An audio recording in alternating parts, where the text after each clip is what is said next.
My sister ruined my life by helping my ex-wife force me to pay child support for a child that isn't mine, while hiding her own affair.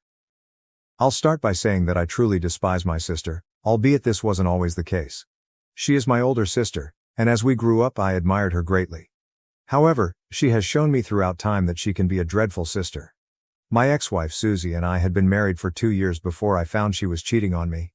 The information came as a complete shock. I recall the moment well. I was browsing through her messages when I came across a chat in which she confessed to sexting with her male best friend for 8 years. Susie had always told me that he was merely a friend who had been in her life forever. Despite occasional envy, I had a great faith in her. We had established our relationship on trust, so when I unintentionally discovered the explicit text exchanges between them, I was completely taken aback. It felt as if the basis of all I thought in our marriage had crumbled in an instant. When I challenged her, she broke down and apologized profusely. She argued that it was only a one-time mistake and that her friend meant nothing to her in that sense. She vowed to block him and assure me that it would never happen again. Despite my rage and pain, I wanted to trust her. We began going to marriage counseling because I was terribly hurt by her betrayal and needed to understand why it happened and whether our marriage could be saved. Susie appeared to be truly sorry throughout counseling. She accepted responsibility for her misdeeds and worked diligently to recover my trust. For a time, it seemed like we were making significant progress. She was attentive, open, and willing to work to repair our connection.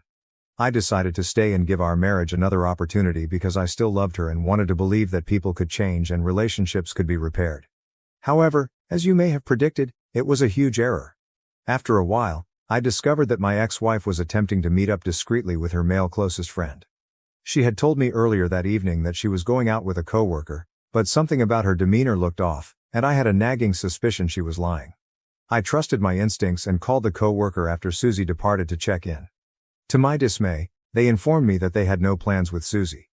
I felt a wave of sadness and confusion rush over me. It was becoming brutally evident that Susie was meeting up with this guy. Otherwise, she had no reason to deceive me. My mind raced with thoughts of betrayal as I attempted to call her several times, but she disregarded each call. As the night progressed, I felt an increasing sense of dread and helplessness. She arrived home pretty late and utterly inebriated. I'd been waiting for her all evening, sitting on the couch in our living room, my head whirling with emotions. When she stepped through the door, she didn't acknowledge me. Instead, she stumbled past me on her way to the bedroom, as if I didn't exist. I sat there feeling invisible and completely saddened, understanding that the woman I once trusted and loved had become a stranger to me. Later, as I was about to fall asleep, I heard her phone beep on the bedside table, indicating a message notification. Susie had fallen asleep wearing her evening clothes, evidently too inebriated to change. I carefully covered her with a blanket and, filled with dread and curiosity, leaned over to see what message she had gotten. I knew the number right away. It belonged to him, her male acquaintance. My heart fell as I read the words. That was so much fun. We should do this more frequently. The message ended with a tongue and a sweat drop emoji, which made matters worse. I felt a rush of sickness come over me. There was no way a guy would send a message with those emojis unless something big had occurred between them. My mind raced with frightening thoughts of what they may have done. I felt ill to my stomach as I realized that my worst worries were probably true. I attempted to relax myself, but it was impossible. The betrayal felt like a real agony in my chest, and I couldn't get rid of the thought of them together. I couldn't get any sleep that night. I tossed and turned in bed, my mind filled with fear and grief. I kept repeating everything in my thoughts, wondering how it had gotten to this point and what I should do now. The night seemed long, and by the time daylight arrived, I knew nothing would ever be the same. When I confronted Susie about that night and how she had lied, she tried everything she could to avoid accepting responsibility. Initially, she attempted to manipulate and gaslight me, stating that my lack of trust was the real issue and that calling her coworker was a violation of her privacy. She accused me of being neurotic and unreasonable. Her attempts to gaslight me were difficult and unpleasant, but I refused to give in. I brought up the message he sent and demanded an explanation. She dismissed it, claiming that's just how friends talk to each other, and dubbed me crazy for reading too much into it. Her dismissive tone simply strengthened my drive to discover the truth. I chose to play my final card. I told her that if she didn't come clean, I'd approach him directly. This warning seemed to hit a chord. She became visibly uncomfortable and attempted to persuade me not to contact him, evidently concerned about the repercussions. Susie eventually broke down and confessed, despite her initial resistance and reluctance. She stated that she had wanted to meet him for a long time and that they did make out after becoming intoxicated. Her statement was like a blow in the gut, confirming my worst concerns and breaking any remaining faith in her. She proceeded to defend her behavior, claiming that our marriage had grown dull and she was looking for excitement elsewhere. I firmly objected, pointing out that her adultery and deception were the very reasons our marriage had deteriorated. I reminded her that it was hard to go back to normal after realizing she was sexting with another man. Despite her attempts to excuse her behavior, I held firm. I made it plain that she was solely responsible for breaking our vows and shattering the trust we had built. I voiced my severe displeasure and informed her that I had reached my breaking point. I couldn't just ignore her acts and pretend everything was fine. Susie, recognizing the enormity of the situation, started appealing for pardon. She admitted her issues but begged me not to abandon her, emphasizing her willingness to work on herself and our relationship. Despite her vows, I realized that our trust had been irreparably shattered. The damage was too severe now, and I realized that continuing would just prolong the inevitable. Her infidelity had left a chasm that we couldn't mend, and our marriage was irreparably destroyed. After learning this, I had to make the most difficult decision of my life: ask her to leave my house. Fortunately, we had a prenuptial agreement in place, so I was relieved that it would safeguard me from any potential financial consequences of our divorce. Despite her desperation and attempts to enlist her friends to encourage me to forgive her, I stayed firm in my decision and eventually booted her out onto the streets. I know this may seem harsh to read, but I was in too much suffering. I had always imagined that we would grow old together, but her betrayal left me devastated, and I knew I would never be the same again. I told my parents and older sister, Na, about what had happened between me and Susie. They were astonished and disturbed by the news, as no one had expected Susie's behavior. They informed me of their support for divorcing her, which gave me some consolation. Here is the punctuated paragraph, logically divided into pieces. However, Na appeared abnormally silent throughout this, which struck me as peculiar. When I asked for her thoughts, given her strong friendship with Susie during our marriage, she answered unexpectedly. Instead of embracing my emotions of betrayal as a result of Susie's behavior, Na questioned if I was definite about divorcing her, pointing out that, unlike me, Susie had family support. Na's remark surprised me since it appeared like she was more concerned about Susie's well-being than the emotional turmoil I was experiencing. I answered sternly to Na, indicating that I didn't care about Susie's support system because she had decided to betray me multiple times through infidelity. I made it clear that Susie's well-being was no longer my concern, and I wondered why she seemed more concerned about my ex-wife than about me, her own brother. Na justified herself, stating that she was only concerned about me and did not want me to make rash decisions concerning my marriage. She stated that she had always believed Susie and I were meant for each other and that she was still shocked by our divorce. As a result, she inquired as to whether I will have any regrets in the future. While I found her remark weird at the time, I didn't think about it too much later. The entire situation was already emotionally draining, so I concentrated on getting through my divorce first. Initially, everything appeared to be going well for me during the divorce proceedings, and my lawyer was certain that we would win. But suddenly everything changed. Susie announced a bombshell: she was pregnant. This discovery really caught me off guard. I had not expected it at all. Clearly, life had other plans for me and intended to hurt me even more. Susie and her lawyer asked me to put the divorce procedures on hold after hearing this news. They stated that we should strive to resolve matters for the sake of our child. Susie insisted on providing our child with a conventional family upbringing. I was taken aback and instantly responded, declaring that I no longer cared about her wishes and that this child could not be mine. Susie responded by arguing that she had never been intimate with anybody other than me. She highlighted that just because she had a sexual encounter with her male closest friend that night did not mean she could become pregnant from him. She continued to encourage me to think about what was best for our child and to fight for our marriage for the sake of the baby. But I refused to be influenced. I realized this was a desperate attempt to derail the divorce process and guilt-trip me into staying with her so she could continue to live a luxury lifestyle on my money. Susie was clearly grabbing at straws, but I stayed firm in my determination to leave the marriage. I remained steadfast, arguing that the divorce will continue as planned. I stated that when Susie gave birth, I would schedule a paternity test to determine whether the child was mine or not.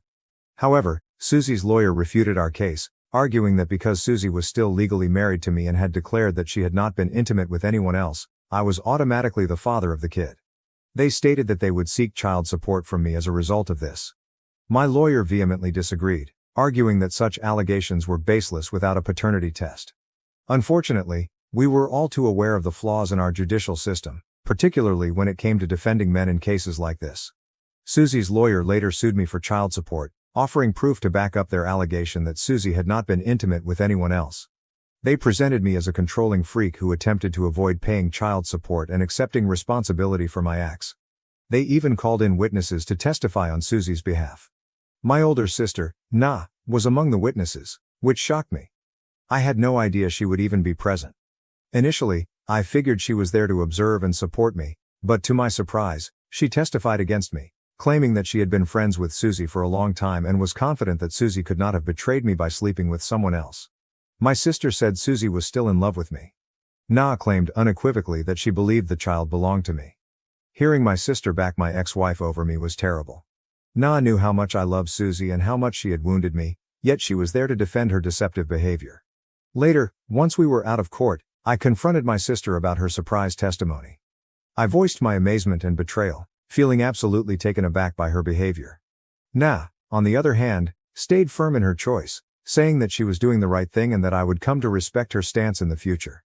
I raised my voice, expressing my contempt and outrage at her for placing me in a position where I would have to pay child support for a child whose paternity had not yet been established. Na argued that I shouldn't be so harsh to an unborn child and that I should consider Susie's financial hardships if I didn't pay her alimony or child support. She told me that I would never comprehend her point of view since I did not have parental instincts like women. She persuaded me to see that covering the child's fees was the least I could do in this scenario. My sister's point of view left me feeling exploited and very uneasy. I couldn't understand how she could prioritize Susie's money demands over my emotional pain. My parents were also disappointed at my sister, telling Na that she had no right to testify against me. However, the harm was already done. My own sister testifying against me demonstrated to the court that Susie could be telling the truth and that I was attempting to avoid responsibility for our child. As a result, the court found in favor of my ex-wife, awarding her child support for me until the child turned 18. I was enraged and refused to accept the sentence, but despite our best efforts, my lawyer and I were unable to persuade the court. My divorce from Susie has been final for quite some time, and I have continued to pay child support for her kid on a monthly basis. Despite the fact that a paternity test proves that the child is not mine, he bears no resemblance to me. The truth is that because my ex-wife became pregnant while we were still married, the child is legally my responsibility. I'm now required to continue paying until he reaches the age of 18. This is why during this journey, my animosity toward my sister has grown stronger than it has toward my ex-wife. I totally blame Na for putting me in this situation. This is why, despite my parents' repeated requests to forgive her and move on, I have kept utter silence toward my sister and refused to acknowledge her presence at family functions. Everyone in the family appreciates and understands my position. Several cousins and relatives share my hate for Na, so they keep their distance from her. Na has repeatedly complained to our parents about how I have isolated her from the rest of the family. She defends her conduct by claiming that she did what she believed was best for the child. However, her attempts to elicit compassion have continued to fall on deaf ears, as the rest of the family realizes her folly and supports my decision. Nina married her longtime lover Joshua last year. Despite receiving an invitation to the wedding, I declined to go. My parents then told me that many other family members did not attend, which disappointed Na. She and her spouse spent some time after their marriage attempting to conceive. My parents had expressed to me their joy at the idea of finally having a grandchild from our family. I recently had to travel to a nearby town for a work conference organized by my company. Following the conference, my co-workers and I decided to unwind and relax at the hotel bar in our leisure time. Imagine my astonishment when I noticed my sister sitting with an elderly gentleman at the pub. She hadn't noticed me, and I kept it that way since I was curious about her appearance in a late-night club out of town, especially since she was married. I watched as she came in closer to the elderly man and murmured something into his ear that made him giggle. My suspicions intensified as they appeared to be flirting and acting unusually comfortable with each other. Without thinking about it, I reflexively reached for my phone and silently took a few photos. I took care to get clear images of my sister's and the older gentleman's faces, as I wanted incontrovertible confirmation of what I was seeing. As I saw them together at the bar, my mind raced with amazement and confusion. How could my married sister find herself in such a compromising situation? I watched in surprise as Na and the man continued their intimate talk, exchanging grins and laughter. After approximately an hour, the man motioned for Na to follow him to his room. She nodded and stood up to join him. My eyes widened as the truth of the scenario dawned on me and I realized I was seeing my sister prepare to cheat on her husband. I wanted to yell at her to stop, but from previous experience, I knew that cheats never learn from their mistakes. Instead, they must be given a lesson. After returning home, I decided to contact her husband, Joshua, personally. I believed it was necessary for him to know the truth rather than being caught off guard like I was. I located him on Facebook and made him a friend request, hoping he'd accept. After a few hours, I checked and discovered that he had accepted my request, so I instantly messaged him. In the message, I introduced myself as Nina's brother and stated that we needed to have an important chat. I requested him not to tell my sister about my text to him and gave him my phone number so he could contact me. I hoped he'd listen to what I had to say and waited impatiently for his call. A few minutes later, he called to ask why I had contacted him. He stated that he was already aware of me through Na and my parents, but was astonished that I had contacted him after all this time. I apologized to him for missing their wedding and expressed my concern that we were speaking under such circumstances. He then inquired what was wrong, and I honestly described what I had witnessed in the hotel between Noah and the older gentleman. I hesitated from immediately using the word cheating, because I wasn't sure if Na and he had an open marriage or not, and I didn't want to make assumptions. However, as I recounted the events to Joshua, he began probing with various questions regarding Na's attire and who the other man was, indicating obvious discomfort.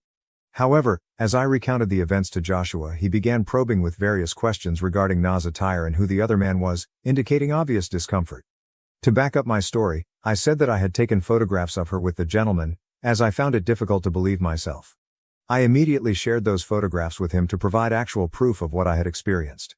He was clearly moved by the revelation of Nina's infidelity and was wrestling with the seriousness of the situation. After a lengthy pause, he suddenly expressed gratitude for my candor and asked why I would go out of my way to assist him, given that we were virtually strangers and I no longer had a relationship with Na. His query struck a chord, prompting me to share my own experience, explaining how I had been in his shoes when my ex-wife cheated on me. As I probed more into the circumstances, I explained how Na had exacerbated my agony by testifying against me, resulting in my current burden of paying child support for a child who was not even mine.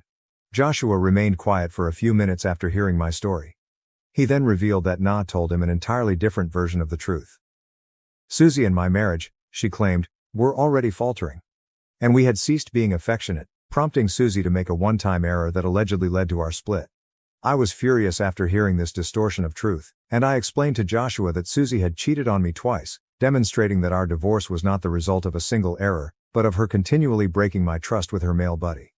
To my relief, Joshua believed me and appreciated my candor in exposing my sister's dishonest actions. He informed me that he had no intention of staying with a cheating partner and planned to discuss this with Nina. In the days that followed, my parents regularly called to accuse me of wrecking Nina's life, since she was going through a divorce. They accused me of intruding unduly in her marriage and voiced disappointment at not being able to have a grandchild from her. Following this, I did not hold back in the dispute. I refuted their claims by explaining that it was not my responsibility that their daughter was unfaithful in her marriage. I suggested that instead of focusing on the prospect of having a grandchild, they should concentrate on teaching my sister better values and morals so she might become a better person. Na also sent me a derogatory text, accusing me of being a bitter young boy who couldn't keep his nose out of other people's business. She even said that Susie's infidelity during my marriage was legitimate, and that I deserved everything that had occurred to me.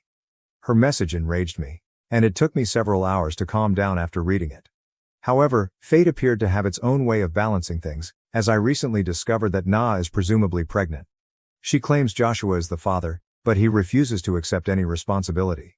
Joshua has contacted me, requesting that I testify for him when the case eventually goes to court, as I was the one who took those incriminating photos of Na and the other man. I accepted without hesitation. Not only to exact revenge on my sister, but also out of sympathy for Joshua. I do not want another man to go through the anguish and betrayal that I did with my ex-wife. Since then, my parents and Nina have persistently pressed me not to testify for Joshua. They continue to emphasize that family comes first. I can't help but find their sentiments amusing, especially since Na didn't emphasize family when it came to me. I am determined to teach my sister a lesson and guarantee that her husband does not meet the same fate as I did. Update 1. I'm shocked at how polarized everyone's reactions to my post are. I can't believe a few women are attempting to persuade me to support my sister, even though she has blatantly cheated. I say, shame on you. Believe me, I would have had no issues if my ex-wife had requested child support after demonstrating that the child was mine. But she didn't. She knew the child wasn't mine because we weren't even intimate at the time. As a result, She willfully forced me to accept responsibility for it because she couldn't pay it on her own. I couldn't show that she had intimate connections with that other guy because there was no evidence other than the text I discovered. As a result, I despise my sister Na for deceiving me and testifying for my ex-wife. However, now that Na is also manipulating her husband, I will not stand for it. I will testify against her and ensure that Joshua does not suffer the same fate. If it is discovered after the child is born that Joshua is the father, I am confident that he will step forward because he appears to be a lovely guy. But, until that is confirmed, why should a husband be required to pay child support when his wife has clearly been sleeping with other men? Na has expressed no guilt for her infidelity or for being the cause of her marriage's dissolution. Unlike my marriage, Joshua and Nina do not have a prenuptial agreement, which means he may be required to pay her alimony. On top of that, I feel he should not be required to pay child support for a child who is not his. I believe I'm doing the right thing, and I'm pleased that the majority of the comments support my decision. Update 2. It's been a long time since I posted anything here. Today, I testified against my sister in court. I described what I had seen her do with the older man, showing all of the proof and images. I could feel my sister's angry stare on me the entire time, but I remained determined. Despite her lawyer's attempts to discredit my testimony by suggesting I harbored a grudge against my sister, the judge accepted its credibility. I hope my testimony has a favorable impact on Joshua's case and that he is not required to pay child support, but the conclusion remains to be seen. In the midst of it all, my relationship with my parents has deteriorated. My mother called me, her voice strangled with tears, after learning that I had followed through on my pledge to testify against my sister. She was plainly disappointed, telling me that she and my father hoped I wouldn't do such a thing to my sister. As I listened, I couldn't help but become frustrated. I reminded her that they had never battled for me so hard when my sister had done the same thing to me during my divorce, and that they had even forgiven her for everything. Yet here she was calling me a letdown and wailing as if my troubles and pains were insignificant in comparison to my sister's. I informed my mother that it was unfair for them to chastise me for standing up for what was right and expressing the truth, especially because they had previously failed to support me. It seemed like a betrayal, and I made it obvious that I did not need them or my father in my life if they were going to favor my unfaithful sister over me. Since then, I've stopped talking to my parents and refused to answer their calls or respond to their messages. Update 3, I am returning with an update on my sister's predicament. I'm happy to say that Joshua has been exonerated of paying child support to my sister. I'm sure Na is upset. I can't help but feel relieved knowing that at least one person was spared the unjust weight that so many others, including myself, have had to bear. To clarify a few more points. No, I don't have a relationship with Susie's son. Even though I still pay child support. If the son grows up and contacts me, I will not hesitate to tell him the truth about his mother. Yes, my parents and I are still not communicating. And to be honest, I have felt much lighter and more comfortable since they stopped contacting me every other day and blaming me for not supporting my sister. Nah, she won't dare confront me since I'm sure she's still embarrassed that I testified against her. Also, yes, she will receive alimony from Joshua as we expected. No, my parents do not have a relationship with Susie's son because they know he is not my child. I'm not sure if they'll accept Nina's child, but maybe they will. That is all. My grandmother bought me a penthouse for my birthday, but my mother tried to take it away to appease her new fiancé.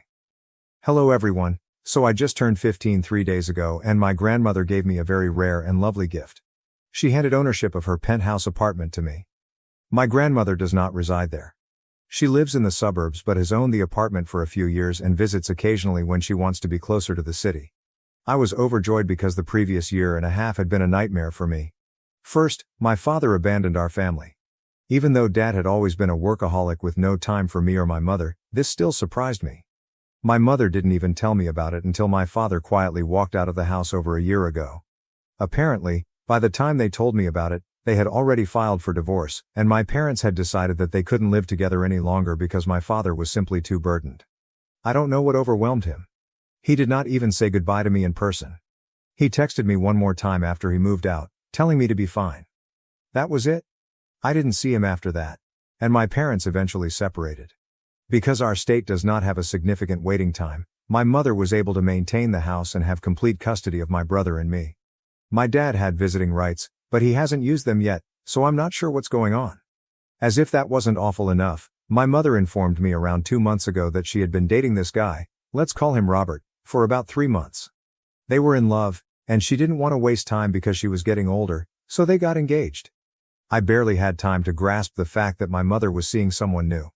During the same conversation, she told me she was engaged and that this person would be my stepfather. It was a lot to take in, and I was disappointed since I thought 5 months was insufficient time to learn about her fiancé. But she said I didn't need to worry about it. She introduced me to him 2 weeks later, and he appeared quite closed off and aloof with me. However, he acted completely differently with my brother and was very playful with him. At the time, I assumed it was because my brother was just 4 years old, making it simpler to play with him. But a few weeks later, my mother said something that radically altered my opinion of both of them. My mother asked me to sit down with her 2 weeks ago and told me that the reason she and her fiancé got engaged so quickly was because he had been offered a really wonderful position and was going to accept it. However, in order to do so, they would need to relocate and live outside of the state. They meant to leave me here with my grandmother since my mother did not believe I would want to leave everything behind with them. I told her that if it meant staying with her, I would be willing to move away because I had previously experienced my father walking out on me and did not want to go through the same with my mother. However, she attempted to persuade me that it was a poor choice because my school, friends, and happiness were all present. Nevertheless, I insisted on accompanying her. Eventually, she revealed the true reason. Robert only wanted my younger brother to accompany them because he was still young and could develop a relationship with him. She said I was too old and Robert would never consider me his daughter. He didn't like the idea that I thought 5 months was too soon for them to get engaged, and he felt I was mentally trapped in the past when my parents were still married. My mother believed this as well, which is why she wanted me to stay behind and figure things out for myself. This discovery left me extremely hurt. I expected my mother to support me, not forsake me because Robert wanted her to. I didn't mind living with my grandmother since she's a beautiful person who I adore, but I also adore my mother. I attempted to fight, but it felt meaningless, so I told her I wanted to move in with my grandma right now. Of course, moving out that day was not an option, but within a few days, I had packed and was ready to depart. My mother attempted to tell me that she still loved me, but it seemed like she was only looking out for herself, hoping for a chance at happiness with Robert. I didn't speak to her during my last few days at home, and I didn't say goodbye when I left. The only person I bid goodbye to was my younger brother, who I knew I would miss. Since then I've been living with my grandmother, who has been quite kind and sensitive. For reference, my grandmother is my mother's mother. I had no interaction with my paternal grandparents, and they had no contact with my father. Aside from the long trip to school, life with my grandmother has been very straightforward thus far. She adores me and believes what my mother did was terrible. I keep in touch with my brother by phoning my mother's phone every evening. But we don't talk, it's just to speak with him. My birthday was 3 days ago, and I celebrated it at home. To be fair, I did not organize the party. My grandmother did. She surprised me by bringing some of my closest schoolmates and a few select relatives. I was feeling extremely down after my mother left me off here, but the celebration lifted my spirits. I had been feeling really down since my mother dropped me off. However, after we cut the cake, my grandma revealed the gift she prepared for me, which was a huge surprise. She told me that her lawyer would function as trustee for the property for the time being, but that once I turned 18, I would own everything. That was the finest news I had heard in a long time, and I had no intention of sharing it with my mother. Yesterday, however, I discovered that my mother had been notified about the present, most likely by someone at the party. I'm not sure who it was, and it doesn't matter now. But I was irritated when she called me last evening. She informed me she had heard about the gift from my grandmother, and after meeting with Robert, they had decided he wanted to adopt me if I convinced my grandma to transfer ownership of the property to him. I'm not sure why, but she expected me to be delighted at the news because it meant I could finally join them. But I wasn't pleased at all.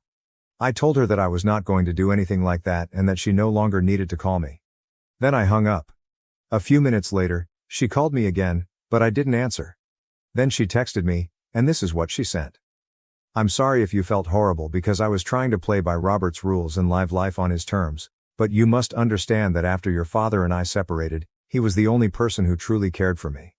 Of course, I had my family's backing, but that was different. He was there for me, both emotionally and financially. You are unaware of it because I have never allowed you to experience it or spoken to you about it because I do not want you to have a negative attitude toward your father. But he's not a really generous man. The settlement and alimony I'm receiving from him are completely inadequate, and the child support is absurdly low. I hope you haven't forgotten that your father, not me, was our family's principal breadwinner. I'm grateful that he left the house to me. Otherwise, I wouldn't have been able to pay rent. You are aware that our lifestyle has always been extremely expensive. I never had to be concerned about money when I was with your father, but after he left things changed, and I couldn't let you feel that. Even after working extra shifts, I couldn't match your father's income. When I first started dating Robert, he was the one who supported me and took the initiative. I know he hasn't been very nice to you, but that's because he's been in previous partnerships where children were a source of dispute, eventually leading to a separation. We have to consider his trauma as well. I knew my mother would take excellent care of you, so I felt comfortable leaving you with her. It's not as if I abandoned you. You were living with your grandma, and you knew she would never make you feel alone. I only wish you could consider my happiness. Now that I've arranged for you to join us, I want you to take us up on our offer and do what Robert expects so that we can be together. Your brother misses you greatly. I understand you're angry, but I also know you love me and I love you. Please respond shortly. I love you. That message gave me pause, but the last bit really got to me. She expected me to do everything Robert asked simply because she wanted to. It was stupid, entitled and ineffective. I believed my mother had lost her uniqueness. So while the letter initially comforted me, it gradually left a bitter taste in my mouth. After half an hour I told her that I would not do whatever Robert had asked of me and that she may leave with him and leave me with my grandma as she had planned. I had nothing else to say to her because, frankly, her behavior was disappointing. When I asked my grandmother about it, she said that no matter what happens, she will not transfer title of the land to Robert since she hardly knows him and does not trust him. She was confident that he would simply sell the apartment and leave me with nothing. So in some ways, I'm glad I didn't accept my mother's request. However, my mother would not take no for an answer. This morning, she arrived at my grandmother's house with my brother. Fortunately, I was at school when she stopped by. When I arrived home and spotted her in the living room, my grandmother wasted no time in explaining the reason for my mother's visit. My grandmother informed me that she had come to talk to me in person about the proposition she had made last night, which I had obviously neglected. I explained that I had not ignored anything.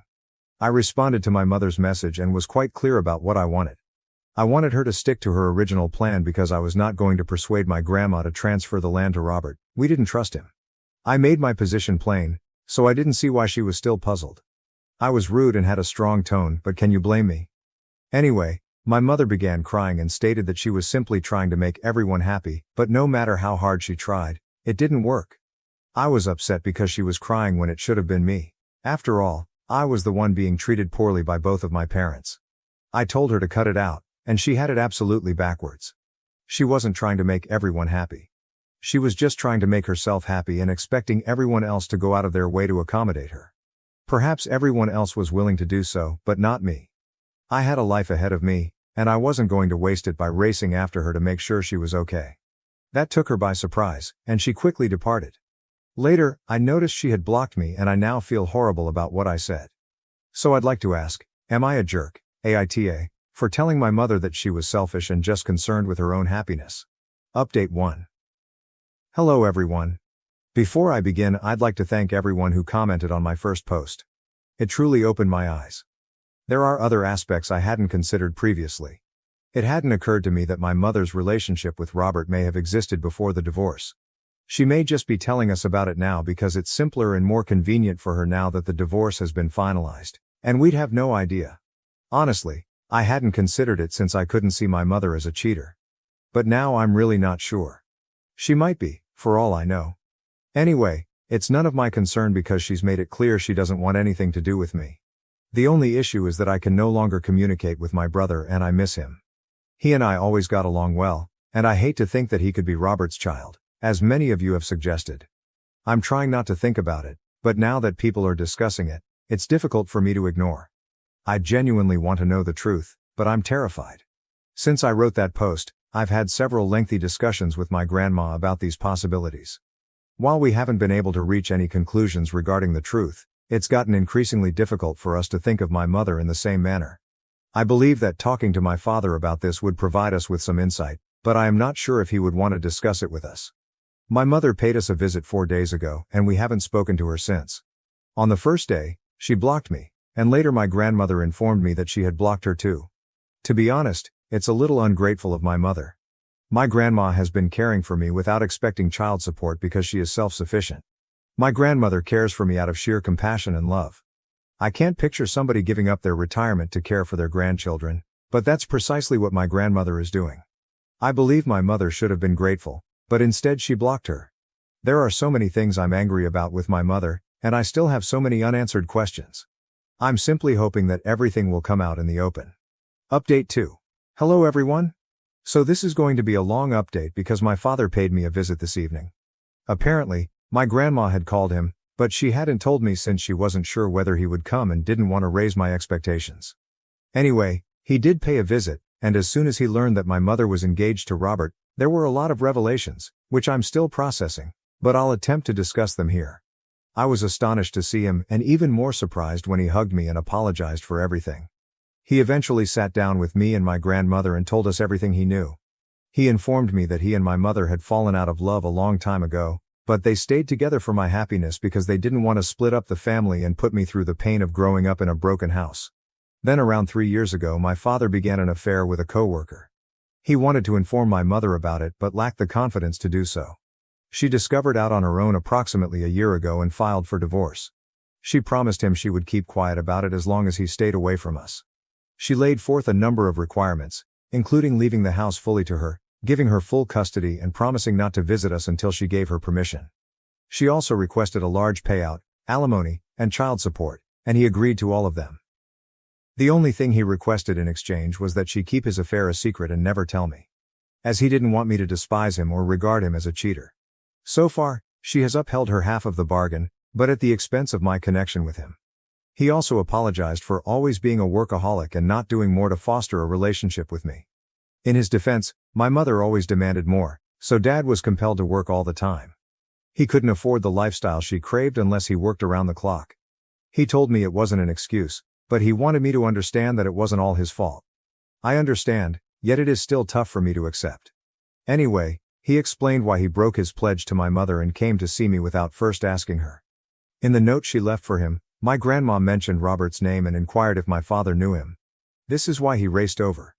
Apparently, he knew not just Robert, but also what kind of guy he was. He arrived to warn us about him. My mother, father, and Robert were all in the same social group in college. My parents had been together, but Robert had a crush on my mother. They had all gone out drinking the night before graduation, and Robert told my mother about his sentiments. My mother was with my father at the time, so she turned down his advances, but she didn't inform him until 2 weeks later. Then she informed him she was unsure about her feelings, so they took a break. My father informed me that they had been on break for over 2 months. In the meantime, some people informed him that my mother had gone on a date with Robert, but it did not go well, and she eventually returned to my father. After they reconciled, my father informed her that he did not want her to talk with Robert again since it made him uncomfortable, and she agreed for a while. However, later that year, he discovered she hadn't cut him off, resulting in a massive confrontation. They almost split up, but after the fight, Robert went to my father's place and they got into a violent altercation. Robert felt it would impress my mother, but she was upset with him for being violent, especially because she had already informed him she only wanted to be friends. She eventually cut him off. My father informed me that Robert was constantly out of control and never did anything decent. After my mother cut him off after graduation, Robert moved away and no one heard from him for years.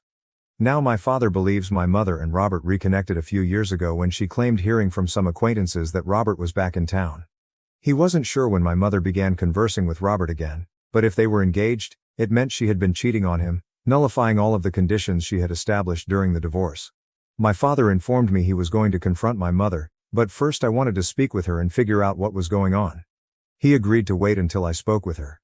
I'm still trying to digest everything. It's complicated in my thoughts since I'm not sure who to believe. My parents haven't been particularly nice to me and things are simply a disaster. Update 3, I finally spoke with my mother. I didn't tell her about my conversation with my father because I wanted to speak with her separately and see what she had to say. She had blocked me, so I had no choice but to pay her a surprise visit. My father paid me a visit 3 days ago and I finally got up the guts to talk to my mother yesterday. She was shocked to see me at the door, but nevertheless allowed me in. Fortunately, Robert was not home, so I could speak freely. I originally apologized to her, but only to get her to open up. I evaded the question for a time, telling her that it was difficult for me to accept Robert into our family so quickly, which is why I had been behaving out. Then I got down to business. I suggested that it didn't make sense that she meet someone as wonderful as Robert so soon after her divorce. It looked overly convenient. I hoped this would force her to admit to knowing Robert from her college days, but she didn't. She merely told me she was fortunate to have found him, and that was it. I knew my father was speaking the truth about their friendship in college because he had pictures. The only thing I questioned was the veracity of the narrative my father told about the three of them. But when my mother flatly denied ever knowing Robert, I knew who to trust. My mother then made matters worse by admitting that she had rushed into the engagement with Robert in order to forget about my father and everything associated with him. That's when Mom told me about my father's affair, which she made him sacrifice everything for and vowed not to tell me about. At that point, I saw no reason to continue the discussion. I said I'd see her later and went. As soon as I got out of there, I contacted my father and told him he could do whatever he wanted since I now knew the truth. I knew my father had not lied about anything. My mother is about to face karma. I'm not saying my father is suddenly innocent, but he's not as evil as my mother. Update 4. Hello everyone, I have a lot to tell you about. First, everyone was anxious about whether my brother was my father's child or not. I was too. Last month, after my father confronted my mother, they had a paternity test done. Thankfully, my brother is indeed my father's child. My father is currently battling for full custody. Since I'm 15, I may state that I want him to have complete custody, and the court will consider that. However, I am still living with my grandmother. Despite my father's efforts, there are still numerous difficulties that need to be addressed. Until then, I'd prefer to live with my grandmother because I'm always confident in her. My mother was upset when she discovered that my visit was just to seek the truth about her and Robert. She unblocked me once, just to curse me out and then block me again. We have not spoken since. Robert dumped my mother as soon as they got engaged. He vanished after learning that my father was attempting to cut his alimony and child support payments. Apparently, Robert had been lying to my mother all along. There was never any job offer. He intended to join his uncle's failing firm and use my mother's money to support it. That's why he asked me to persuade my grandmother to transfer the land to him. They'd been dating for 2 years, and he'd kept her on the hook the whole time. My mother was duped, and instead of being embarrassed, she has been spreading rumors about Robert to all of her acquaintances. What she doesn't realize is that her friends have been gossiping about her, and that is how my father and I found out about everything. I'm just grateful that my mother decided she didn't want anything to do with me the moment Robert pronounced the word. I would hate to be trapped with her right now. Anyway, my father and I have agreed to work on our relationship and he has pledged to be a better father moving forward. Once he has full or shared custody of my brother, we'll endeavor to be a happy, functioning family. I'm not sure about the functional aspect, but we can at least strive to be joyful. 7 years after my husband caught me cheating with my boss and went to prison for assault, he's out. Now, I'm alone, and my kids hate me.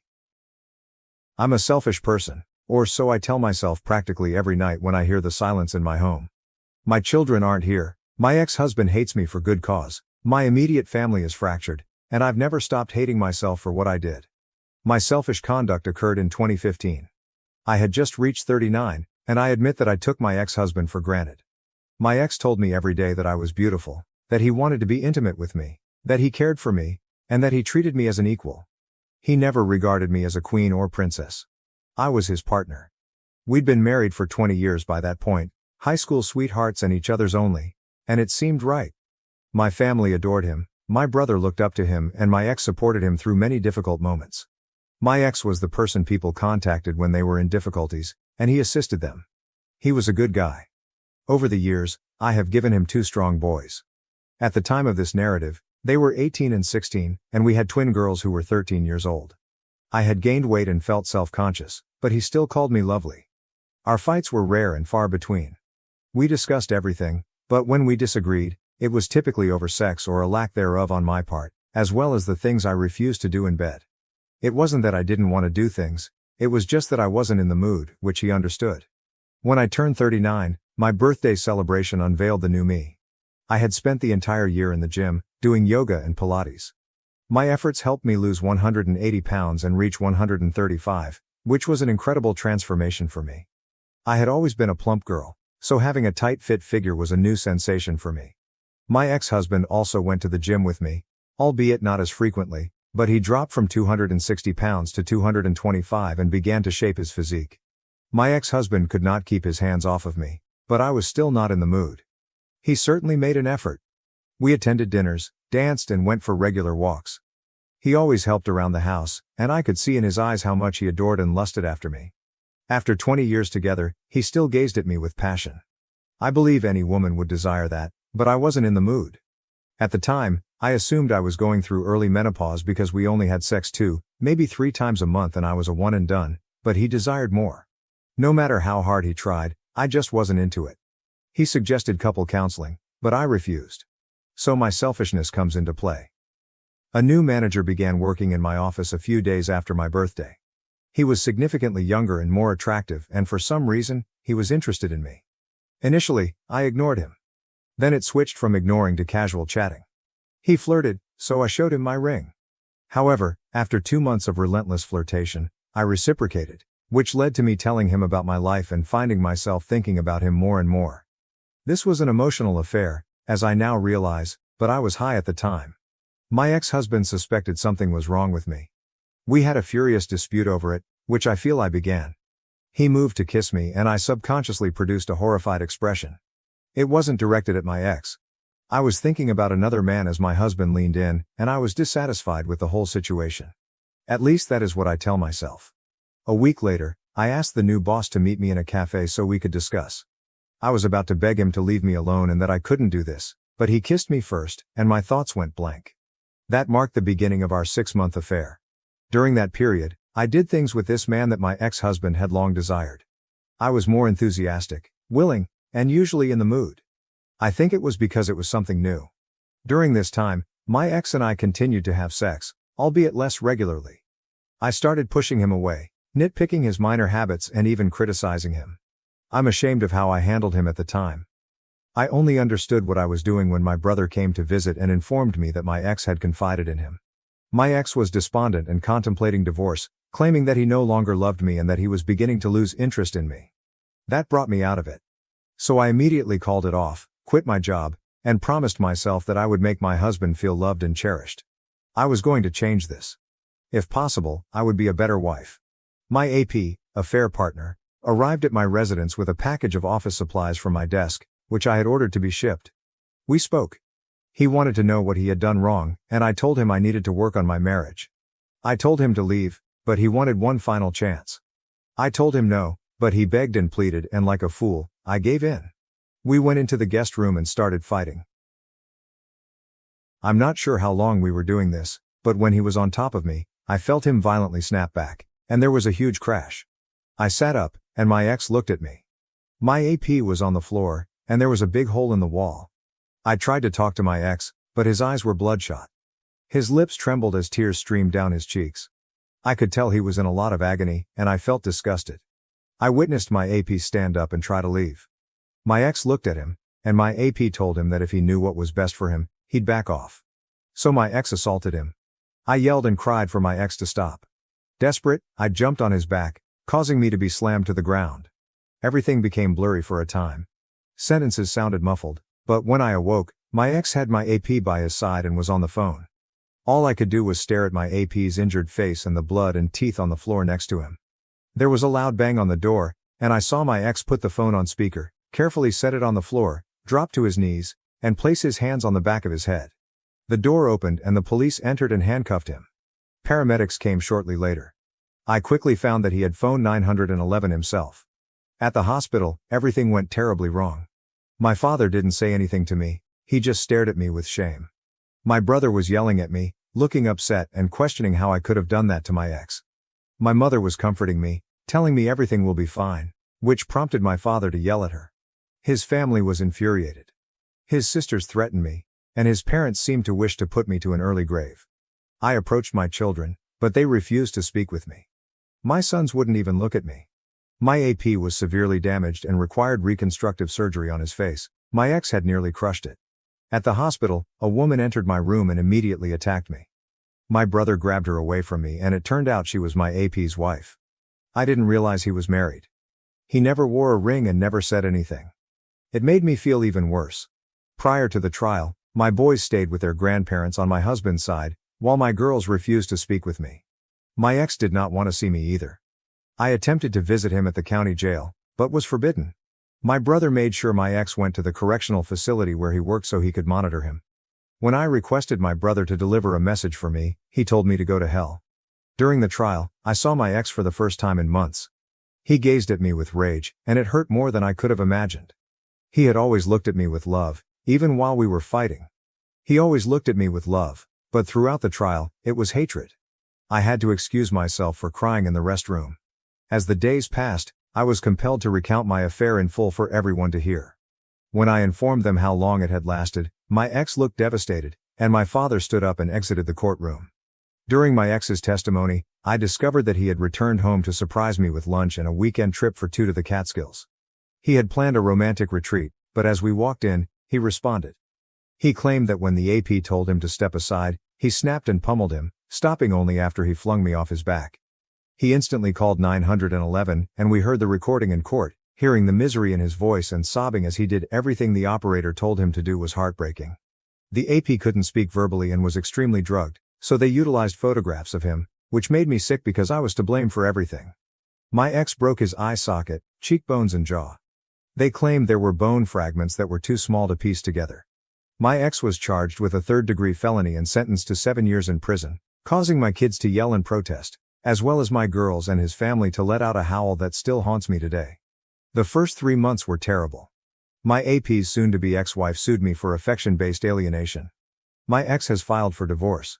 My eldest son has moved out. My other kid remained in his room, and my twins were rebelling fiercely. My ex-sisters-in-law attacked me in the middle of Price Chopper.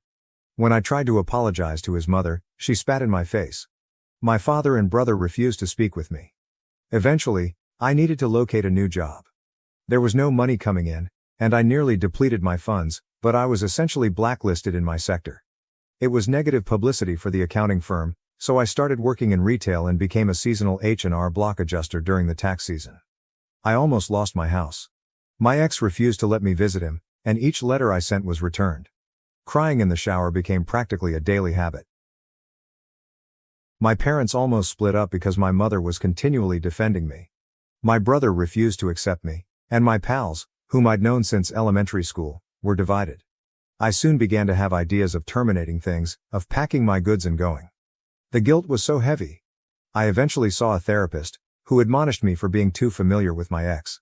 I no longer considered him a spouse. Instead, I saw him as a friend with perks, and I treated him accordingly. I did, and she was right. I became too comfortable with him. I regarded him as a comrade, but he saw me as his wife, the mother of his children, the woman he adored and wanted. I took him for granted. Almost a year passed, and my children remained silent. When I served dinner, they would take their meal and disappear to their rooms, not even looking at me. I had a few meltdowns, imploring them to say anything to me, but nothing happened. My brother was married and I was not invited, but my children were. I continued to try to visit my ex, hoping that he had put me on the visitor list, but I was always turned down. My letters were still getting returned. It left me terribly depressed, and I felt I deserved it. Then, unexpectedly, my brother showed up. I was both surprised and pleased to see him, as it was the first time he had visited my house since the trial. He just came to reprimand me, informing me that my ex was in the hospital after being stabbed. An inmate attempted to sexually abuse him in his cell, which resulted in my ex being stabbed in the stomach and the inmate's spine breaking. My brother yelled at me, "You did this?" before returning to his truck. I grieved for days thereafter because he was correct. I did this. I attempted to visit my ex in the infirmary, but was forbidden. For 4 more years, I attempted to communicate with him and continued to write letters, but they were returned. Fortunately, our children visited their father frequently, which is how I heard he had been placed in protective custody by my brother after the attack. My eldest son graduated from the same college as my ex and majored in the same field. He only called his siblings. He never wanted to talk to me. He never comes to our place for the holidays, only to his grandparents. My other son followed suit, attending the same institution and refusing to call me. My twins were difficult to deal with, but they went to see their father once a week, which helped them feel better. When they became too disobedient, their uncle would punish them, but my brother and I continued to communicate sparingly. I tried to visit his wife after they had their first child, but I was ordered to leave. My mother kept me updated on their life, but my father still refused to acknowledge me. Then, at the start of May this year, my children were joyful, and my sons returned home. I had no idea why and it didn't matter. They were home. For 4 months my children were present and I tried everything I could to express my regret, but I was mostly ignored. Still, they were talking to me, and it made me very glad to have a conversation with them and learn about their life. My eldest had been dating a woman for over a year, my second-born was on a college track team, and my girls started talking to me again. I hated myself even more for what I had done to them. It was wonderful to see them smiling, joking and eating supper together again. At the end of August, I was preparing for the twins' first day of senior year, which also coincided with their 18th birthday. I conveyed my enthusiasm for their birthday party and told them what I planned to accomplish. My girls immediately asked if we could reschedule. This confused me because I believed we were improving. When I inquired why, one of them explained, "Because Dad is throwing us a party, and I don't want you near him." That comment stunned me. I asked when their father was released and they claimed he was let out at the end of April for good behavior. I cried because he was gone, and it shattered me even more. They were more present because he was gone. They felt better and more cheery now that their father was back in their lives. It wasn't because we were beginning to recover, they had him back. When I questioned where he was staying, they told me he was with my brother. I tried calling. I needed to speak with him, but he refused.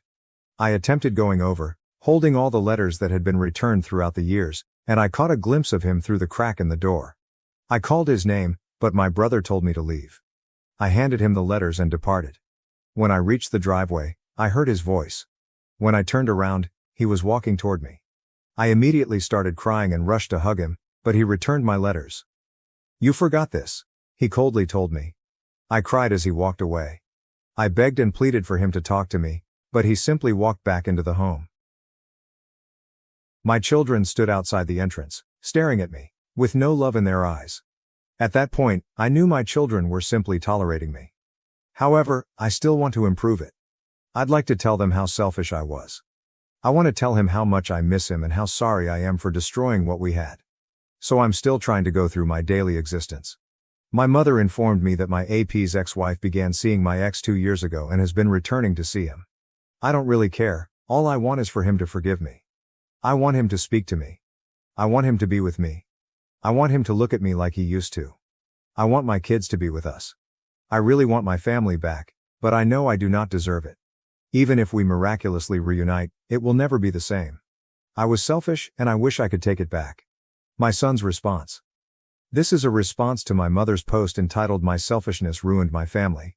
I'm a frequent Reddit user, therefore I'm using a throwaway since I don't want anyone in my social circle to know this is me. I try to keep my past a secret. My college buddies are unaware that my father is in prison, and I don't want to inform them. So, as I strolled around campus, I overheard others talking about and sharing this post, which brought back a lot of emotions I'd been working to overcome. I looked it up and found enough evidence to conclude it was about my family, which enraged me. I reached out to my mother and, as usual, tears flowed. I yelled at her. When I went to visit my father and told him what I did, he yelled at me as well, but he is a wonderful man. He just yelled at me for cussing. He always tells me that even if I don't love my mother, I should respect her. But it is difficult to appreciate someone like her. My father has always battled. He would instill in us the importance of being grateful for growing up in a community where we would not be attacked for obtaining excellent marks or reading books. He informed us that where he grew up, children were bullied for seeking white things, such as attending college. He described how difficult it was for him in the South Bronx. My aunts informed us that when he was 13, he joined a gang so that he could be left alone at school. When he was 15, his father died of cancer, and my father had to be a surrogate parent to his 2 sisters due to a lack of life insurance. He worked and did anything he could to help pay the rent and put food on the table, all while still attending school. My father felt it was lucky that his mother remarried a wonderful man and relocated to upstate New York for a better lifestyle. My uncle informed me that when they first met my father, they thought he was peculiar. It was the 1990s, and when my father strolled into school wearing baggy trousers and a Puerto Rican flag shirt, they decided to tease him. My uncle said they weren't expecting my father to fight back, but he did. He kicked their asses. Instead of walking away, my father helped him up and offered if he wanted to skip school, share a 40 and talk things over. My uncle remarked that when my father did that, he knew they'd be buddies, and they soon started hanging out. That's when my father introduced him to my mother, and they hit it off. They attended the same college and got married by the end of their first year. Growing up, my parents were always in a romantic relationship. They were always holding hands and kissing, which was quite humiliating. Even at the beginning of my senior year, when everything went wrong, my father treated my mother as if she were a teenager. He loved and appreciated her. I can honestly tell that he never put her on a pedestal. He would lecture me that a woman will not respect a man who puts her on a pedestal. When I questioned why, he responded, "Because she'll always be looking down on you." My father informed me that both his father and stepfather shared the same philosophy. Treat your wife as an equal. She is your greatest friend and confidant, just as you are hers. My father had his idiosyncrasies. He was a large guy who was always joking, 5'11", 260 pounds, and despite his weight, he was highly active. I used to enjoy it when he sang to my mother. We all did. He'd serenade her, buy her flowers, and sign the card, "Because it's Thursday and I was thinking about you." He occasionally wrote her love letters and defended her honor when she was treated rudely or disrespectfully. He frequently complimented her on her beauty. My father demonstrated to the daughters the type of man they should have in their lives. My father was always there for my uncle, even when everyone else believed he was a lost cause. My father never gave up on him, and as my grandfather once stated, he knocked the stupid out of him and left behind the man he was supposed to be. That sentence has always made me laugh. My father showed me how a guy, a friend, and a husband should act. Prior to her affair, my mother had always adored my father. He was constantly supportive and encouraging. He was her one-man pep rally when she was feeling low, and she was his. They had the marriage that we all wanted. Then my mother messed it up. I recall those months when she spoke to my father as if he were beneath her. He pushed back but controlled himself.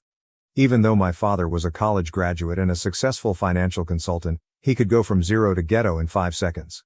Grandma described him as being similar to his father. Nice, respectable, and helpful, but willing to cut your neck out with his bare hands. My father tried everything.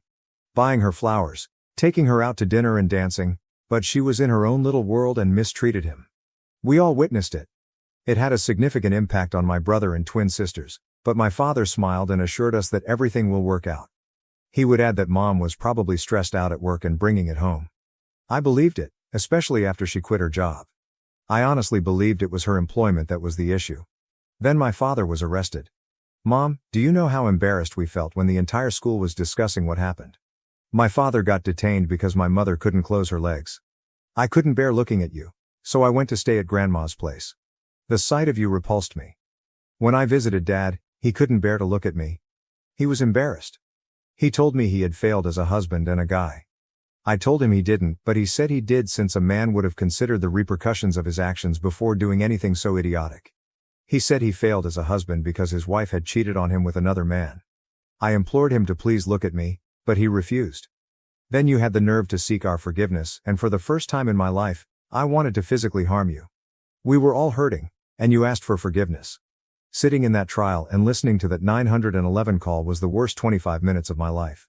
25 minutes of listening to my father, who would have murdered and died for you, crying and imploring the operator for assistance, telling the woman that he thought he had killed someone, and again stating, "The love of my life cheated on me."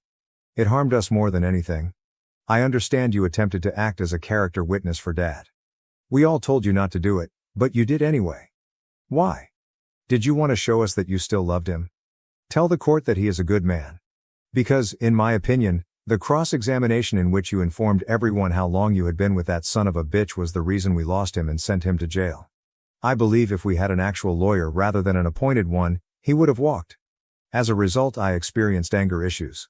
My brother became a secret alcoholic. One of the twins was suicidal, and you were unaware. All you wanted was to attempt to work things out with Dad, leaving me to support my siblings. I loathed you. In certain ways, I still do. When I got to college, I had no desire to associate with you. Like my father, I had to be a surrogate parent to my siblings. I was working full-time, attending college, and giving you money to help pay the bills. I'm not sure why you made it appear like you were doing it alone. Mom, I know it was difficult, I know you were depressed, but you got aid with your finances and Grandma defended you. But Mom only did it because everyone was against you, or so the twins believe. When Dad was stabbed, I nearly had a mental breakdown. I'd just seen him that day. I was making fun of how muscular he had become, and we had a nice chuckle about what Dad dubbed the prison body plan. He made it sound like a funny commercial. I was almost back to school when I received the phone call. I almost crashed the car because my brain shut down. It was difficult for everybody. I didn't tell anyone, but I sat outside the scumbag's flat. I wanted to beat him up so severely, but when I saw him walking with that cane, I remembered Dad's words and drove away. As the years passed, Grandma died, Followed by Grandpa a few days later from broken heart syndrome, and Dad was unable to attend the burial. Did you know that both of his sisters married in the waiting room so he could give them away? The harm you've caused to all of us is immense. It didn't help that you continued asking us for forgiveness and another chance. You never gave us room to understand or heal. You just kept asking, and all I saw was your desire to make yourself feel better. You did not give a damn. You did not try. You merely gave us room and pretended that we were expected to act normally again. Yes, you tried later, but not when it was most crucial. When Dad came out, he told us to start talking to you. He stated you were a good mother to us and that we should treat you with respect, so we did. It made you happy for a while. I remembered what it was like to not despise you. Dad struggled to find work at first, but one of his old clients eventually hired him. I did not anticipate the twins to spring that bomb on you. Dad didn't want you to know he was gone, so when you appeared, it disturbed him. He threw up after speaking with you. He stated the sight of you made him nauseous. Regarding your statement in your post regarding your ex-wife coming to see Dad, she has been seeing him weekly for over 3 years, and they have spent time together since he was released. So please, don't build a castle in the sky about the two of you getting back together. Call me if you want to discuss this. Call me if you want to fix things with your children. What you did last week, posting what is perhaps the worst time of our lives, is sheer selfishness, as your title implies. I told Dad about it, but he didn't care. He claimed you are only the mother of his children. Entitled Syl demanded I gift her a baby for her 30th birthday. So I exposed her ridiculousness and immaturity to everyone on social media. I'm not sure if anyone can relate to my dilemma or has even heard of it.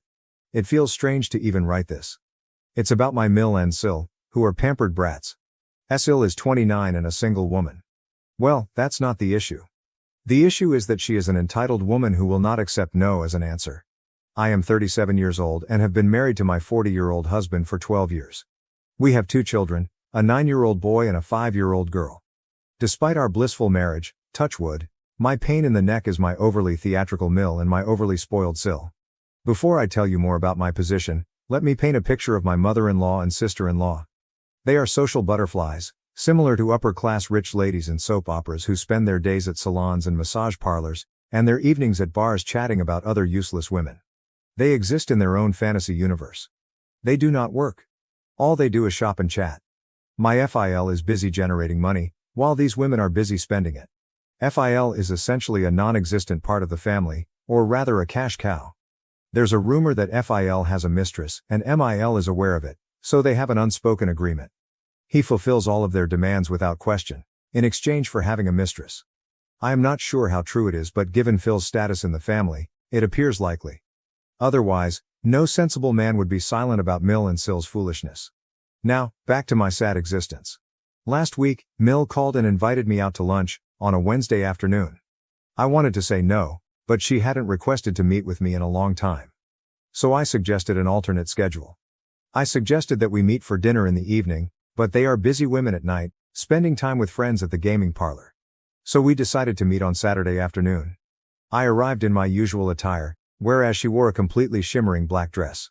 What a great pick for an afternoon lunch. She critiqued my fashion sense the moment she saw me. After the light talk, she inquired about what we intended to give my Syl for her 30th birthday. I was perplexed because her 29th birthday was just a few months ago. I mentioned her next birthday is around 10 months away. She laughed and continued. That's why we need to plan ahead of time. Remember what happened last time? She was dissatisfied with the gifts you gave her, and her birthday was spoiled. I swallowed hard and said, yeah, of course, we spoiled her birthday because we gave her a normal $250 dress and not a premium Zara one with a matching sapphire necklace. She went on to elaborate. To avoid upsetting her this time, I have thought of the perfect gift which you guys should give her. So what was that? A baby. That's right, she wanted me to make a baby and give it to her entitled brat of a daughter. I was appalled. How could anyone believe that someone would ask for a baby as a gift? I could not understand what she was saying. I had to ask her several times if I had heard it correctly. She responded, yes, I want you to have a baby and give it to Stacy, SIL, as her 30th birthday present. I flipped out and said, why do you think I would do that? She cried. To compensate for your inadequate present this time. You wrecked her 29th birthday, and now you owe her this. I stood up and stated, I don't owe anyone anything. I'm not a broodmare who would breed a child and give it to her. I stormed out of the restaurant. On the way home, I stopped to pick up my son from his friend's house. When I got home, my husband questioned what had happened between me and Mil. I asked him what he'd been told. My husband is aware of Mil and Sil's tantrums, so he does not take them seriously. He explained, Mil called and said she suggested a present for Stacy's birthday, which you refused, and now she's mad at you. I responded, yes, she wanted your child to be given as a present to your sister. Do you want that? For a brief while, he assumed I was joking and making everything up. He was laughing and rolling on the floor as I told him the full story. Then alarmed, he asked, what is she even smoking? I made it obvious to him that I would not accept her demands. My husband reassured me, we are not having any more children, and we are definitely not giving one to Stacy. The following day was Sunday. We were both at home, relaxing on the couch and enjoying our day off, when Mil arrived at our house. I excused myself and went to my room, explaining that I was exhausted and needed to rest. Mil stopped me and said she came here to apologize for the previous day and begged me to hear her out. I was relieved that she had finally come to her senses. She apologized for not providing enough context in her request. She went on to explain, you know, Stacy is turning 30 next year and has been unmarried for a long time. It is driving her insane. She requires a distraction in life, and having a baby would be an excellent way to keep her happy. First and foremost, a newborn is a fully fledged human being, not cotton candy, brought in to keep children happy. If the spoilt brat requires distractions or a purpose in life, why doesn't she find a job? But no, the princess does not work. She doesn't move a finger about the house. By the way, she still lives with my in-laws because she has no income. She avoids home duties because her nails would get chipped. If you meet her, you'll notice that her brain hasn't developed since her 14th birthday. Her room's paint is still pink, and she has a large collection of pink outfits. She knows nothing about the world around her. She will be unfamiliar with the capital city or the country's president. All she knows is that a large sum of money suddenly arrives on her card, which she recklessly spends. I responded, if Stacy is so keen on having a baby, why doesn't she adopt one? Mil laughed and said, don't be lazy. It's been a while since you were pregnant, so get the equipment back to work. Adopted newborns pose a significant risk. Who knows what diseases run in their family? It's safe with you folks. Can't you do this for your SIL? I looked at my spouse as if to plead, would you please say something? He chuckled and called Mil's suggestion stupid. He stated that I had a lot of motherly responsibilities as well as a career to manage, and that I couldn't have another baby in the thick of it all. He also commented on how strange it would be if her brother was the father of her child. My mother-in-law simply replied, why not? Maria's sister-in-law was a surrogate for her daughter, so what's the big deal if your wife does the same for Stacy? I was like, wait a minute, that was surrogacy. Maria's sister-in-law carried Maria's daughter's child because she was unable to conceive owing to medical reasons. Here, things are not the same. If Stacy had a medical concern, we might have offered to help her carry the baby. The situation here is different. You're asking us to make a baby as if we were a machine.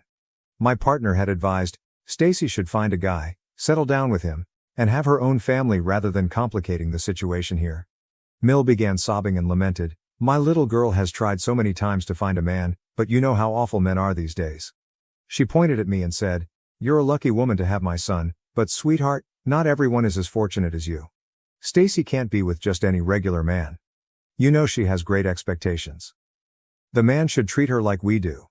I responded, yeah, of course, the last man Stacy dumped was because he didn't buy her an overly expensive Gucci bag. Mil attempted to justify her pampered princess, but I jumped up and stated, I'm nauseated from this discussion and need to relax. Once more, we will not have a child to give Seal as a birthday present. After a time, my spouse entered the bedroom. He cuddled me and attempted to lighten my melancholy. I asked him what he had told his mother. He told me that he had made it plain that we would not have any more children and that they should quit harassing us. He claimed Mil stormed out of the house in rage. Can you imagine how ridiculous this situation is? I want to bang my head against a wall, or bang theirs to make them see sense. Update 1. Hello everyone, and thank you for connecting with my post. Some of the comments were just amusing. You're correct in stating that Stacy is psychologically something. I feel the same way. Both Stacy and Mil need to have their heads checked. Perhaps they were buried under pounds of makeup, lol. If there had been any other regular person, they would have backed off after the previous talk. But now we're dealing with two maniacs. Until recently, It was just MIL, but Stacy has also gotten involved. I tell you, she is 100 times more difficult to talk to since she does not grasp logic. As I said in my previous report, Miel wrecked my Sunday with her baby-making pitch. A week later, on the following Sunday, bam! She appears again with her adorable doll. They seem to have promised to destroy my day off. Stacy entered wearing a skirt and a comfortable blouse. This was the first time I had seen her without her very tiny clothes, and her hair and nails were flawless. Mill pointed and asked, "Do you see? Stacy has already begun dressing like a mama." So this was the cause for her new fashion sense. Do they truly believe that changing your clothes will make you a mommy? Change your clothes and you're ready to be a mother. Stacy smirked at me and replied, "I'm in. Whatever I do." Then she went to hug her older brother, as if she hadn't seen him in a long time. Remember, I said she acts like a 14-year-old sweetie pie. She cried, as if we were all standing far apart. When is the good news coming? My husband appeared foolish and asked, "What's the good news?" She smirked and added, "I know you want to surprise me with your kid for my 30th birthday, but Mom is a spoiler. I now know what your plan is. I'm overjoyed to be the mother of a gorgeous little girl. I have already started buying for her." My husband interrupted her mid-sentence, and I'm glad he did because I was going to slap her skull. He said, "That is not true, we're not having a baby, much less giving one as a present." For a long time, she assumed he was merely attempting to mask the surprise. How delusional can you be? When she discovered she wasn't getting a kid as a gift, she screamed at me, "Why not? You have always been harsh to me, this is your time to set things right. Come on, get a nice tiny baby doll for me." I answered, "Stacy, we don't run a baby supply company where you can purchase a gorgeous baby girl and receive one. Do you even know how babies are made?" She relaxed and confessed, "You know, I've always wanted a baby girl. I have so much love in me that I want to shower it on my baby. You're all depriving me of that. That baby will be really lucky to have me as her mother. I will raise her to be a confident and accomplished woman. I am confident that you will not be disappointed." You see, that is why I said you couldn't reason with her. This is mindless. First and foremost, do you believe she is in the appropriate mind to have a baby? She doesn't even realize that I have no control over my baby's gender. You don't get to choose as you would with a lipstick palette. Second, this witch has never carried a baby in her arms. When my children were babies, she used to chase them away afraid they might spit and stain her hair and clothes. Even now she won't let my daughter near her because she's terrified she'll damage her nails or hair. Can anyone envision this mother changing a diaper or swaddling a baby in the middle of the night? Furthermore, I cannot go through a torturous 9 months of pregnancy, then experience the agonizing pain of birth, only to hand over my child to this spoiled princess and watch her transform the baby into a miniature version of herself. Stacy was still rambling on about how she'd be an excellent mother, but I had lost myself in the sentiments I'd expressed above. Suddenly, I stood up and said, "Look, Stacy. I know you're going to hate me for this. You already hate me. So it doesn't matter. I am not going to have a baby for you. Do you understand it, or should I write it down for you? Because it appears that you and your mother have lost both your hearing and your mind." My husband motioned for me to calm down, but I had lost my mind with their madness. I told them I didn't want to talk about it any further, and if they kept bothering me, I'd block them from my residence. I went into my room and closed the door. I'm not sure if I overstepped my boundaries, but look at them. I cannot put into words how toxic they are. My husband tried to indicate that I was being too outspoken, but I was so upset with everyone that he didn't dare say anything else. He just informed me that his mother and sister had called him a simp and then departed. I don't care what people say, he has to quit being a nice guy to everyone. I was expecting another showdown this Sunday, but it's been quiet so far, and I hope it continues. I just want this inconvenience to cease. Update 2. Oh no, how could I have thought things would end so peacefully? Following the explosion, the next 2 weeks were quiet and tranquil. I felt so at ease without MIL showing up at our door. But God, it wasn't silent at all. There was a flurry of activity going on online that I was completely unaware of. Stacy had been defaming me on social media, alleging that I was taking away her chance to become a mother. She describes herself as a beauty guru and posts makeup tutorials. She has a respectable following on her account. I'm not extremely active on social media because I have a life outside of the screen, with 2 children and a real job. Anyway, Stacy said that her brother was game to have a baby for her, but I denied it. She stated that she has always wanted to be a mother, but because she is unmarried, she has had no luck with adoption. Such a lie. They never even attempted to adopt, and if they had, I'm sure she would have failed the adoption interview. Stacy said a lot of things to put me in a negative light. She said I was denying her a kid because she was unmarried and I held conservative, old-fashioned attitudes. I wanted to say that I was denying her the kid because she was stupid. I had no idea about her hatred campaign until my husband's aunt called and asked why I was doing this to Stacy. That was when I read everything. It was amusing how her foolish friends and relatives made me out to be the villain. Even if what she said is accurate, I have the right to say no. It is my body, and I may refuse. My husband encouraged me to ignore it, that it will pass like a season. I originally ignored it, but how can you not read public comments made against you? We are not that thick-skinned. I understood Stacy saw my quiet as weakness and was trash-talking me even more. My buddies and I devised a strategy to make Stacy pay for her actions. I called her and said, "I'm very concerned about the web campaign you're waging against me. The negativity is destroying my reputation. So I'm considering having a child for you." Yeah, I said it to please her ego. My reputation is ruined. I don't care what she or her foolish followers think of me, but she deserved to be put in her proper place. She's been a pain in my side for a long time, and it's finally time to deal with her. I responded, "Stacy, why don't you come over, and we can discuss a few things before we proceed." She was ecstatic, believing she had defeated me. When she came to my place, I replied, "Since I've agreed to your demands, why don't we go live and tell everyone you're having a baby soon? It would help to clear up any poor reviews, and you'd get a nice viewing time." She agreed right away because she enjoys social networking. We went live and I said, "I have agreed to have a baby for Stacy, so let's take some questions for the future mom." Stacy was so pleased with her victory that she had no idea what she was heading into. I responded, "So Stacy, what plans do you have for the baby?" She giggled and exclaimed, "Oh, I'm so delighted to be a mother to a baby girl. I had already started buying for her. I'm going to make her look like a celebrity from the moment she's born. I will never leave her without makeup. She will always have to appear perfect and acceptable." I didn't explicitly state that no one could guarantee she'd have a baby girl, but I let the audience educate her on the subject. Her response had already outraged many people and the video was filled with harsh comments and trolls. Stacy was so focused on expressing herself that she missed everything else. I replied, "That's lovely, Stacy, but what about when the baby is fussy and crying? How are you going to handle that?" She responded, "The girls in our family do not cry, do they? I mean, I have never seen your daughter weep. She's always well dressed and calm." Without making her feel silly, I said, "That's because you've only seen her for a short time. Every baby cries. Every tidy, well-dressed infant is the result of many hours of hard effort by the mother." Her answer was, "Then you can take care of the crying, and when she's calm, I'll dress her up in cute frilly dresses and matching necklaces and tiaras, and I'll put makeup on her." I couldn't stop giggling and told Stacy, "Babies cry all day and night. Are you suggesting you'll bring her to me every time she cries and then take her back after she's finished?" She exclaimed, "Yes, that's correct."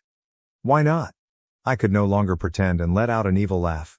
She responded, "Are you trying to scare me off? How difficult could it be? You did it and I can do it too. I am so much better than you. I have more followers and a better fashion sense than you." She abruptly ended the live video while ranting. She was angry at me for grilling her on live camera, but she had no idea how much damage it had done to her. She stated, "We're game for the baby." As she walked away, I smiled calmly. My friend taped the entire live session. I wrote a lengthy essay detailing how Stacy and her mother had been pressuring me to have a child and give it to her as a birthday present. I methodically underlined all of the red flags that indicated why Stacy should not be trusted with a child. Her responses during the live stream were enough to let folks realize what an airheaded woman she is. I stated all of the additional things regarding Stacy that were not included in her responses. I tagged her in the post and shared it after midnight, thinking the princess would be sleeping. She'd wake up the next day and by the time she untagged herself, thousands of people would have seen the message. As expected, my post went viral, owing to Stacy's followers. Tagging her in the post allowed her fans to troll her extensively, with comments such as, "How could someone with such a low IQ even exist on this planet?" A single comment said, "Forget about being a mother, this woman shouldn't be left alone on the streets."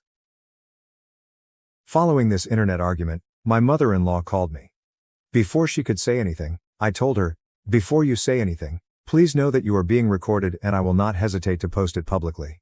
My God, she hung up and did not call back.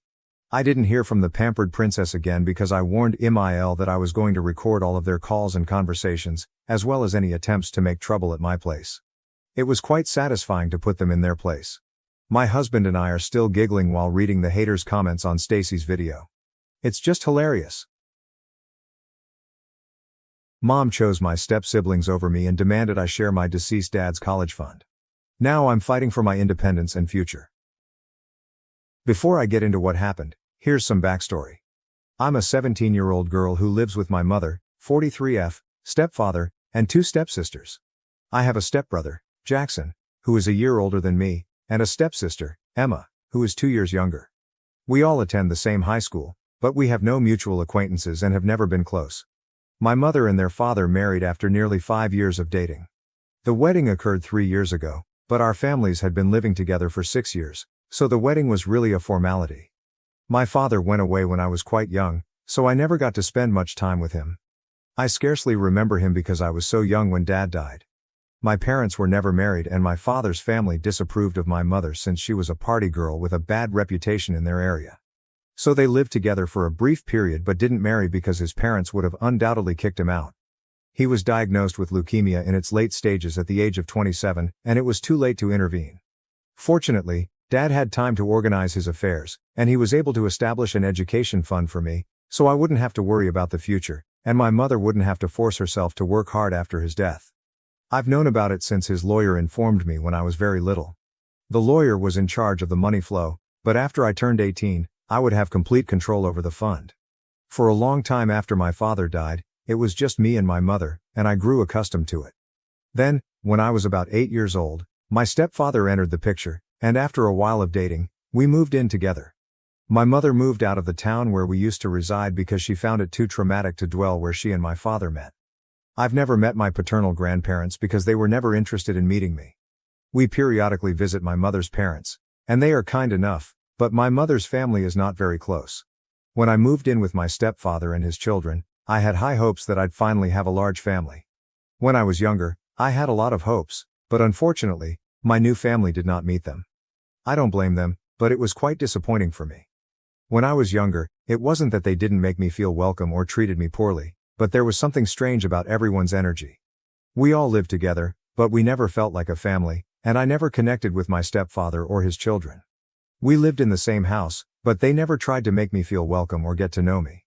I tried several times, but they did not appear enthused, so I gave up after a few months. I understood that we were more like glorified roommates than true family members, and that was it. I did not romanticize it. My mother, however, told a different narrative. They treated her differently. The mood toward my mother was radically different. They treated her as if she were a member of the family. I could be mistaken, but I believe that my step-siblings and stepdad were pleased to include my mother and play happy family with her while excluding me was due to my stepdad's ex-wife being a nightmare.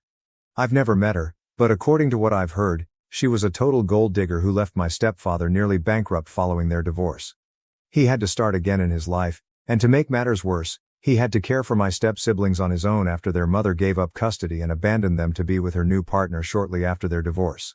Meeting a woman like my mother, who is the polar opposite of his ex-wife, was probably beneficial to all of them, but I wasn't really needed in that situation. They made me feel like an afterthought.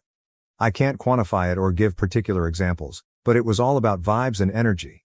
Despite being a member of the family, I always felt that I wasn't really a part of it. My only consolation was the thought that I might have been overthinking things, something I used to tell myself when things got too much for me. It is strange to admit this, but I was genuinely jealous because it appeared that my mother had finally found her people, while I remained on the outside. After a few years, I began to dislike everyone because I felt left behind. I never mentioned it to anyone since it seemed tiny and insignificant, and I didn't want to make a big deal out of it. That was how life was, and while I wasn't happy about it, I was still content. Now back to what happened a few days earlier. I've been researching universities for the past several weeks because I'm about to graduate in a few months and need to start sending out applications. I wasn't concerned about the money since, as I previously stated, my mother had always informed me that there was a fund put aside for me, which I intended to use. But then, a few days ago, my mother said she needed to speak with me about something very serious.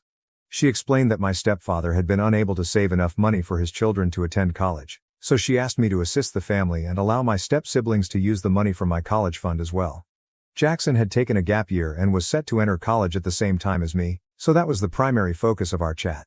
Legally, My mother had no influence over the assets because my father's will clearly stated that only I would be able to choose where the money was spent after I turned 18. To be honest, I did not want to split the money with my step-siblings. For starters, I didn't consider them family, and neither did they. Second, even if I don't use the entire amount that my father set aside for me, I'd like to keep it for myself. That kind of money could help me get a head start. Useful for when I obtain my own apartment and starting living on my own until I start earning.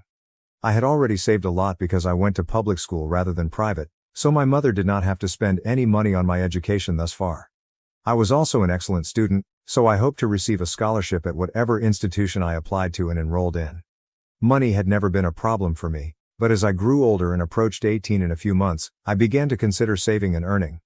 Giving money from my fund to my step-siblings didn't seem like a good idea, so I informed my mother that I would not be sharing those cash with them since I did not believe it was necessary.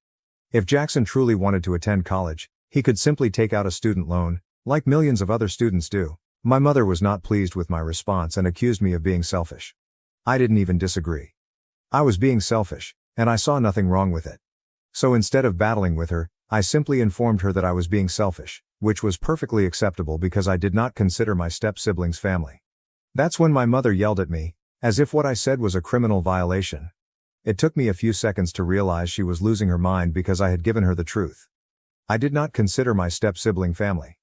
The double standard was ridiculous. On the one hand, my family had treated me as an outsider for the past 8 years, and she never seemed to notice. Or perhaps she did, but she didn't care. However, when it came to me, I was suddenly expected to consider them family and treat them as such for no apparent reason. I attempted to speak to her quietly and without yelling, but it was pointless because she was already yelling at me and calling me ungrateful, among other things. So I waited for her to stop yelling before telling her that she could scream all she wanted, but I wouldn't change my mind. All that screaming at me would do was alienate me even more and make me less likely to support them in any manner. My mother calmed down a little after I said that, and I assumed we were finally going to have a sensible conversation in which I could express my feelings. But that was foolish of me. I had forgotten that in this environment, my sentiments were irrelevant. What mattered was whether my mother, stepfather, and step-siblings were content. None of them seemed to care about my pleasure.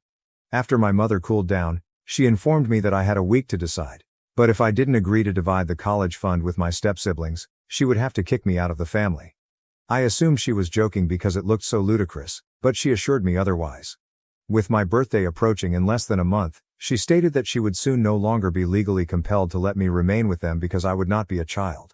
So I'd be on my own if I didn't agree to share the college fund that my father had set aside for me. I couldn't believe my own mother would say such a thing and put me in such a tough situation for the sake of my step-siblings, especially since I was meant to be her own flesh and blood. She advised me to tread carefully and think it over, since this decision could cost me everything. She then exited the room, leaving me to absorb what she had just said. It was extremely insulting to be treated that way by my own mother, and I decided that day that I was going to get out of this house no matter what the cost. So I began talking to my friends and told them that I needed help finding an apartment of my own because I was planning to move out for my 18th birthday. I told them what my mother had stated and emphasized the severity of the situation. I knew that after I turned 18, I'd have control over the money and could select where to spend it. Yes, I would have to stick to a budget and carefully select my college degree, but it was worth it since it meant I could move out and live on my own instead of putting up with my family. Or forcing them to tolerate me. After that chat with my mother, it became clearer than ever that I was not welcome in that house at all, and I had been treated as an afterthought all these years. I realized I had not overthought anything. In fact, I may have been underthinking things because I had never expected this. A few days later, a friend informed me that she had spoken with a cousin who was also applying to the same universities as I was, because we shared similar interests. Her cousin planned to live in an apartment since she wanted to be self-sufficient from the start. My buddies suggested I contact her cousin, and if we ended up attending the same college, we could rent an apartment together. I thought it was a brilliant idea and phoned her cousin right away. We figured things out, and I informed her of my condition. She was empathetic, and I could tell she was a pleasant person with whom I would get along, so that was resolved. The only thing left to worry about was where I'd live until college started, which was still a few months away. Fortunately, my friends said I could stay with them until college started. It was a dirty and risky scheme, but I was willing to go along with it since anything was preferable to living with my mother and her family. After the dispute with my mother, I was treated horribly. They weren't yelling at me or being blatantly harsh, but rather in a humiliating way. They'd all banded together against me, treating me as if I were the most repulsive thing alive. Every time I entered a room, everyone would stop chatting and leave, returning to their respective spaces. They constantly gave me the side eye and refused to speak to me, as if I had done something terrible. It was so humiliating that I wanted to run away. It took a long time to plan something for myself, but I was determined. As soon as my friends were ready to take me in, I would depart. When my mother asked me again whether I had changed my mind, I decided to tell her the truth and leave. I assured her I hadn't altered my mind and was indeed intending to depart. I said that the way she and her family had been treating me over the last week was nothing short of crazy, and I couldn't take it any longer. I told her I'd already spoken with friends and would be staying with them until I could start college and relocate far away. I made it clear that I did not want to see her again. So she might kick me out. It would make no difference to me. I already had a plan, so I wasn't surprised when my mother yelled at me again, asking me to leave since her house wasn't for selfish, ungrateful brats like me. I left, relieved to be rid of them. But it wasn't the end of my plans.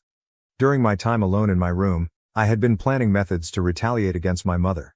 My life had taken a bad turn after she married my stepfather, and she didn't seem to mind because she was content with her new family. I had tried to be pleased for her while suppressing my emotions, but it was clear now that she did not care about me at all. Her stepchildren were more important to her than I was. The way she treated me made me feel terrible, and I was determined not to let it go unanswered. So as soon as I got out of the home, I resolved to confront her for who she truly was. The only reason I waited a week to speak out about her unreasonable expectations was that I didn't want her to have access to me or the power to express her disappointment in me. I knew nobody in their right mind would ever agree with what she had said to me. After moving in with a friend, I decided to go online and write a post about my mother. I wrote about how my mother raged at me because I refused to pay to my step-siblings' education fund. I explained that none of them had ever treated me like family, and my mother didn't seem to care. It only became an issue when I handled them in the same manner. I discussed the double standards and how my mother had almost completely forgotten about me after moving in with her new family. I also stated that I considered my mother to be the single most selfish person on the earth because of how she had been treating me simply for saying no to something utterly stupid. Any rational person in my situation would have said no, especially because the money she was discussing was left exclusively for me by my father. It wasn't for anyone else to use, and I didn't think it was fair of her to want me to share it with people who had never treated me like a member of their family. I might have contemplated it if my step-siblings had been good to me at some point, but that was not the case. I was quite frustrated and I vented my feelings in that single post. I knew this would have a severe influence on my mother, especially because many of her friends and their children followed me on social media, but I didn't care at the time. All I wanted was to get back at her. To be honest, my mother had always been my sole source of support and happiness because I only had one parent to rely on. My grandparents were rarely in touch with me, so my mother's preference for my step-siblings over me felt like a major betrayal. I was really hurt and wanted to express myself without regard for the repercussions. So I made the post, and the results were precisely as I expected. My mother sent me multiple texts, claiming that I had ruined her life because everyone had seen the post, which had been shared numerous times. My mother was well liked within her circle of acquaintances, so it was not surprising that people were seeking for an excuse to gossip about her. I played right into their hands. She attempted to call me multiple times, but I did not answer or react to any SMS. I was terrible and had hoped that writing the post would make me feel better, but the messages my mother gave me made me feel even worse about my decision. I could see from her text that she was quite torn about this. She said things like she never expected me to do this, that she thought she raised me to be nice and sympathetic, but I was the complete opposite, and she couldn't believe I was her daughter anymore. Then she hauled out the big guns and informed me that if my father were alive today and saw this vindictive and malicious side of me, he would be tremendously disappointed and would no longer want to be linked to me. That really got to me. And I started feeling like I'd done something bad. I began reconsidering everything, which led me here. At this time, I'm not sure if it was appropriate for me to refuse to share my college fund with my step-siblings. I'm not sure if I should try to make things right with my mother and the others since I don't think I can face them after what I did. But this could also be a brilliant strategy to manipulate me, and if so, it's certainly working. That's why I need your assistance. Now that everyone knows the data, I can finally reach a conclusion. So am I bad for refusing to share my college cash with my step-siblings and then creating a negative post about my mother? Update 1. Hello and thank you so much for your response. A lot of you sent me very nice words, which made me feel better about myself and what I did. I suppose I needed that to see things for what they are. I was about to give my mother another chance just because I wanted to see the good in her. I wanted to think she wasn't a nasty person, but what kind of mother speaks and acts the way she did? She's just not a decent person, and it's time I accepted that rather than fighting it. So I blocked her so she couldn't contact me again. I knew if she texted me, it was solely to influence me or get that post removed. I do not want to take that post down. I want it to remain up till she apologizes to me. She knows where I am because my friend's mother informed her that I live with them, and she knows how to contact me. If she doesn't contact me, I'll consider it as an indication that she just cares about her reputation. Update 2. It's been 2 weeks since I moved out and started living with a friend. Since that post, I have had no touch with anyone in my family. I did attend school for a few days and bumped into Emily a couple of times, but she simply gave me a nasty look and like I didn't exist. Not unexpected, given that they've been pretending I don't exist for the previous 8 years, so it must be even simpler now. Anyway, my mother eventually came to see me last evening.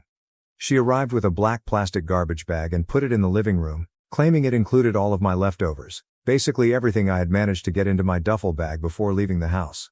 It felt a little disrespectful that she had used a garbage bag to pack my belongings, and it was even more insulting when she threw everything on the living room floor, leaving me to gather it. My friend and her parents, who witnessed this, were appalled. They did not enjoy my mother's behavior and even took it upon themselves to quarrel with her over it. They advised her that given that I was her only daughter, she should have compassion for me instead of treating me so harshly. They really drilled her, and she didn't take it well. She informed them they had no right to discuss her parenting methods because they were the ones harboring a delinquent like me. I almost broke out laughing when she said that since I was not a delinquent, I was a scholar student and she knew it. I almost addressed it myself, but I didn't have to because my friend stuck up for me. She told my mother off, saying she was grateful her parents were not like mine and had a heart. It developed into a catfight after that, and my mother became enraged and fled. I was really grateful for my friend and her folks. I don't think they needed to stand up for me, but they did, and I couldn't be happier. This was probably the first time in my life that I had someone fight for me, and it was quite moving. But, in any case, I doubt my mother will return anytime soon because, after the reception she received yesterday, I wouldn't dare to show up around here again if I were her. I truly hope she doesn't show up because I'm tired of the drama. I simply want to go on with my life and start a new chapter, but I can't because she keeps reappearing. So I hope this is the last time I have to deal with her. Update 3. Hello everyone, long time no see.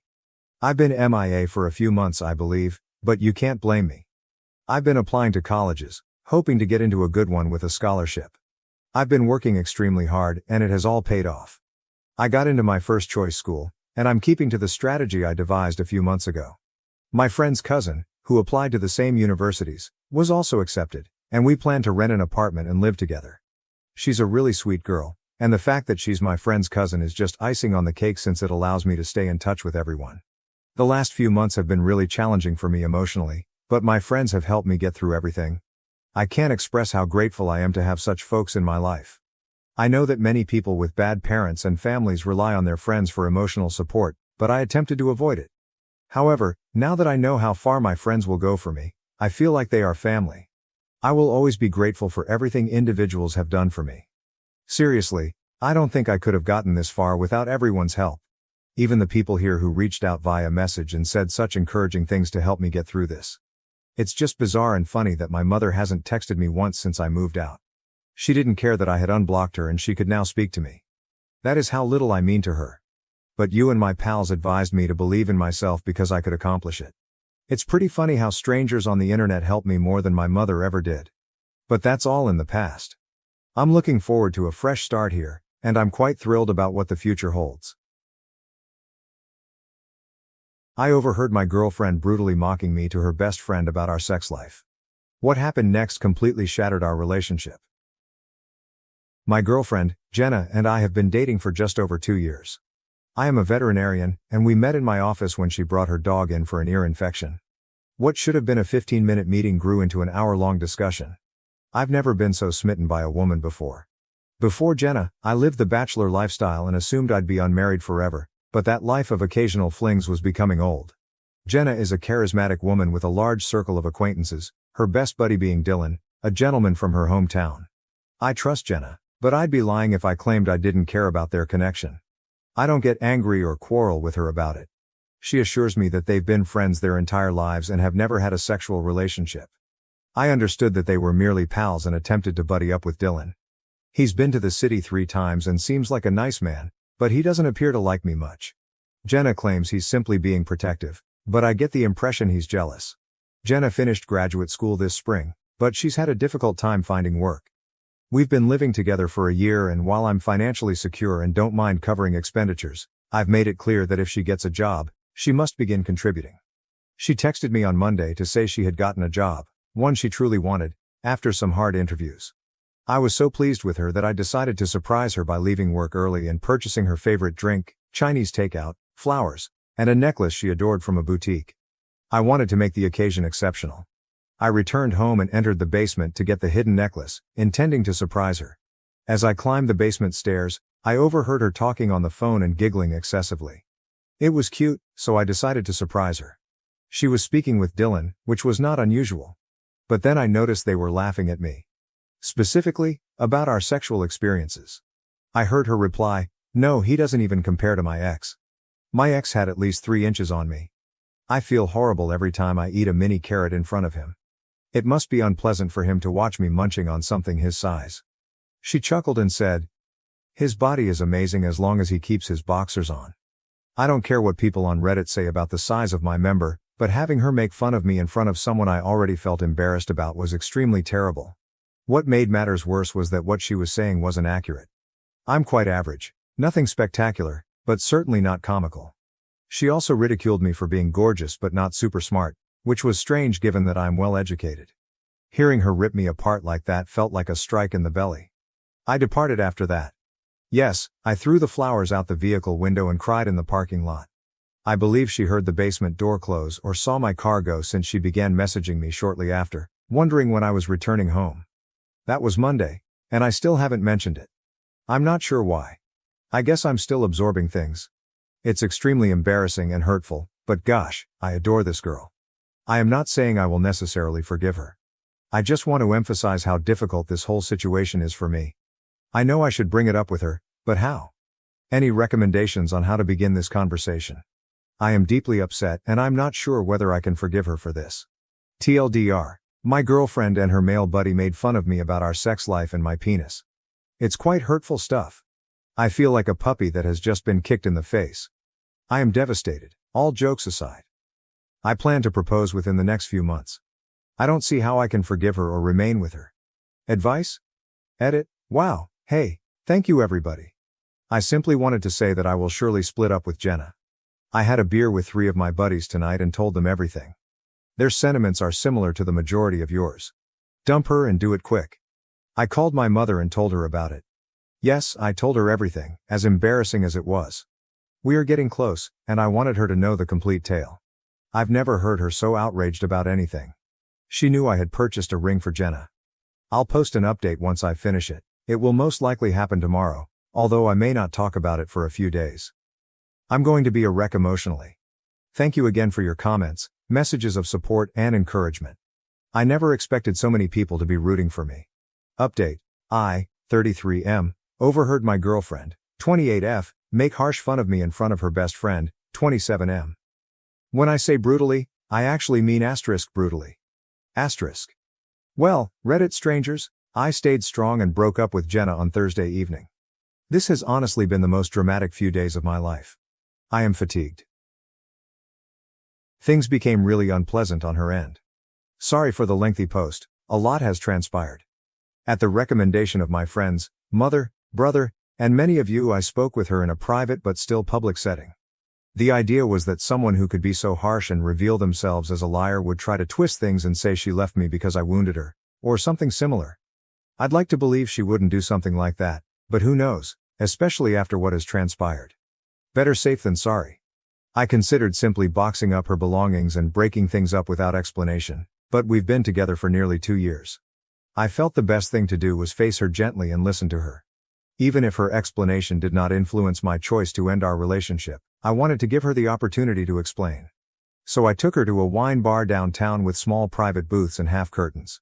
She had been saccharine sweet since Monday, which indicated that she either A, felt bad about what she did, B, believed I had overheard her, or C, had no idea why I had been aloof. She dressed quite smartly, and despite everything, I must confess she looked stunning. She was also quite loving and made provocative comments regarding future plans. Normally, my precious little baby carrot would have been overjoyed with this, but given the circumstances, it was difficult to appear normal. I had practiced what I was going to say several times, so as soon as we sat down and grabbed our wine, I started.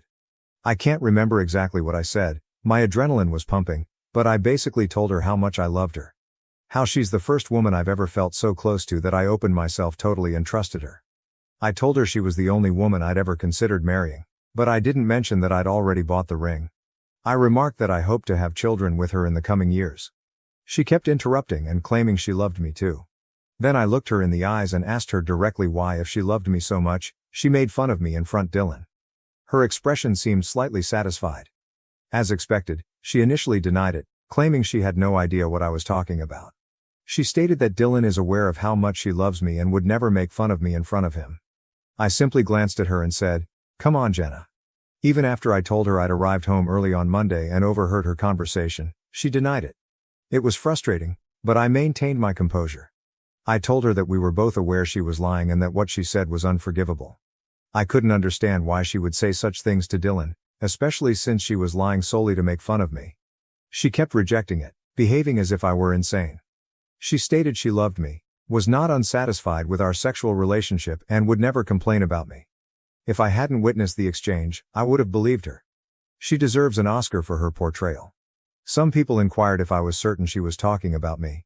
When she compared me to her ex and his cracking member, she did say my name, so there's no question. In the end, I told her I'd take us home so she could get the necessities and her dog. My brother and his girlfriend were also present. I wanted to make sure there were other people around to serve as witnesses. So I let her grab her belongings while refraining from being abusive or disruptive. I told her I'd pack up the rest of her items and set them out for her to get any time she wanted. She couldn't believe I was breaking up with her. She pleaded with me, but I was set in my ways and refused to change. It was difficult not to cry in front of her when she continued stating how much she wanted to be with me forever and that she hoped to be the mother of my children someday. I own my house, and since Jenna hasn't assisted with bills like rent or utilities, I wasn't too concerned about, to put it frankly, forcing her out. She continued asking me what she was supposed to do and where she should remain. I told her it was no longer my problem and that she could stay with friends until she could obtain her own apartment. The majority of the furnishings and decor were mine anyway. She only had clothes and toiletries to take with her. Even the refurbishing she had done in my house was on my dime. Then came the waterworks. She burst into tears, claiming she didn't understand how I could treat her like that and that she thought I was a decent guy. She must have said this a million times. I assured her I'm a good guy, which is why I didn't just put her belongings on the front lawn, change the locks, and leave without explanation. Then, to my surprise, she dug the knife in deeper. She said she had no idea why she had said those things to Dylan, but eventually admitted she had. She went on to say that maybe it's because Dylan brings out the best in her, and she can laugh at things that would ordinarily make her cry, like my penis, apparently. I told her it was unfortunate that if what I had heard was her best, I would hate to witness her worst. It was spiteful of me, and I generally avoid making sarcastic remarks, but I told her she could return to her hometown and live with Dylan or her ex-boyfriend who had the 9-inch dick. It was astonishing how quickly the tears dried up. She flicked the switch and told me I had no idea how to treat women, that I was a loser with a little penis, and that I'd be alone forever. She stated she never truly loved me and that I was more of a friend, but she didn't want to upset me, so she stayed with me. She also indicated she would have declined if I had proposed. Just for good measure, she underlined that my penis was a baby carrot, and that I would die alone. I told her that I would rather die alone than marry someone who was harsh, did not love me and did not respect me. No joke, she started screaming. Not words, just a loud, terrifying scream. It was disturbing, and she stormed away after calling me a dirty pig. After settling the bill and apologizing to the waiter for the incident, I exited, and there she was, standing outside, crying. I knew what she did was terrible, and everything she said minutes before was equally as bad, but I still didn't like seeing her like that. I did not want to leave her on the sidewalk. I live in New England, and it is already quite chilly here. I offered to drive her back to the house so she could get more of her belongings and told her that she needed to find another place to stay once she packed a bag. She agreed, and we didn't chat at all in the car. It was one of the most embarrassing experiences of my life. My brother and his wife were already at the house when we arrived. His wife remained inside while Jenna packed, and my brother waited outside with me. It passed by uneventfully, and she was picked up by her girlfriend. I made sure I had my house key back before she departed. Later that night, Jenna texted me frequently. The messages varied from sorry to sorrowful, angry, extremely angry, and back again. I did not respond to any of them. I merely texted her the next morning to let her know that her remaining stuff were on the porch and that she could pick them up while I was at work. I didn't hear from her until almost the end of the afternoon. She sent me a nasty text, wishing me every ill. I ignored it. When I arrived home, it was a disaster zone. She'd smashed everything. I'm not sure if she made a spare key or knew how to pick the locks, but she managed to get into the house. She ruined everything. Smashing precious items, ripping up furniture, clogging 2 sinks, and leaving the water running. She left the refrigerator door open and dumped food all over the kitchen. It was a wreck. The only considerate thing she did was lock my 2 dogs in a bedroom so they wouldn't be wounded by the broken glass or eat the scattered food.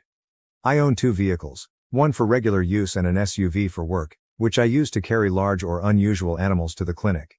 In the midst of all the turmoil, I had neglected to give her a key to the SUV for emergencies. I stepped outside to check, and she had also wrecked the inside. She poured flour and tomato soup throughout the interior. It's just things, I suppose, but the fact that she could do something so childish and horrible on top of everything else astounds me. Last weekend, we went to a play, hung out with friends, played Monopoly, invented a drinking game, watched Netflix, and made love several times. My house and automobile, as well as I, have been wrecked. It's amazing how quickly things change. Not my best moment, but I was so irritated that I immediately bought 25 pounds of baby carrots from Costco's rapid delivery service. I had them transported to her friend's house, addressed to Jenna, 100 pounds of baby carrots. They deliver within an hour. She sent me a flurry of fascinating and offensive texts that evening. Yes, it was petty, but my only regret is that I wasted food. I hope she donates them or prepares some of them. So that's it. I blocked her last night because the nasty texts kept pouring. I'm feeling really beaten down right now, and I've sobbed more than I have in a while. It is apparent that I made the proper decision. Jenna is obviously not emotionally stable or mature. She truly is harsh, and I know I deserve better. Since Monday, I've spent a lot of time reflecting on myself as a partner and trying to figure out what caused her resentment, or whatever it was. I'll be really honest here. I work a lot. I try to make time for the people I care about and avoid bringing work home when I've had a difficult day, although I do occasionally. I understand this. Jenna and I have had previous disagreements about it, and I've made a concerted effort to schedule my days so that I can return home on time. I've also attempted to avoid terrible days at work as much as possible. However, anyone who is a vet or has worked with one understands that we are always on call for emergencies. Sometimes we have patients we need to check on or stay with all night. Time off might be difficult. It is achievable, but it is difficult. My staff is fantastic and can manage most issues, but I still receive a lot of calls or texts from them when I'm on vacation or away for the day. I'm sure there were occasions when Jenna felt second best to my job. Well, I know there have been. She's told me so before. I attempted to make modifications, but there was only so much I could do. As far as I can recall, I've never been intentionally cruel to Jenna. I've had terrible days, been cranky or absent, and we've had our fair share of arguments and fights, but nothing harmful or excessive. I genuinely thought we had a good relationship and were both pleased. I know I was. It's difficult not to question myself and wonder if I'm truly a disappointment, or if I neglected her to the degree that she felt unloved enough to act the way she did. I do not know. But I know that, nevertheless, the way she treated me and responded to the breakup was completely unacceptable. I didn't deserve it, and that's on her. So thank you for supporting me, Reddit.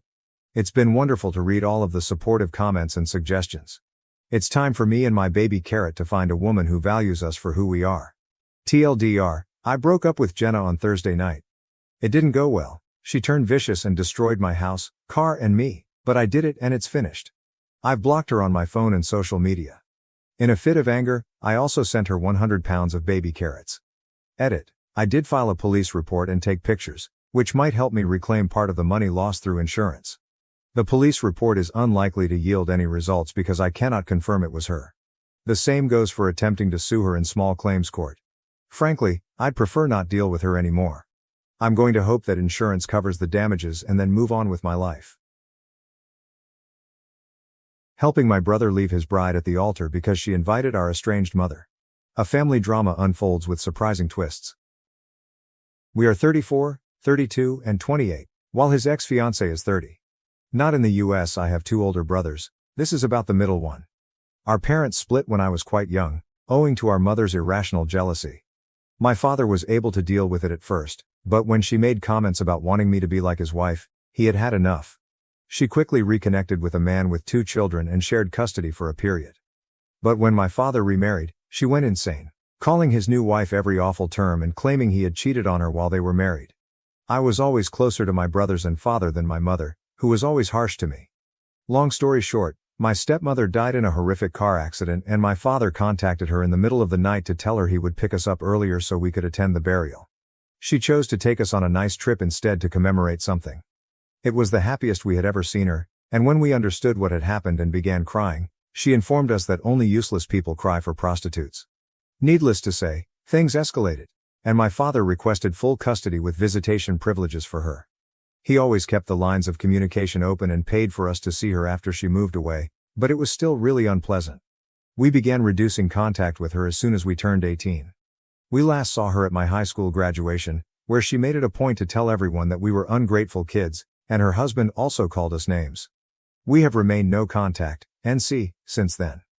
My brother Sam began dating his ex 3 years ago. She had heard all of the stories and reasons we were NC, but she thought we were being theatrical. They had many disagreements because of her ideas, but she ultimately appeared to abandon the "you need to reconcile with your mother" crusade. Throughout the wedding preparation process, there was no sign that anything was incorrect or suspicious. Then, on the wedding day, we arrived at the church and saw our mother, her husband, and two children sitting in the front row. I instantly panicked and contacted my brothers. Sam suspected she had found out and wanted to crash the wedding, so he called his ex to tell her of the potential turmoil. She assured him that everything was fine because she had invited them. Sam hung up and asked me to go fetch him while our older brother handled things at the church. We went home and barricaded ourselves, even while his ex, her family, friends, and others attempted to reason with him. Mom's spouse even called to say he had always known we were useless. Now that the dust has settled, the majority of Sam's friends and family support him. Our father's ex-in-laws have already threatened to sue for the money they paid for the wedding if Sam does not marry her, but Sam says he would rather repay them than marry someone who has betrayed him. Our nuclear family wholeheartedly supports Sam, but the blowback has been massive. Edit. You just reassured us all, so thank you. Some have asked, and she hasn't apologized. She also texted my oldest brother Joe, saying she felt inviting our mother would be a nice wedding gift for Sam because she values family. My father purchased them a house as a wedding present, but only Sam is on the paperwork. She had keys for when they moved in, but we only got the locks changed today. Joe and other cousins are relocating Sam's belongings from her apartment this week. We aren't concerned about being sued, but we will consult a lawyer just in case. We also learned that Mom and her family are still in town, but because we're all staying at our childhood home for a few days, we don't mind. My father is saddened that Sam is heartbroken, but he is doing his best to cheer him up, along with my boyfriend and sister-in-law. I had to deactivate my social media accounts because I was receiving abusive remarks and messages, but the more people hear about why Sam fled, the less messages I receive. I am still sorry that she was humiliated, but my brother comes first. Edit 2. I questioned Joe about the aftermath at the church, and it was precisely what I imagined. He claims he stood up in front of everyone and informed them Sam wasn't coming and that they should go home. All presents delivered to our side of the family will be promptly returned. The ex was still outside the church when someone from her family notified her. And she began yelling and wailing, constantly contacting Sam. Mom tried to speak with Joe, but he didn't even glance at her. When she couldn't obtain a reaction from him, she burst into tears, lamenting how cruel we are to her. Some people began to console her, as is customary for her, but Joe and his wife were unconcerned. When they left the church, the ex was waiting for them and demanded to see Sam. Joe resisted, telling her no. Then she wanted to know what to do about the party, to which Joe said that if she didn't want the venue, he would arrange for the food to be distributed to the workers so that it didn't go to waste. Everyone was shouting except Joe, who kept calm since he didn't want to satisfy Mom. Joe and my sister-in-law returned home after stopping at the store and various fast food restaurants, and we've been inside the house like kids again, with a few more members.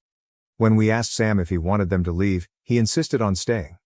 We had all planned to spend time with our families following the wedding, so it was not an issue. When the ex arrived at the gate, we understood she was not going to use the venue, so my sister-in-law called the venue with Sam's information and asked them to give the food. She also sent some advice for their problems. It appears that we will receive all of the alcohol that my father paid for, so we will be pretty drunk by the end of the year. A few people messaged me, asking why our father ever married our mother. The answer is simple: he adored her and felt she was the nicest person imaginable. It turned out she wasn't, but she knew no one else, except possibly her unpleasant husband, would marry her unless she seemed to be kind. Dad even considered staying with her until we were grown-ups, but her condition worsened. She used to be really sweet, and he thought she was changing, but she would then revert back. As for my ex-sister-in-law, we have no doubt she feels our mother is a nice person with ungrateful children since she can be incredibly charming. Some individuals find it amusing to make fun of others as long as it is not directed at them, but this does not excuse what she did. Sam's only explanation was to his boss, who attended the wedding. His boss was quite kind and surprised by what our mother put us through, given how well adjusted and happy we appear. Our father stated it was a shock for all of us, and he told Sam to stay home for as long as he needed. Sam is returning home for the time being. I showed the post to my family, who were affected by your thoughtfulness. Sam wants you to know that his ex-fiancée did not exhibit any alarming behaviors, and he honestly believes she understood his upbringing. He agreed to meet with her and her parents today, but only if it was at our house, where we could support him. It will be an interesting visit. Update: Sam lost some money, but it will not affect him. Her parents paid for her outfit, a very beautiful cake and a portion of the honeymoon. His ex wasn't the most popular in-law, but we believe she adored Sam. We don't have any touch with Mom's side. Joe used to communicate with our grandmother, but after his wedding, another disaster, he cut her off too. Mom's statements about me wanting to be the wife stemmed from her idea that we shouldn't have daddy-daughter days. However, there were also Daddy Joe and Daddy Sam days. Dad constantly attempted to spend time with us, both individually and as a group. She's just unwell. We don't advertise our childhood, so when others inquire about our parents, the typical response is, "It's just my dad." Or "It's just my siblings and my dad." Most people assume Mom is deceased, avoiding the unpleasant question about why we don't speak to her. Mom's stepchildren are both male and in their early 30s.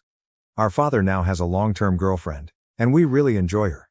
She's been doing her own thing over the last 3 days, but she says we have her full support. The update: I was curious why Sam agreed to the meeting after not speaking with her, but it turns out she sent videos and images of all his possessions on the floor to his best buddy, Tom, and threatened to burn or destroy everything unless Sam spoke with her. Tom went to see Sam and told him what had transpired. They advised her that they needed entry to the flat before anything could happen. Tom, Joe, a few cousins, and my boyfriend went over to pack Sam's clothes, devices, and crucial documentation.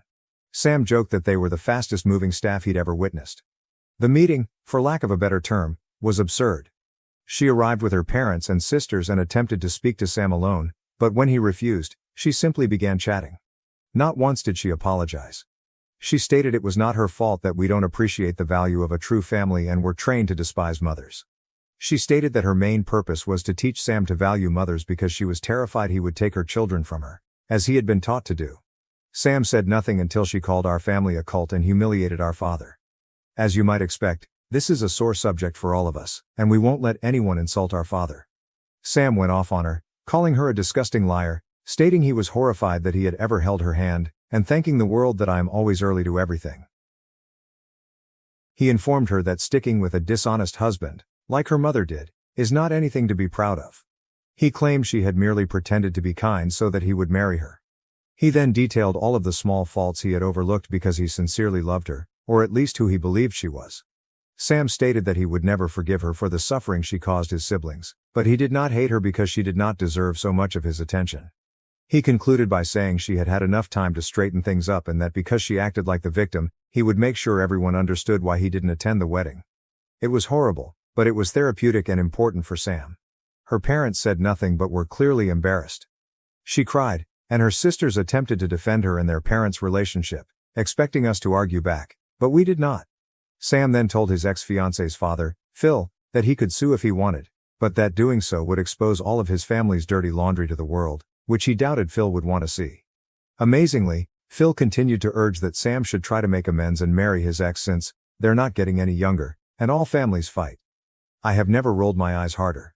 The remainder of the meeting was spent on logistics, returning wedding gifts, ceasing harassment from their relatives, canceling the honeymoon, and changing the locks. Sam's ex was crying and attempting to talk to him, but Sam was all business and didn't want anything from her. He only answered directly when she mentioned keeping the engagement ring, even though no one had requested it. Later, when the booze arrived, our mother and husband crept through the gate when it opened. She said she just wanted to talk to her baby boys. My father requested her to go, but she insisted that he had raised us incorrectly and that we had embarrassed her with our actions. She couldn't believe we were such bad people, and suggested we make amends with her because we clearly lacked maternal love. She got it right, and the outcome was pathetic. Joe walked outside and ordered her to go since the cops were on their way. She took advantage of the chance to cry because it was Joe's first conversation with her in roughly 10 years. She tried to persuade him to join her and her husband for dinner, but Joe simply urged her to go and stated that the only thing he wanted to hear about her was when her burial was, so he could rejoice. Mom cried hysterically, while her husband screamed, demanding an explanation and even threatening to strike Joe. My father and Joe went back inside and left them at the gate until we noticed they had finally left. Then we closed the gate. Some people struggle to comprehend why we behave the way we do, yet what I've said about our mother is only the tip of the iceberg. Dad wasn't very proud of what Joe said, but he saw that Joe needed to express himself and was speaking on behalf of all of us. Maybe this makes us awful people, but we really don't want to see her again. We will all have family therapy sessions in addition to individual ones. Sam no longer wants the house, but Dad advises him to take things slowly, with the first step being to mend his heart. We've been watching horror movie marathons, with a few Disney oldies thrown in, and we've even created a drama bingo game with all of the possible outcomes. I suppose we are dramatic after all. We love each other and we're educated to treat others with respect, yet when pushed, we can be petty. While I would never wish to be abandoned at the altar, I would do it again because I adore my brother more than I feel sorry for her. We'll go on a family trip someday, but for now, we'll just enjoy spending time together. To the individual who said Joe is a hero, his siblings could not have asked for a greater brother and friend. We have read all of your letters and would like to thank everyone for allowing us to vent, for the awards, and for their support. Sorry if my English isn't great. Joe and Sam are clearly fictitious names, but I hope you understand. Also, my brothers are reading your remarks and want you to know how much they appreciate your positive attitude. To anyone in a similar circumstance, know that things will get better. Update 2. Some clarifications. You're welcome to PM us, even if you are insulting us, but I will only answer publicly. To the individual who wrote me a harsh essay accusing Joe of being parentified, here's my response. My brothers spent time with me because they wanted to. We had special days together, and they did anything they pleased. They had a large circle of friends and traveled both with and without me. There were nannies, family members, and my father, so they were never obliged to bring me along. They enjoyed a great deal of freedom, within reason. Our parents split when I was 3, and despite shared custody, we spent 90% of our time with Dad. We only went to see our mother in pairs.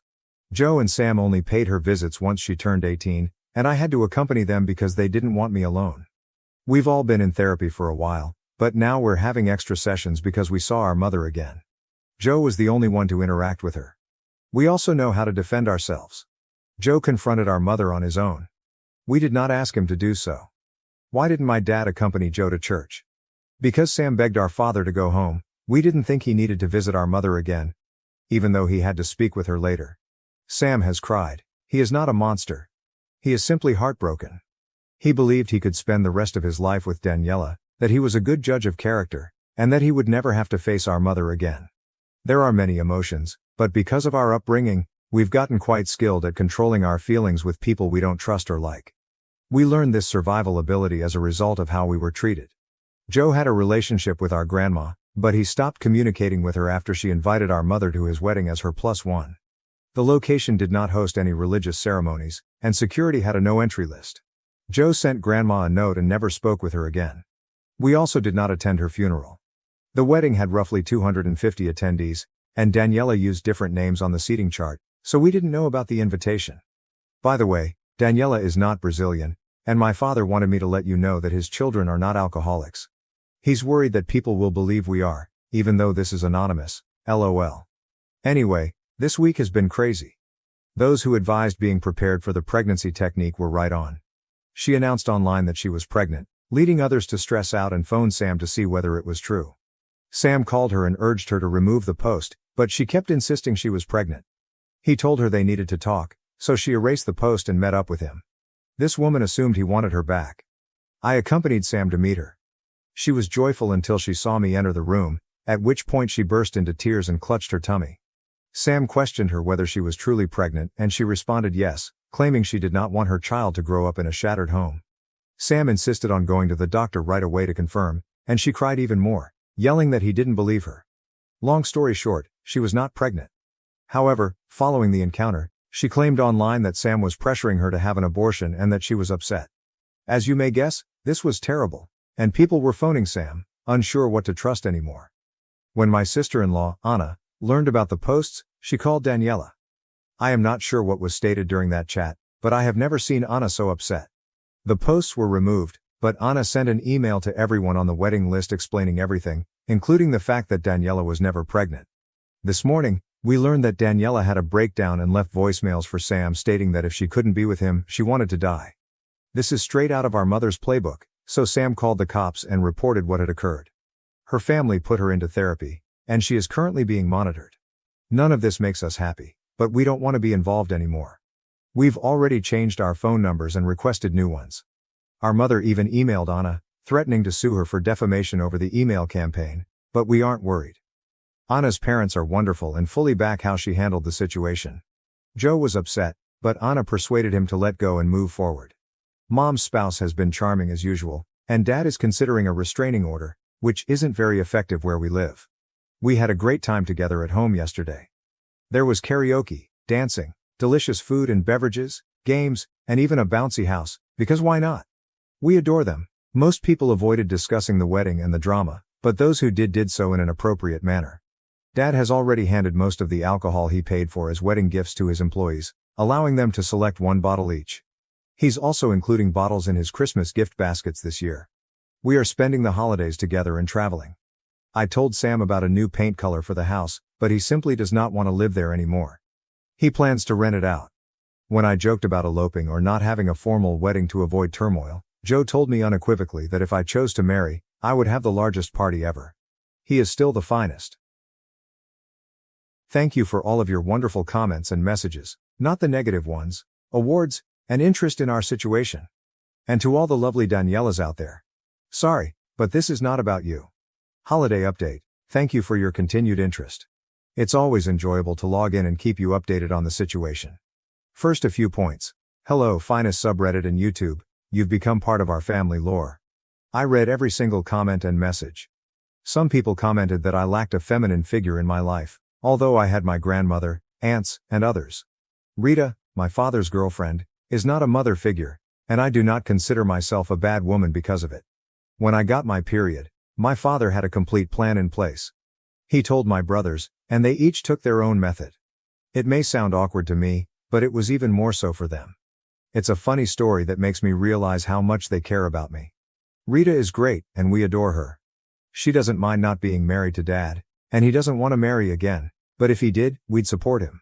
Daniela's sisters attempted to stir up more trouble by accusing us of being nasty people, but after Anna's email, no one believed them. One of her sister's boyfriends even broke up with her because he didn't want to be associated with such a nasty family. I will not tell you where we live or what Dad does for a living, so please do not ask again. We have new phone numbers, social media identities, and are preparing a move. Joe and I also have some news. I keep a short note with fictitious names, and I type my posts in Word to prevent stumbling over my babbling. My father wants you all to know that your applications to the cult have been accepted. Anyway, I looked at the last update and couldn't believe it was only in early November. I mostly have positive news for you. Sam's doing great. He's taking time off work, and his supervisor is quite accommodating, telling him he may return when he's ready. He lives with Dad and has adequate savings, so he isn't concerned about money. He has taken up jogging and intends to compete in a marathon next year.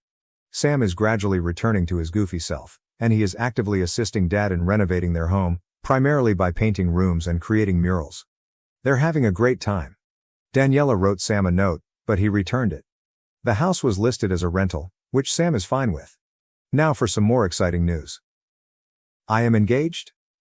It turns out that this has been planned for months, and when I joked about eloping, my future husband Matt panicked because he assumed I had worked out his plot. He had already spoken with Sam, who was aware of the proposition but did not want to make him uncomfortable. Joe, and my father. My father gave Matt a hard time when he asked for my hand, saying it was not his to give, But it was all in good fun. The proposal happened earlier this month, and I'm overjoyed. But not as much as my father, who insists on escorting me down the aisle, even if it's a civil wedding. While my news is fantastic, the other major announcement in the family is much better. Joe and Anna had been on the adoption list for a while, and a few weeks ago, they welcomed a baby girl. She is the most gorgeous, charming, and perfect baby ever. The adoption is final, as it usually is with infants in our nation. We knew they wanted to adopt, so when they told us the baby was finally theirs, there were many happy tears. Dad is in full grandpa mode, and despite some difficult circumstances this year, this is by far the nicest thing that has happened to our family. Unfortunately, our mother learned about the baby and requested to meet her. She has been served with our version of a restraining order, and we are determined to keep her from seeing the baby if at all possible. These are the negative news updates. Because of the new COVID version, we decided to stay at home for the holidays and hold a little Christmas celebration to welcome the baby and commemorate our engagement. Joe and his wife were unable to attend in person because the baby was too young, but they participated via Zoom. We also agreed to give Sam some stupid gifts, like Julia Roberts t-shirts and mugs, because he's the family's runaway bride. Joe and I are considering moving because we currently live in flats and would like to reside in a house. We're still a little shaken up by everything, and we know we have some emotional work to do, but we're focused on the good because the bad is in the minority. Whatever happens, I'll always be grateful for my family. I suppose this will be the final update, people. I realize the previous few have been mainly drama-free and perhaps not as thrilling, but we're hoping for less drama in our lives. I have no plans to erase anything, so the account will remain active in case something important happens. I wish you all a fantastic end of year and an amazing 2022. 2022 catch-up. Hello cult. I suppose it is time for a little update for those who are still interested. First, a few points. Yes, Spanish is our native tongue. Adoptions in our country are final and managed by the government, with open adoptions being rare. Joe and Anna have been wanting to have a family through adoption for quite some time. When I mentioned Hummus before, it was like when they announced the Pope, LOL. We are now 35, 33, and 29. HB was supposed to stand for husband, but I adore how some of you understood it as huge bastard. Either works, honestly. Joe and I relocated as anticipated last year, and the year has been relatively uneventful. Daniela, on the other hand, surprised everyone by revealing that she is pregnant and that Sam is the father. The strange thing is, Sam cannot be the father because he was not even in the country when the baby was conceived. She had no way of knowing, however. Sam has offered to perform a paternity test several times, but she refuses. Legally, Sam is fine. He just feels awful for her baby. Daniela's father even attempted to sue Sam for emotional distress on behalf of both of his daughters, Daniela and the one whose boyfriend departed. But nothing came of it, thanks to Joe, who is a lawyer. I promise that this information is related to this catch-up. Sam chose not to take any action against Daniela's father since he has too many responsibilities and feels sorry for the family. Our mother still insists on meeting the baby, but it will never happen. She used one of her favorite tactics, pretending she has cancer. She contacted Joe and Anna via their work emails, pleading with them to help her meet the baby since she is critically ill and may require a transplant. This is the 6th time she has claimed to have cancer, but the truth is that she has had it 0 times. She enjoys the attention, sorrow, and drama that evil individuals bring forth in others. We never believed her, of course, but we didn't expect her to make a spectacle of herself by contacting Anna's mother via Facebook. Anna's mother is a gorgeous, devout Catholic lady, so mother may have felt she was simple to manipulate. Mother told her about the cancer and how heartbroken she was that she would not be able to meet the baby. Anna's mother asked a few questions concerning the diagnosis and therapy, which made no sense as predicted. She then blocked her and shared the screenshots on her wall.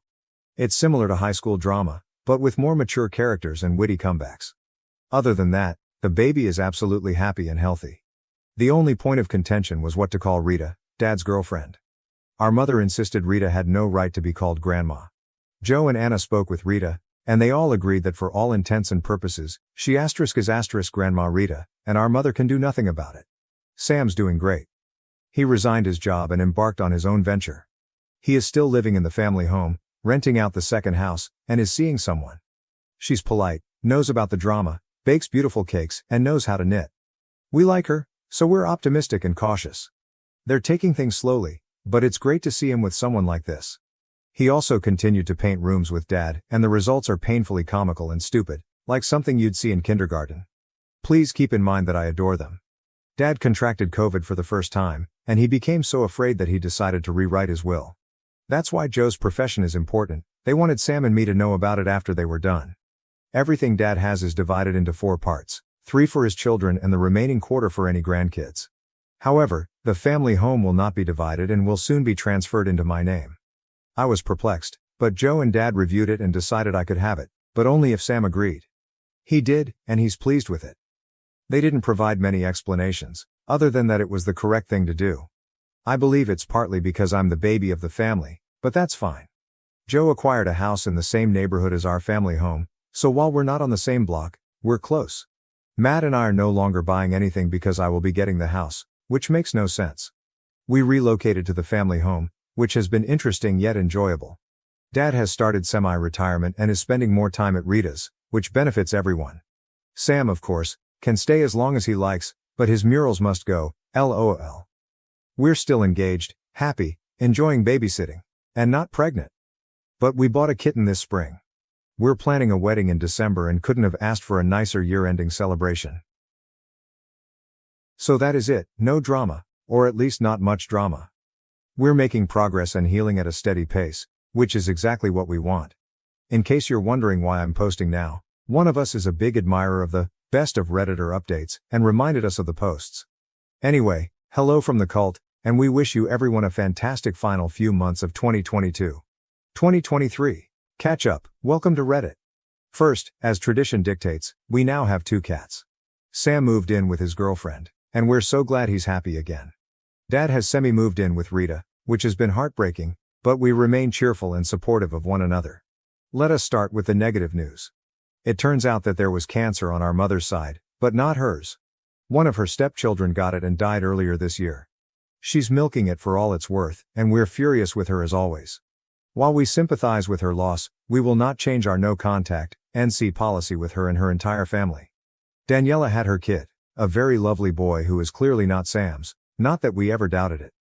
She tried to get him to acknowledge the baby and sign some paperwork, but he refused, and after the paternity test, there was nothing she could do. She lost it when she found out Sam was genuinely dating, and it only got worse when he moved in with his girlfriend. She still feels he is the one for her and is focused on that notion. She even attempted to cyberbully the GF, but this woman is composed of something different. Oh, and the father of her child is a married co-worker in his 50s, which is a whole other story, but not ours to handle. Sam moved in with his girlfriend, and he's still in therapy, as we all are, but he's doing much better. His girlfriend is highly well liked and adored by the family. She understands all that has transpired and has blended seamlessly. Sam is doing well in other areas too and has already completed his first marathon. The timing wasn't ideal, but he did it. Joe, Anna and the baby are all quite pleased. They are still on the list to adopt because they want to have at least one more child. I also wanted to explain that in my country, adoptions are not handled via agencies. You're put on a list after certain tests and interviews to determine whether you're a good candidate, and when a match is made, you get the baby. That baby is yours, and that's it. I understand that this may sound ambiguous, but keep in mind that we are not from the United States, and things differ from country to country. Aside from that, she is simply the best baby ever. I may be biased, but she truly is. Baby is also frequently told no, since we all believe she shouldn't be spoiled, or at least not too spoiled. She has a room at our house and a playpen at Sam's because they are still seeking for a permanent residence, and Sam and his girlfriend work from home. Dad is currently living with Rita. They are really pleased and have lately done a few of excursions. They like being grandparents and are very hands-on. They now claim to have 3 grandbabies, because the cats occasionally visit their home. It's hilarious because my father wasn't initially enthusiastic about getting cats, but now he takes photos of all his babies and prints the finest ones because that's what he's accustomed to. He shares progress reports with his pals, and they often wonder if he's talking about the cats or the baby because he's so enthusiastic about everything they do. In my perspective, he gets kids far too many toys, but apparently that is what grandfathers do. LOL. We were married in December. My father led me down the aisle, despite the fact that we did some unconventional things for our nation. Joe was Matt's best man, while Sam was my best maid. He insisted on being referred to as Julio throughout the wedding planning process. Our mother tried to attend the wedding. She even tried to persuade Anna's mother to help her, but Anna's mother said nothing. Some of Mother's relatives thought it was undignified, not sure if that's the correct term, to have Rita there instead of my own mother, but I believe it's horrible to condone her actions. To each their own. We had a great time, and it was not stressful at all. Nobody fled, yelled out in grief, or attempted to cause a scene. We're rebuilding a portion of the house to make it more ours, and moving out of my childhood bedroom, but so far, everything is going well for the cult. Sam received fewer Julia Roberts-themed gifts this year, but he proudly wears his t-shirts all year long. Finally, Sam's girlfriend has approached us about proposing to him when the time is perfect, so who knows, maybe this time he'll make it to the altar. I discovered my ex-wife was feeding our kids turpentine daily and had to fight to protect them, gain custody and help them heal from the trauma. May 1st, 2021 on r/relationship_advice. I found this out, like I do most things about life with their mother, through the kids, M7 and F5, as communication has been pretty much non-existent between the ex and I since our split 6 years ago. Before anyone jumps to conclusions, no, I don't ever press my kids for information. I've worked very hard to establish an uninhibited, open, no topic is off limits type of relationship with my kids. Even though I've only got them every other weekend, I want them to feel comfortable enough to fully express themselves and speak their mind freely around me. This has led to several discoveries about certain aspects of their life that their mother has asked them not to reveal to me, something I'm very much against. I don't believe any child should have to hold secrets between their parents. It isn't their responsibility and is something I would never ask of them. That being said, they've come out with nuggets of wisdom such as we shouldn't be drinking tap water because the government puts chemicals in there that makes us docile and obedient. Santa isn't real. But Jesus is and the Bible is 100% fact. Controversial topic, I understand. And most recently that the government says turpentine is poisonous but it is actually good for you. What the hell do I do here? If I speak to my ex about this, or even let slip that I know it's going on, she isn't going to have an honest conversation about it with me and I fear that she'll just press the kids even harder to keep things from me. I don't want their heads filled with this rubbish but I feel so powerless to stop this. All I can do is try to teach them to think critically but that is only going to be so effective when they're getting told all this nonsense is fact. Help. Edit.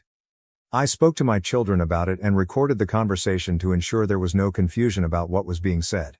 They were being fed a spoonful of turpentine every day by their nana for the past 4 weeks while they were all away on holidays, but there is zero chance my ex wasn't aware this was happening. Definitely turpentine. 100% pure gum turpentine. My boy said the bottle read. The distilled stuff, he said. They even started singing that Mary Poppins song, "A spoonful of sugar helps the turpentine go down." Feel like I'm in an alternate timeline. Thank you everyone for being so helpful, I appreciate it so much. Edit. The talk screen won't be happening until we get a referral. Poisons Hotline has no literature on hand for chronic exposure to turpentine, let alone in children, but the kids don't seem symptomatic. We will be visiting either a GP or the hospital first thing tomorrow for a full checkup, and a report will be made separately to that of the medical mandatory report. I don't really see a scenario playing out where CPS isn't getting involved here, and I can't not have my kids medically assessed knowing that this has been going on. Currently preparing for the shitstorm that's bound to ensue. Comments. Deleted user. Sorry, but you found out your ex-wife is poisoning your kids and your response is to get on Reddit instead of taking your kids to the hospital and contacting authorities. Hopefully this is as fake as it seems. OOP. Ex-wife. The kids seemed asymptomatic. Had I not been made aware of this I probably would never have known anything was up. That being said, my mother is a nurse and we did have the kids looked at. Yes, I came to Reddit as one source among several for guidance because I had no F*C king clue what to do about this or even what my options were. I try not to act rash or emotionally impulsive when it comes to my children. I try to weigh up my options. My father has a muddy history, so even though he's not the same person he was 15 years ago, a CPS investigation has potential to forcefully alienate my children from their grandparents. That's just one example of what factors into this. I wish this were fake. Deleted user. What the fuck? Asymptomatic?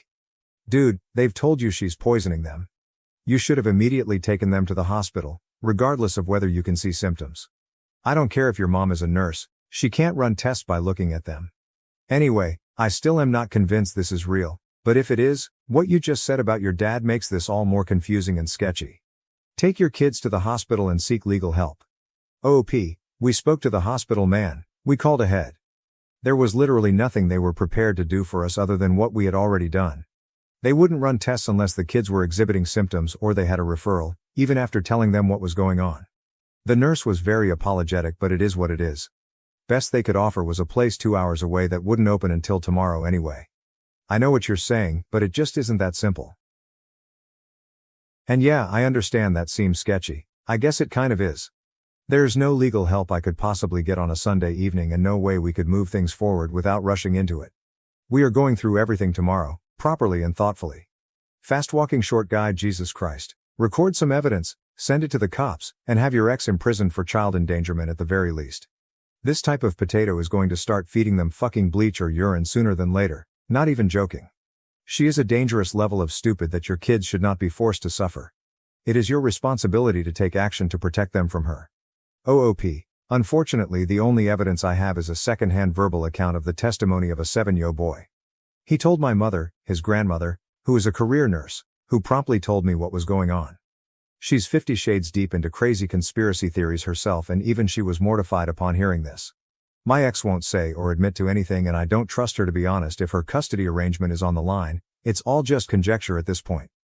Fast walking short guy, hire a private eye. Get evidence. It's your responsibility as a parent to protect your children. You can't be so passive. Do something. OOP. I agree, it is my responsibility. I have zero intention of being passive about this, I just see my current options hitting a lot of dead ends. That's why I've come here. If I'm going to go the legal route, I want to move it through clean. Calculated. No room for error. He said, she said BS won't even get me a seat in the courtroom. Private investigator could be something worth following up though. Thank you. Fish guts cake. Those poor kids. Good idea picking this idiot to mate with. OP. Yeah, look, I've got no good defense for that. Changed a lot after she got her ring though. There's a reason I'm not still with her. May 2nd, 2021 on ER Legal Advice and ROS Legal. So I just found out through my kids that my ex-wife has been feeding them turpentine mixed with sugar or honey as a way to warm them, and also been using it topically to treat mosquito bites. They are 7M and 5F. Reading up on what it does if you ingest it, because who the hell would ever think it's a good idea to drink paint thinner as medicine? It can be devastating, and it really doesn't take a whole lot to mess you up, especially if you're a child. Think, 1 tablespoon could potentially be enough to change your life. I don't think talking to the ex is going to yield any results, and realistically I don't even expect her to be honest about it anyway. My only evidence so far is the second-hand account of the testimony of a 7-year-old boy.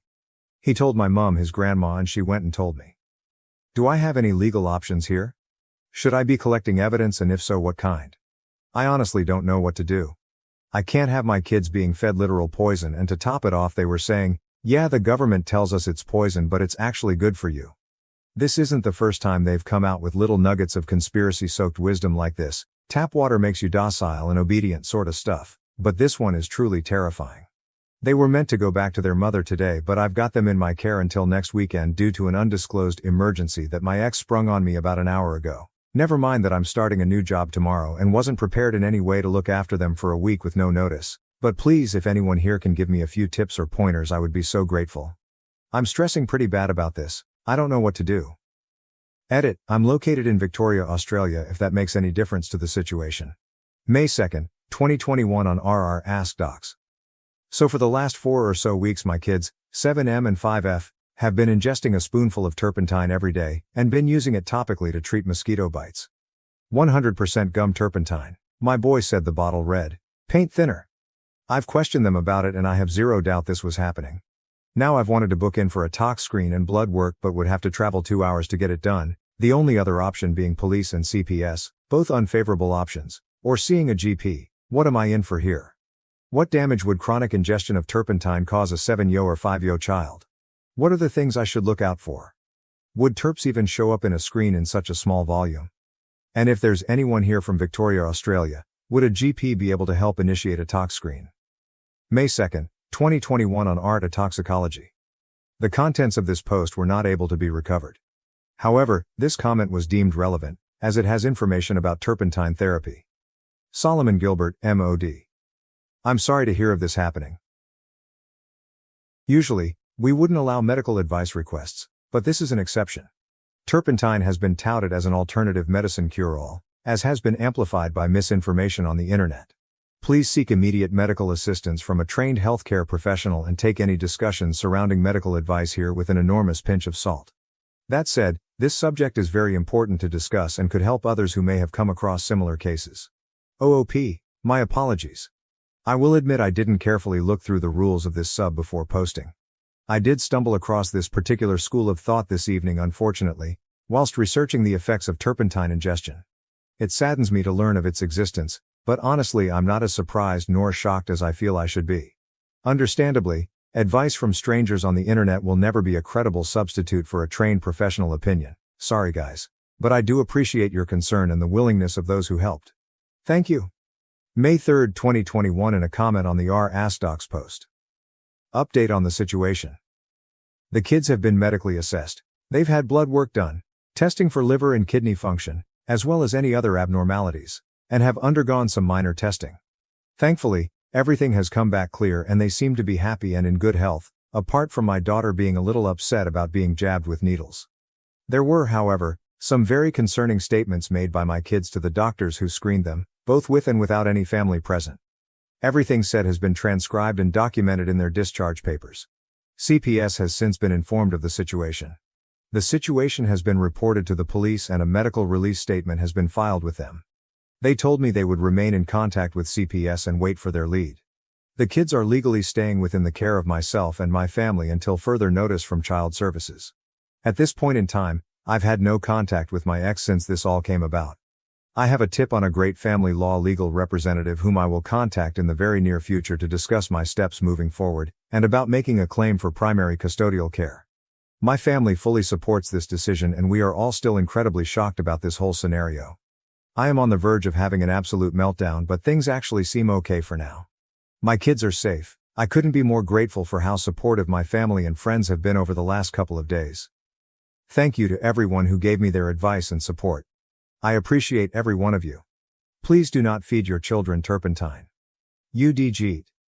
I can pretty much guarantee that if you're buying bottles labeled 100% pure gum spirits, or whatever, they look like this rather than this, and the warning label basically comes with a wink and a nod for free OOP. Actually it looked like this. Literally has poison impressed down the side of the plastic bottle, complete with all the expected warning labels. Straight from the paint section at Bunnings. Update as of September 2023, September 22, 2023 on his profile, 2 years after the original posts, 2 days after the Boru post. Just an update on things since everything went down and maybe provide a little clarity on a few key details. Not that it's necessary to me that you believe my story, Reddit being what it is and all, but bear with me as I haven't really spoken about the topic with anyone outside of my partner in a very, very long time. There will be a few additional details that won't be mentioned for discretionary reasons and active actions currently in place. Not very brief. Sorry. I'll start by stating that the kids have been in my full care since that first post and are very happy and healthy. The mother has placed the entirety of blame on the grandmother and remains steadfast in that stance to this very day. The month prior to my post they spent camping as a family, the kids and their mum's immediate family.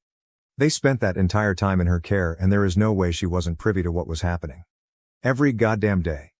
The kids had a fucking song to sing about it. All substantiated in statements taken from them. So as a few have speculated, yes, this happened in regional Victoria. A couple hours from Melbourne. The hospital here could have taken the kids in for screening through ER, but they didn't have the facilities to actually test the blood work on site.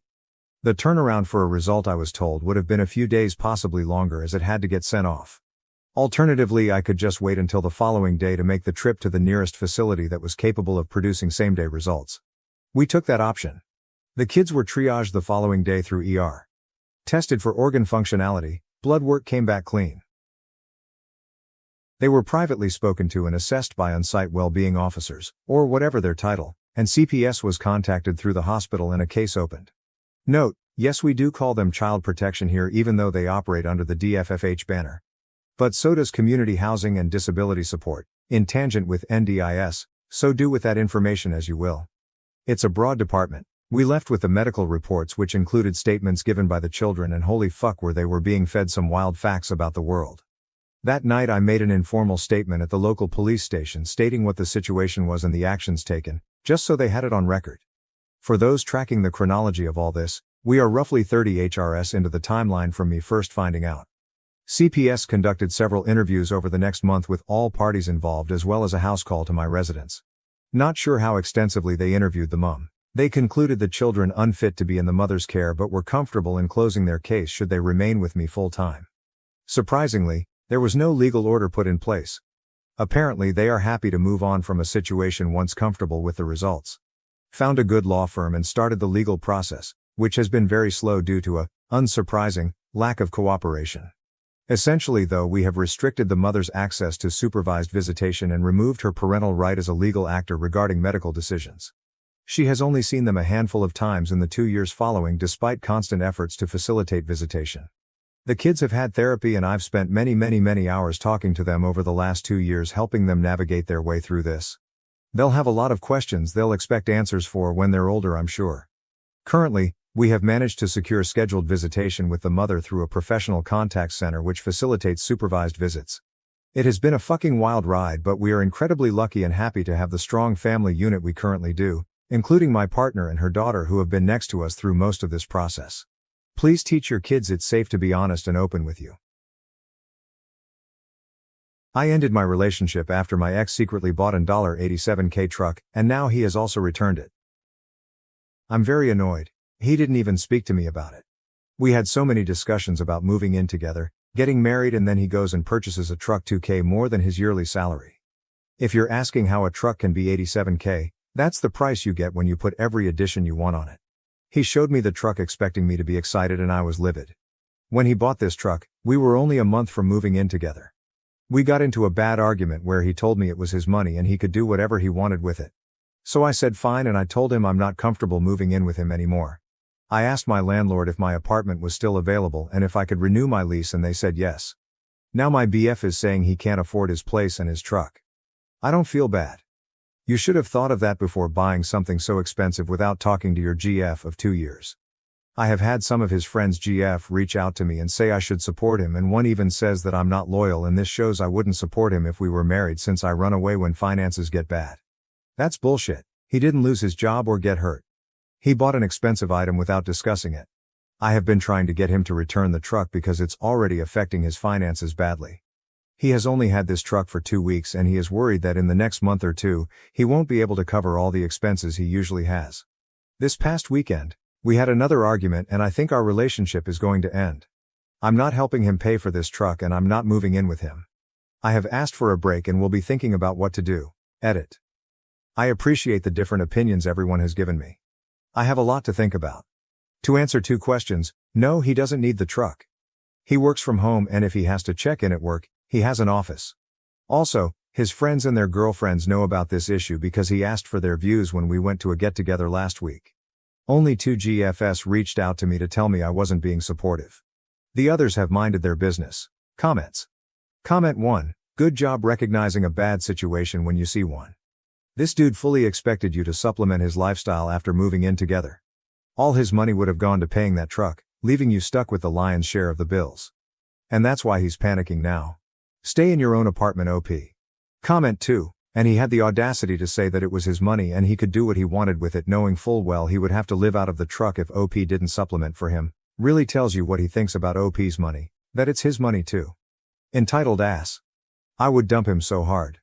Comment 3. Reeks of my money is mine but your money is ours. Dump any moron who spends $1,700 a month on a 5-year loan for a toy while being unable to make rent. Update. 6 days later. Yay, so I broke up with him mainly because I realized we aren't financially compatible. Before I go into what happened, I do want to say something. I understand we weren't married but we were both moving together into a new place and had several discussions about this move and our plans for the future, including marriage. For the people private messaging me saying it's his money and he can do whatever he wants or, you're only 2 years into a relationship, you're not a wife. I know that, and I have never asked what is in his bank account or told him what to do financially. I'm aware it is his money, but I also know his financial situation and he was making decisions without my input that, if we were to stay together, would not only affect him but also our relationship and our financial situation for years to come.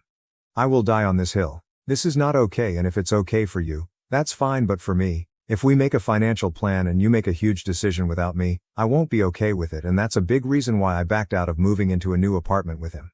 I would have never made a decision like this without his input at all. The main reason why we decided to move in together was to take the next step in our relationship but also to pay down our debts. I now have $22K debt from student loans and a car. When I met him though, it was around 60K and I was basically living on credit cards. Within the first couple of months of us dating, I saw how hard he worked, and with a salary of 85K, he was making huge progress in paying off his loans and credit cards. On my end at the time, I was only making 50K. I honestly saw his work ethic and was like wow, and got serious about my debt. I got a second part-time job where I was making 32K a year, bringing my salary to 82K. I did that so that I could pay off my debts faster, but also so that we could be on equal footing when we moved in together and he didn't have to pay significantly more in living expenses than me when he had more debt. We did a complete budget months before we moved in together and realized that we would each have $700 extra a month to put towards our own individual budgets. This is why the purchase of this truck was so surprising to me. We had planned this move for months. We had a budget and he destroyed that plan with the truck. If he wanted a new car, there are plenty of cars he could have gotten that would have fit into the $700 monthly surplus he had. Anyway, for the past few days before we broke up, he tried to show me that this truck was a good financial purchase and we could still move in together. He told me that he had actually budgeted for this and could show me how he could afford this. I wanted to hear him out, so I went to his place and he had two budgets. He said he had been thinking of getting this truck for some time and he had worked out a budget beforehand. He showed me the first budget, and after his truck, insurance, expenses, and his debts, he was left with $115 for the month. I noticed with the first budget, he didn't include groceries, his hobbies, going out, or even gas for his car.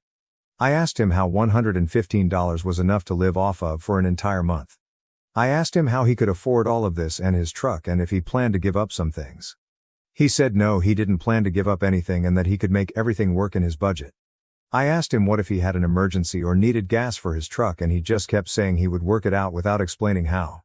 After I saw the first budget, I asked to see the documents for the car, and that's how I found out the truck price was $95K total after taxes, registration and fees. He traded in his reliable 2003 Toyota and all his savings to get a loan at 14% for 72 months. His monthly payment is now $1,966 and insurance is $573. He also still has student loans which are significant.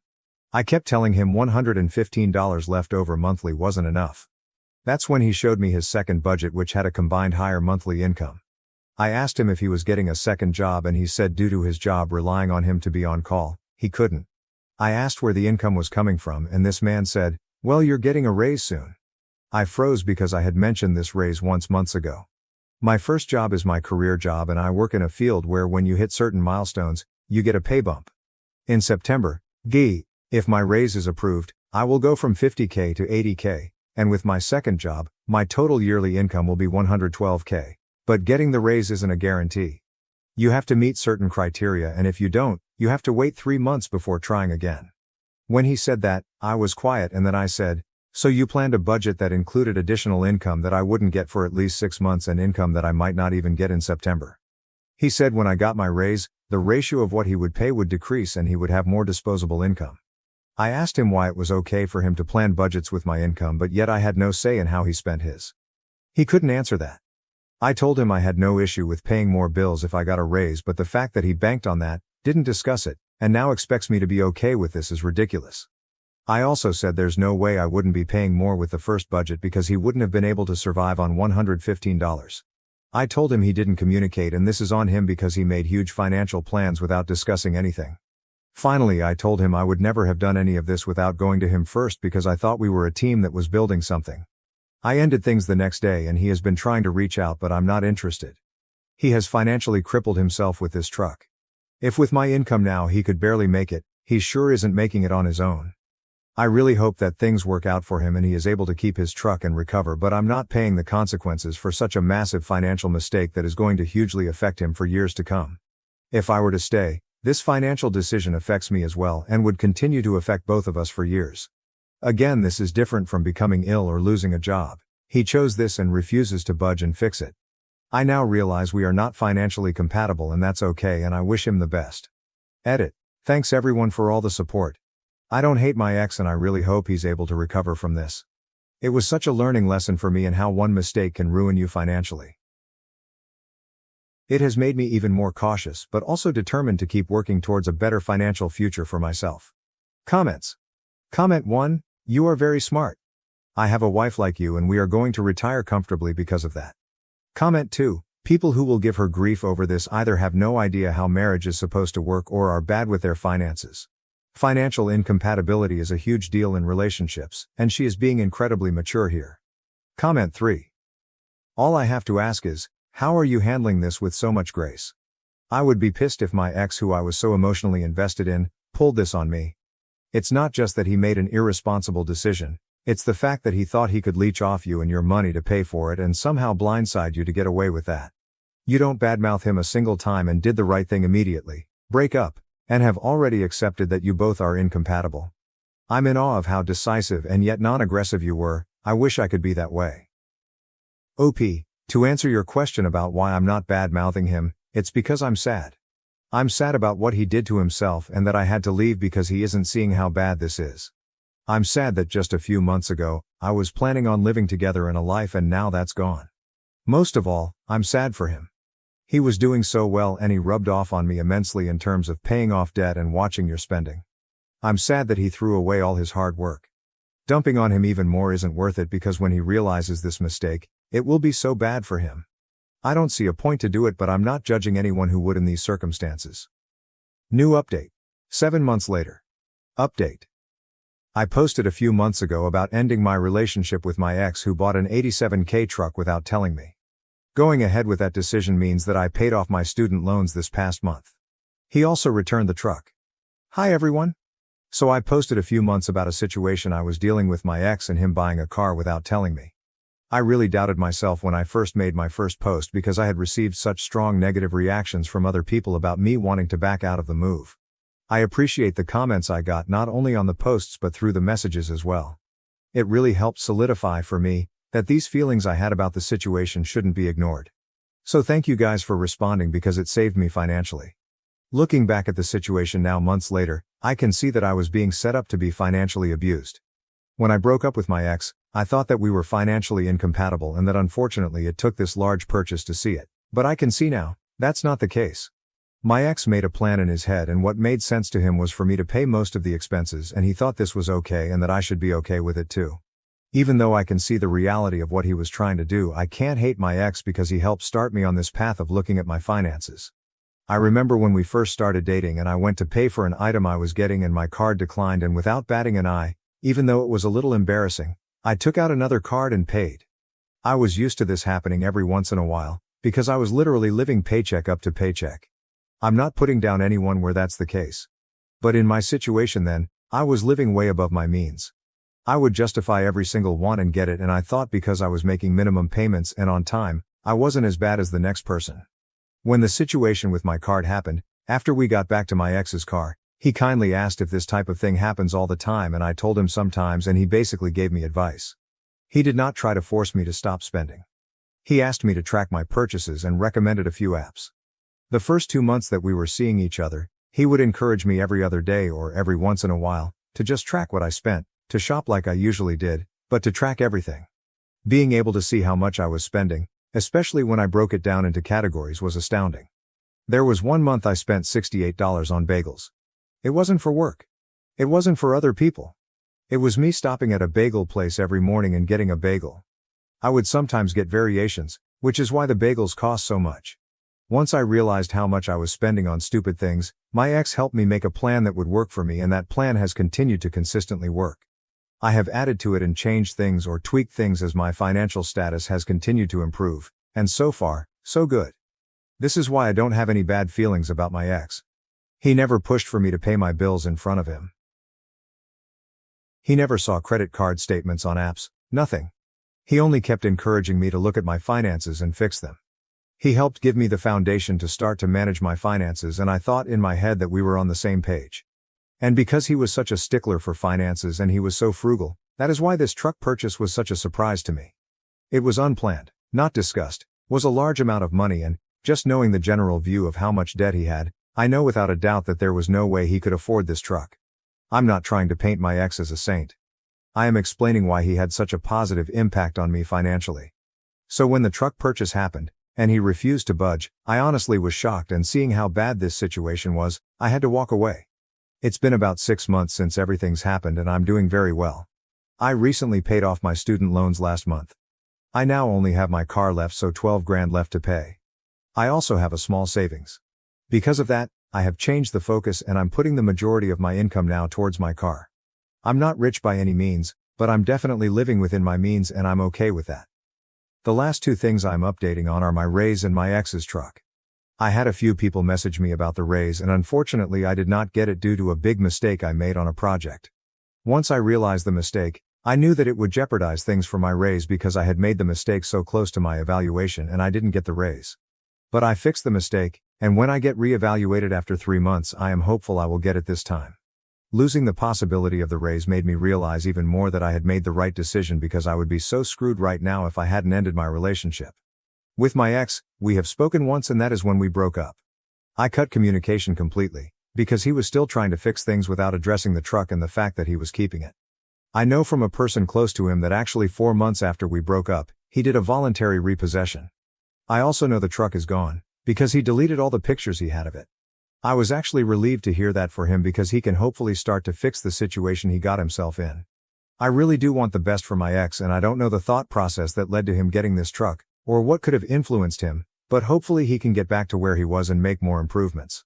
The relationship is finished and there is no hope of rekindling anything. Even though he returned the truck, I could never go back to him because the trust is gone. It wasn't only the money. It was also him making such a vital decision without me, expecting me to go along with it and then vilifying me when I had viable concerns. I can't move past that. Yes, money isn't everything, but I can't stop thinking about what my life would be like now had I stayed. My student loans would not be paid off. We would both be broke. We would both be in worse off financial positions. All of these things would have affected the relationship negatively, which would have made it unhealthy. I'm glad we broke up and I have forgiven him for what he tried to do to me. I stand and I will continue to stand by the view that finances are a breakable offense, especially when your partner isn't listening to you and does something that will affect both of you. If you don't agree, that's fine, but these last few months have proved that to me. So that's my longish update, and again, I really want to say thank you guys for responding to my first post. I honestly was leaning towards staying with him and not moving in, and I think in the long run, I would have been financially devastated and taken advantage right now, and because of the different opinions I read, it made me realize how bad not only the situation was, but also how bad it could get, so thanks. A very, very, very, very small, humble brag. I posted my paid in full student loan email on my profile, so if you want to see that you can click that post but you don't have to. Sorry, I'm just so proud of that fact. Okay, bye. Comments. Comment 1. Congratulations on paying off your loans. Glad you stuck to your decision and things working out for you. Comment 2. I can tell you what motivated or was the catalyst for his decision to buy the truck. It was you mentioning your possible raise. He always wanted the truck, but learning you'd be making more, he jumped the gun and purchased it in advance. He was betting on the raise, he didn't think of the possibility that you wouldn't get it. He thought it was a guarantee. Honestly, be glad he did it when he did. Could you imagine if he waited until you did move in together? Then you'd be more trapped due to having signed a lease with him. He would have screwed your credit. Even if you couldn't help him pay for the truck, having your name on the lease and him not paying his portion would affect you. He also would have guilted you into helping by paying more even if you still only made the same amount because he'd be struggling. I couldn't imagine if you had gotten the raise, he'd probably guilt you into keeping your second job, because then you could help him more. Glad you stuck to your decision. I get it's his money to do with as he wishes. However, he seemed to think, as did those who sided with him, that your money was his too. That he could make decisions about your money and how it was spent, but you couldn't do the same. Honestly too, you didn't try to control his decision or his money. You were controlling what happened to your money. Am I the asshole for banning in-laws from seeing our daughter after they gave her an unauthorized medication, despite our clear objections? Original post. I know how the title sounds, but please bear with me. Throwaway for obvious reasons. I, 24M, and my wife, 24, recently had our daughter in July. She is the best thing to ever happen to my wife and I, and we couldn't be more thrilled to have our little bundle of joy. She recently got sick while staying with her grandparents, my in-laws, while my wife and I took a trip for work. For context, my in-laws are really big into LifeWave X39. It's a patch that supposedly helps regrow stem cells by reflecting light rays back into your body, allowing your body to produce more stem cells to fight off diseases and sickness. If you ask me, it sounds like snake oil, and my wife agrees, calling it a pyramid scheme. The only way to get said patches is by spending well over $1,000, and then you're tasked with selling the patches yourself. It's essentially some multi-level marketing product, where the more patches you sell, the more money you make. Falling right in line with my wife's comparison to a pyramid scheme, but MLMs are somehow legal. Now, I've tried doing research on X39, and the only comments I've seen praise said product are brand new accounts never used before or after, or their entire profile is dedicated to shilling out for LifeWave X39. In my own research, they appear to just be overpriced stickers. They contain no medication, no special UV rays or anything of the sort. They're literally just an overpriced sticker with an air bubble. But my wife and I have made it very clear that we wanted no part in X39, nor did we want our daughter to have it. Even if it's fake, we wanted no part in it, and on the off chance it did something, I didn't want our daughter to be used as their lab rat or guinea pig. Now, before we left our daughter with my in-laws, we provided them with some infant medication, just in case she got sick. Can never be too safe, you know? Well, we returned home from the work trip early because our daughter wasn't getting any better, so we picked her up and went home. We were going to give her a bath, and in the process of taking her jacket off, we found an X39 patch on her arm. Upon finding it, we immediately called her parents and demanded to know why she had a patch on her. Her parents tried saying that, it's safe for the baby, we even ordered the ones for ages 7 and younger. And that, it's practically medication. Their words. Which still didn't answer our question. So my wife checked the go bag, and the Motrin we gave them was, while it was used, not used very much at all. Her parents tried claiming that someone else in their group, or whatever, gave it to their son and they got better in a week. Point is, we didn't buy it nor did we care. We've made it abundantly clear that we wanted nothing to do with X39 and we didn't want our daughter to be a part of it.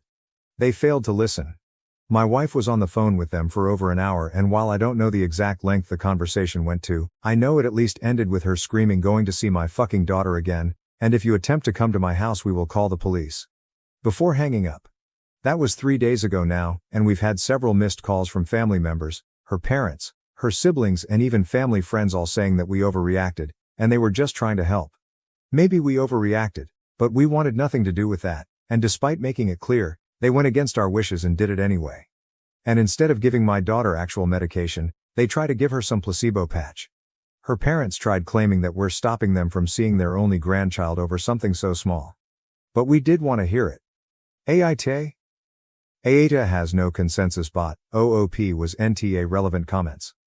Linda Pandrix, I kinda think YTAH for leaving your sick baby to go out of town. OP, we didn't leave a sick baby to go out of town. We left her with her grandparents while she was fine. We only packed Motrin because, as I stated in my post, you can never be too careful. She got sick while we were out of town, not before. Mediocre key 4992. You say that like it's snake oil, like it's just as bad as the X39. Was it Advil and cough syrup? Or just a generic bottle that you wrote infant medication on? You expect us to believe that you gave them medication just in case she got sick and then she immediately got sick? Come on, this sounds like total BS. OP, her grandparents don't exactly have children medication laying around. We packed her Motrin, which I quite literally stated later in the post had you read it, not some generic bottle, or snake oil, and just as bad, nor do they have the ability to really go anywhere. They live a good 30-40 minutes outside of any nearby town. The drive to and from her parents is a grand whole hour drive from where we live.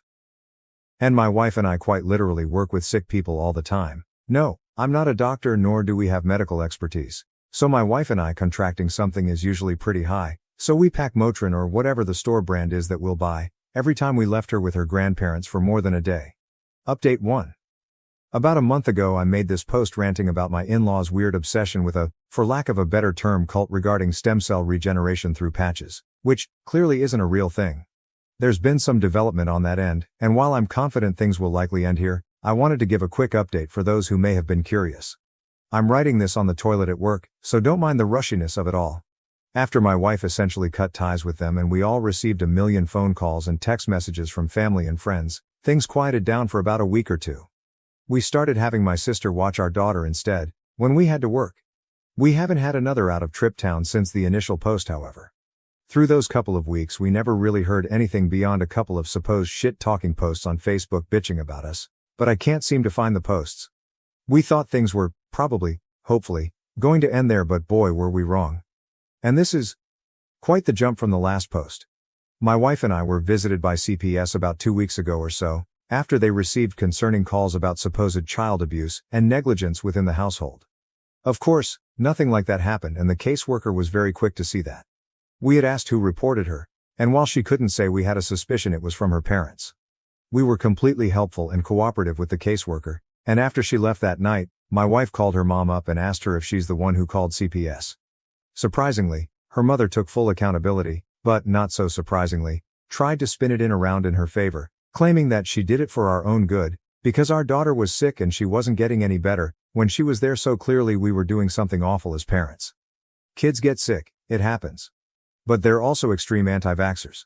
Not just COVID, I mean everything. From even something as trivial as the flu shot. Yet, they're willing to shill out thousands of dollars for some supposed stem cell regeneration sticker. The fucking hypocrisy and irony in their bullshit is unmatched.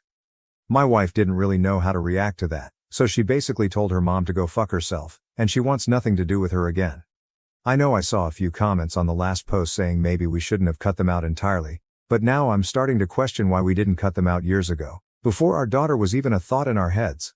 About a week after the first audit, my mother-in-law showed up to our house on my day off while my wife was at work, and essentially demanded to see our daughter, forcing her way into our home by pushing past my arm. When I told her to get the hell out of my house, she had no business matching in here like that. She essentially told me that I'm unfit to be a parent because I'm depriving my daughter of help she desperately needed, because she's clearly a very sick child. My daughter is perfectly healthy right now, and in fact, has had no stuffy nose and no high temperature, nothing. I told my MIL straight up that she was batshit insane. I went off on her about how she lied to us, went against our wishes, had the audacity to call and lie to CPS, and then show up at our house unannounced, uninvited, and march herself inside, as well as everything about her X39 LifeWave bullshit. We argued there for a while, before I finally got so fed up. I told her to leave my house before I called the police. She stormed out of the house, and in true Karen fashion, said this isn't over. Before slamming my door. I immediately called my wife, who was of course, irate. The following morning, we filed a restraining order at the courthouse from her mom and dad, because they're clearly not in their right mindset. The caseworker had to audit us a few more times as per their guidelines over the past 2 weeks, and yesterday was her last day, where she informed us that we're doing good and she's sorry for the trouble they caused. We kept her up to speed on the LifeWave shit, the showing up unannounced and the restraining order, and though she couldn't really take a side, she seemed apologetic. But my wife and I are pretty livid. We started looking at houses in another state to get as far away from her in-laws as possible. Our company has offices out there, so it's entirely possible we could just be transferred. So we're crossing our fingers that all goes well, the restraining order gets filed soon enough, and we'll get a place clear across the country so that this will hopefully be my last update. Update 2. Hello everyone, thank you for being so supportive. I've read some of the comments, though not all, far too many. And I know some of you have asked for updates, and so I wanted to give everyone an update for those still interested. Things aren't going to be as juicy in this post as the last two, but some new things have happened, so I'll just jump right in. After my in-laws called CPS on us for no discernible reasons other than we forbid them from seeing our daughter, things mostly quieted down. Some of you suggested that we should do more than just get a restraining order, so we bought some security cameras and had them installed all around our property, and our neighbors, who are pretty good friends of ours, was in the loop for the most part, and anytime we had to go somewhere, not only did we have video cameras recording every time someone entered our driveway displayed directly on our phones, our neighbors kept us updated too. She stopped coming around for the first few months since she called CPS on us, but just the month before last, as we were preparing to move, my in-laws somehow got word we planned on moving states and attempted to block our driveway as her dad tried blocking the front door. Not sure what their plan was there because we have a back door and an extra side door leading from the kitchen, but I digress. Her mom blocked the driveway, stopping our U-Haul or car from leaving the property, and wouldn't budge, even after we told them we would call the police. They told us they'd move if we told them where we were moving to, but my wife told them that wasn't happening and they had 10 minutes to leave or we'd be calling the police. My neighbor came over during the commotion, but my in-laws still wouldn't budge. My daughter is crying during all of this as my wife is trying to console her, as my neighbor and I are attempting to remove my father-in-law from the doorway, but he wouldn't move. Eventually my wife called the police, and I'm guessing another neighbor called them as well because they responded within mere minutes. My in-laws kept screaming that we were taking their rightful grandchild away, and that we'd all be damned to burn in hell for this, but honestly that just made me laugh. The police kept asking them to leave, but they wouldn't. Eventually they were arrested for refusing to leave, and the police were nice enough to call a tow truck for us to be able to back out of the driveway. Lo and behold, as the police were handcuffing my in-laws, they both had on those X39 patches, and even the police questioned them about it. But whatever, what's done is done. We were able to finally leave and on to new adventures. We've been settled in at our new house for the better part of over a month, and we're enjoying it greatly. No word from her in-laws, and they have no idea where we are. We have them blocked, but we'll eventually get messages from unknown numbers or Facebook accounts asking where we moved, but there's no way they're that foolish to believe we'll actually tell them. Luckily, neither my last state or this one have any grandparents' rights, so we're in the clear there. Thank you everyone. Hopefully this is my last update. Relevant comments, Quicksand 32. Seriously look into a P.O. box and have all mail routed there. OOP. Hey there. We actually did get our mail routed to a P.O. box. Sofla son. Why were they not arrested for violating a restraining order? OOP. We informed the police they had a restraining order. I just don't think they cared. They were more concerned with getting them off our property as opposed to them violating the restraining order. I think one of their final charges after being arrested was violation of a restraining order, though. The police just didn't seem to care at the time, which is unfortunate, to say the least. Final update. Well, this is certainly to be the last update, when I honestly thought the last post I made would be the final one. About 4.5 months ago, give or take me, my wife and daughter moved across the country to avoid her parents, and I'm happy to say that, beyond some annoying phone calls from different numbers, and messages on Facebook, things were quiet. About 3 months ago or so I posted what I thought would be the final update, but I know some of you asked to be kept in the loop, so here we are. Over a month ago or so, we were informed that her in-laws were shot and killed by the new homeowners of the previous house we lived in. In their infinite wisdom, they for some reason thought we never actually moved after not getting any responses and broke into our previous house to kidnap our daughter. The new homeowners were awake, and after my in-laws broke into what was our daughter's room, which was now the homeowner's child's room, the homeowners shot my father-in-law, killing him almost instantly. My mother-in-law tried to climb out of the window but was shot in the back, and succumbed to it while in the hospital. I don't have all the details, these are just what I was able to piece together from the police report and my old neighbor. My wife is in shock and isn't quite sure how to handle the news, but she at least tells me that she at least knows now that our daughter will finally be safe. After we got the news, we just sat on the couch and I comforted her all night, and we both eventually fell asleep on the couch. She says she finally feels safe and is glad our kid will be, but she still never wanted them to die, and I get that. I don't wish death upon anybody. My wife and I are glad the current homeowners and their kid is okay, and she's shaken, worried that if we hadn't moved, they'd have succeeded and kidnapped our daughter. I told her there's no use worrying about the what-ifs, because what's done is done and at least she's safe. My wife agreed, but I can still tell she's trying to wrap her head around the entire ordeal. We had started seeing a therapist about the entire experience, and the therapist suggested taking a vacation, so I just recently purchased some tickets to Hawaii and had just surprised my wife with them this weekend, as a nice little getaway vacation, as my wife always wanted to go to Hawaii. My wife was ecstatic when I showed her the tickets, and she's excited to go, and I'm hoping this vacation is just what she needs for hopefully not stress as much. I feel awful knowing that my wife isn't sure where to go or what to do, and I'm being her rock as best as I can, and I'm thankful that we have that therapist for her to work through some of her stress and get help. My wife and I are doing okay if anyone is curious, she's just trying to wrap her head around what happened.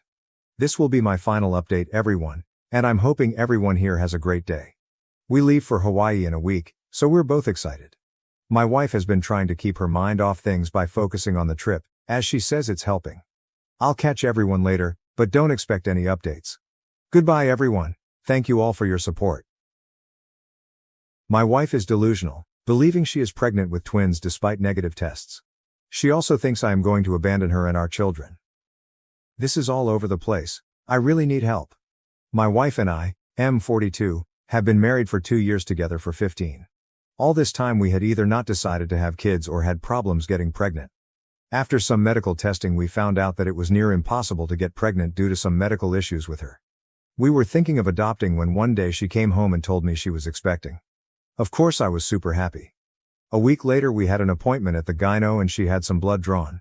The test came back negative, and of course I was devastated, but she wasn't. She claimed that she was pregnant and that the doctor was wrong. We took some more store-bought ones and they all came back negative. My wife is in complete denial. Now she claims we are having twins. She is buying them clothes and decorations and is pressuring me to start with the nursery. I am at a loss and don't know what to do. My inaction is making her believe that I want to leave them and that I am going to doom my wife into the life of a single mom. What the F is even happening? I love her but I don't know what to do. Edit, forgot to add. I have tried talking her into therapy but she accuses me of gaslighting her. Little update, edit. Thank you guys, you really helped me out. Yesterday was a bad day and you helped me get clarity. I've had a chat with our doctor who will now be handling this with us. I would like to thank most of you with useful advice and hopefully I will be able to update good news someday. But a fuck you to those that said I should divorce her because she is crazy, and an extra fuck you to the guy that used this post to push his anti-abortion agenda. Comments deleted. Call the doctor who did the pregnancy tests and leave a message with the emergency number. They will be able to tell you who to contact. She's obviously had some sort of mental break. Just an FYI, at 19 weeks you would have had ultrasound pictures and gender determination and she would have had several OBGYN visits. Is she doing practical things like taking prenatal vitamins and reading books, or is it all delusional and talk? Just wondering how far she is taking this scenario. Oh, I know. Also, she isn't showing at all. She is thin as always. Yes, she says that she can't lift heavy things, says she has pregnancy cravings, she buys clothes for the twins. She is even planning to take paid time off from work for when the babies are here. Deleted. This is really frightening. Like those stories of people taking babies from a pregnant woman. You need to get her help ASAP. Was she all of a sudden 19 weeks, or has this been going on a while? What spurred her into thinking she was initially pregnant? Have you seen her have her period at this time so you can point out the obvious? OOP, she claimed she was pregnant about a few weeks ago. But as of Friday she says she entered her 19th week. I really don't know what brought her to think that so-called pizza. Oh dude. She's going through something very, very serious. You need to contact a therapist. Like, turn off Reddit right now and contact one. She's having delusional thoughts. Her preoccupation with pregnancy and her sadness have overcome her. This is way beyond Reddit's pay grade. Good luck. OOP. I have tried talking her into therapy and she shuts down 100% and accuses me of gaslighting her panda jinx. This sounds like it could be a pseudo-pregnancy. I learned about this in our OBGYN basic science portion of med school. Never saw it mentioned again outside our textbook, but it's a very real psychological phenomena. It can happen in animals too. Usually an ultrasound to show that the uterus is empty is curative. Devastating but curative. She needs help from an OBGYN and a psychiatrist. You're probably going to need to start with an OBGYN because she'll be in denial about it being a psych issue but would go to an OBGYN for her pregnancy. Give the OBGYN a heads up before the appointment about what you're dealing with and they can help with a plan to put a psych consult in motion. Involuntary if need be, but again, the ultrasound could shake her back. You should know that she'll mourn the loss, likely as if it was a real loss of twins. Good luck OP. Update. 7 days later. I called up our primary doctor and told him about the problem. He seemed very concerned and wanted us to come see him the next morning. He said it was important to be gentle but not feed into her delusions. I sat her down and we talked. All she wanted to talk about is when I would get the nursery started and that we were on a time crunch, and how she has found a perfect color for the room, how she wants me to be more involved in her pregnancy. I tried to be very calm, but I was very perturbed by seeing her that way. I asked her to go to the doctor with me tomorrow. She said yes, that she wanted to check on the babies either way. Now I took some advice and words you gave me about being calm and asking a bit why she thinks she is pregnant without calling her delusional. So I did. She kept changing subjects or saying that a mother just feels it. You wouldn't know how it is. Then I said that I loved her really much, that I would never think of leaving her, but we needed to go to the doctor to confirm her gut feeling.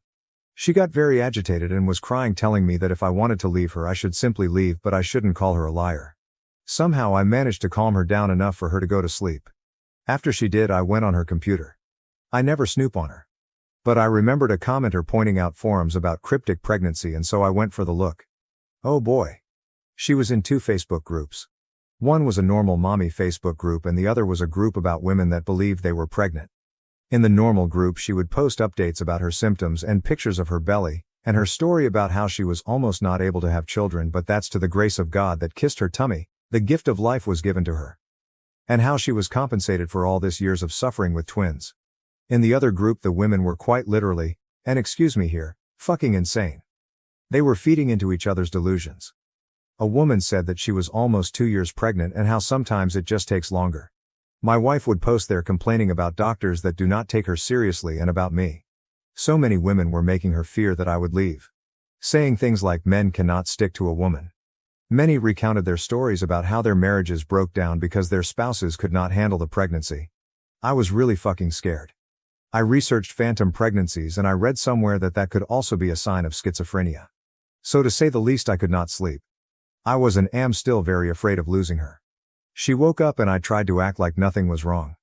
We were going to the doctor. And it was as if nothing had happened yesterday. She was convinced that we were going to a pregnancy checkup. Things got really bad when we began talking to the doctor. He was really tactful when talking to my wife. He tried to explain to her that it was medically impossible that she was pregnant. We tried to show her tests, the ultrasound we did the day before, but nothing. She got more agitated and began to cry and scream at me for making her look like a crazy person.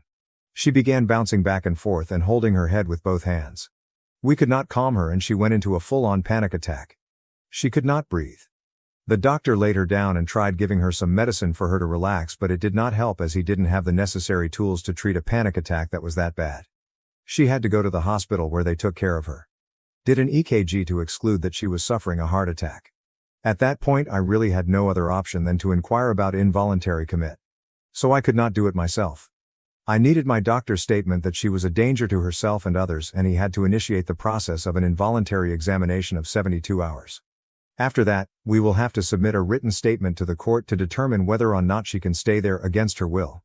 So far I have submitted all her posts in both Facebook groups as well as the test we did with timestamps when possible. My wife is 2 days in the 3 days examination and I have no contact to her. When I last her she was furious with me. She said I was taking away her freedom. I feel horrible, dirty and useless. She is so mad at me. I feel like I'm abandoning her and don't know how she will ever forgive me this. I love her with all my heart.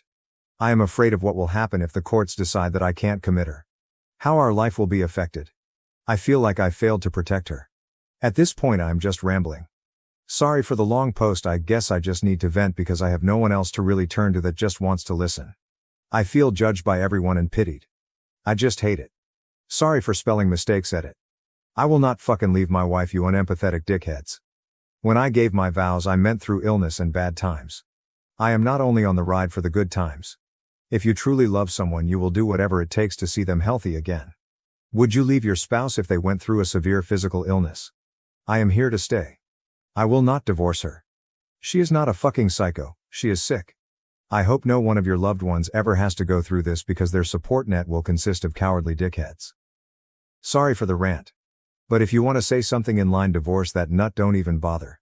I understand people that make the choice to leave if the situation when it begins to mess with their mental health, and I respect that, but I won't do that. Edit 2, my wife didn't have a heart attack. She was examined because panic attacks register with similar symptoms as heart attacks.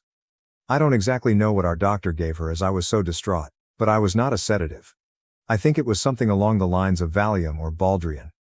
Over-the-counter stuff mostly. She has a family.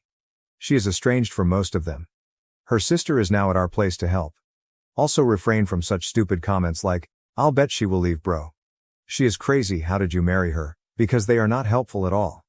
Especially the bets that are going on that my wife will leave me once she gets better. Just seems like you want me to divorce. Get a life. Comments, deleted. I used to work in the involuntary commitment system.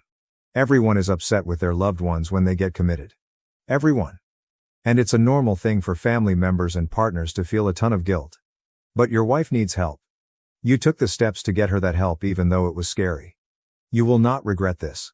Hoping 1357911 I had to involuntarily commit my husband. He has PTSD and I got a phone call at work 40 minutes away in a different county saying that he loved me and that I shouldn't feel bad. I had to call 911 bawling my eyes out knowing he was having a bad week and then call the emergency line for the county he was in. They connect you to the nearest one. When the police broke the door down he was in the bathroom. He hid the razor before he came out. He was so mad at me. He hated me. He wanted a divorce. He never wanted to see me again. And to be honest I was pretty angry too, not because of his mental illness but because I felt so helpless. I want to say after a week of the adjusted meds. He called apologizing. He told me how thankful he was that I had called. He was thankful that I didn't budge on him being committed. He was thankful that he had someone who knew him well enough to know that he wasn't manipulating me. He had been pushing me away, which is a sign or being suicidal, and we had been fighting a lot because of it. You did the right thing, OP.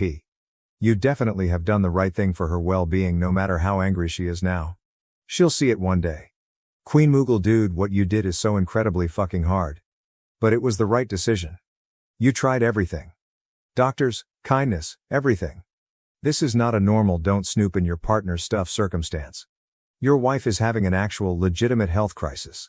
She cannot act in her own best interest right now, but god damn it you can, and you did.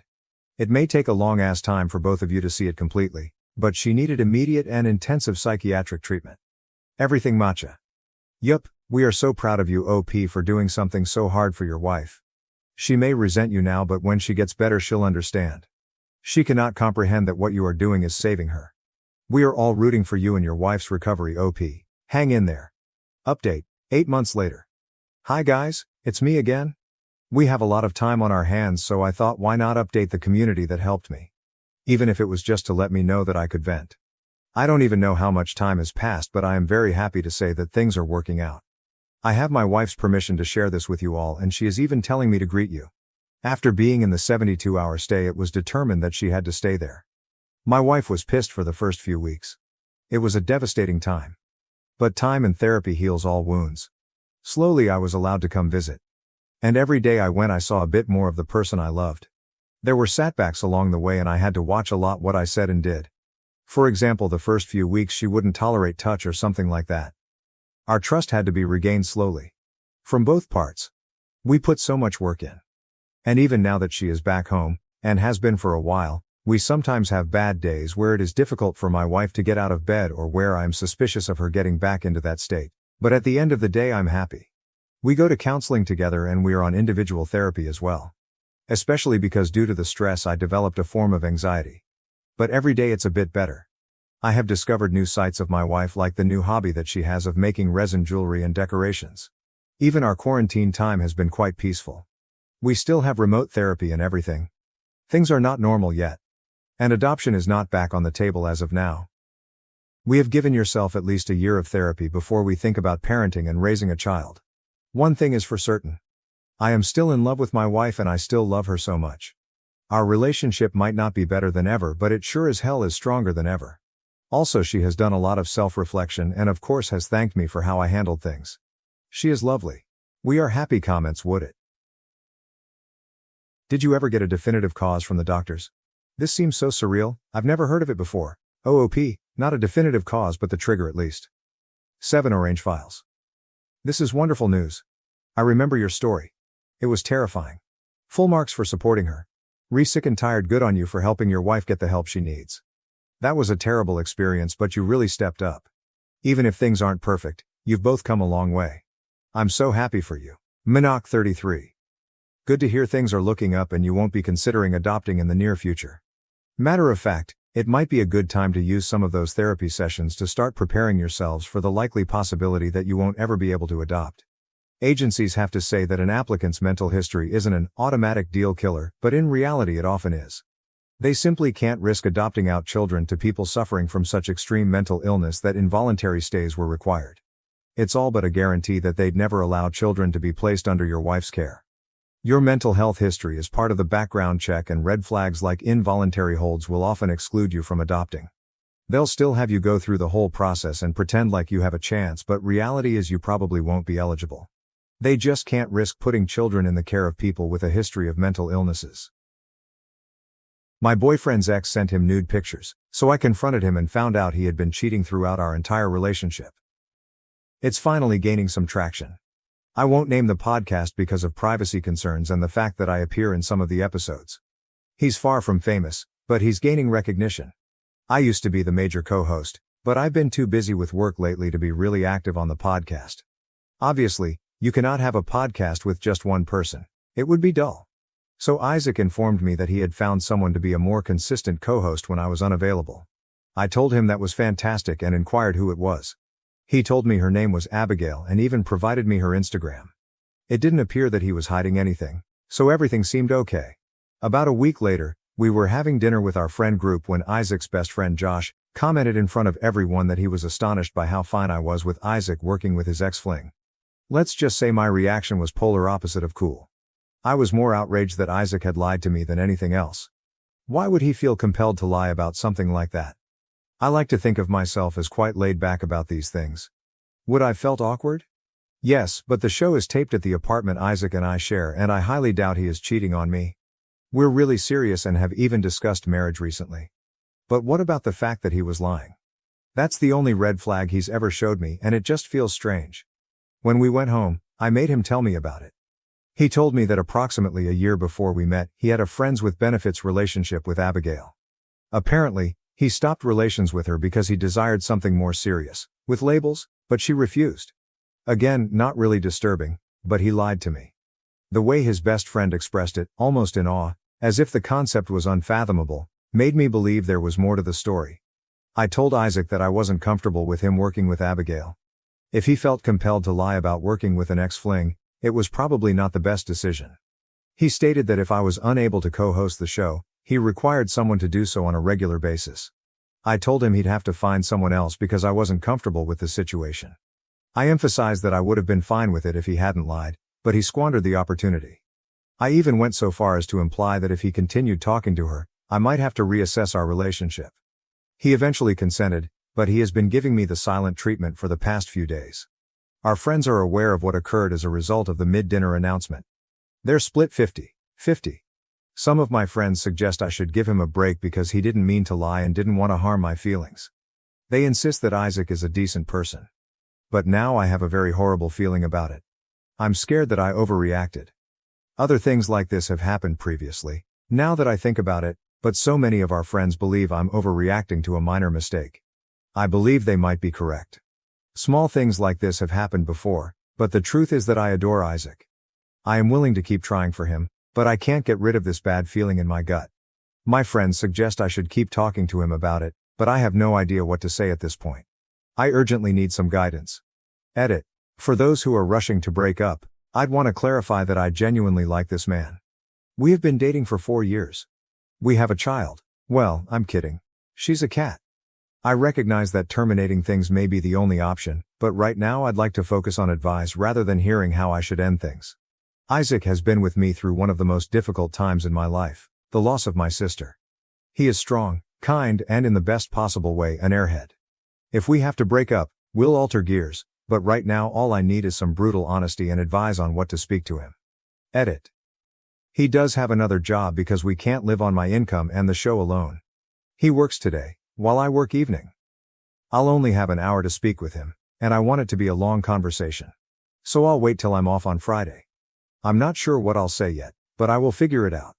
Thank you for all of your responses, and I will keep you updated. Update 1, August 3, 2024. I hope this reaches everyone who watched and commented on my post. First and foremost, I'd like to thank everyone who helped me think of things to ask him. I can't thank you enough. I was diagnosed with acute anxiety when I was 10 years old.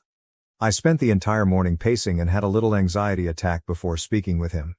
Normally, things like this would make me cry, no matter how big or small, but I'm happy to say I stood my ground. He gave me coffee this morning, as he almost always does. He has been chatting to me more lately, yet there is still this strange barrier between us. He kissed my forehead and we had breakfast together. He told me about job, and everything felt so right. But deep down, I knew that nagging feeling wouldn't go away unless I talked about Abigail. So in the most awkward way possible, I said, "We need to talk." Isaac grimaced and then nodded, shocking me with the words, "We do." 1 point for anxiety. We talked for around 2 hours. I will recap our chat. The first question I asked was how long they had been in contact. He informed me they met in a psychology class at college and were in the same study group. This piled up, as I know he's still connected to that group. Some of the guys, including Josh, are his best pals. He informed me they maintained in touch via group chat but had not chatted one-on-one until recently. The second question I asked was why he didn't inform me. I teared up as I asked, and he instantly began apologizing excessively. I told him that it hurt to hear it from Josh rather than from him. He explained, "I didn't think it was a big problem. I realize it's foolish, but I didn't think about it." He stated that they aren't close friends and she merely seemed like a nice alternative for me until I could get back to being active on the program. I asked him why he chose her. He added that he wanted to cover more issues about college life, classes, and study strategies, and she was a good fit because she was a part of his life at the time. He told me that he loves me and did not mean to hurt me. He stated that he knew it would make me uncomfortable, which is why he did not inform me. He was worried about my worry. I became upset and informed him that it was not his decision. He agreed, apologized, and promised not to do it again. He also stated that Abigail will no longer be a part of the program, and that he did not want to make me uncomfortable on purpose. I agreed, claiming I did not want her on the podcast. Then the tables turned. Just as I thought everything was good, he said something unexpected. "There's something else. She sent me nudes." "What the, __?" I felt my heart shatter a little and wondered how he replied. He showed me the texts, which were 2___ days old. He said, "I'm flattered but I have a girlfriend," but did not block her. I requested he stop communicating with her, but he refused, claiming it would make things difficult with his friend circle. I retorted, "I'm your ___ girlfriend, and yeah, this situation is already awkward." I questioned how he'd respond if Josh emailed me nudes. That hit him hard. He admitted to cutting Josh off and expecting me to do the same. He nodded, agreeing to block her. I saw him block and erase her contact. Even after that, I didn't feel satisfied. He saw the mails 2 days earlier but did not notify me. That was my breaking point. I responded, "Maybe honesty isn't as important to you as it is to me, but if one of your friends sent me nudes, I would tell you within minutes." I kept going, eventually breaking down in tears, and he began to cry too. He kept apologizing and explaining that he hadn't brought it up with me because he believed I was avoiding him, and he wanted to wait until he knew I was prepared to talk. This seemed like __, since he was giving me the silent treatment. In my previous post, I stated that I was not considering breaking up, but now I am unsure. I understand that this was not the update you were hoping for, but I assure you that there will be another. I told him I needed some space. I'm a person who rarely sets limits until I'm extremely offended. He apologized and attempted to hold me, but I moved away. I'm writing from my best friend's apartment, where I'm spending the night. I told Isaac we might chat again in a few days, but for now I needed to think things through. The truth is, he cried when I mentioned ending things. Isaac never cries. The only time I've seen him cry in our 4-year relationship was when his mother died. I know he loves me, but I feel lied to. Maybe I'm overreacting, but right now I feel betrayed. I apologize and I understand this was not the update you were hoping for, but thank you to everyone. If you want to give me some advice, please do so. I'm not sure where to go next and still have questions for him. I'm also comfortable with addressing inquiries, and I'll try to keep you updated if anything else happens, good or bad. And in case you were wondering, yes, I did bring our cat with me. Update 2, August 27, 2024. I apologize for the extended time between posts. A lot has happened, and I honestly don't know where to begin, but I'll start with this. We split up. I ended up contacting Abigail. Some commentators thought it was clever, so I reached out to her on Instagram and asked for her side of the story. She didn't know who I was at first. She then seemed astonished that I had contacted her. She recognized me based on what Isaac had told her, but he said we began dating last month, not 4 years ago. This knowledge baffled me, and I wanted to know more. We met for coffee and she told me they'd been hooking up every now and then. In her words, perhaps once or twice every 6 months for years. She burst into tears and hugged me, admitting that she had no idea I'd been his girlfriend for so long. Apparently, their FWB relationship had never ended, and he had been cheating on me throughout our time together. She assured me that they were secure and that I shouldn't be concerned, but to be honest, I kind of blanked. I was with this dude for 4 years. I do not blame her in the slightest. I believe she wishes to maintain contact, but it is currently too painful to speak with her. It's not her fault, it's entirely Isaac's, but I simply can't deal with anything remotely related to him right now. I'm not sure if Josh was aware of this, but if he was, I doubt he would have mentioned it at dinner that night. I apologize for the lengthy delay in providing this update. I broke up with Isaac via text, classy, I know, and informed him that my closest friend would come by to retrieve his belongings. I also brought our cat and mentioned that I wanted to keep her. He fought the separation, claiming that couples therapy could help, but I told him that 4 years of deceit could not be fixed. I'm now living with my best friend, and we're having some serious girl time. I'm torn up, but I know this was for the best and staying would have hurt worse. Sorry for the late update and thank you for your advice. Update 3, August 28, 2024. This is the last update. I wasn't going to post this, but I felt it would be a somewhat brighter conclusion for some of you and frankly, for me as well. Josh ended up phoning me yesterday night. I didn't respond at first, fearing that Isaac was attempting to reach me through him. However, after the third call, I did. This guy sounded angry. The first words he spoke were, "My name, I am so, ___, sorry." He didn't give me a chance to say anything before going off on a tangent about Isaac being a jerk and how he couldn't believe he'd been best friends with him for so long.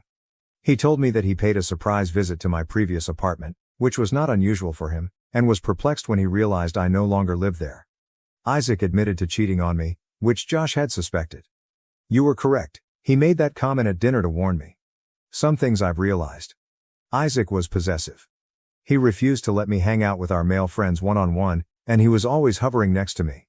Josh told me that he informed our entire buddy group about Isaac's actions, and while 2 or 3 of them supported Isaac, the rest felt awful for me and cut off communication with Isaac and those 2 guys. Josh informed me that if I needed anything, he'd be there for me, and he apologized again, saying he should have told me sooner when he spotted the indications but never imagined Isaac had been cheating for so long. So sure, I suppose I could do another update if something significant happens, but this is where I am. Relevant comments where the OP has responded, what made Josh suspect cheating? OP, last year I was away for a week with some pals to go camping. He apparently made one of his customary stops to check if Isaac wanted to hang out, but Isaac refused to answer the door. Josh believed he heard a female voice and other noises.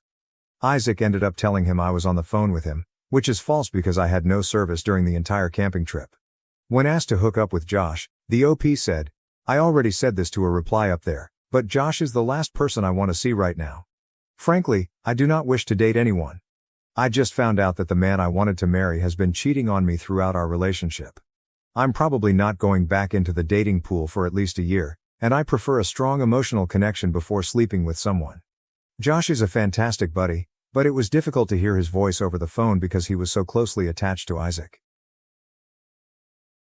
My parents cut me off for marrying my husband, but now they want back in my life after hearing about my pregnancy. What should I do? I, 28F, have always had a problematic connection with my parents, particularly when it comes to their expectations for my future. Growing up in a privileged area, I was always compared to my older sister, Amber, 30F. Amber excelled at everything she did, earning straight A's in school and eventually becoming a successful lawyer at a famous New York company. In contrast, I was a more free-spirited individual. I excelled well in school but loved art and literature over science and math, which my parents prized so much. Our family is from old money.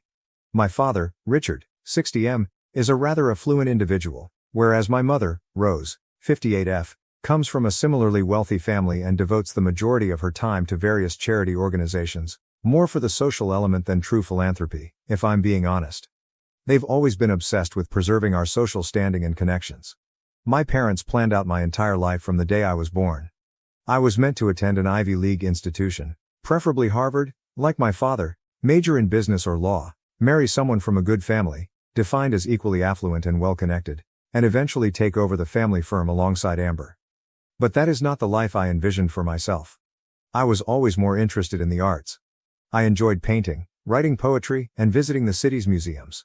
My parents saw these pursuits as cute pastimes, but not anything to build a career on. They pushed me into more appropriate extracurricular activities, such as tennis lessons and internships at my father's firm during the summer. I went along with it all to maintain the peace, but I never felt like I genuinely fit into the world they envisioned for me.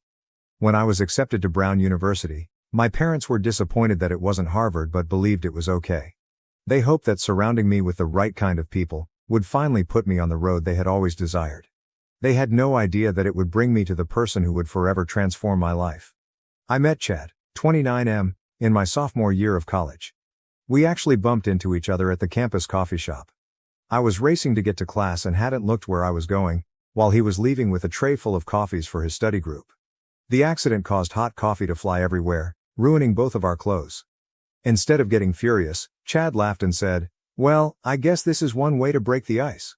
We ended up skipping our lectures and spending hours conversing. Chad was everything my parents would dislike, which made him the more enticing to me. He hailed from a working-class family in a tiny town in Ohio. His father was a manufacturing worker, and his mother worked as a waitress. Chad was attending Brown on a full scholarship and working part-time to support himself. He was learning to be a teacher and was enthusiastic about education and making a difference in children's lives. From our first meeting, I felt Chad was something unique. He was nice, amusing, and really hardworking. He had a unique ability to make me feel noticed and understood. Chad allowed me to be myself, not the polished, flawless daughter my parents wanted me to be, but the real me, with all my idiosyncrasies and flaws. We began dating, and for the first time in my life, I was actually happy. Chad encouraged my creativity, pushed me to pursue my dreams, and supported me in ways that my family never did. When I informed him about my desire to become a graphic designer, he did not scoff or disregard it as my parents had. Instead, he assisted me in researching programs and internship opportunities. Of course, my parents despised him from the moment they met him. It happened during Parents' Weekend in our junior year. I had been putting off introducing them since I knew it would not go well, but I couldn't do it any longer. The meeting was a fiasco from the beginning. My folks couldn't see beyond Chad's background. To them, he was just a poor youngster attempting to go up the social ladder by dating me. They regularly made disparaging remarks about his attire, which were not designer labels, his modest Midwestern accent, and his profession choice. My mother often asked him whether he was certain he wanted to be just a teacher, when there were so many other respectable careers available.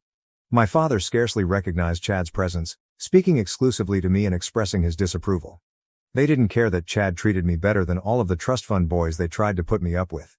They were convinced he was only interested in our money and social position. When I tried to defend Chad, citing his scholarship and work ethic, my father scoffed, "Oh honey, don't be naive. Boys like him always have an agenda." Despite my parents' displeasure, Chad and I continued to date throughout college. We encouraged each other throughout late-night study sessions, celebrated our accomplishments together, and discussed our future goals. With Chad, I felt like I could be myself and follow my own path, not the one my parents had planned for me. After graduation, Chad proposed. It wasn't the large lavish occasion that my folks had expected. We were on a weekend camping excursion, which would never appeal to my parents. Sitting by the campfire under a starry sky, Chad turned to me and said, "I know I can't provide you the luxurious life you grew up with, but I pledge to love and support you in all you do. Will you marry me?" I agreed without hesitation. When we returned from our trip and I informed my folks, all hell broke loose. My mother fell into tears, lamenting how I was wasting my life. My father's face turned an alarming shade of red as he raged about how I was making the worst decision of my life. They called me foolish and short-sighted. "Think about your future," my mother implored. "How do you plan to sustain your current lifestyle? How about your children? Don't you want to give them the best of everything?" I attempted to explain that Chad and I had discussed our future, that we had plans, and that we were ready for the challenges that lay ahead, but they wouldn't listen. To them, marrying Chad meant choosing a life of poverty and misery. When I refused to call off the engagement, they offered me an ultimatum. Either end things with Chad or cut me off totally. No more financial assistance, no trust fund, no inheritance, nothing. "If you're so focused on living like a commoner, then you can do it without our money," my dad advised me. I was astounded by their reaction. I knew they wouldn't be pleased, but I didn't expect them to go that far. In that moment, I recognized that their love and support were always conditional. As long as I did what they wanted and fit into their narrow definition of success, I was their daughter. But the moment I took my own route, they were ready to dismiss me. I chose Chad. We married in a short ceremony with only a few close friends present. It wasn't the extravagant social wedding my parents had envisioned for me, but it was beautiful in its simplicity and honesty. Amber did not even show up for the wedding. She agreed with our parents and told me I was making a big mistake. The day after my wedding, I got a cold official letter from my parents' lawyer. It informed me that I had been removed from their will, leaving Amber as the sole heir to their money. It further indicated that I was no longer welcome in the family home and that any future attempts to contact my parents would result in legal action. It stung more than I could have expected, and not because of the money. Chad and I were both employed and doing good. However, it hurt since my own family had prioritized their archaic ideals and social position over my happiness. The parents who reared me, whom I believed loved me unconditionally, had abandoned me because I did not fit into their ideal image. We had no communication for 3 years. I attempted to reconcile several times in the beginning, sending letters and leaving voicemails on holidays and birthdays, but my efforts remained unacknowledged. I eventually quit trying. During those 3 years, Chad and I created a life together. We both worked hard. I was a graphic designer for a small advertising business, and Chad was a high school English teacher. We purchased a little house in a quiet neighborhood, adopted a rescue dog named Max, and were genuinely content. Sure, we didn't have the same privileges as I did growing up. We couldn't afford costly vacations or fashionable clothes, so we had to budget wisely to make ends meet. But we had love and respect for one another, which was more valuable than any money. For the first time in my life, I felt as if I was living truly, pursuing my own aspirations rather than others' expectations. 3 years after our wedding, I discovered I was pregnant. Chad and I were over the moon. We hadn't been actively trying, but we both wanted children and were eager to begin this new chapter in our lives. We chose to wait until after the first trimester before telling anyone, just to be safe. Amber texted me about a week after we began sharing the news with our friends. It was the first time I had heard from her in 3 years. The message was brief and to the point. Mom and Dad learned about the baby. They want to chat. Call them. I was shocked. How did they find out? I hadn't notified anyone in my family, and as far as I knew, we didn't have any mutual friends who may have shared the news. After discussing it with Chad, I decided to phone them. Perhaps, I thought, the prospect of becoming grandparents had softened their hearts. I called, and my mother answered on the second ring. The talk seemed awkward. My mother performed the majority of the talking, and I could hear my father breathing heavily in the background, occasionally grunting in agreement. She congratulated me on my pregnancy and then, for no apparent reason, began discussing how they wanted to make amends and be present in their grandchild's life. There was no apology for how they treated me, and no acknowledgement of the anguish they had caused. It was as if the previous 3 years of stillness had never occurred. Then my mother mentioned giving us some gifts for the baby. Before I could respond, she rattled off a list of items they wanted to purchase, including a high-end stroller, a custom-made cot, expensive baby outfits, and even a new family car. I was stunned. The goods she described might easily cost more than $10,000. It seemed less like a peace gesture and more like they were attempting to buy their way back into my and my child's lives. My mother became unhappy when I respectfully declined, explaining that Chad and I had already begun preparing for the baby. "Don't be ridiculous," she exclaimed. "You cannot provide for this child in the same manner that we can. We're only trying to help. Don't let your pride stand in the way of providing your baby the finest possible start in life." The conversation concluded with my mother stating that they would send the gifts regardless and that they expected to be active in their grandchild's life. She never asked how I was feeling, how my pregnancy was progressing, or how Chad was doing. It was all about the gifts and what they expected. Chad was upset when I ended the call. When I informed him about the talk, he thought my parents were trying to undermine us by demonstrating that they could provide for our child in ways that we couldn't. "They're trying to buy their way into our lives," he explained, walking around our modest living room. "And once we accept these gifts, they'll use it as leverage to make demands about how we raise our child." I knew Chad had a point, but a part of me hoped it was merely my parents' poor attempt to reconnect.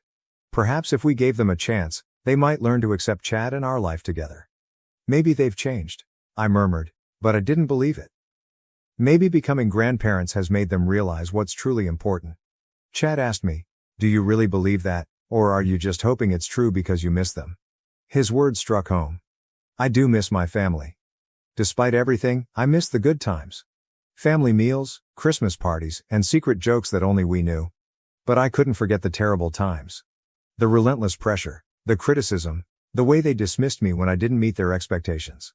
Chad claims he'll back any decision I make, but I can sense he's not comfortable taking anything from my parents. He is concerned that they will attempt to exercise control over our lives and our child's upbringing.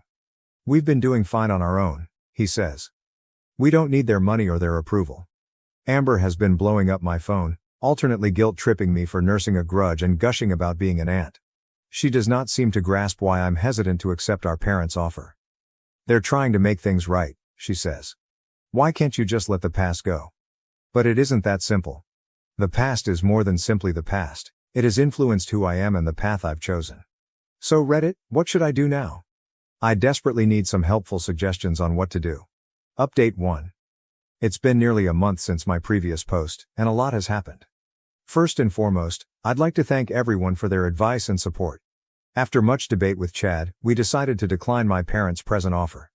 It was not an easy decision, but we believed it was the best one for our family. I called my mother and explained that while we appreciated the gesture, we didn't feel comfortable accepting such pricey gifts. I attempted to keep the conversation pleasant and said that if they wanted to be a part of our child's upbringing, we could start with simple steps, such as having dinner together to discuss things. My mother did not take it well. She accused me of being ungrateful and inflexible, and that I was denying my child opportunities out of spite. "You're making a huge mistake," she explained.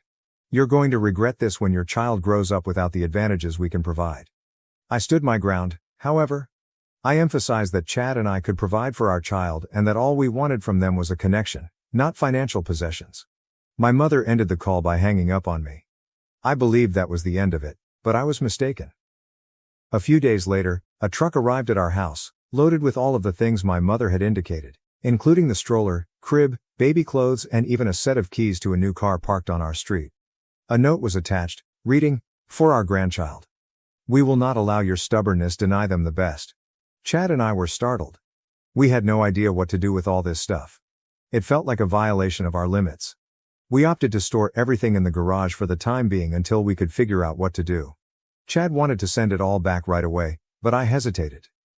The matter became more difficult when Amber showed up at our door the next day. She was ecstatic about the baby and the gifts, as if nothing had ever gone wrong between us. "Isn't it wonderful?" she exclaimed.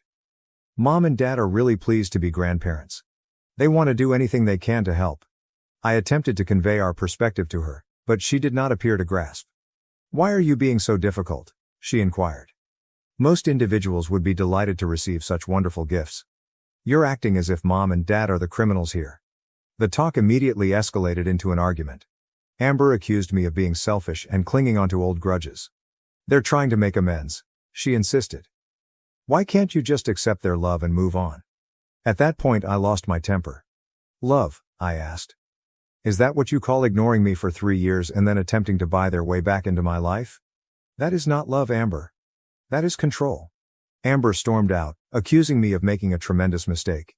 "You're going to push them away for good this time," she told them, "and it'll be your fault when your child grows up without grandparents." To make matters worse, knowledge of the problem has spread throughout our extended relatives. I've been getting calls and texts from aunts, uncles, and cousins begging me to reunite with my parents. "They're your parents," my Aunt Sharon explained after a particularly difficult phone call. "Obviously, parents want to spoil their grandchild. Why are you fighting this so hard?" I tried to explain how the years of no contact made this feel less like a real attempt at reconciliation and more like a ploy to buy their way back into our life. However, it is difficult to explain to those who have not experienced it firsthand. Chad remained at my side, supporting my actions while also providing a fresh viewpoint when necessary. "We don't need their money," he tells me. "We're doing well on our own. Our child will have everything they need, including love, support, and 2 parents that cherish them." I'm 16 weeks pregnant, and instead of enjoying this precious moment, I'm stressed and conflicted. The gifts are still sitting in our garage, a reminder of the decision we must make. Chad wants to give everything to a local women's shelter, but I am hesitant. When we do that, it feels as if we're closing the door on any chance of reconciliation. Amber keeps sending me photographs of baby outfits and nursery ideas while pretending as if nothing is wrong. My parents have not contacted me directly since the gifts came, but I know they are waiting for a response. The pressure from family members continues, with new calls and messages arriving daily. As my pregnancy grows, I realize we have to make a decision soon. We can't keep those gifts in the garage forever, so we need to start getting ready for the baby's birth. But every time I believe I've made a decision, I start doubting myself.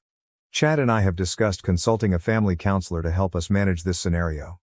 Perhaps an outside perspective will help us find a way ahead. That has not occurred to us yet.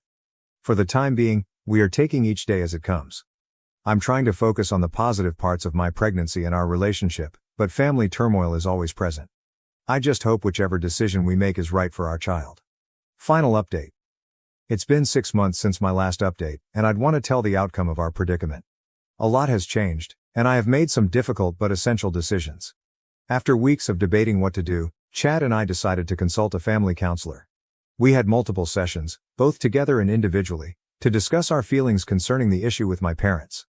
The counselor helped us understand our priorities and values, as well as how to set good limits. During this moment, my family put more pressure on me. My parents, seemingly frustrated by our lack of response, began arriving at our house unannounced. They would knock on the door for hours, saying they just wanted to talk. It was quite stressful, particularly as my pregnancy progressed and I dealt with the physical agony that accompanied it. Amber maintained her guilt trip, sending daily texts about how I was pulling the family apart. She even threatened to take me out of her life if I didn't reconcile with our parents, despite the fact that we hadn't spoken for several years. The tipping point occurred when I was around 32 weeks pregnant. My parents arrived at my employment, causing a disturbance in the lobby. They demanded to meet me, claiming they had a right to be part in their grandchild's life. My coworkers were uneasy, and my manager had to beg them to leave or he'd contact the police. That experience reminded me that my parents had not changed at all. They were still attempting to control my life, disregarding my boundaries and preferences. It wasn't about love or reconciliation. It was about achieving what they wanted, no matter the cost. After consulting with Chad and our counselor, we made the difficult decision to maintain no contact with my parents and Amber. We issued an official cease and desist letter through a lawyer, warning that any further attempts to contact us would constitute harassment. We donated all of the baby gifts to a nearby women's shelter, as Chad had advised months before. It was hard to let go of them, yet it felt right. We did not want our child's life to begin with strings attached. The day after we submitted the letter, I blocked my parents and Amber on all platforms. It was one of the most difficult things I'd ever done, but also the most liberating. The continual worry and anxiety I'd been experiencing began to subside almost immediately. Our daughter Susan was born 2 months ago. The birth was tough, and there were times when I wished I had my mother around, but Chad was fantastic throughout the entire process, and we made it through together. These first few weeks of fatherhood have been tough but extremely gratifying. Susan is perfect, and seeing Chad with her makes me fall in love all over again. We may not have all of the luxury gifts my parents wanted for us, but we do have love, which is more than enough. Looking at Susan, I am more certain than ever that we made the correct decision. I want her to grow up in a family full of love and respect, rather than continual judgment and attempts at control. I want her to understand that her worth is not based on money or prestige, but on who she is as a person. Yes, she will not have the materialistic privileges that my parents could have offered, but she will have parents who love her unconditionally and support her aspirations, no matter what they are. She'll grow up knowing that it's acceptable to set boundaries, advocate for herself, and forge her own route in life. This has been a challenging trip, but I do not regret our decision. We're going forward, concentrating on our small family and the promising future ahead of us. Thank you to everyone who has helped us on this journey. Your advice and nice words have meant more than you know. Here's to new beginnings and choosing happiness, even when it's the more difficult way. An old friend who once called me a bad influence for being child-free now wants me to house his family of 5. First and foremost, this is not an article in which I question whether or not I did the correct thing. I am confident that I did. This is a rant about an emotional day, and the only people who will understand are those who do not have children. The gist: Dave, not his real name, a former acquaintance with whom I had lost touch for nearly 3 years, has recently contacted me again. He claims he has a house emergency and has to locate a place for himself, his wife, and their 3 children to stay while their home is being repaired. This is the same person who told me he couldn't be my buddy when I was going through a horrific experience because I'd be a poor influence on his children because I'm childless. A little background. The friendship ended because I was stressed out and upset. My father's death was just one of several awful events that occurred over the course of 3 months. I was looking for comfort, but Dave told me that being childless was a detrimental effect on their family. At the time, he was married with 2 children.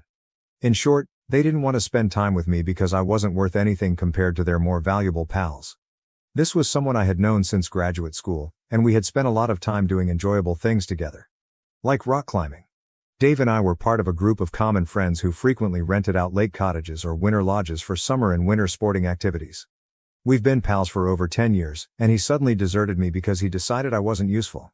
It ached a lot, especially while I was coping with some very tragic situations. Even more so because I was there for him when he learned his mother had cancer and again at her death. As I previously stated, I hadn't spoken or contacted him in nearly 3 years. I attributed it to people being really odd after they have kids, that they slip into a conventional, conservative mindset in which anyone who isn't wanting or working toward a Leave It to Beaver 2.5 kids situation is somehow questionable. Then today, I received a text message from Dave. I never deleted or disabled his phone number, so his name remained saved and there it was.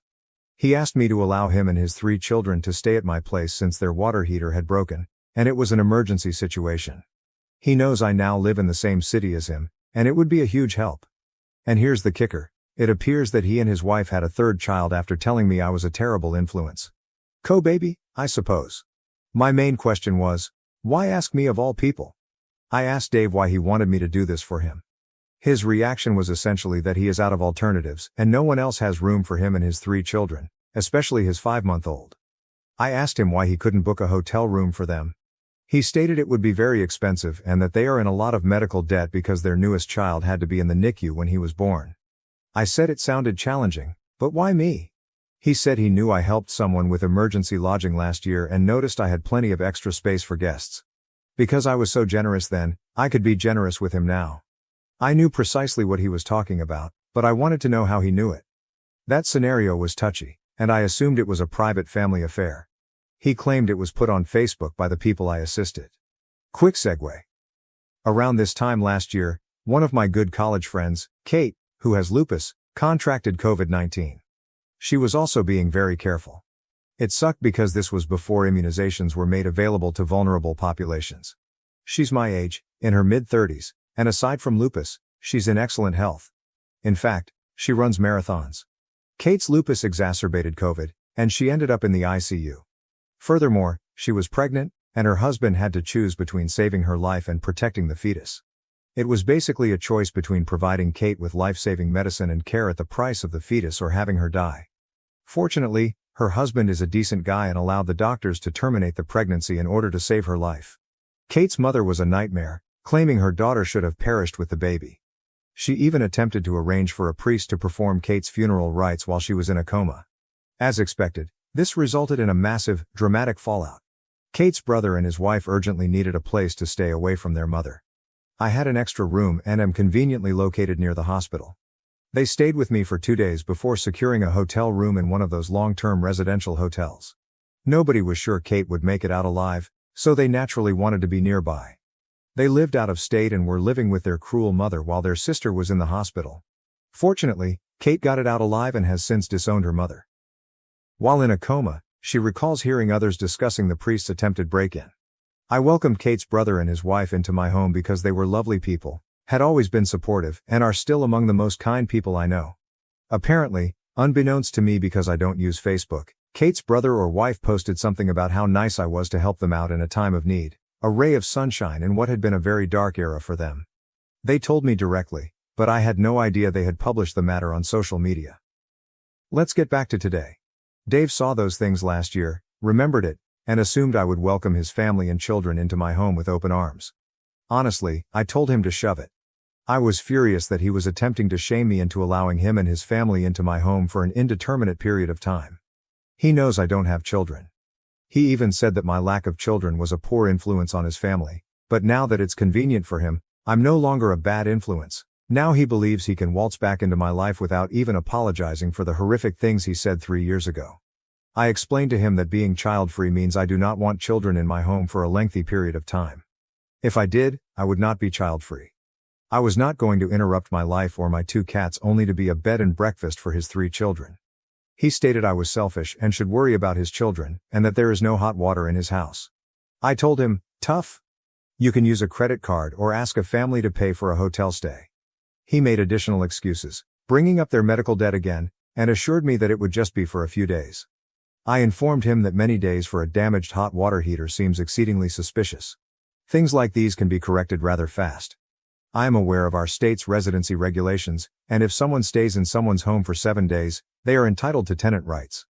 I wasn't going to risk this becoming a situation in which I couldn't get rid of them. He told me off and threatened to spread the word on social media that I wouldn't help a family of 3 in an emergency and that I wanted innocent kids to suffer. I instructed him to pound sand and eat a dick. He hasn't been a friend for many years. He doesn't even know my address. All he knows is that I live nearby in the same city and that I'm alone. He can slam me on social media all he wants. I'm not on Facebook, therefore I don't care what a group of Karens thinks of me. I told him that social media is not real life. If he tells my actual friends about this, they will laugh in his face. I have all of his texts as proof of how he spoke to me, and I told him he used to be a kind person. We spent a lot of good times together, and I'm still terrible about his mother. I'm sorry he chose this road in life since it sounds like he's miserable, but he's a negative influence in my life. Therefore I can't have him around. I'm confident he'll understand because he said the same about me. That was the gist of my last words to him. He took off till I blocked him. I'm very sad about it. He used to be a good person 10 years ago and his mother was a gorgeous woman. I'm now bracing myself for any flying monkeys who may emerge from the woodwork and try to shame me into taking care of his family. I can't wait to tell them to take his family with them. I've already discussed the problem with my 2 best buddies. They were both astonished by Dave's bravado and lack of shame. They believed it was suspicious because he was so insistent on getting into my home for days. One acquaintance reported that her water heater broke recently, and she had a plumber come out the same day. It only took a day to fix.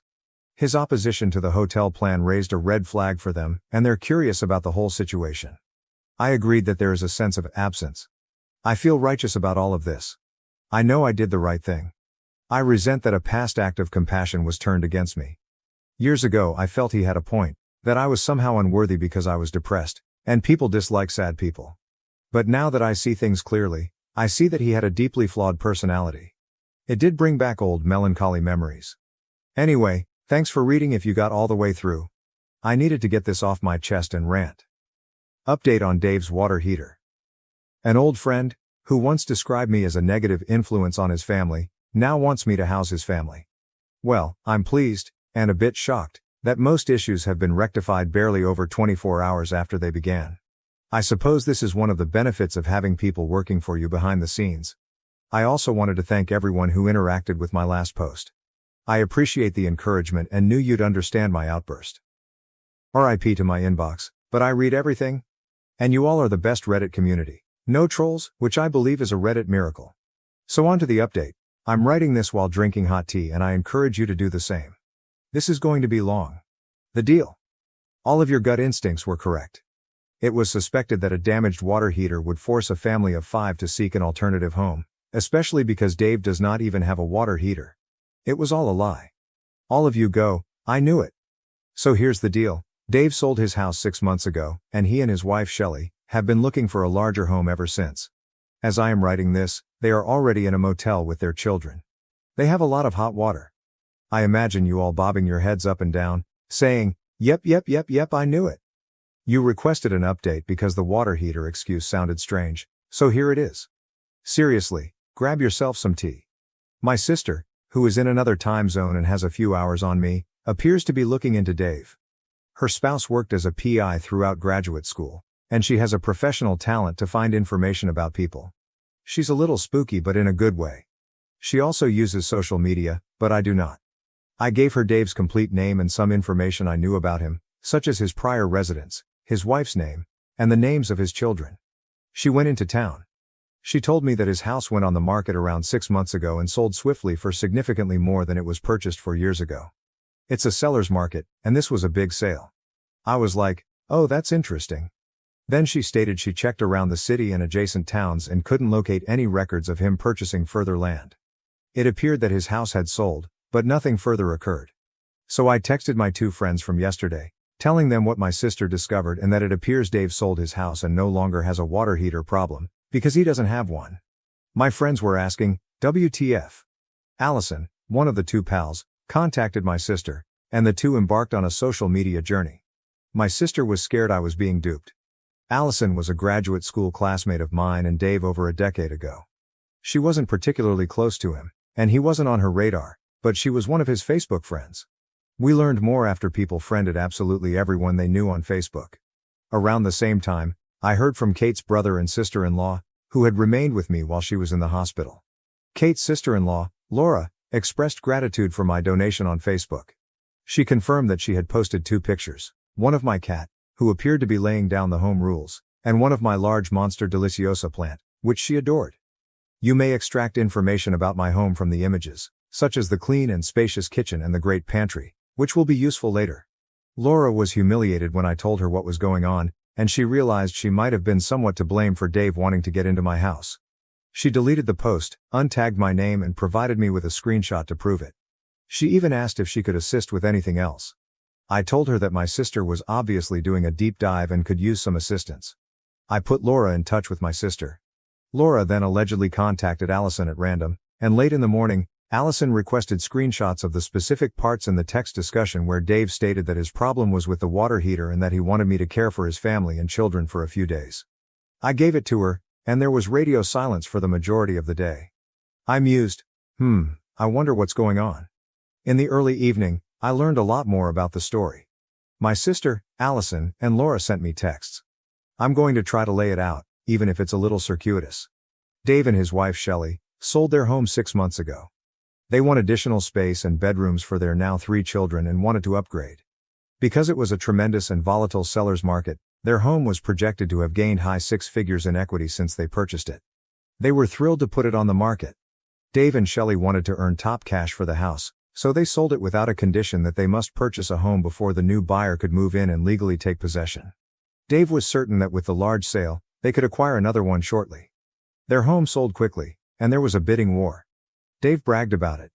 He and Shelley tried to buy another home, but it was not easy. They were outbid on all of the residences for which they bid.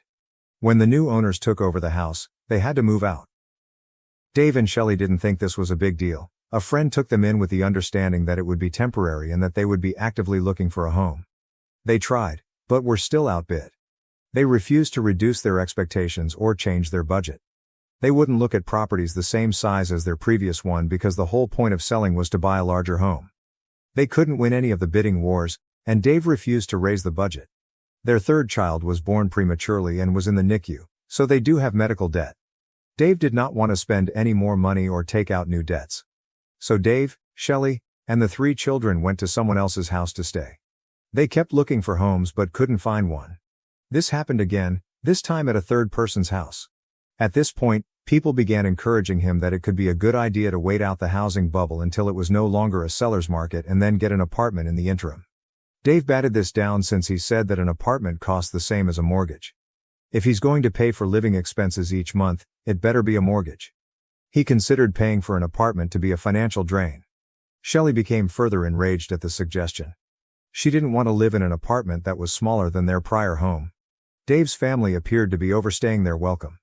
People were growing annoyed, and Dave and Shelley refused to chip in for groceries. Dave's family had now reached the 4th residence of folks offering to take them in. A month ago, they ran out of free housing alternatives.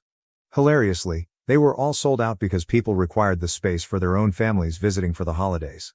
Nobody wants to take the freeloaders in anymore. Shelley is a city school teacher, and with the kids back in school, they felt compelled to remain in the city.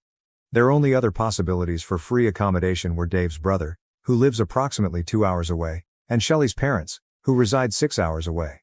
Neither choice was ideal for Dave and Shelley's careers or for their children's access to in-person programs. Dave and his family needed to find housing right away, so they booked a motel. They were really upset because their children are loud, and the hotel personnel are constantly ordering them to be quieter.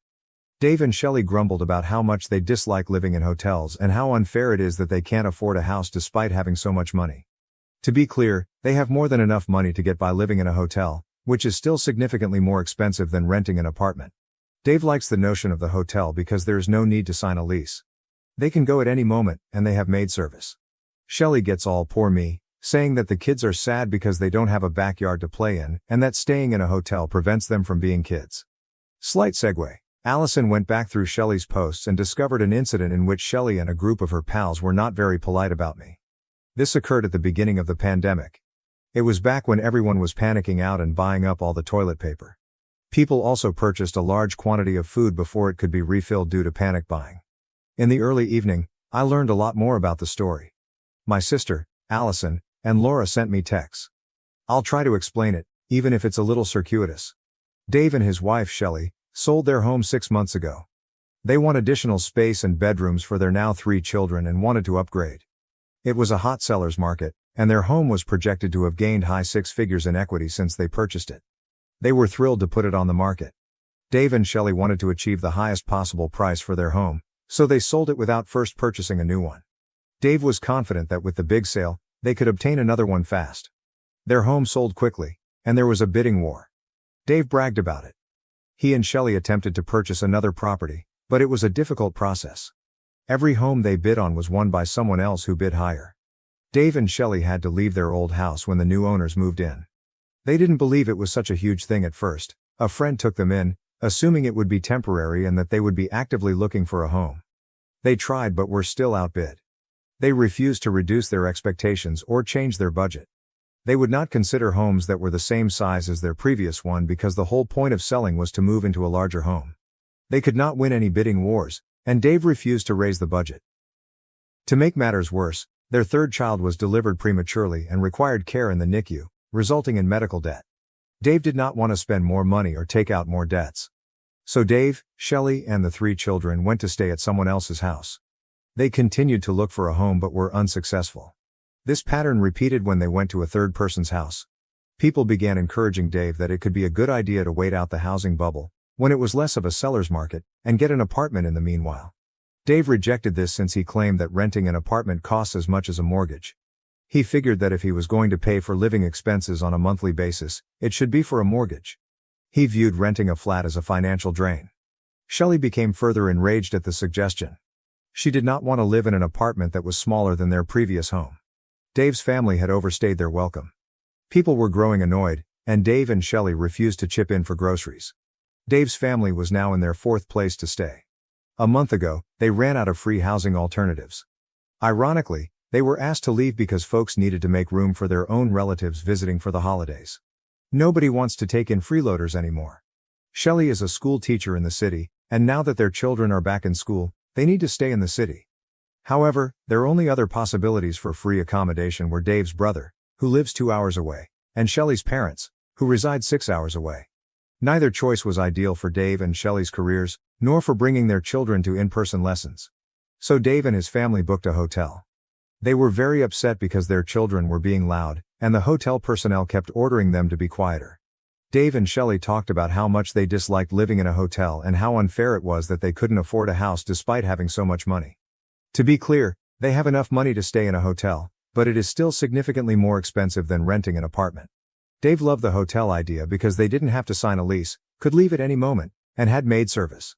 Shelley began playing the victim, claiming that the kids were sad because they didn't have a backyard to play in and that staying in a hotel prevented them from being children.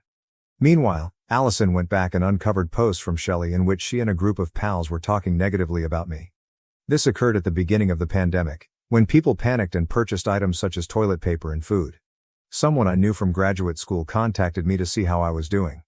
I assumed she was approaching me to offer support and be kind, but her true intention was to ask for part of my food.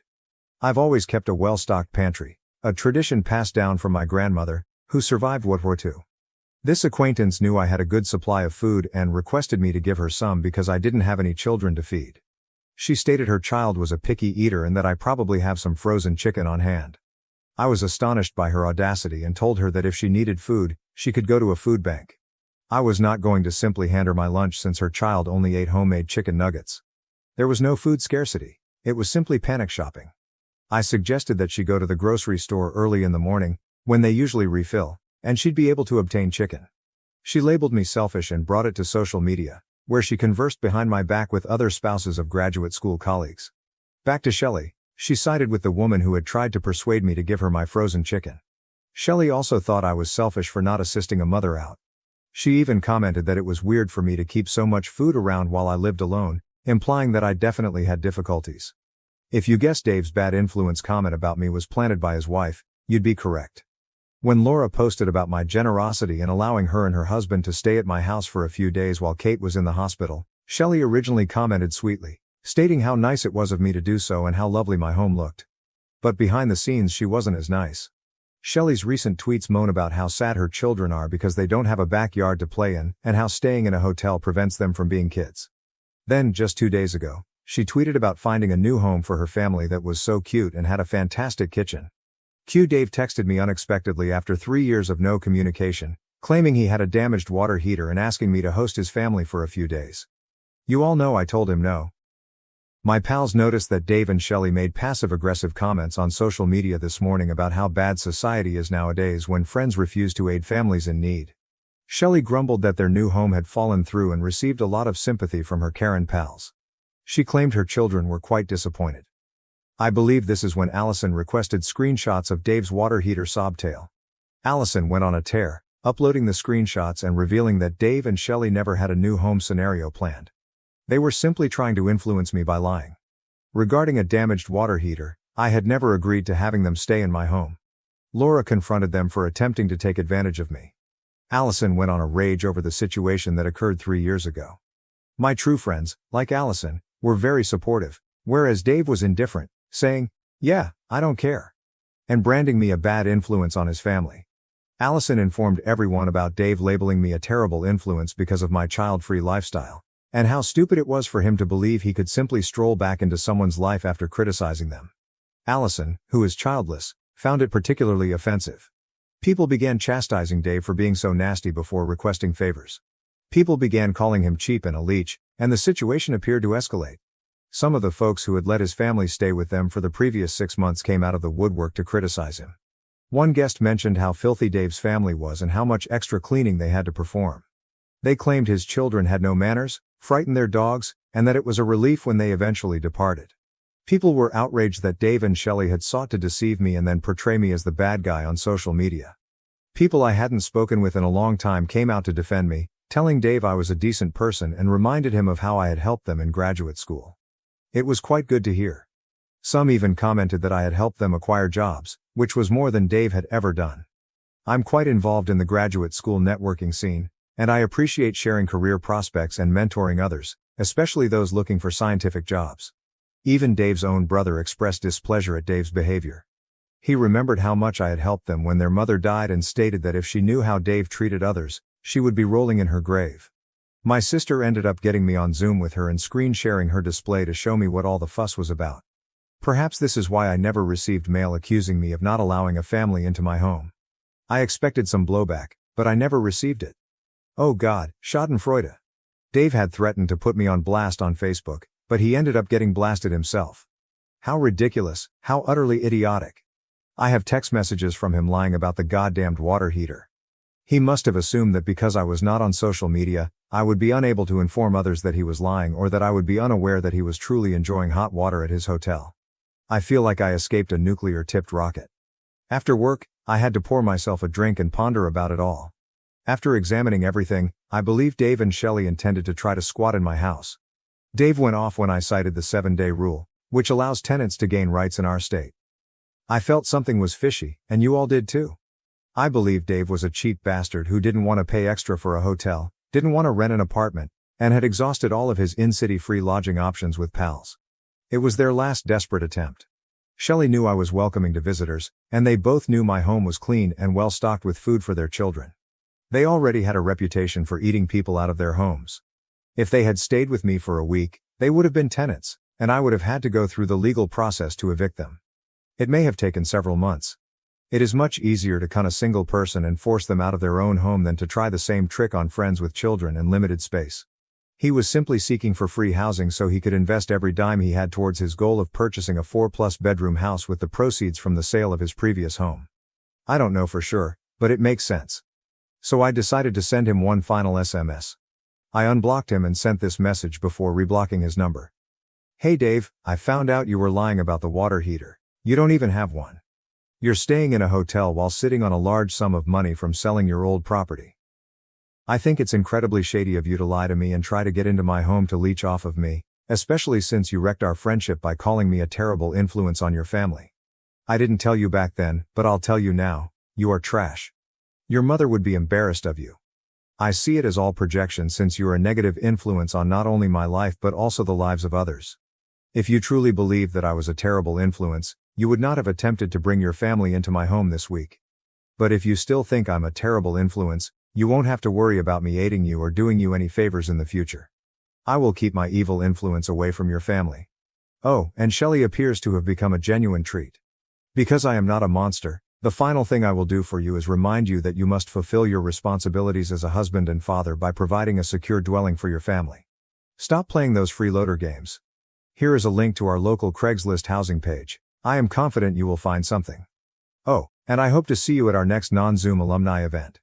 I'm sure it will be wonderful to catch up in person. So it's finished. I said my piece. Once again, you were all correct. Something else was going on. I'm really sick right now. How could someone conceive of doing this to me? I'm also feeling ill at the thought of admitting them into my house. That would have been a nightmare. I suspect that my pregnant wife may have had an affair with her coworker. Am I the asshole for asking for a paternity test now? Original post May 9, 2024.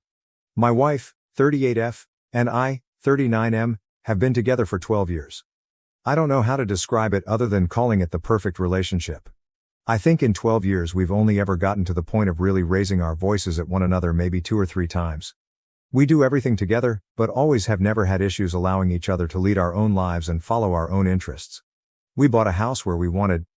We both have good high-paying jobs that have great work-life balance. Basically it's been everything short of perfect. We've been trying for 2 years to get pregnant and it hasn't been happening. We were just about to start the fertility stuff when I came home from a work trip and guess what, she's pregnant.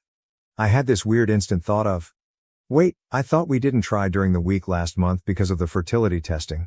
But I couldn't remember exactly because, to be honest, we were busy at it. So I just assumed I missed remembering. Now, I travel around the country pretty regularly for work.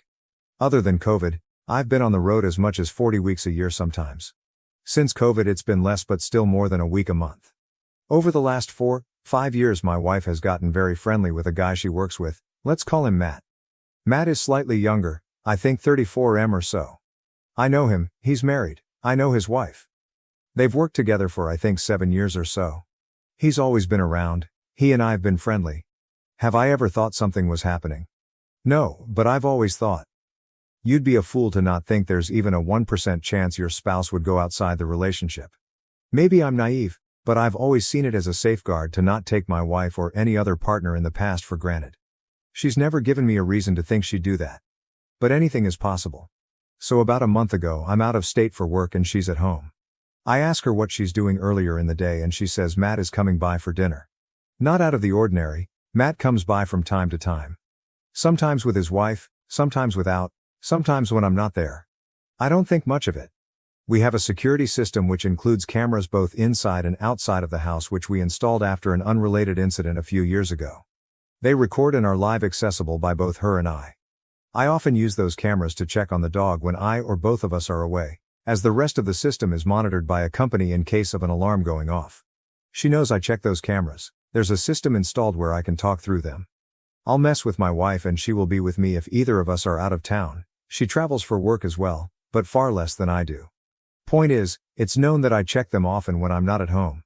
So I turn on the camera and I see my 4 months pregnant wife, lying on the floor, on her side with Matt sitting, straddling her legs and using a foam roller to massage her hips. So I'm like, okay, what the fuck is this? I start rewinding through the footage and they are eating and talking normally, but then they get on the couch and get under the same blanket. Now, they are feet to feet, but that couch isn't that big. Then they move to the floor and that's when I logged in. Anyway, I text her, I'm still watching the cameras, they both look like deer in headlights and he very quickly leaves. We get into an argument. She isn't mad at me accusing her but she's adamant that nothing has or ever would happen, and that what I saw was innocent and she was complaining about being in pain from the pregnancy. Which I know is true, she's already having some issues with back pain, etc. The biggest point of that discussion was I asked, if I were there would you two have been comfortable doing any of that in front of me?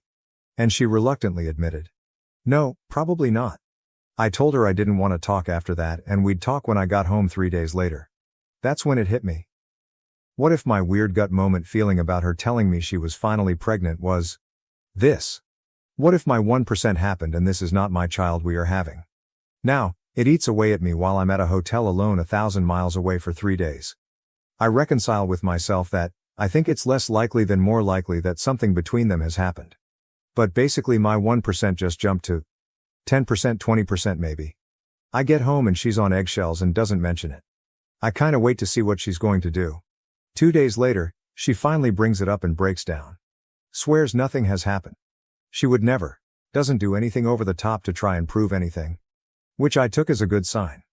But anyway, we talk out the issue and everything to a point of at least moving forward for now. I'm still coping and dealing with it, figuring out how to retrust after all this time. I'm getting more and more understanding of the fact that they are friends. They've been friends for so long, maybe he has intentions. But I don't see her having any and I've never really picked up on it and I've spent time around both of them together many times, and never caught anything. So the thing that is destroying me right now is, if I'm wrong and something did happen, while I can figure out how to deal with that. What if that child isn't mine? In the argument and a few long conversations we've had about the situation since I've never brought that up, and she's not mentioned it. Mostly because I don't want to make the situation worse and crush her if in fact she's telling the truth, which I mostly believe. The only thing I can think to do at this point is to wait until the baby is born and immediately order a paternity test in secret. Should I do that? Should I tell her and have it dealt with now? If you're a woman in her shoes and you're telling the truth, would that destroy you, or your view of me? If you're lying, what would you do if I asked? I don't want to ask a super vague question, but what should I do? TLDR, Very small chance my wife of 12 years had an affair and she's 4 months pregnant and I can't bring myself to ask for a paternity test for fear of crushing her if nothing actually happened. But I am planning on doing it in secret when the baby comes. What should I do? Update. So many comments. Thank you everyone, more than I can address directly, but I'm going to keep reading a few things. 1. Stop DMing me about this, thanks. 2. Some have made some good points about addressing it now rather than later, and that's something that I'm considering more than I was before. Thank you. 3. To those focused only on my relationship. I get it, but that's not what I'm focused on. We've been talking about it a lot. My wife and I are pretty open people with each other. I'm not saying I'm convinced nothing happened, but I'm more focused on paternity right now. 4. If I need to track, spy on, life 360, my wife, then this relationship is over already. That's not the relationship we have and not one that I ever want, and in my opinion not one anyone should ever have. We are working on rebuilding trust. As I said in this long-winded post, my default of 1% possibility went up to 10% or so. Trust me, I'm taking my relationship seriously, but to those I've said this to already. If the kid isn't mine, then there's no longer any conversation to have. 5. I've already had this discussion with my lawyer. I don't live in a state where the birth certificate stuff will be an issue. If I have paperwork that this child isn't mine, then divorce isn't going to be much of an issue. Both of us are in an independent financial situation where it won't matter much regardless. I'll keep up with this post as long as I can and post an update when and if anything gets resolved. Update May 10th, 2024. So she was out of state on a business trip until late last night. It's Friday, so she worked from home in our kitchen. So I asked to talk and brought it up and asked for a test. She immediately said yes and said there's zero doubt and nothing that she'd even have a second to worry about. But she has no problem doing it now. The only caveat I left it with is, if it's invasive at all per our doctors, then I'm okay waiting until it's low risk. I'm not a doctor, no clue what they'd have to do it now. So not sure when we are. But she's aware and we are getting one. It was a decent and longer conversation. We are currently sitting together getting lunch. She's got no clue I did this on Reddit. Hence the new account, because she is on here somewhere. Thank you everyone for your help and opinions. A bunch of you made me realize that we're already really open about everything, and if nothing happened then she wouldn't worry about getting one. I was more worried about her health and adding some insane level of stress if it was an issue, as she's an at-risk pregnancy and it took so long for us to get pregnant. So again, thank you all for the help. I suppose I can update if it's mine or not, but I'm not sure how long that will be. I'm 90 to 95% sure it is mine. But this will help us continue this conversation. Thank you. Update. Just because it seems to be more of a topic on this post versus the other one for some reason. Yes, I have the footage. No, I haven't talked to Matt yet. He's told her he wants to talk about it, but I've told them to wait on that. My relationship with my wife and paternity is what's important right now. I will eventually talk with Matt. No, I'm not going to get Matt's wife involved intentionally. I don't know why I would want to just be vindictive. I'm not going to cover for him obviously, but his relationship is his. And mine is mine. I'm not interested in making this worse. Whatever is going on between him and his wife isn't any of my business. Relevant comments. Upu, when asked why his wife thought she could be intimate with someone else. We've talked about it at length, nothing is being ignored. I could write you an essay about our past, her reasons and my feelings on it.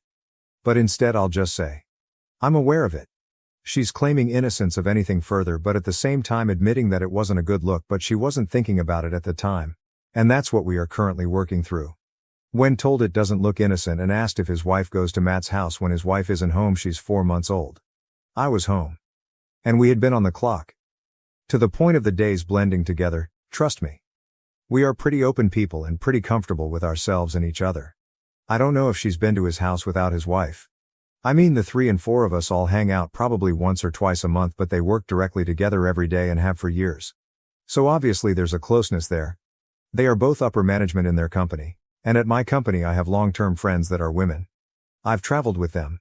We've done dinner and hung out in hotel rooms together. But I've never done anything because that's not me. I'm married and love my wife and my life. I have no reason to. So I mean, the optics are bad. I just have to decide if it's only the optics. Or if she has a reason to. Maybe he has a reason too, and that's what I saw. That I'm not sure about. But that comes down to, do I trust her to handle that? She says if that's the case she's never noticed it. And she hangs out with him and his wife just about as much as he hangs out with us. She works in a building right near them. My company is based out of Chicago and I live on one of the coasts. So my coworker friends are much more spread out. We can't go to the bar to grab after-work drinks any day like they can. Honestly, I usually go to their work hangouts more than mine because of that. I'm friendly with her CEO because of it. So is it perfect? No. But I've always trusted her. I've never had a reason not to. In 15 years, this is the first crack or dent in it. OOP gives a clearer description of what happened that day. That's not what I saw. She said something. He froze. Said something I couldn't hear and she said no, don't worry about it. He put something in the dishwasher and she walked him out to the front door. He didn't dive out the window. You have to remember this is Reddit. I'm not putting every single nuanced detail in this because that would take me hours to write and I'm not putting my security footage on the internet for strangers to see. The reason I have the security system in the first place is because of a stranger on the internet. I'm not saying anything beyond that didn't happen for sure between them. I'm saying I don't know now and I don't have any proof. That's what my wife and I are discussing just about every day and what we are working through. The original point of the post was, the only thing we hadn't talked about was paternity because I don't want to put her in a situation where she medically loses the child. Mine or not. Not only have I not been able to put every single nuanced thing in this, I've also sprinkled in false details about our lives, nothing pertinent to what happened but other mundane details. I was a very small public figure at one point, and some lowlife from the internet traveled across the country to make death threats against us because of something warped in his head. To the point where the federal government had to get involved. People here are wildly jumping at conclusions with much less information than I have and ignoring the original point of the post and the original questions asked. Has he told Matt's wife she is my wife's friend's wife? We don't meet up and knit together. I know her through my wife. I see her maybe once every few months at a bar after work, or if they come by for dinner or to hang out. We aren't besties. Again, what should I tell her? Hey, your husband was at my house. I knew he was there and I saw him run a foam roller over the outside of my wife's hip while he was sitting on her feet. It's super obvious they are fucking and even though I'm not sure. It's possible she's carrying his baby. This isn't a soap opera. There's nothing I know that I can tell her, so why would she take my word on what tiny evidence there is? And why or how in the world would that help my situation? If all of this is false now, I've destroyed my relationship by acting like a child trying to drum up drama for what obviously looks like being vindictive, and I put them in the same situation we are in now. For something that I don't know is true yet. I believe you have entirely lost the plot here. Update 2 August 21st, 2024. Hi folks. So I haven't been touching this account at all as I was mostly bombarded by people telling me I'm an AI, wishing my wife a miscarriage, claiming she's going to get a secret abortion to save herself. Or that I'm a clown for not keeping it real, and destroying someone else's marriage over speculation only. I'm amazed that people are still following this and invested in it after all this time. Here's where we are at. Yes, my wife is still very much pregnant. She's hard to pick things up off the floor stage. She's due in 8 weeks. Holy shit, 6 weeks actually. Just looked at the calendar. We are getting weekly ultrasounds at this point. He's already about 5 pounds and has a big ol' head. She and I had some very long direct conversations about everything. She is adamant that nothing has ever happened and nothing ever would. For a while she was pretty upset with herself for causing this and causing my feelings of doubt. I've done my best to remedy that as I've got to keep stress off her as much as possible right now. But it will for sure be revisited after the birth. As I've been saying the entire time, I'm really only worried about the child and the birth going well, etc. Well, mostly maybe not only, the only thing we still really disagree on is I thought he was getting too close because he had developed feelings or was getting attention that he wasn't getting elsewhere, maybe etc. She doesn't see it that way but has also said it's possible, but if so she was blind to it. I told her I wanted a paternity test and she immediately agreed to it and said no problem at all. My only stipulation was that it couldn't be medically risky or stress-inducing at all as she's a high-risk pregnancy. We both spoke to her doctors about it and they basically told us that our only option was to go to the courthouse because they wouldn't do one without the law involved. Which we both thought was ridiculous. Her doctor was a bit thrown off by it so I didn't press very hard, it was honestly her pretty much demanding it. I knew there were other options. I looked into those other options and ultimately decided to wait until the birth and I have a lab already set up to do it, ready to go. I'm 95% sure it's unnecessary but I'm still getting one for my peace of mind and mostly so that nothing will come between me and my child. For those of you that have left me messages of support that I didn't get back to. Thank you. I'm going to spend some time going through them tonight before I run off again.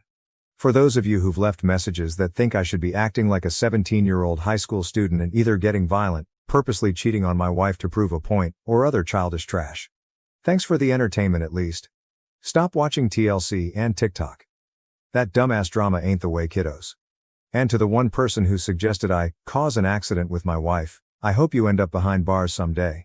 It's really likely I'm not going to come back here after tonight until after I get the results from the lab. So if you're really still interested in the results, come back in 1.5-2 months. I've been told the results take about 48 hours once submitted. I'll give you your Maury moment then. OOP answers questions in a comment.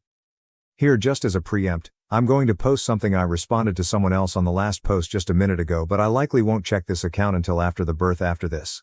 Comment 1. People seem to be reading into the reasons I thought all this was more than what I said.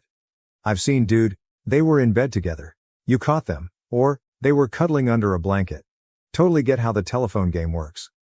But I never said any of that. So I'll clarify, I guess. Here's exactly what I saw. They were on the sectional couch in my living room at either end under the same large blanket, feet to feet. The massage. She was lying on the floor on her side. He was sitting by her feet and rolling one of those big foam rollers on her back and side, which is something I do all the time because she's been complaining about back and outer hip pain. Still enough for me to raise a concern with her. But people seem to be reading into that as they were basically dry humping and thought you couldn't see. Comment 2. I'm being told that I'm being oblivious and ignoring the obvious, and letting her and him off the hook. This is a direct comment I left someone giving my thoughts on that. I think they said something like, this is what guys who choose to have their head in the sand say. My response. Yeah, I'm pretty well aware of that. I've also stated many times that my wife is a high-risk pregnancy, so I've decided to try and not explode things until I know something for a fact and risk what would potentially be the only opportunity I have to have a child at my age. If it turns out I'm wrong and that happens because I blew all this up over nothing, I don't know how I could live with myself. And my marriage likely wouldn't survive that anyway. So, I don't see that as a winning option. If I deal with it calmly and like an adult, and if I'm wrong, then great, we can move on. And if I'm right, then it can still be dealt with accordingly with facts and not speculation. If the child is mine, and the birth goes well, then we have a healthy child and I can deal with the remainder of any damage she has or hasn't done without risking potentially the only child I'm going to have. Trust me. I'm not ignoring it, I'm choosing to support my wife to get through the pregnancy first. Then I'll deal with the rest of it. It's probably been the hardest thing I've ever done emotionally. But here we are. End of copied comment. I know I'm a sarcastic SOB in some of these comments, but honestly thank you for everyone's concern and I have gotten some good advice from people. Mostly this has been a bit cathartic to write all this down as most of my friends are toxic dudes who are more interested in fighting about golf or some other pointless shit. Love me. But I don't really have anyone other than her to talk to about any of this. So honestly, thank you. New updates. OOP added an update on the previous post. Quick update. Today is 9/14. We just got an induction date scheduled on the 26th. Update. 9/29, 1 a.m. Baby boy is here, born 9/27, 7 pounds 10 ounces. He had what the doctors in the OR said was the biggest meconium they've seen in a while on the table, so it was likely he was about 8 pounds when he was born. Labor was induced early morning on the 26th. Labor was like 30 hours. Pushed for like 3 HRS. No progress, ended up in a C-section. He's perfectly healthy and kind of a tank.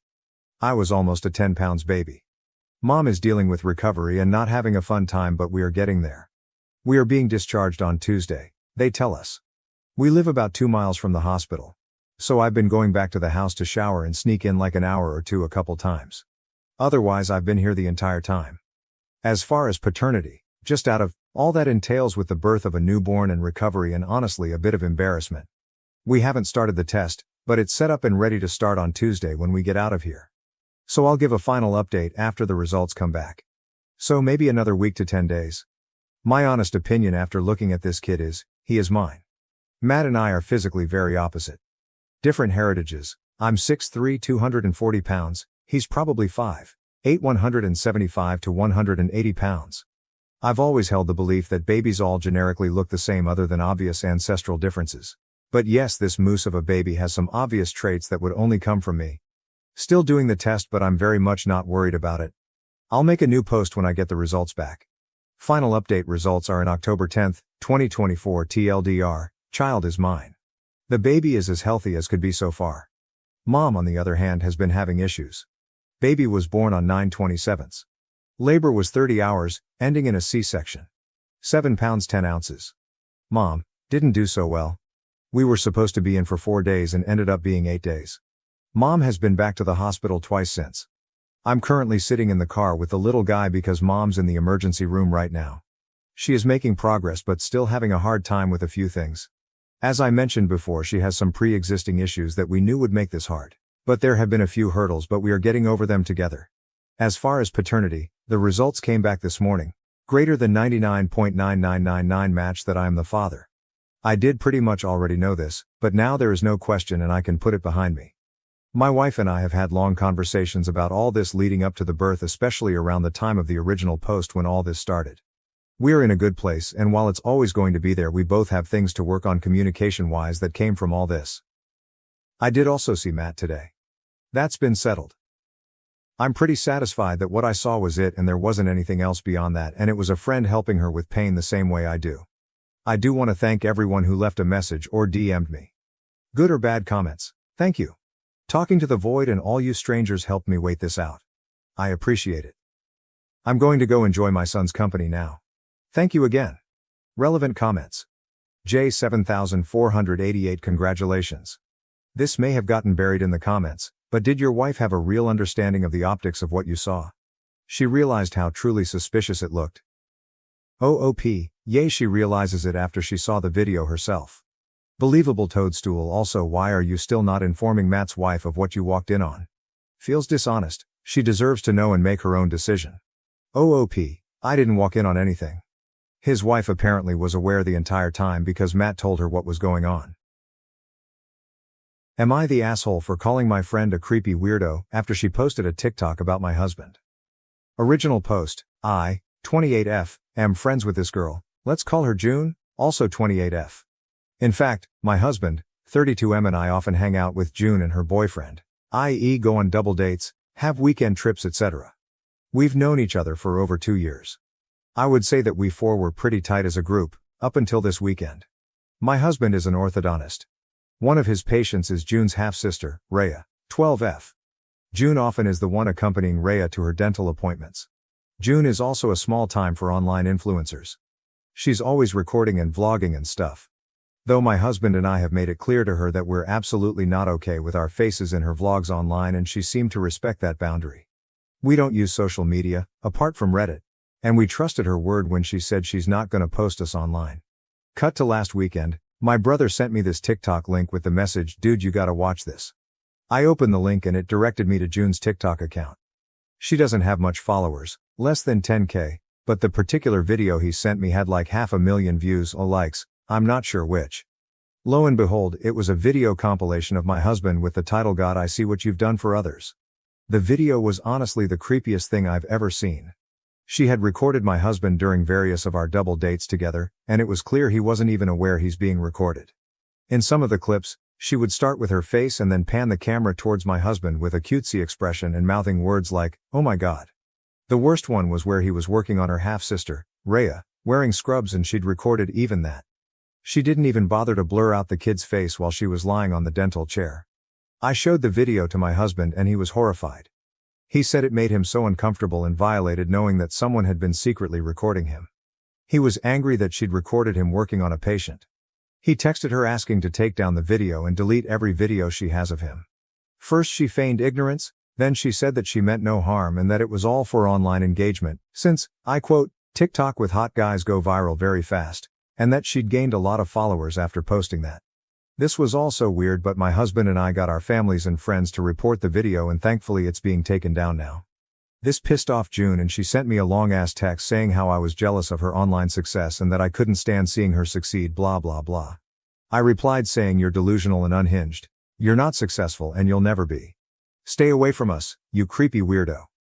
Now she's all weepy and depressed and has been telling our common friends how mean I was to her. She's also been posting about mental health on her socials and about how mean some women are with their words, lol. Aita. Aita has no consensus bot. OOP was NTA relevant comments commenter. NTA.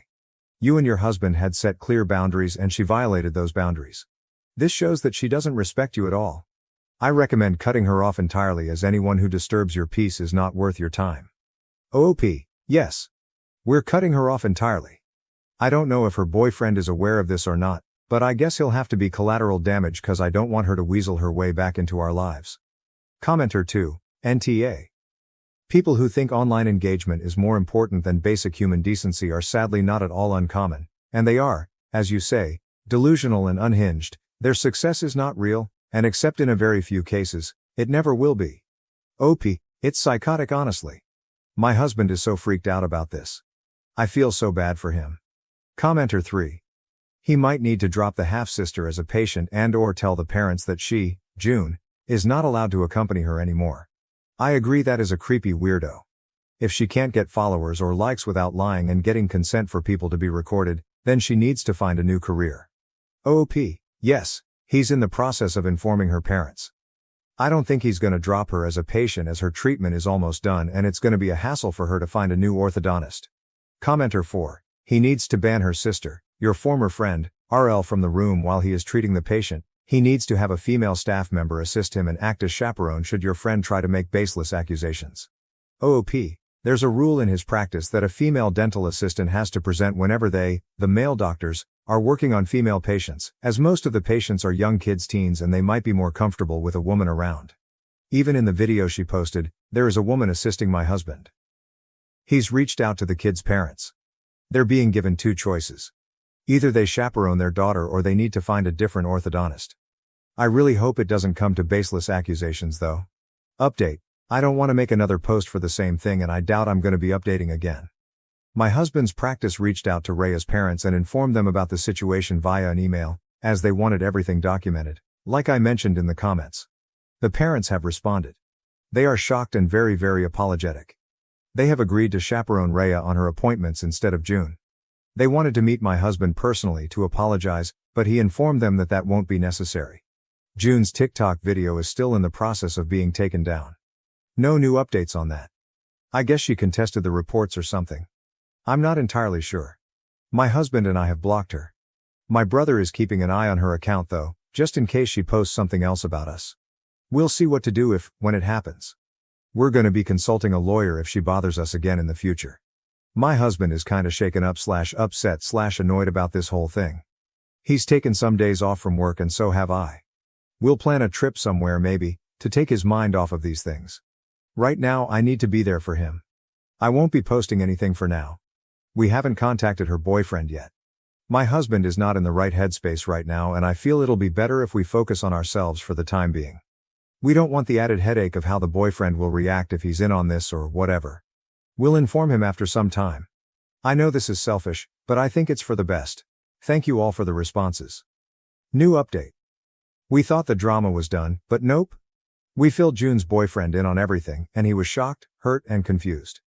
Turns out, June managed his social media, and he had no clue what she was posting. He thanked us, and we thought that was it. But then he asked to meet up, saying he needed to discuss something. To be honest, we were extremely hesitant to meet with him. We were so done with the drama and didn't want to get sucked back in. But, he seemed genuinely concerned and willing to listen. So we agreed. At the meeting, he revealed he'd confronted June. She broke down, professed her love, and claimed her obsession with my husband was for social media clout. Apparently, his total package made for great content. When he asked to see her phone, she refused. So he checked her laptop, and found hundreds of sneaky photos and videos of my husband. And for laughs, she had pics of me looking my absolute worst, mouth open while eating, weird faces, the works. I think I'm pretty good looking, but these photos were the opposite. It's like she wanted to prove a point about my husband's ugly wife. June's boyfriend dumped her. But, honestly, we're even more freaked out now. The scale of her obsession is terrifying. Hundreds of photos and videos. That's not just a crush, that's fixation. The thought of her escalating to something more is keeping us up at night. As a small consolation, June's boyfriend made her delete the videos from her social media and laptop. But God knows how many more copies she has. Despite June not reaching out after all this went down, we're still on high alert. Her radio silence is kinda unnerving, and we're bracing ourselves for whatever might come next. Hopefully it is in fact just for social media clout, not some weird baby reindeer type obsession with my husband. It's kinda unsettling how she was friends with me for over 2 years. We hung out often. We've gone on weekend trips with her and her boyfriend. We have so many mutual friends and yet no one knew she's doing this behind our backs. Either I'm bad at reading people or she's very good at being sneaky and deceptive. I'm also mentally kicking myself for not realizing that someone was taking pictures of me. I feel my husband and I both need to be less dumb and more aware of our surroundings lol. On a brighter note, Raya's parents are super thankful to my husband for still treating Raya after everything. That's it for now. Hopefully, this is really the end. Relevant comments. Commenter 1, just be careful OP. Jane sounds unhinged. Oh OP. We are. It's kinda scary though because she knows where we live / where we usually hang out / where I work / where my husband works. Commenter 2, man this is some serious soap opera level drama like you said though. Better to stay aware. No one likes being caught off guard. Hopefully it ends soon and you can move on. At least the parenting situation seems good. OP, Raya's parents are wonderful. They were the ones who used to initially accompany Raya to her appointments. They said June told them that she wants to spend more time with Raya and she's otherwise busy so she could be the one chaperoning her. They had agreed because Raya was excited about spending time with her sister. It's really shitty that June was using Raya as a ruse to get near my husband NGL. Commenter 3. Wow, just wow. I would take all the evidence and a statement from the ex to a lawyer and get some type of restraining order requiring her to stay away and remove all social media of you two. She seems unhinged and needs to stay away. This makes me think of a stalker movie and you guys need to change stuff before the movie has a bad ending. OOP, we're gonna be talking to a lawyer to see what options we have. Our apartment has 24-hour security so I doubt she can do anything there. I'm more worried about our workplaces tbh. New update. I really didn't want to update this situation, but things have taken a seriously dark turn. When I posted about June's thing for my husband a month ago, I thought it was just some weird crush. Now, it's flat out terrifying. The day after my last post, my husband got a super creepy message from a random number.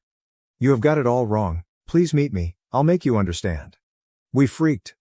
Lawyers and cops are on it, trying to get a restraining order. Both our workplaces have ramped up security, and we've warned friends and family to keep an eye out. This whole thing is destroying my husband's mental health. He's anxious 24/7, wondering if he's being followed. He's stopped going to work because the feeling of being watched is overwhelming. We're trying to prioritize his safety. And honestly, it's breaking my heart. The other night, he broke down in tears. I've never seen him cry before.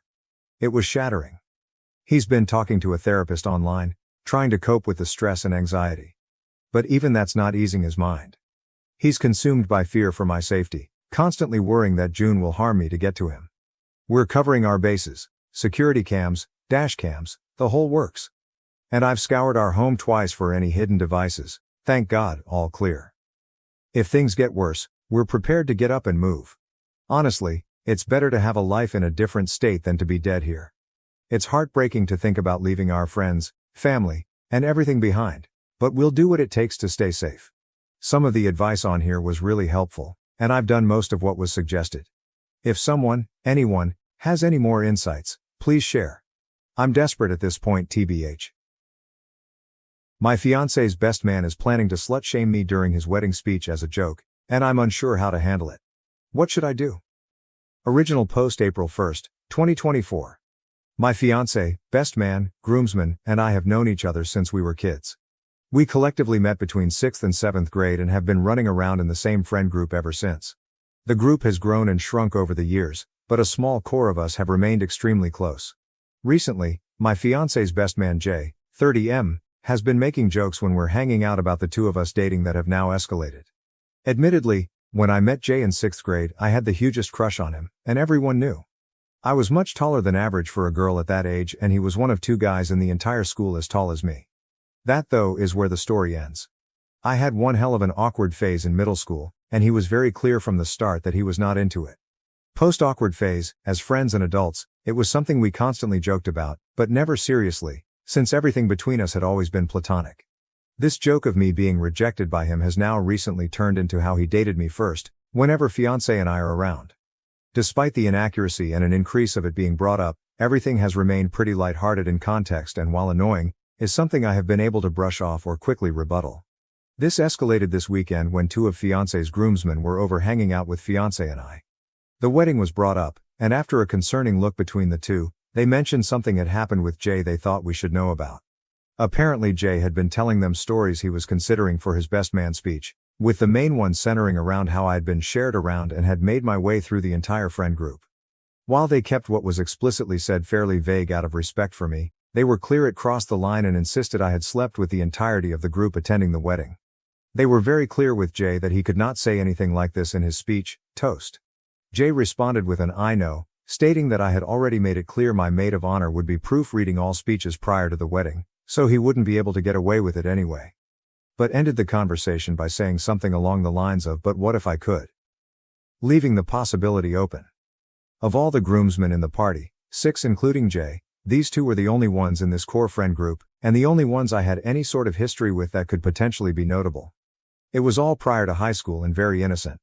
One I went on my first movie date with, where our parents had to drop each of us off because we couldn't drive, and picked us up afterwards. The other was the classic first 6-month relationship in middle school where it took 6 weeks to muster up enough courage to hug each other between classes in the hallway. Sure, we made out and very middle school level things happened, but this is something we've all laughed about now for over a decade. I wasn't the only girl in this larger friend group, and throughout the years, this was something that happened pretty frequently. Because we grew up in a smaller area, overlap happened like this regularly in every group and even more so as we went through high school.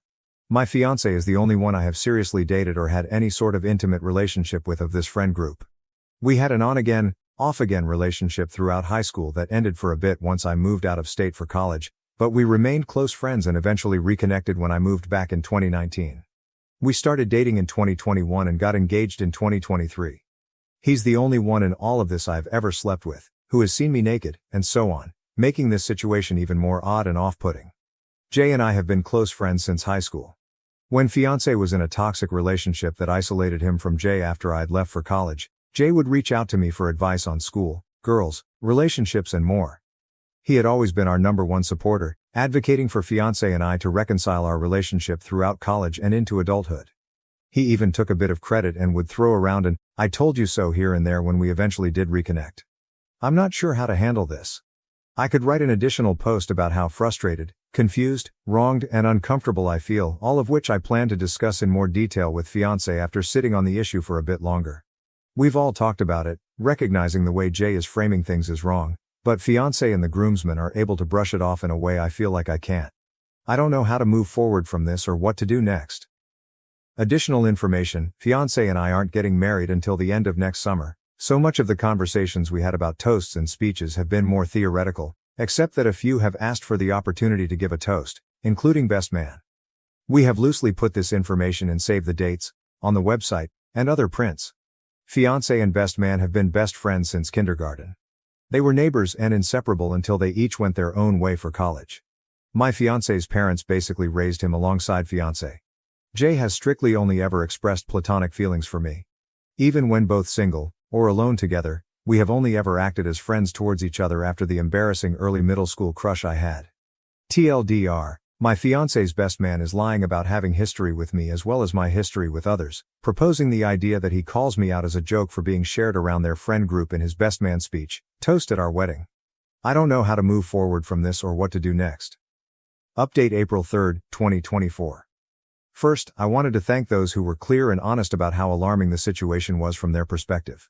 When posting, I was still processing various feelings about the matter, and still am, which not only limited my ability to really look at the situation from a different perspective, but also left me in a state of paralysis of what to do next, both long and short term.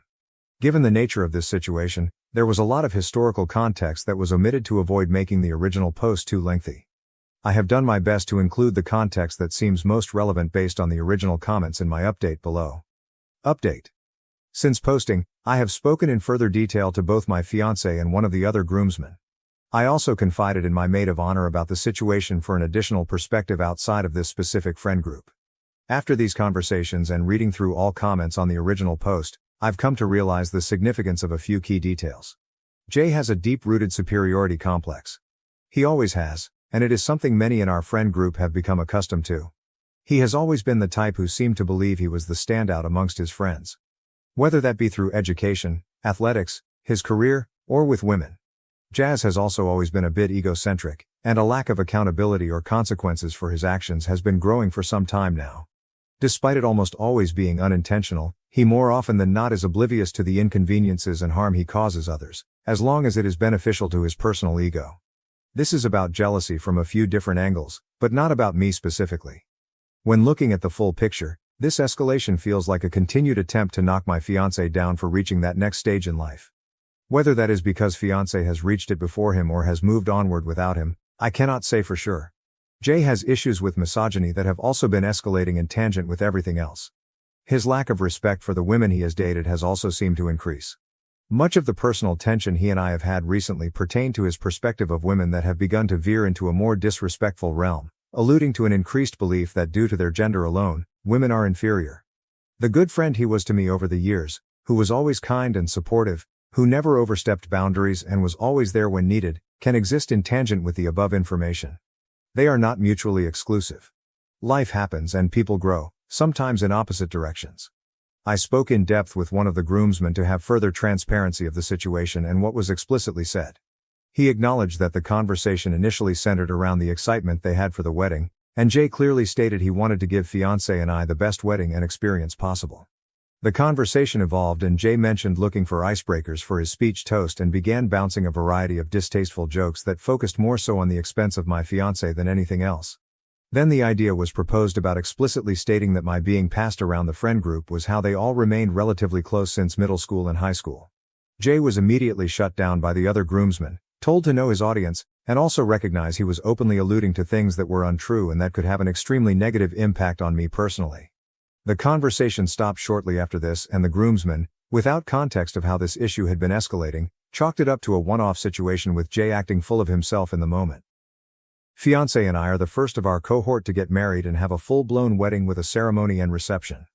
These comments did not start escalating until after our engagement roughly 1 year ago, following Jay's breakup with his long-term girlfriend. Jay has never made comments like this to me or my fiancé privately or when it is just the three of us together. Any scenario where this has been an issue has been in an environment which involved others, and mostly others that are not a part of this cohort from middle school. So what next? As mentioned in my original post, I spoke with fiancé in detail about the situation and how I was feeling. When all of this had been brought to our attention a few days prior, in an attempt to preserve myself in the moment, I brushed it off more so than I probably should have. I do not blame fiancé for not having any immediate or strong reaction in the moment, because I had avoided one myself.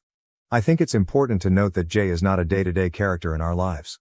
While he travels frequently for work that brings him to our area, we live states apart. He has not lived in the same area as me or my fiancé since high school. Much of this evolution with his personality has happened in the last few years as well.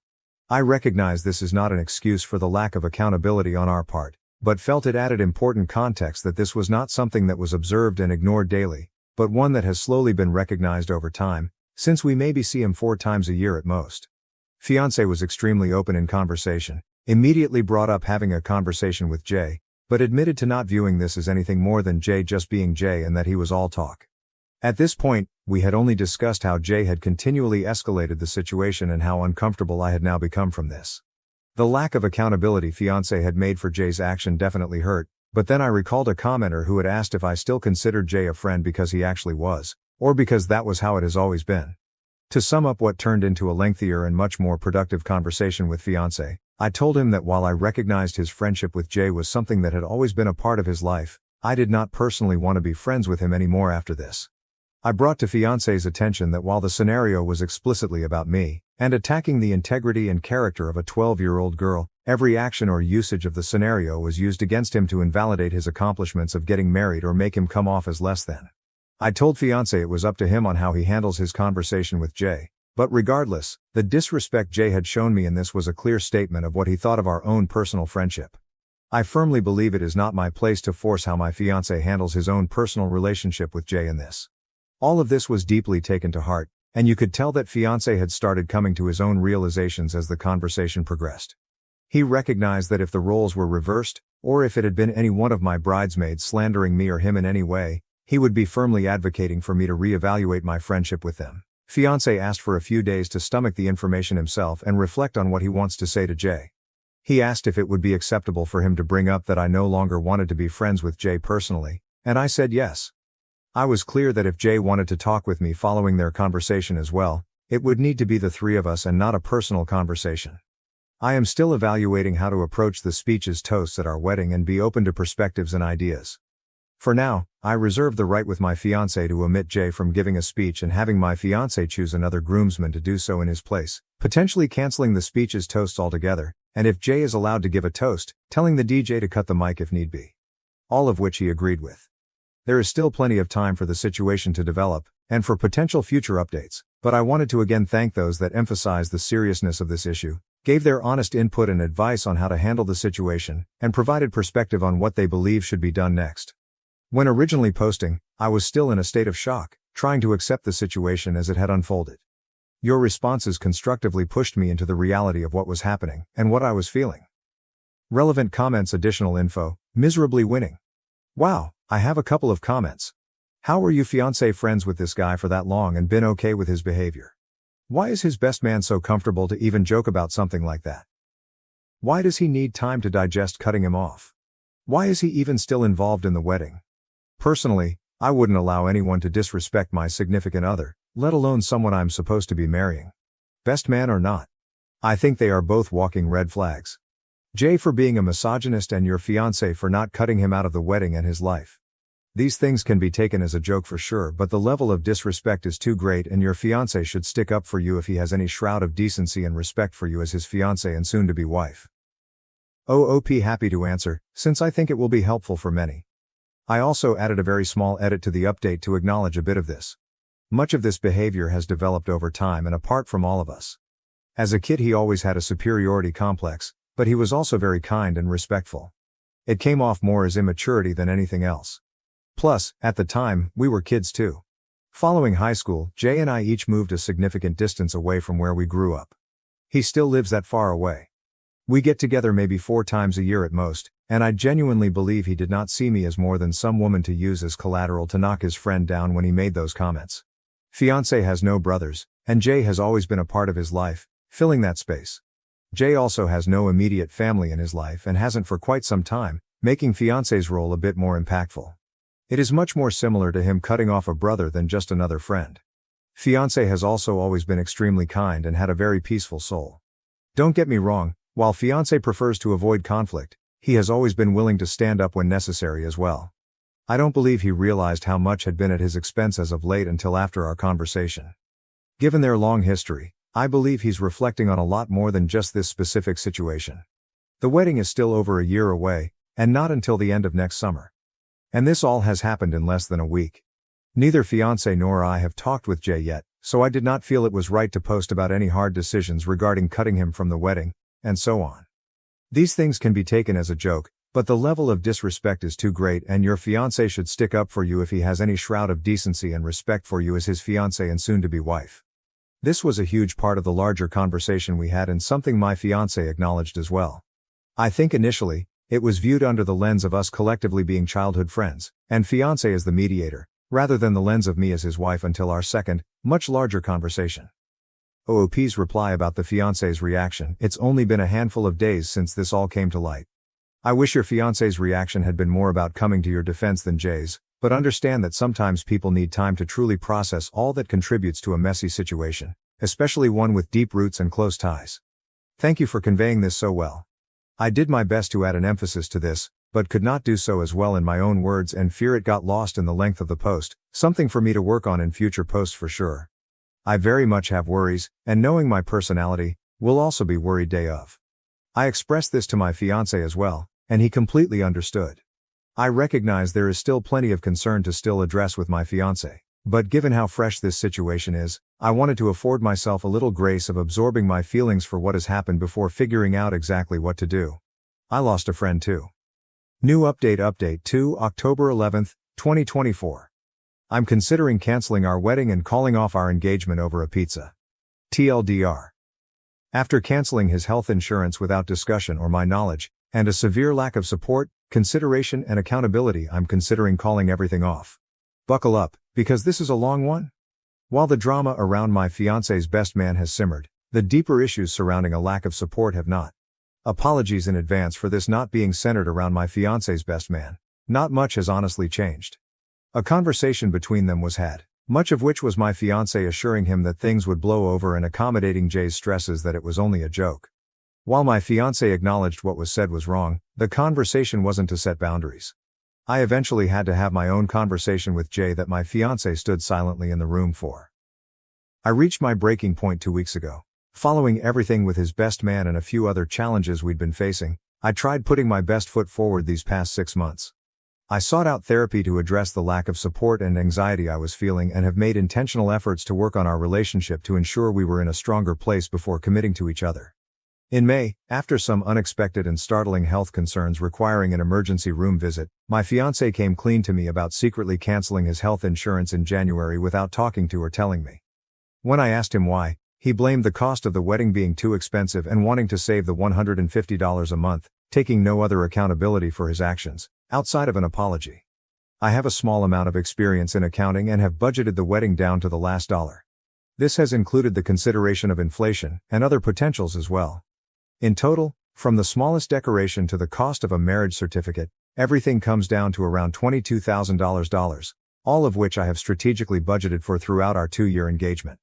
My parents have graciously given us $14,000 as well to help with the expenses, and I have personally taken on the price of my dress, wedding bands, and a slightly larger portion of the vendors.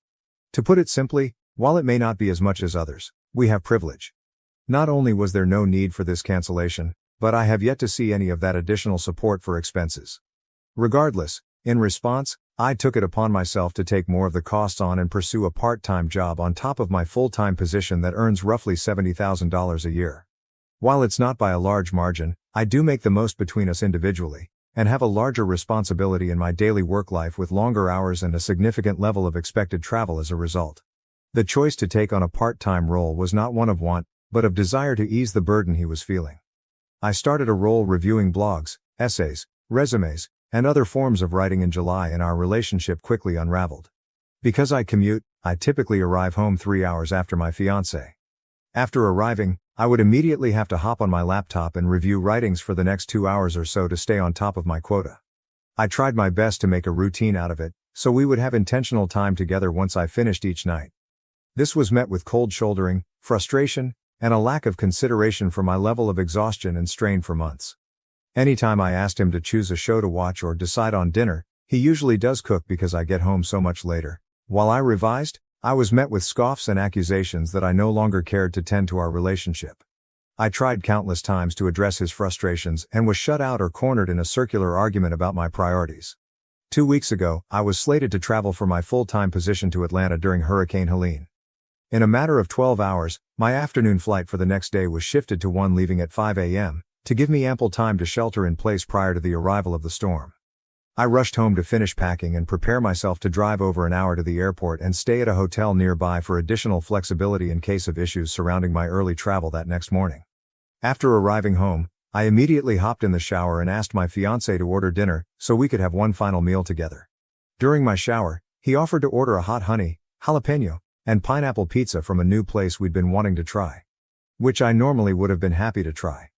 However, I don't like jalapeno the way some people don't like cilantro, and am avidly against pineapple on pizza. Something that's come up multiple times during our relationship. And while I'm good with spice, the idea of taking that on with the travel stress and early start time I had the next day made me hesitant. I calmly asked if there was another option for tonight and if we could try that specific pizza once I got home instead, expressing my concerns over my nerves, which received a frustrated scoff and sarcastic response of, "What then, just cheese?" I explained any other topping combination would work, and restated my issues. He walked out of the bathroom without response and I finished my shower. The pizza was never ordered, no food was ordered.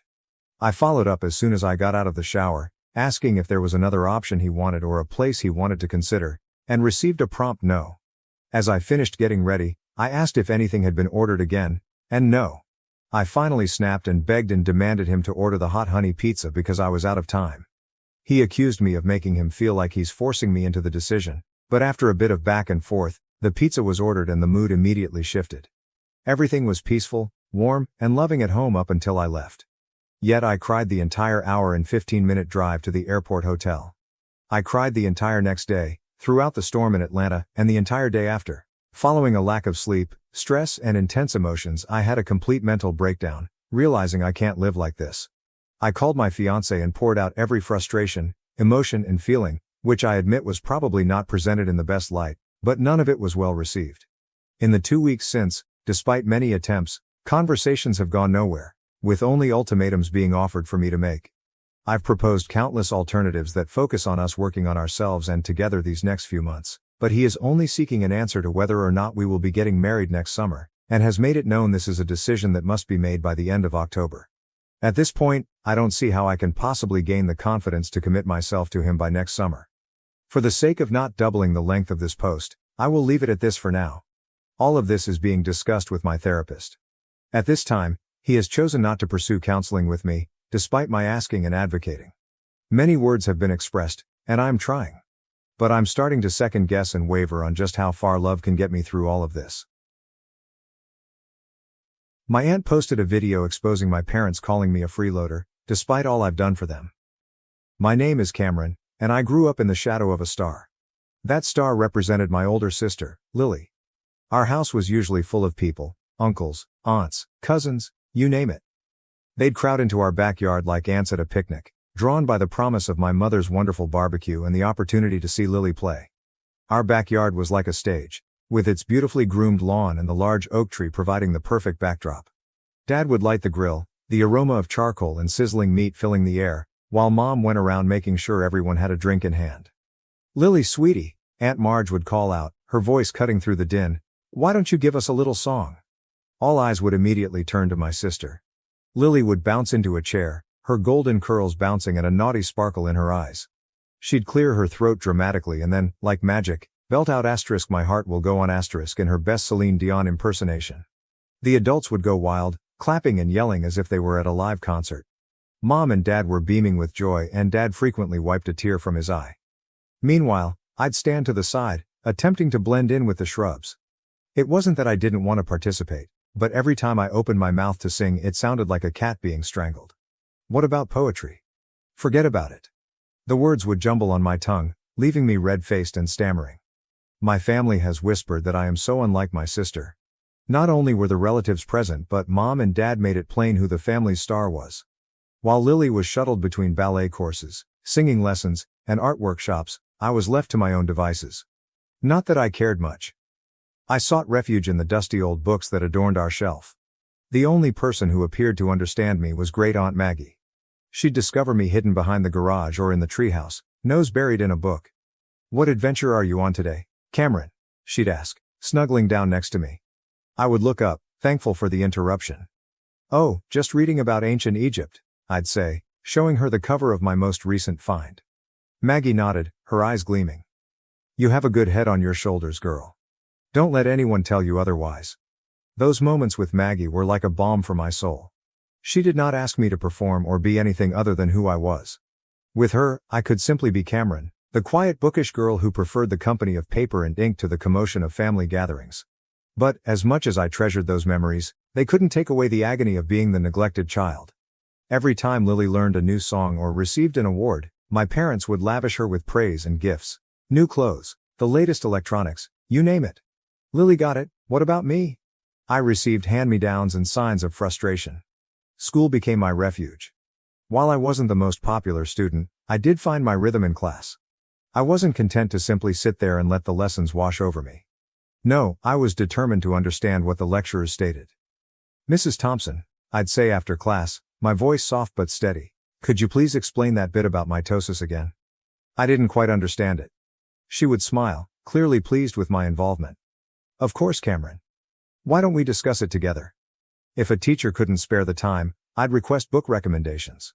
My backpack quickly became overloaded with extra reading material. I'd stay up late studying those books, trying to master every subject. All of that hard work paid off. By the time I entered high school, I was at the top of my class. For once in my life, I was the best at something. I even made a few friends, other bookworms who didn't mind my quiet personality. As graduation approached, our home became Lily Central. Mom was continuously assisting her in putting together her portfolio for the advertising and public relations department at a prestigious college. "Oh honey, this campaign idea is perfect," Mom would enthuse when she looked at Lily's work. "You're so talented." I'd roll my eyes and retreat to my room, engrossed in my studies. But one night, over yet another family meal centered on Lily's college ambitions, something in me broke.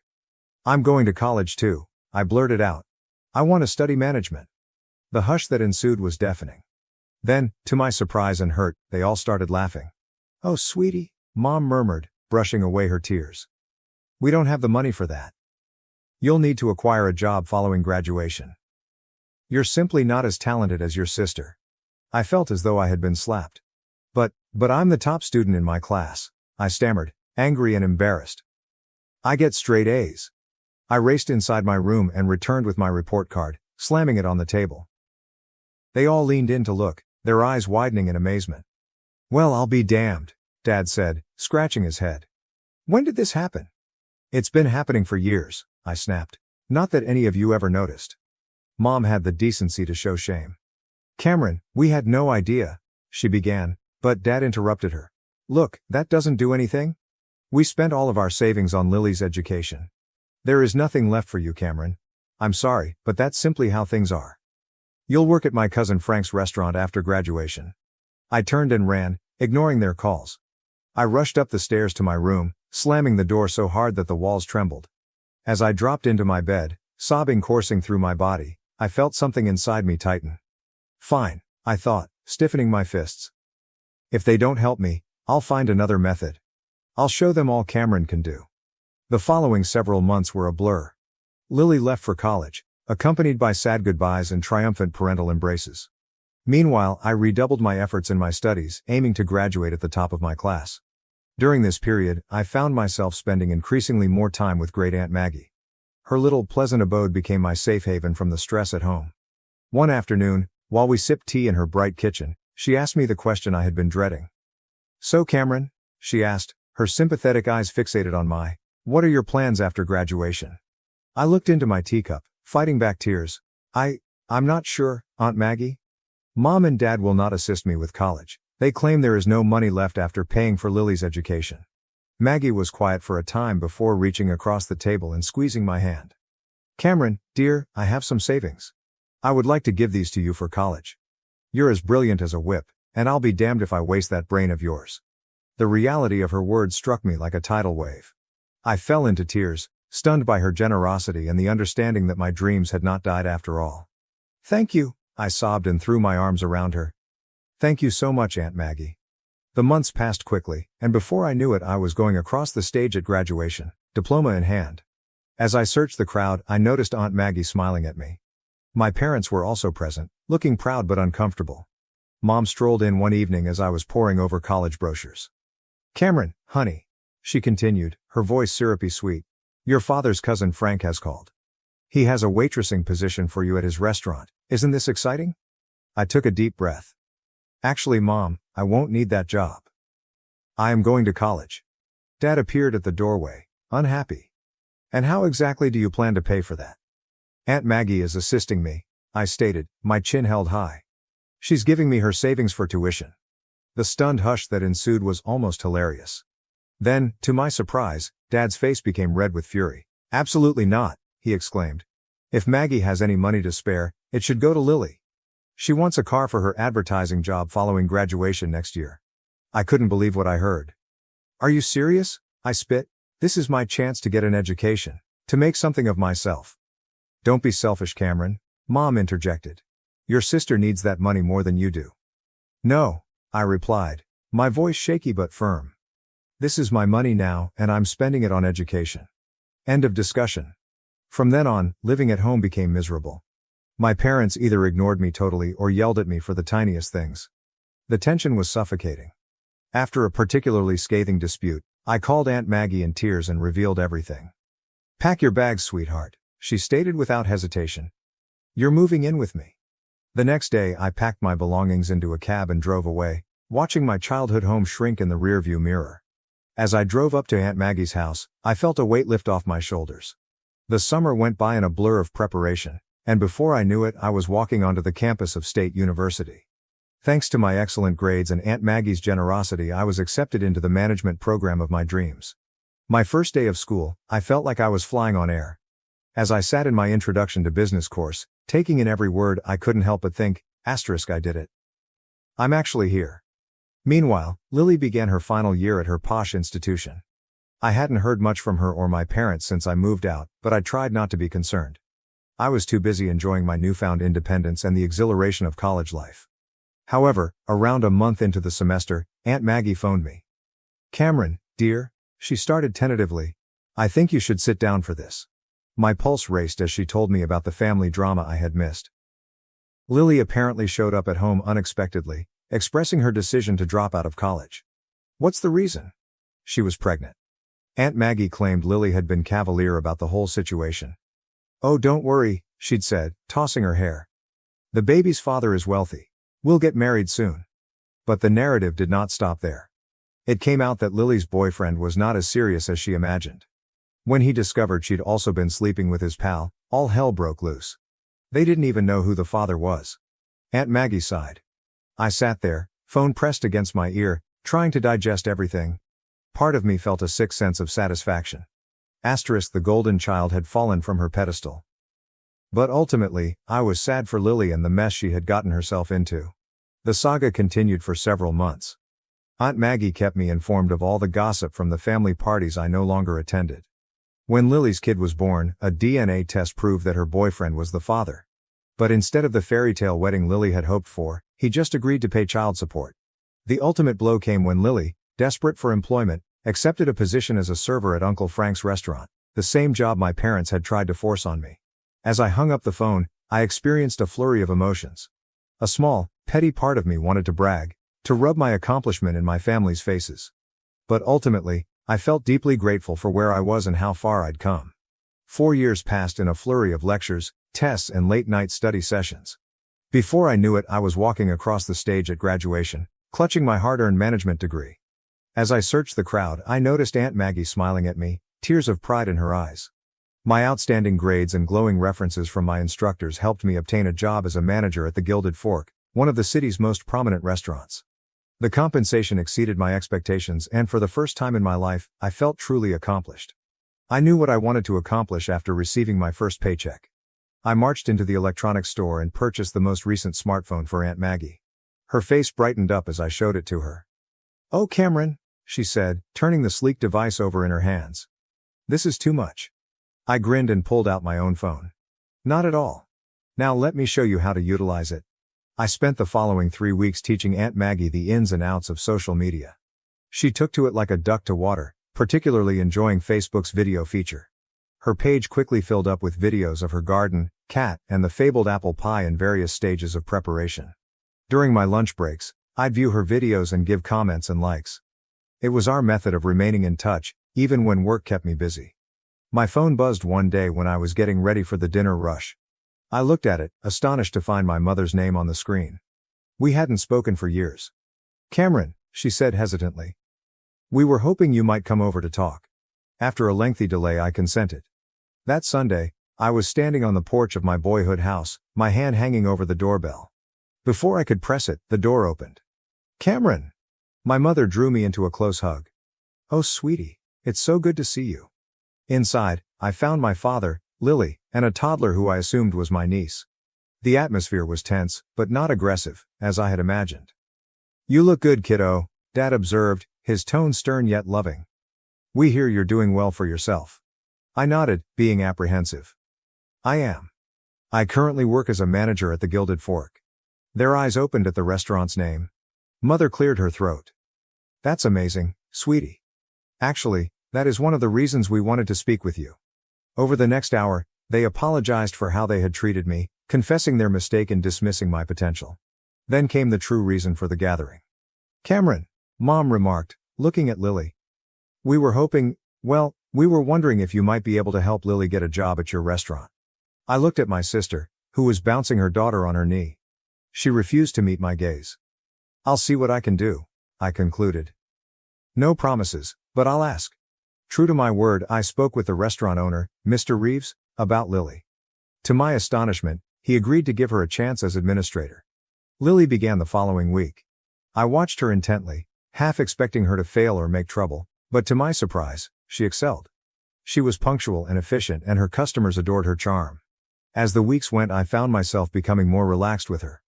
We weren't best buddies by any means, but we had a good professional connection.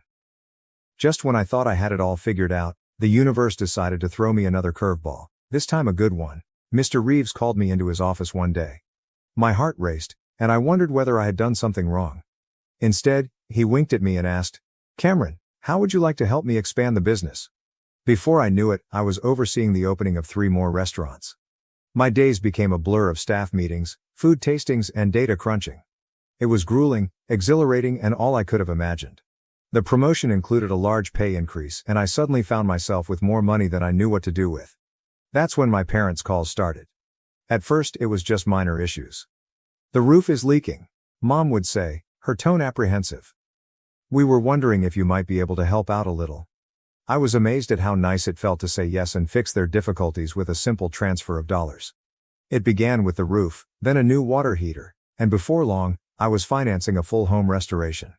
As their financial position improved, thanks to my monthly allowance, the famed family parties resumed. However, when I attended, things were different. "Have you heard about Cameron's latest project?" Mom would gush to her family. "She is opening a new restaurant downtown. We are so proud of her." When I caught Lily's eye across the room, she gave me a little smile. She was also doing well, having been appointed to head administrator at the Gilded Fork. "My girls," Dad would say, putting one arm around each of us. Both of them making their old man proud. A part of me wanted to be bitter, to remind them of how they had treated me previously, but a greater part savored in the warmth of their approval, something I'd coveted for so long. As I drove home that night, I felt a wave of contentment rush over me. After all these years, I finally got everything I'd always wanted. Professional achievement and the love and appreciation of my family. I was the golden kid now, but more importantly, I was my own woman, able to stand on my own 2 feet. It was a quiet Sunday afternoon when my world collapsed around me. I was sipping my coffee and surfing through Facebook when I noticed Aunt Maggie had posted a new video. It was from one of the family events I had missed because of job obligations. I smiled and clicked play, expecting to witness the usual scenes of laughter and merriment. What I saw instead caused my blood to run cold. My parents appeared in full color, their cheeks flushed with drink and self-righteousness. Mom was gesticulating madly, her voice slurred yet clear. "And Cameron, that ungrateful little freeloader," she said. "She rarely provides us anything. We're not made of money, you understand?" Dad joined in, his cheeks flushed. "That's correct. We're doing okay, thanks to Lily. She's the one who keeps that pricey restaurant going. Cameron only rides on her coattails." The video proceeded with several families nodding and expressing their own criticisms. Lily sat in the corner, looking uncomfortable but not challenging them. As the film concluded, I sat there shocked. How could they? After everything I'd done for them, all the money I'd given them, how could they turn around and say such horrible, false things? With trembling palms, I scrolled down to the comments. I noticed a torrent of messages from my folks. "Maggie, erase this video right away. You have no right to post that. Take it down immediately." But Aunt Maggie's reaction brought me to tears. "I'm not sure how to delete videos, and even if I could, I wouldn't. It's time everyone knew the truth about how you treat Cameron. She's the one that helps you, and this is how you reciprocate her kindness. Shame on you both." I stayed there for what seemed like hours, watching the video and rereading the comments. The treachery struck deep, reopening scars that I believed were healed. I finally picked up the phone and dialed Aunt Maggie's number. "Oh, Cameron dear," she replied in response, her voice filled with sorrow. "I take it you've seen the video?" "Yeah," I said, my throat scratchy from crying. "I cannot believe it, Aunt Maggie. How could they?" I could hear the rage in her voice when she responded. "They have always been like this, Cameron. You just haven't been there to witness it. I'm sorry you had to find out this way, but it might be for the best. You deserve to know the truth." We talked for hours, Aunt Maggie supporting me while I alternated between disbelief, rage, and grief. As darkness fell, I reached a decision. "I'm cutting them off," I told Aunt Maggie, my voice steady despite my sadness. "There's no more money. There is no more aid. They made their bed and now they may lie in it." The days following the video disclosure were some of the most difficult of my life. My phone was continuously buzzing with messages and calls from my folks, but I couldn't bring myself to respond. Their comments, so nasty and false, ran on repeat in my thoughts. After a week of stillness, I wrote them a short, frigid text. "I've watched the video, I know exactly what you think of me, do not contact me again." The money stops now. Their responses poured in immediately. At first they apologized. "Cameron, we're very sorry. We did not mean any of it. Please forgive us." But as the days passed and I remained silent, their melody shifted. "We are your parents. You owe us." Each message twisted the knife deeper, but I remained steadfast. I had given them numerous opportunities, but they had all turned them down. It was time to stop the loop. Lily, strangely, remained out of it. At work, she was the epitome of efficiency and professionalism. If she felt any anger at losing our parents' financial assistance, she didn't show it. Our interactions were pleasant but distant. "I'm not taking sides," she told me one day, following a staff meeting. "It's between you and them." I nodded, respecting her impartiality, even if a part of me wished she would advocate for me. But I understood, she needed to focus about her own child right now. As the weeks progressed to months, I found myself relying greatly on Aunt Maggie. Our Sunday video conversations were the highlight of my week. She'd regale me with stories from her garden or her most recent baking escapade, delivering a much-needed dose of normalcy in the midst of my chaotic life. "You're doing the right thing, Cameron," she'd tell me when I had reservations. "Don't let them manipulate you anymore." To my astonishment, more relatives began to approach out. Cousin Sarah, who had always been nice to me at family occasions, wrote me a meaningful email. "I watched the video. Cameron, I want you to know that I believe you're fantastic. What you've accomplished, how you've assisted everyone, you're an inspiration. Do not let anyone tell you otherwise." Uncle Bob, Dad's brother, called me unexpectedly. "Kid, I've watched you grow into this beautiful woman. Your parents are fools if they don't recognize how unique you are. Keep in mind that you have relatives on your side." These words of encouragement were like balm to my broken heart. I understood that, while I had lost my parents, I had gained a family that valued me for who I was. As the year came to a close, Mr. Reeves invited me into his office. I went in anxious, wondering if the family stress had influenced my professional performance. Instead, he smiled warmly and announced, "Cameron, I am retiring next year. I want you to take over as CEO of the restaurant group." I stood there, stunned into silence. Finally, I stammered out, "Are you sure?" He nodded, his eyes sparkling. "I have never been more certain about anything in my life. You've earned it, Cameron. You are the reason this firm has thrived. It's time you took control." As I exited his office, my mind racing with possibilities, I realized something profound. The little girl who had been overlooked and undervalued had grown into a lady who had exceeded everyone's expectations, even her own. My parents and golden child sister ditched me on my 15th birthday, so I threw a fake party with their work friends and exposed the truth. I celebrated my 15th birthday 3 days ago, but things didn't go as expected.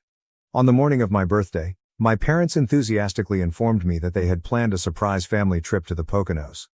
I was ecstatic since, as the less important younger sibling, I rarely get surprises like this. I was quite happy. However, a few hours later, when I finished packing and walked downstairs with my bags, I discovered that my parents had already left. Only my older sister, Alex, 17F, the golden child, was there for me. She smiled, so I knew something was wrong. When I questioned what was going on, she said I didn't need to pack my things and could go back upstairs to unpack. I assumed the trip had been canceled, but she informed me that there would be no family vacation for me and handed me a sheet of paper with a list of responsibilities. I was perplexed until she stated that my parents and she had agreed that, despite the fact that they had surprised me with the vacation that morning, they had a debate, and Alex believed it would be best for me to stay home and study because our finals were approaching. She, of course, got to leave because she had completed her assignments. If I became bored, I could do household tasks. Then she chuckled and said I should thank her for giving me time to study rather than spending it with our family. I was so wounded that all I could do was inquire where our parents were. Alex informed me that she had already dispatched them to the airport and had stayed behind to tell me in person as a birthday gift to me. She explained that my parents couldn't bring themselves to break my heart, so they let Alex give the news, which she obviously loved. I knew she enjoyed embarrassing me. I returned upstairs with my things, resisting the impulse to cry in front of her. After hearing the front door close, I broke down and cried for an hour. Alex had always despised me and I knew my parents would always support her. But I never expected them to be so harsh, particularly on my birthday. After I cooled down, I became enraged. I had texted my pals earlier, explaining that I couldn't hang out due to the trip and now I was trapped at home alone. So I decided to get revenge at my folks and Alex. I went to my father's office and used his MacBook to discover essential contacts. I called everyone and invited them to a surprise anniversary party for my parents that evening. Because I was only a child, the majority of them agreed to attend, thinking it was charming. I did the same for my mother's contacts, and because neither of them had password-protected devices, it was simple. Then I decided to text Alex's boyfriend on Instagram, inviting him to the party that evening. I also invited my own friends and had them help me decorate the house to make it look like a party. Around 7 p.m., the visitors I had invited began to arrive, but they were surprised to see that my parents were not present. I kept telling them it was a surprise and they'd find out what was going on later. After all of the guests had come and we had taken a group shot, I decided to carry out my plan. I informed the guests where my parents were and how they treated me. I explained how my parents always did everything Alex said and how I was treated like Cinderella. I had never discussed any of this before that day. I told how my parents had abandoned me on my birthday, without even trying to explain in person, since Alex thought it was the appropriate thing to do. Many people were startled because my parents presented themselves as lovely and decent. However, respectable people do not do this to their children. After I completed telling my narrative, I explained that this was exactly why I organized the party, to expose my parents and sister. Finally, I showed them the chore list Alex had left for me. I could see Alex's boyfriend standing in the corner, stunned, because he had no realized Alex had such a vicious side. Everyone was silent following my remarks. People eventually began to leave, some without saying anything, while others approached me to console me before leaving. The only thing I felt guilty about was wasting their time, but I was not too concerned.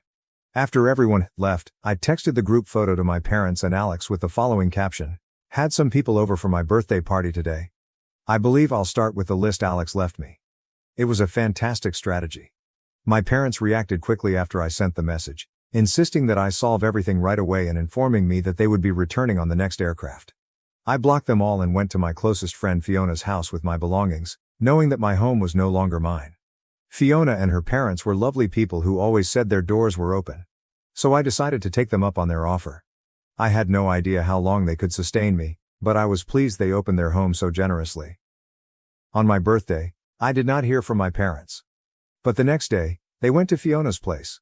Nobody was shocked that I had decided to stay with Fiona, as we had been best friends since childhood. When they arrived, Fiona's parents refused to let them in, claiming they had no business trying to talk to me after I'd made it obvious I was not interested. However, my parents began to threaten legal action against Fiona's parents. I was afraid, so I told them to invite my folks in and I'd be ready to chat. My folks were infuriated. They said I had no right to contact their business associates because their reputation was already tarnished. None of their co-workers or associates were ready to speak with them anymore, and some had even blocked my mother and father. They blamed me for this, which was understandable given that I planned the entire operation. I informed them that if they had been kind and not insulted me on my birthday, I would not have done this. I ended up yelling at them for always treating me worse than Alex, saying to them they had ruined my life and that I would never forgive them. Things became quite hot, and we were all yelling at each other so fiercely that Fiona's parents had to intercede. Fiona had to take me out of the room to help me calm down.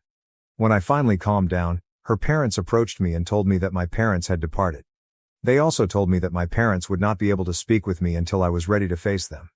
Then Fiona's parents advised me to pursue legal action, such as emancipation, because it had become evident that my parents couldn't care less about me. They felt it was time I cut them out of my life for good.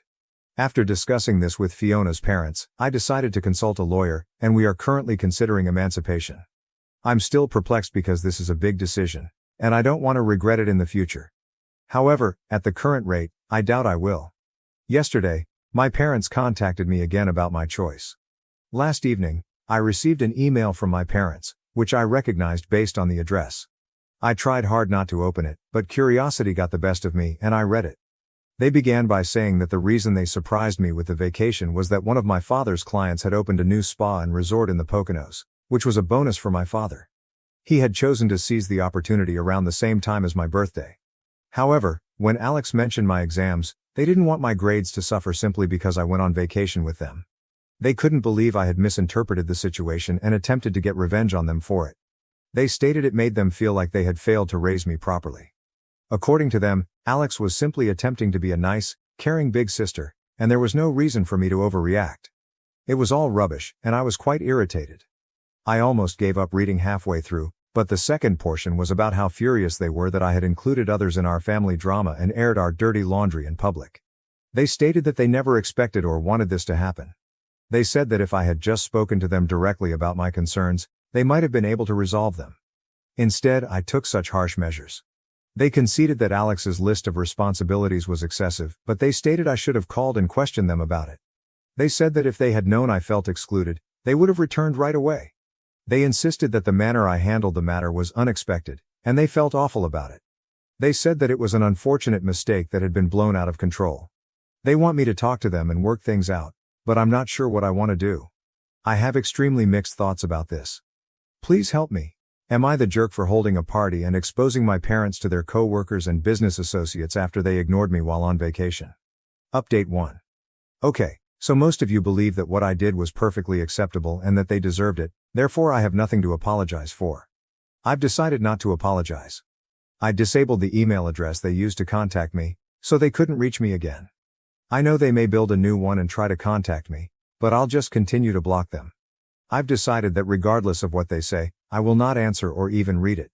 It's simply not worth it, it will only exacerbate my problems. As for emancipation, I've chosen to go for it. It's a big deal, and I know I'm still young, but Fiona and her parents have guaranteed me that they'll be by my side no matter what happens. They even offered to formally adopt me if it would make me feel more comfortable, which it could, but I haven't considered it yet. We're now simply working on emancipation, and the paperwork is being completed as we speak. I'm not sure how my parents will respond, because when they wrote me the email, I could tell they were unhappy that I'd chosen to live with Fiona and her parents. This makes little sense to me because, based on how I've been treated throughout my life, it's clear that they don't want me around as much as they want Alex. That is evident to me, but they are still attempting to reach out, which is perplexing. I have a feeling they only want me back to improve their reputation and image, nothing else. Right now all I can do is wait for them to receive the emancipation paperwork and see how they respond. It's been a few days since my post, and they haven't contacted me again after that email, so I'm not sure how they're feeling right now. I know things can't be going well for them because many people attended the party, and I've heard from others that Alex and her boyfriend split up. No one knows why, but me. Update 2. My parents received the documentation for my formal emancipation a few days ago, and they were not pleased, which surprised me. They phoned Fiona's parents, and there was a heated argument. Apparently, my parents assumed Fiona's family had set me up and were controlling me, believing I wasn't acting on my own free will. This didn't make sense to me. Do they know how terribly they've treated me in the past? Of course, I am doing this on my own accord. I had anticipated this type of reaction following my previous post, as many of you pointed out that they merely wanted me back to maintain their image as a happy family. They probably assumed everything I said during the party was simply me being bratty. When I didn't return to them, it enraged them because I was finally standing up for myself, and they couldn't take it. Unfortunately, this is already happening. They can call Fiona's parents whatever they want, but it won't change the fact that they deserve it, and they no longer deserve to be my parents. Fiona told me that my parents called her parents every term in the book and threatened to take them to court, stating they had no right to subject me to this. They also threatened to injure them, which is ridiculous because it is prohibited and will just make them appear worse. The way they spoke to Fiona's parents only confirmed what I already knew. They don't want me back out of love, but rather to improve their image. Fiona's parents were accused of attempting to destroy my parents' reputation by portraying themselves as saviors and revealing to the world that I had been abused. My parents vowed that they would not let that happen. They complained about how I was an entitled brat and that by supporting me, Fiona's parents were demonstrating that they were unsuitable to be parents themselves. If my parents truly loved me as a daughter, they would be more concerned about my well-being and would make an effort to communicate with me directly. Instead, they're shrieking at Fiona's parents, saying that they're trying to ruin their reputation. The thought that Fiona's parents would wish to ruin my parents is absurd. They only know each other through Fiona and me, so they have no motivation to compete. Furthermore, there's no comparison. Fiona's parents are far more prosperous, caring and sympathetic. My parents are so anxious about their image that they believe Fiona's parents are like them, incapable of actually caring for me and simply out to pull them down. I urgently want to inform my parents that Fiona's family isn't just pretending to be my saviors, they actually are. I needed to be saved from my parents. And if they had just realized it in the first place, they would have apologized for what they had done rather than attempting to create even more drama. But Fiona and her parents have given me specific instructions not to contact them, no matter how tempted I am, since it isn't worth it. I know they received the phone call from my parents a few days ago, and after arguing with them over the phone and giving me only the information they believed was vital for me to know, They informed me that they had recorded the call. My parents were extremely ignorant since this tape may be used as proof of why I deserve to be freed from them. They also asked me to consider whether I wanted them to legally adopt me or not. I ended up saying yes because I truly like them. And I know it will irritate my parents even more, but that isn't the major reason. It's largely because I believe they are really kind-hearted and great people, and having Fiona as my sister will be a bonus. So I'm totally in. They informed me that they will speak with the lawyer again to begin the paperwork for that as well, as it may help with my emancipation case, knowing that I have better people to depend on and live with. To be honest, this is only getting better, and I am very grateful to them. Update 3. Hello, something terrible occurred today. Long story short, Alex beat the snot out of me after school. My last class, English, was conducted in the east wing of the school, and as I was leaving, she and a group of her pals literally cornered me. Unfortunately, I am always the last person to leave class since I am slow at gathering my belongings, and by the time I exited, most of the students had already left. When I saw Alex and her pals standing outside, I was a little afraid, but I didn't show it because it would only help them win. As I was about to leave the classroom, they came all up in my face and told me I couldn't leave. They forced everyone else in the class to leave and informed me that they needed to settle some scores with me. I tried to remain calm and level-headed so that my worry did not show, but they did not appear to care. Alex grabbed my arm and walked me outside while I begged at her to let me go, but everyone else was so noisy that I couldn't be heard. Then they carried me to the janitor's closet and forced me inside. I kept knocking on the door, but they stood outside, and even if someone heard me, they wouldn't dare to intervene because Alex and her pals are seniors with a bad reputation. After approximately 5 minutes, Alex let me out. But by then, practically everyone had left, leaving me alone with them. When the first smack landed on my face, Alex began yelling at me. She described me as selfish and ungrateful to our parents. Then came the real reason she was so angry. She accused me of being the reason her boyfriend broke up with her. She banged my head into the concrete, and I became disoriented. She took advantage of this by repeatedly hammering me with her fists while her buddies laughed. It was terribly painful, and I attempted to defend myself, but Alex is several inches taller and considerably heavier, so there wasn't much I could do. At one point, I just cowered against the wall, and she kept beating me. When she was finished, she kicked me one more time before leaving with her buddies while I wailed against the wall. About 15 minutes later, Fiona discovered me sitting on the floor, crying profusely. When I informed her what had happened, she helped me get up, and instead of walking home, we grabbed a cab because I was in no shape to walk. When we came home, we told her parents everything, and they looked glum. They quickly contacted the school, followed by the police. It's barely been an hour and they've spent the entire time on the phone, but Fiona is taking care of me. I'm fairly bruised up, the bruises are just beginning to show and everything hurts. But I know Alex will receive her karma for this and it will come soon. Update 4. Hello, I have a lot of things to say, but I will try to make it short and sweet. Alex banged me up last week, but happily, the school stood up for me. They shared security footage from that part of the building with the police, making it simple to charge her with a misdemeanor. She received community work to compensate for it, but the best part was that she was suspended for the following 6 weeks. That means she won't be able to attend prom, which she was really looking forward to. She will also be seated separately for her finals, rather than with the rest of her class, which means she will be unable to scam her way out of them. I believe it is well deserved, and I felt vindicated when Fiona informed me about it all. Another wonderful thing that happened was that, following the disaster with Alex, my parents chose to relinquish their rights to me. That's correct. They have terminated their parental rights, and the paperwork has been signed. So I'm finally free, and Fiona's parents are about to legally adopt me. I'm really grateful to them for it. My parents told me that after everything that had happened, they no longer wanted me in their family. I know they'll attempt to make it appear that I'm at fault, but I don't think anyone will believe them. It makes no difference to me if they give it their all. To be honest, I am finally part of a happy family. I can assure you that my new sister and parents will be considerably superior to those I had previously. I can't believe it's finally working out for me. This is possibly the happiest I have felt in a long time.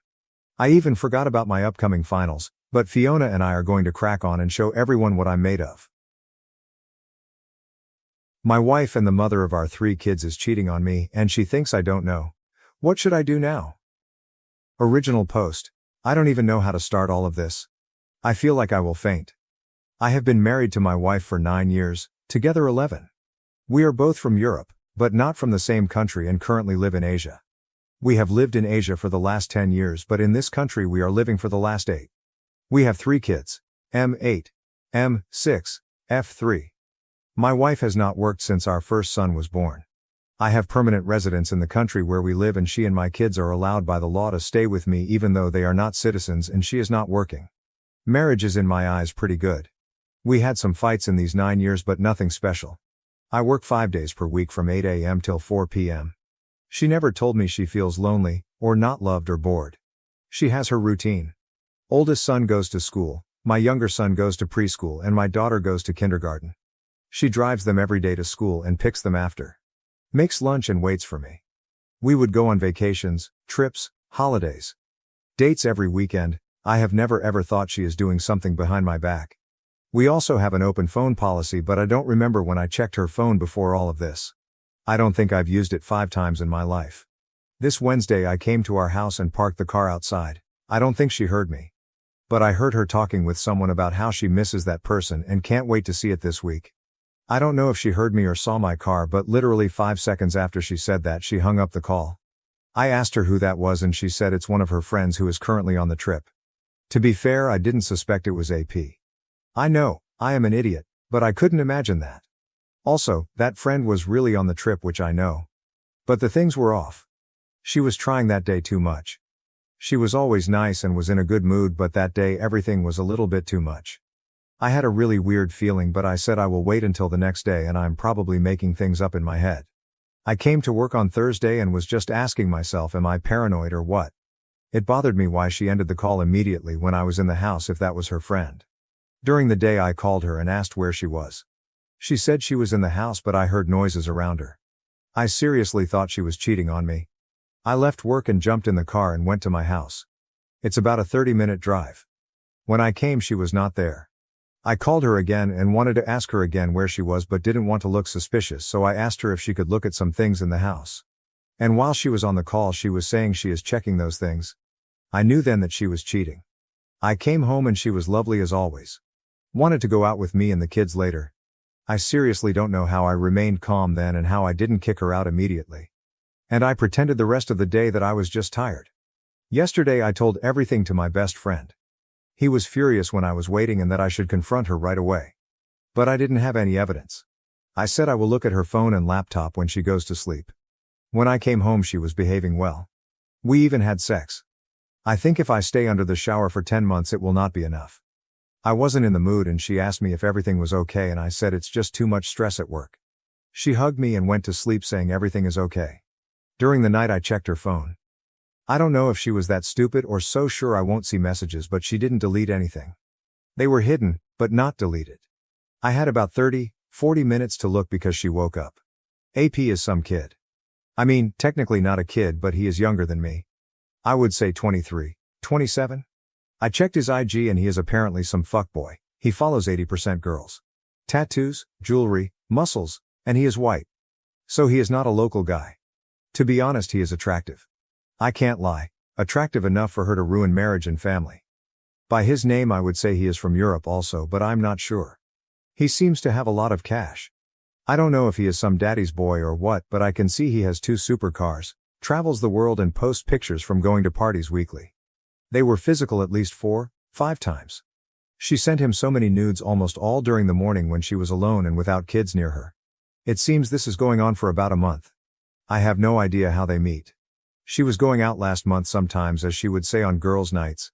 And I never checked her. Probably then somewhere. She was initiating meetings and conversations almost every time. He either doesn't like her enough or acts like he doesn't care, so I think she feels that and tries a lot. They had sex 2 times during the evening when she told me she was with her friend, and the rest of the time in the morning at his place. When I was in the house 2 days before, she wasn't with him but wanted to be, but he said he was busy and she was already in the city. I said to myself I will not say anything to her. We woke up today. I wasn't working. She wanted to spend time with me, but I was in my home office most of the day thinking how TF can this happen to me. I went out tonight for dinner with my best friend and showed him everything. To be honest, I have no idea what to do right now. I will definitely divorce her. OFC, I will contact a lawyer tomorrow. Now it is late night here, even though it's Sunday. My biggest problem is that we live in a foreign country. On a different continent. I have a feeling if we divorce she will go back to her country with kids. I can't allow that. House, both cars are all in my name and paid by me. We have a significant amount in the joint account. I have my own bank account where I have savings. She doesn't have her own account. I also have one house and one property in my country that my grandparents gave me during our marriage. It's in my name. Now what to do? I can't stand near her anymore. I want to confront her. Do I confront or talk with AP? Maybe he has a wife, doubt it. Do I kick her out of the house or do I leave? Obviously if we don't have kids everything would be easier, but I love my kids more than anything and I will fight for them staying here. I will also make a DNA test even though I'm pretty sure they are mine, but you never know. Good Lord, I can't believe what I'm writing. Anyway, any advice is more than welcomed. I only said this to my best friend, I am too embarrassed to say this to anyone else. I plan to confront her today, Sunday. Thank you. Update 1. Hi everyone. A lot of you asked me for the update. There is some very good and some not very good news. First of all, I want to clarify some things. I received many messages and comments about this. My wife is both from Europe, not from the same country. We are 11 years together, 9 years married. We met in my country. Then after a year of relationship I received a job offer in Asia. She went with me. But since we weren't married she couldn't get a proper visa. She didn't work at that time. She was flying out and flying back in the country and she was on a tourist visa. About a year after we moved to Asia we married there. And then a year after she married me, we moved to another country in Asia where we have lived for the last 8 years. So 10 years in total in Asia. I lived first 2 in one country where we had a wedding. Last 8 years in the country where we are currently. A lot of you asked me where exactly AP lives. I am not sure if AP lives here the whole year or not, but I think he does. It's a huge city and there are a lot of foreigners here and his apartment is in a downtown area where there are a lot of foreigners. Also a lot of you asked me to give her another chance and go on the MC because of kids. I respect your opinions and everyone is different. Someone can forgive a 10 years affair, someone can't forgive innocent texting with an unknown man. I don't forgive something like this. I don't know what needs to happen for me to consider R with her. If I was a bad husband, if I didn't take care of her, if our sex life was dead. If she ever told me she is not happy, I would at least understand why she did that. But it is quite the opposite. Sex life 4, 5 times per week. She is always smiling and literally since I know her says she is happy. We always spend time together, she never avoids me or becomes angry at me. So yeah, my answer is no. Only if my kids beg me and suffer so much I might live with her for some time, but I will never ever touch her again. I called the lawyer here today. Told him I really want to meet him and I can pay more since it's a Sunday and I assume it's his free time. Lawyer was really nice on the phone and we met after lunch. I showed him and explained everything to him. The news are this. All the assets I have here are completely mine. She doesn't have any rights on that currently. She is on a spousal, family visa here, doesn't work, not a citizen, while I have permanent residency. Since everything has been paid by me and everything is on my name, I am the owner of everything. All the money in the bank is mine. He advised me to take all the money from the joint account and transfer it to another bank account where she doesn't have access. Joint account is in my name but she has credit debit cards and uses it daily for everything for the house/kids/her. So technically she doesn't have any right on that money.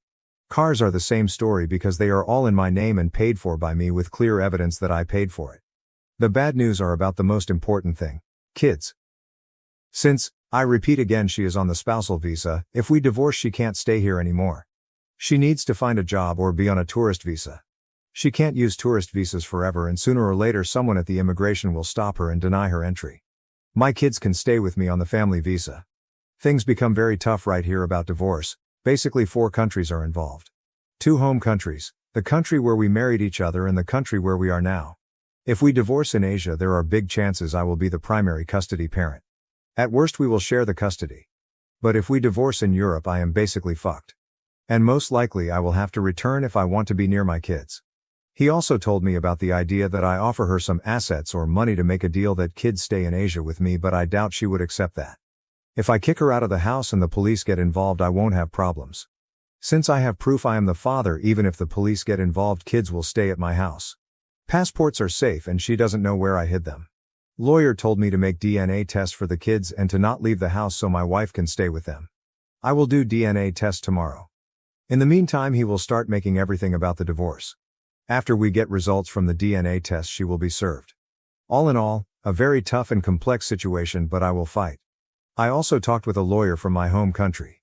He told me if my wife somehow takes the kids from me and goes back to Europe while we are still not divorced, I need to file the report with the police immediately in the country where we live and more importantly in my home country. Since both of our home countries are in the European Union, laws are very similar. If she does that, the police will be at her door very soon. So that's good. I didn't confront her. She was actually mad at me most of the day because I went out to meet the lawyer and I spent time in my home office, and according to her this is the day for us. I seriously don't know how I can contain myself to not tell her anything. She spent the last 2 days at home. Probably she waits tomorrow to call the AP. She behaves well. An hour later, she apologized to me for her being angry at me today and tried to kiss me. I am trying everything to avoid her as much as possible. Hopefully, I will go to bed when she is already asleep.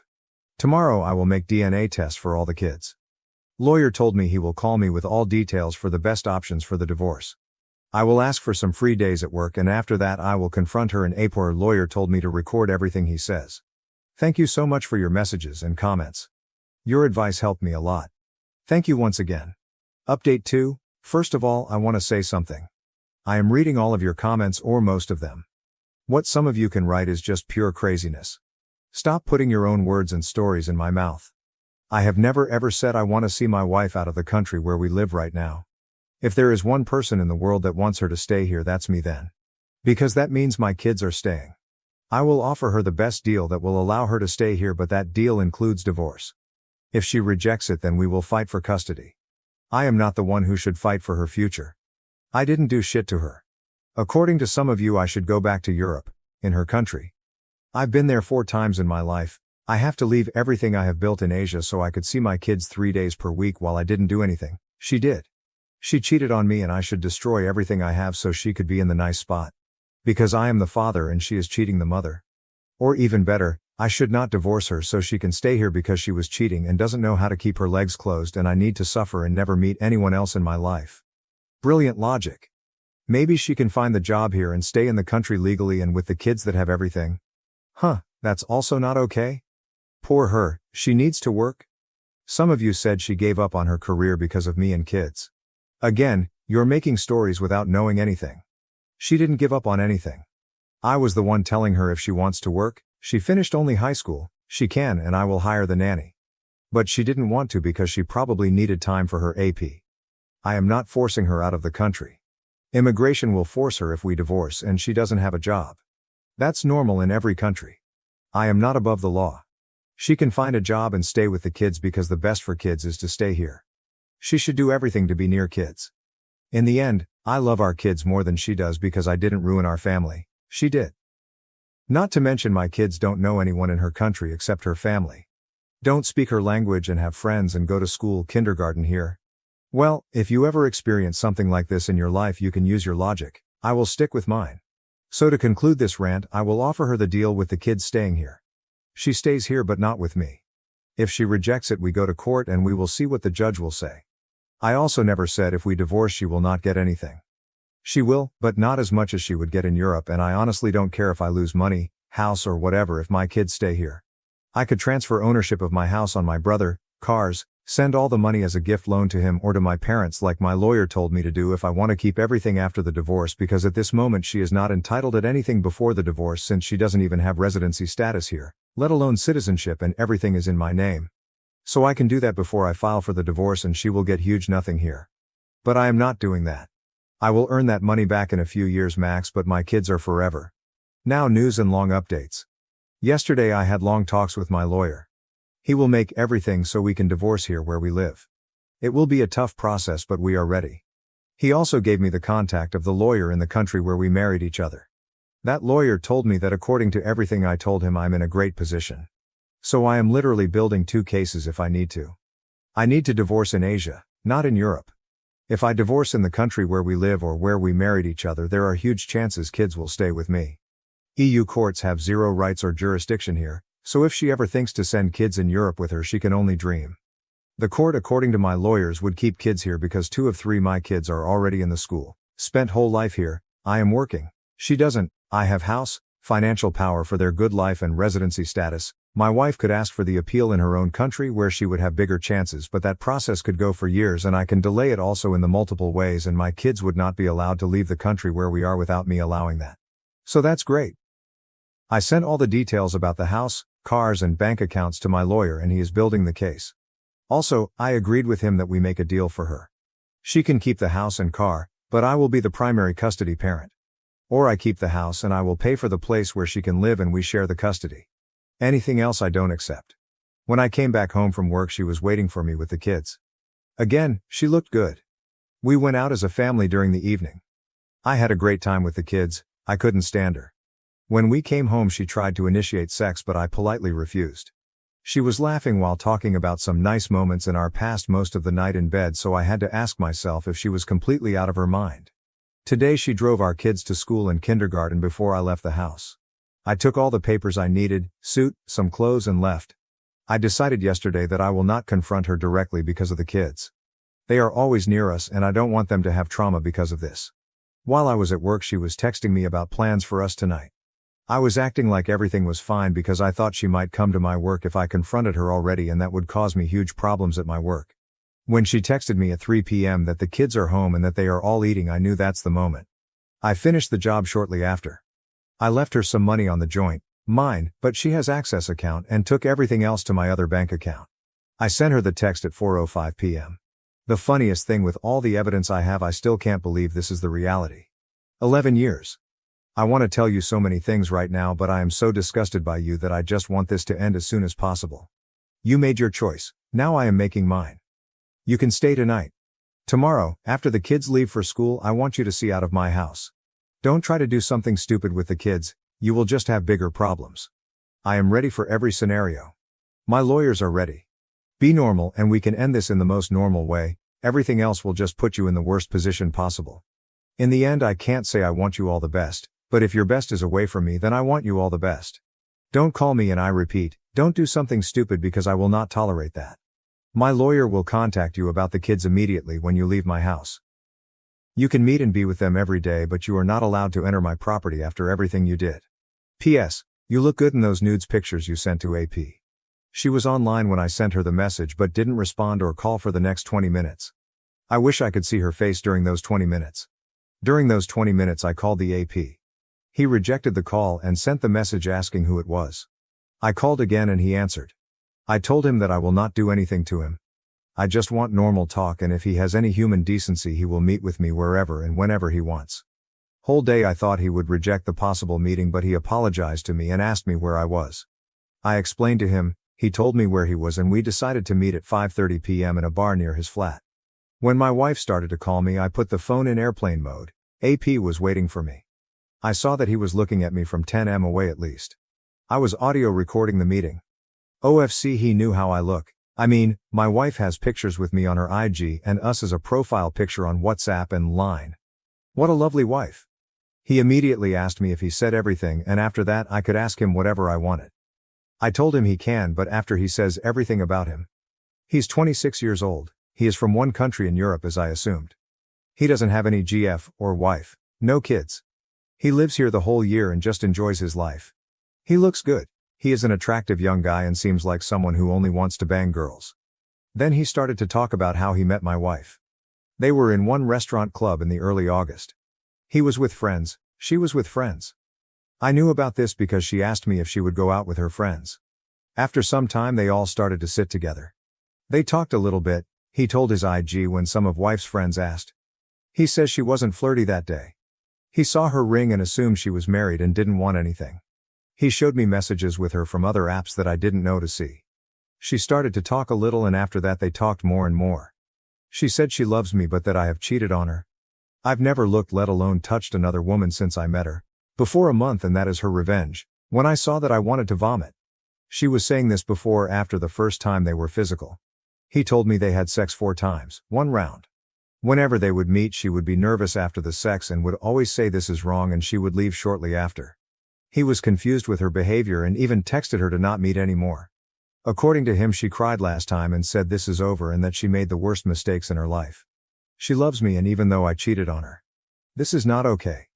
She wrote to him that she liked the attention and that he picked her even though she is 9 years older before some single friends of her, but that she doesn't have any emotional love for him but she has for me. Lucky me.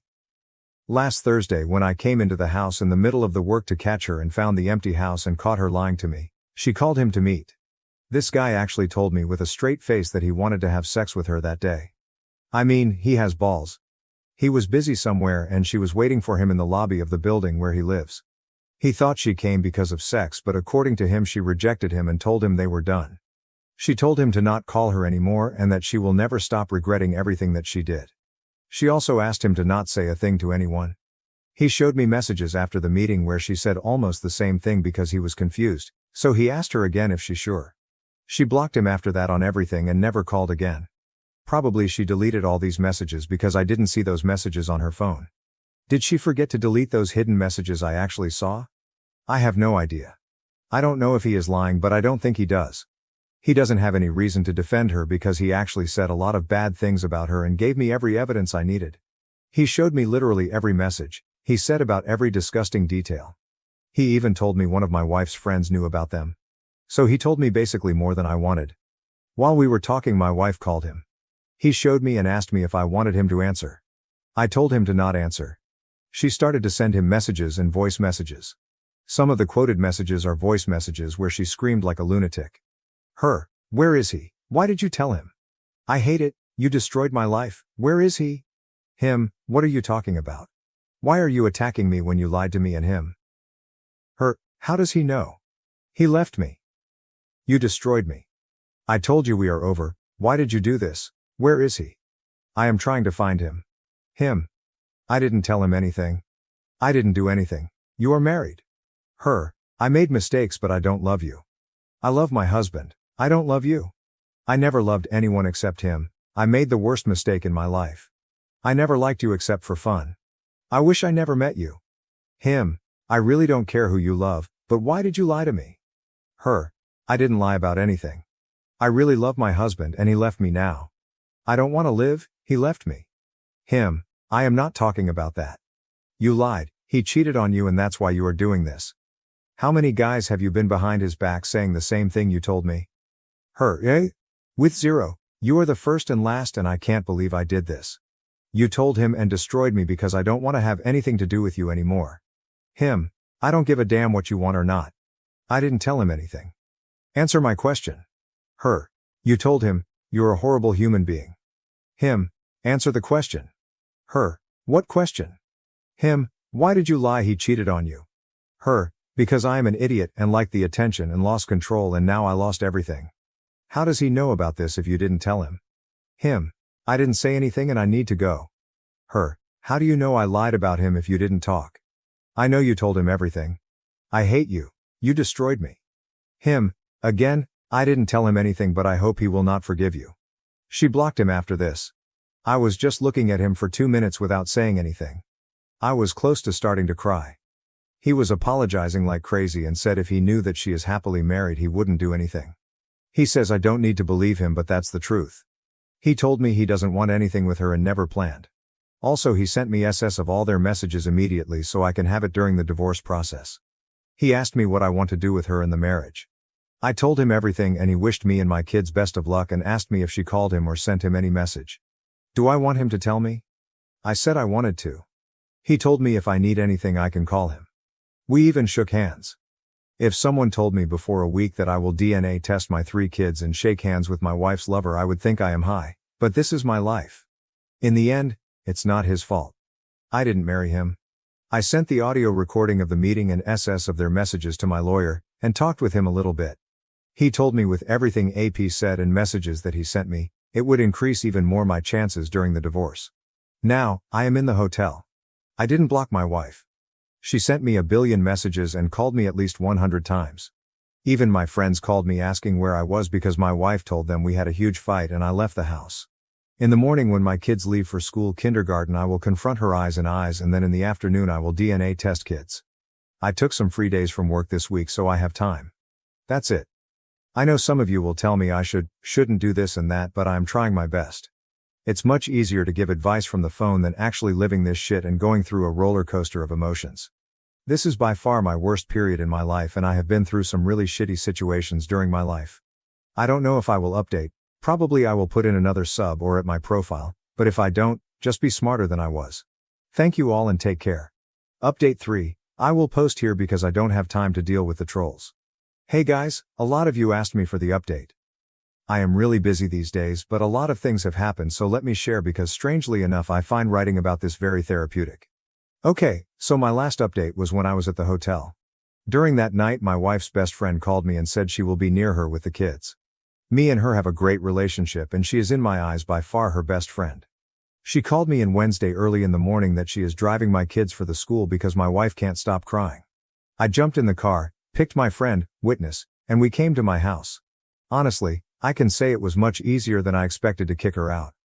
Yeah, it wasn't the fastest process, 2 HRs, but at the end she left without police being involved. She cried, begged for forgiveness, she would explain everything to me, everything. She screamed, begged again, didn't listen to her friend, my lawyer. I even told her if she doesn't leave I will call the police and do everything in my power to deport her. Again, she didn't want to leave. She just wanted to talk with me. Then I just said to myself that I will lie to her. I told her to leave if she loves me so I can have space and that I will call her today when I think a little bit about everything. I just wanted her to see out of my property. She left with some clothes shortly after. Since then she has lived with her best friend. During the day I did most of the things I needed. Changed the locks at the house and at the gates of the property. Cut her off from everything that is on my name and she uses. I hired the babysitter Melody. On Monday I talked with my coworker, female. She also has younger kids and she recommended me to Melody. Melody doesn't work for her anymore, because my coworker's husband is now working from home so they don't need her anymore. Melody is really nice. She is also from Asia, speaks great English and local language. She drives, cooks, cleans, CV is good, no criminal record, so I agreed that she works for me. I also tested my kids and myself for STDs. My kids asked me after school where my wife is. I told them we will be separated for now. They had some questions. I told them if they wanted to talk or see her just let me know. Both of my sons said it's okay and that was that. They met Melody and they looked normal around her. My wife called me the whole day and again sent so many messages. Then on Thursday I had another chaos with her. I drove my kids to school and my daughter to kindergarten. I came back home. I was doing some things on the PC, Melody was doing chores, and then I had a call from the school where both of my sons go. The principal called me and said my wife wanted to see my older son during the class and that security stopped her. She made the scene and said to her that she didn't see her kids for 2 days. Again, I jumped immediately in the car. I needed at least 30 minutes to get there. During those 30 minutes the principal called me again and said she talked with my wife again and that she and a psychologist in the school contacted Child Protective Service, CPS, because apparently that's the law where we live. It's not, in these situations. When I came to the school my wife again wanted me to talk to her. Begged, cried, same all. All of that in front of people from the school. They explained to me that my wife told them she didn't see kids for 2 days and is scared. Then one woman arrived from the CPS. She started to attack me immediately. How can I just steal kids from their mom? I was shocked. She was accusing me like I am some kind of drug dealer. To be honest, my wife did defend me in front of them. She said I didn't steal kids and I didn't forbid her to do anything. But she wanted to see them now because I kicked her out of the house. She just wants to come back in the house, will do anything blah blah blah. When she said that woman from the CPS and the principal attacked me again. They even suggested my wife to call the police because they assumed I kicked her out without anything and that I was aggressive. When I heard that I had enough, I called the lawyer immediately. He was busy but told me he will come and not speak with them. I was waiting for him and didn't say a word. My wife explained to everyone what happened in our lives. She was more or less honest and again she said she will do this and that, I need to forgive her, she loves me, blah blah blah. While she was saying that literally everyone gave her support. I was just speechless. Then when she tried to hug me or kiss I pushed her away and this woman from the CPS said that I have clear signs of an abuser. I was so close to saying a lot of things but again I didn't say anything.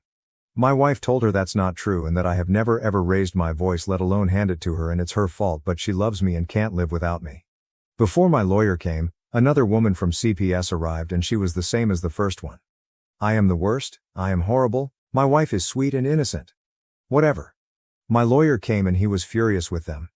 He showed all the details about me. About my wife. Mostly immigration details. He said she doesn't work, doesn't have a place to live, might be deported and is mentally unstable and is not the right person to be around my kids. He told them about some articles in the law that they can't do this and that this is against the law. While he was speaking, my wife realized he is my divorce lawyer and started to attack him on how he can be so cruel and without heart. The principal told her and me to leave the office while they were talking inside. We were in the hallway. Again she cries, tries to talk with me. I was just looking at the security guy who was 100% laughing inside himself with what kind of lunatic I needed to deal with. The principal left the office and went to bring my kids. My older son asked me what was going on. I just told him to answer what they asked him and that's it. After maybe 3 minutes, the principal called us to come into the office.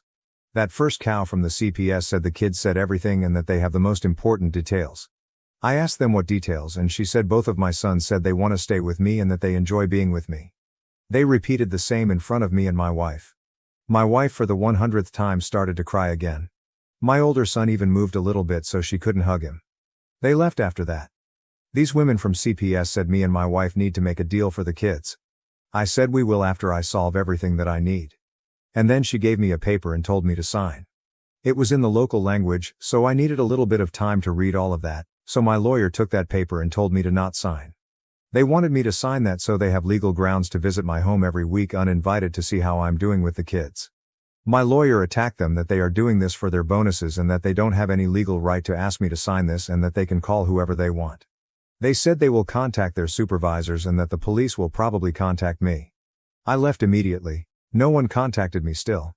My wife stormed after me and begged me again to talk. I just drove off. When my kids came home, I talked with them about everything what happened. They told me they heard my wife in the Tuesday when I sent her that message how she cries and begs me to listen to her, so they know it's her fault.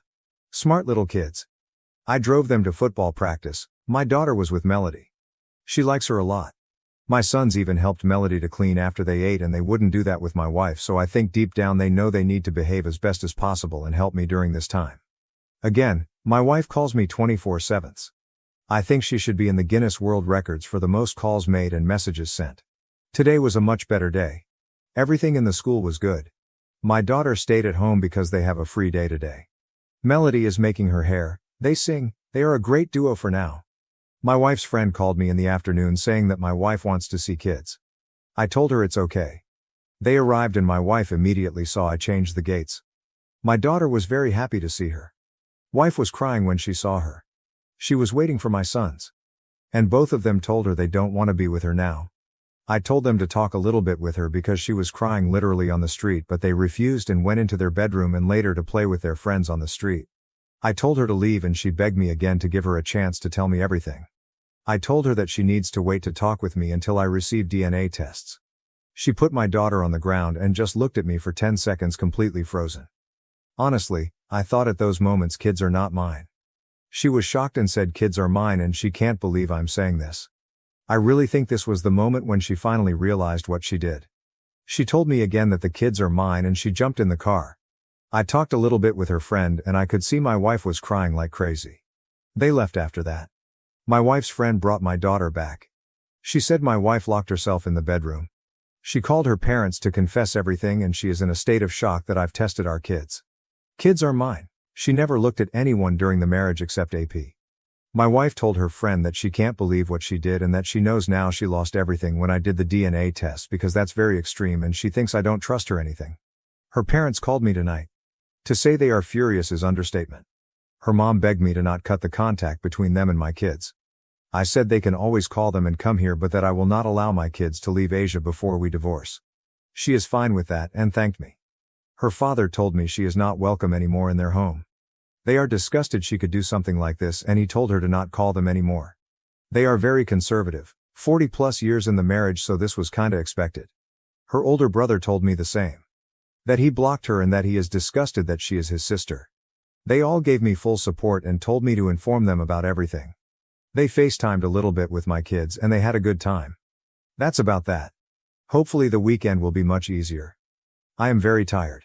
Mentally but physically also. We are going to watch a football game with my friend's family and hopefully my wife will give me some peace. Since I told her about DNA tests she didn't call me anymore, so that's at least something good. I am waiting for the DNA results. My younger son has 7th birthday next Saturday, so that will also be one huge pain in the ass to be around my wife, but it is what it is.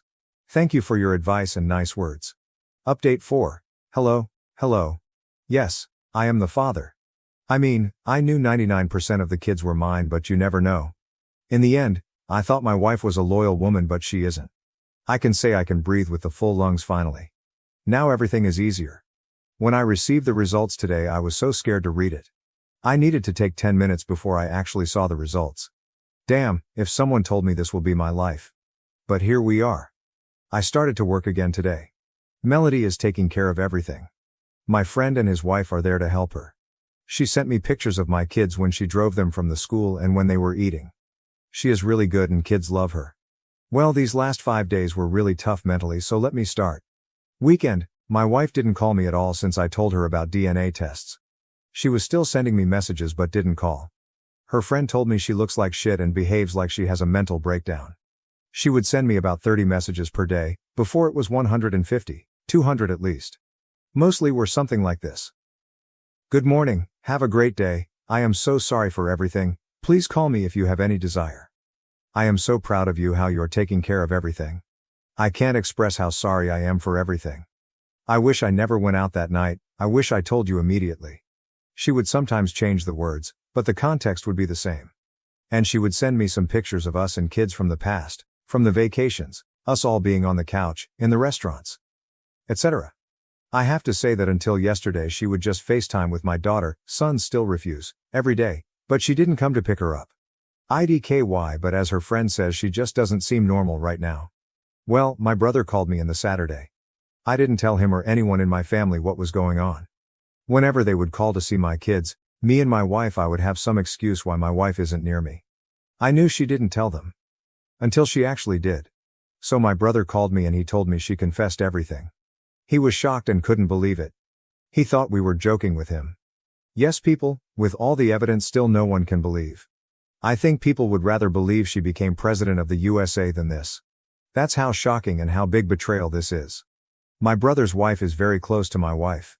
After she heard about all of this, she cut every contact with her. My brother did the same. At first I thought she did it because of me, to show me support, even though, as I said, they are really close. But no, she did it also because she is also disgusted by her and doesn't want to see a person like her around my brother, her husband. I actually laughed at this, but I appreciated the support. So my wife lost one of the last people she could call. My brother told me they will try to come to see me soon, so I'm glad. Then my parents called me. My wife also told them everything. My father supports every decision I make and he tells me just to do the best for me and the kids. On the other hand, my mother tells me I should forgive my wife because she is human and did the mistake. She is remorseful, ready to do anything, and one mistake should not be enough to forget on 11 years of love and 3 kids she gave me. I told her immediately that it wasn't one mistake, but 4 mistakes in 1 month duration. Her answer was, you should ask yourself why she does that. Was everything okay with you two? I hung up immediately. I love my mom. After kids, she is by far the most important person in my life and I would do everything for her. She saved my life when I was younger and had so many problems. If she wasn't my mother, I would be in the grave or on the street, and she is my guardian angel, but I just can't believe she could say something like that. Then my father attacked her. Why is she defending cheaters? My mother apologized immediately. She just thinks about what is best for my kids, and told me whatever I decide she also supports. I didn't have enough energy to talk anymore. Wife's parents and her brother still don't talk with her and actually told me that they will call her friend to tell her that they will send the remaining stuff she has in her own country to her and that she is not allowed to enter their house anymore. If we forget all of this, the weekend was actually really good. We went with my friend's family to watch a football game. Went shopping. The kids were laughing and smiling. That's what is most important. Now, another chaos with my wife. You remember how I told you she stopped calling me? It didn't last long. I need to add a little bit of context here. My first assistant at work for the last 16 months is Sarah, 29. She is a great worker, professional, very smart and kind person. But she is also really attractive, and since she moved here and since she works with me, also single. I told my wife about her before she started to work with me. My previous assistant was a guy. She was okay with that, nothing special, until she saw how she looks and that she is single. Then she became cautious. Irony, huh? Sarah would sometimes send me messages during the night, 9 p.m., and always about work, but she would wish me good night, as my wife would say, in a weird way, and my wife would be very angry and insecure about that. Irony, huh? 2.0. Then she would sometimes come to my workplace with the kids without calling me. I didn't have any problem with that since she would do this also before when I didn't work with Sarah, but now she was doing this firstly to see how me and Sarah would react. Anyway, with time her jealousy decreased because I assured her nothing was going on. But she was concerned about her intentions and she would say she can see Sarah is eating me with the eyes, and my wife never liked her and was really cold whenever they two would be near each other. This Monday we had a really important event in our company. Sarah and I have always been in contact since I took days off from work. I told her it's about personal reasons and she wished me all the best. I didn't want to go to that event but eventually they told me to come. I asked Sarah if she wanted me to pick her up. I know how this sounds but I have my reasons why I asked her. Event was in the hall in the different part of the city and I literally needed to drive near her apartment complex to come there. She doesn't drive. I never picked her up before because of my wife. She was working extra since I am at home and she was doing basically my job for free and never said a thing.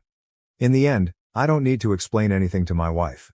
I can pick up 10000 girls now if I want. I picked her up, we talked, came to the event, we were on the same dinner table with 6 more people. I drove her back home, she wished me good night. I did the same and went home. Melody was there, I wished her good night. My kids were sleeping and I went into my bedroom. And then I went to see messages on WhatsApp. I turned off all notifications from Viber, Line, WhatsApp, Telegram, because my phone is melting when my wife starts with her calls and messages. And there I saw a lot of messages from my wife and her friend. I checked messages from her friend and basically she told me my wife is going crazy and having a mental breakdown because someone told her that me and Sarah were really close and enjoying time together at that event. I asked her immediately who told her that and she told me she can't tell me. My wife was saying how I changed her for younger, irony, 3.0. Smarter and more attractive model. How my kids were going to have young stepmom who will be with me the whole day because we work together and are very likely already together. I just started to laugh and said that I don't have time for this nonsense. If there is one thing that I really don't care about now and is not on my mind, then it is having any relationship with any woman now. Even if I did something and I didn't, I don't owe her shit. I was loyal more than 11 years to her and to be honest, I had much more situations where girls were approaching me thinking I'm single than guys approaching her and she fucked up, not me. I went under the shower and I was just asking myself who told her this. My wife is not close to anyone from my work. She doesn't talk with anyone.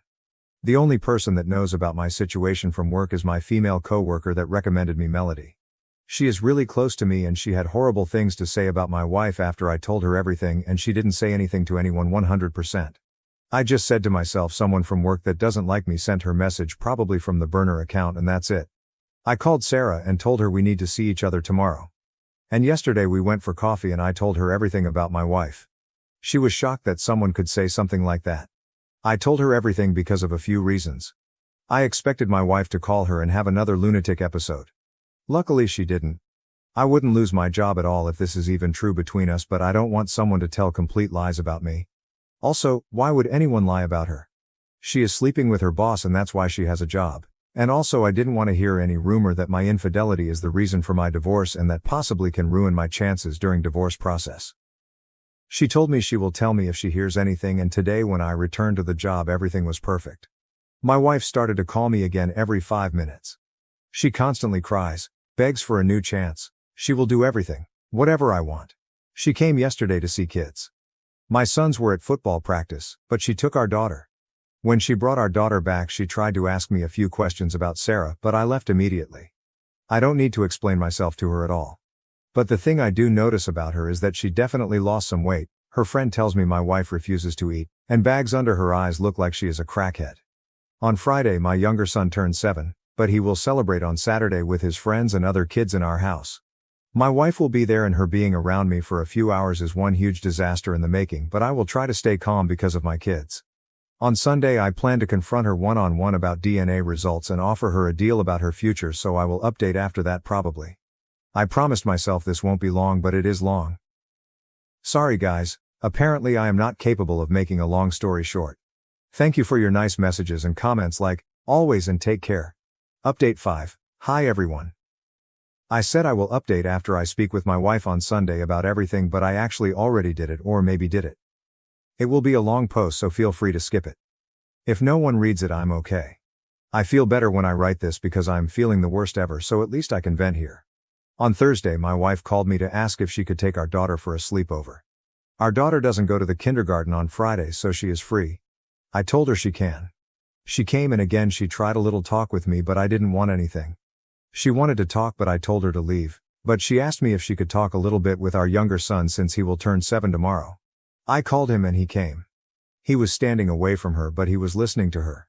She told him how she already bought him gifts and how much she loves him. Eventually she hugged him and kissed him, but he didn't respond. He literally didn't say a word and just left while she was standing there. My older son still refuses to see her, let alone talk with her. She left with our daughter and promised they will be back by 5 p.m. tomorrow. So in about 24 hours they will be together. She was sending me a lot of pictures of how they are making pancakes, sleeping together and playing together. And also sent me so many messages saying how she regrets this is not happening with all 5 of us right now. Yesterday, Friday, my son became a grown man. My older son congratulated him. He was really happy and in a good mood. I drove them to school and went to work. While I was working, my wife called me again asking if she could spend the afternoon and evening with our son and daughter. She assumed older son would refuse. Again, I said she can. She was texting me through the day that she planned everything and I know she was excited. They will go eat, then they will go to the amusement park, they will drive go-kart, then go on ice creams. I liked everything. To be honest, my younger son in my eyes suffers the most with this situation. While my daughter is very young and unaware of anything and sees her mother a lot, and my older son is very clear that he doesn't want to have contact with my wife, the younger son is very quiet and looks very confused. So I like the idea of them 3 spending time together. I specifically told her to not enter the house and wait for me because I need to talk with him first and I need to see his reaction. I don't want to force him on anything. She agreed and told me she will wait for me. I had to stay a little bit more at the workplace and my friend and his wife were waiting for me in my house so they could go with me to buy everything I needed for the birthday. Food, drinks, cakes, gifts. I texted my wife and told her I left my workplace a little bit late and that there is big traffic in the city, so I will be late. She told me she is close to my house but she will wait for me. I called my friend and told him that my wife is coming. I also called Melody to prepare other clothes for my daughter and asked her what my sons are doing. Everything that happened after that I didn't see. Melody, a friend and his wife told me this and I believe them 100%. My wife arrived with her friend and our daughter. Apparently my daughter invited her to the house to show her something, according to my wife's friend. My friend and his wife with my sons were inside of the house then. Melody was in the backyard and stopped her from entering the house. My wife started to fight with Melody. Who is she to forbid her to enter the house with her daughter? Friend's wife heard the noise and went out. Friend's wife and my wife were friends, but she doesn't talk with her anymore after I told her what happened. She told her to calm down and to respect my decision. Wife was much more calm and kind towards the friend's wife than she was with Melody. My daughter was then calling her again from the door to come and they again stopped her from entering the house. My wife's friend told her to wait for me in the street. And then my older son stormed out of the house. Started to yell at her that no one loves her, to get out of here, that we are happy without her and daddy is happy without you. And that everyone hates her. She started to cry and begged him to talk with her, but he was yelling like crazy at her. She left the gifts for my younger son and went with her friend in the car. Then my older son took those gifts and threw them on the street while they were in the car. My friend then put him in the house. According to my friend's wife, my wife left crying like crazy. I came home, didn't see my wife, and then they told me everything. I couldn't believe it. All my kids were always kind, nice, not spoiled and never rude. My older son was always a little bit more connected with me, but he never ever told anything rude to my wife before all of this, and he always loved her so much. So I told him to come into my room. I literally asked him if he was normal. He apologized to me and said he couldn't listen to her anymore. I told him he should never ever talk like that with his mother and that those gifts aren't for him and that he doesn't need to apologize to me but to his mother and brother. He started to cry saying I'm forcing him to call my wife and that he won't talk with her because he hates her. I was speechless. I know he needs therapy and I will solve that really soon. He apologized to his brother. Then I spoke with my younger son. I asked him if he wanted to see his mother on his birthday tomorrow and he said he doesn't. I asked him a few times if he was sure and he said he is. He also refused to see gifts from her and told me to give her back everything she bought. So I called my wife's friend to tell her about this. She told me my wife is having a panic attack and struggles to breathe.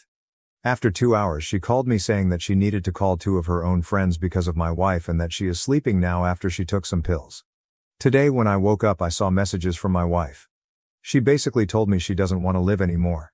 She can't live without us and she wants to leave and leave me and our 3 kids alone.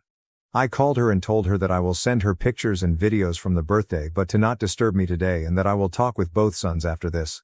She thanked me and again she was saying how sorry she is. A lot of kids came on the birthday. Also friends from my older son and my daughter. So many parents. My friends with their kids. I was just looking at all those couples, how they are smiling and enjoying themselves while I'm trying to pretend everything is okay. What my life turned into. I really wanted to vomit then. I just wanted my birthday to finish as soon as possible.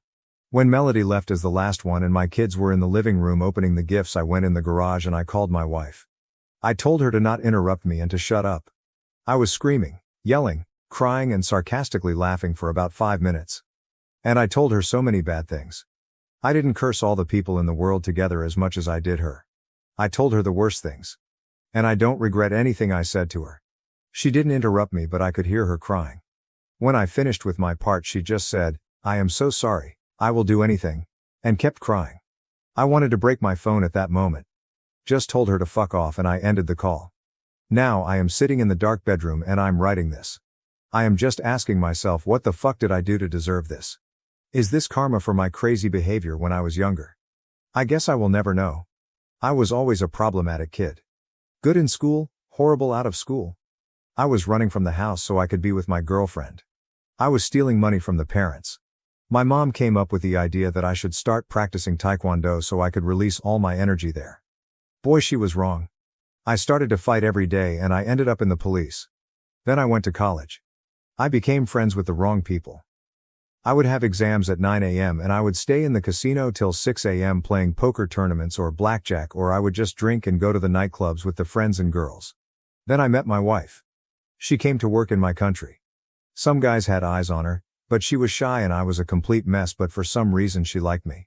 3 months later she had to go back to her country but she decided to stay with me.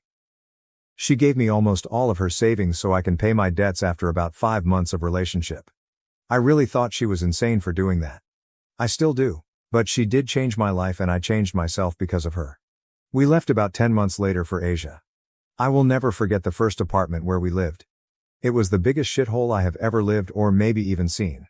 I've no idea how we lived there for 8 months. But we were saving money and we were really happy. Now, I have a house, cars, money and I'm not happy.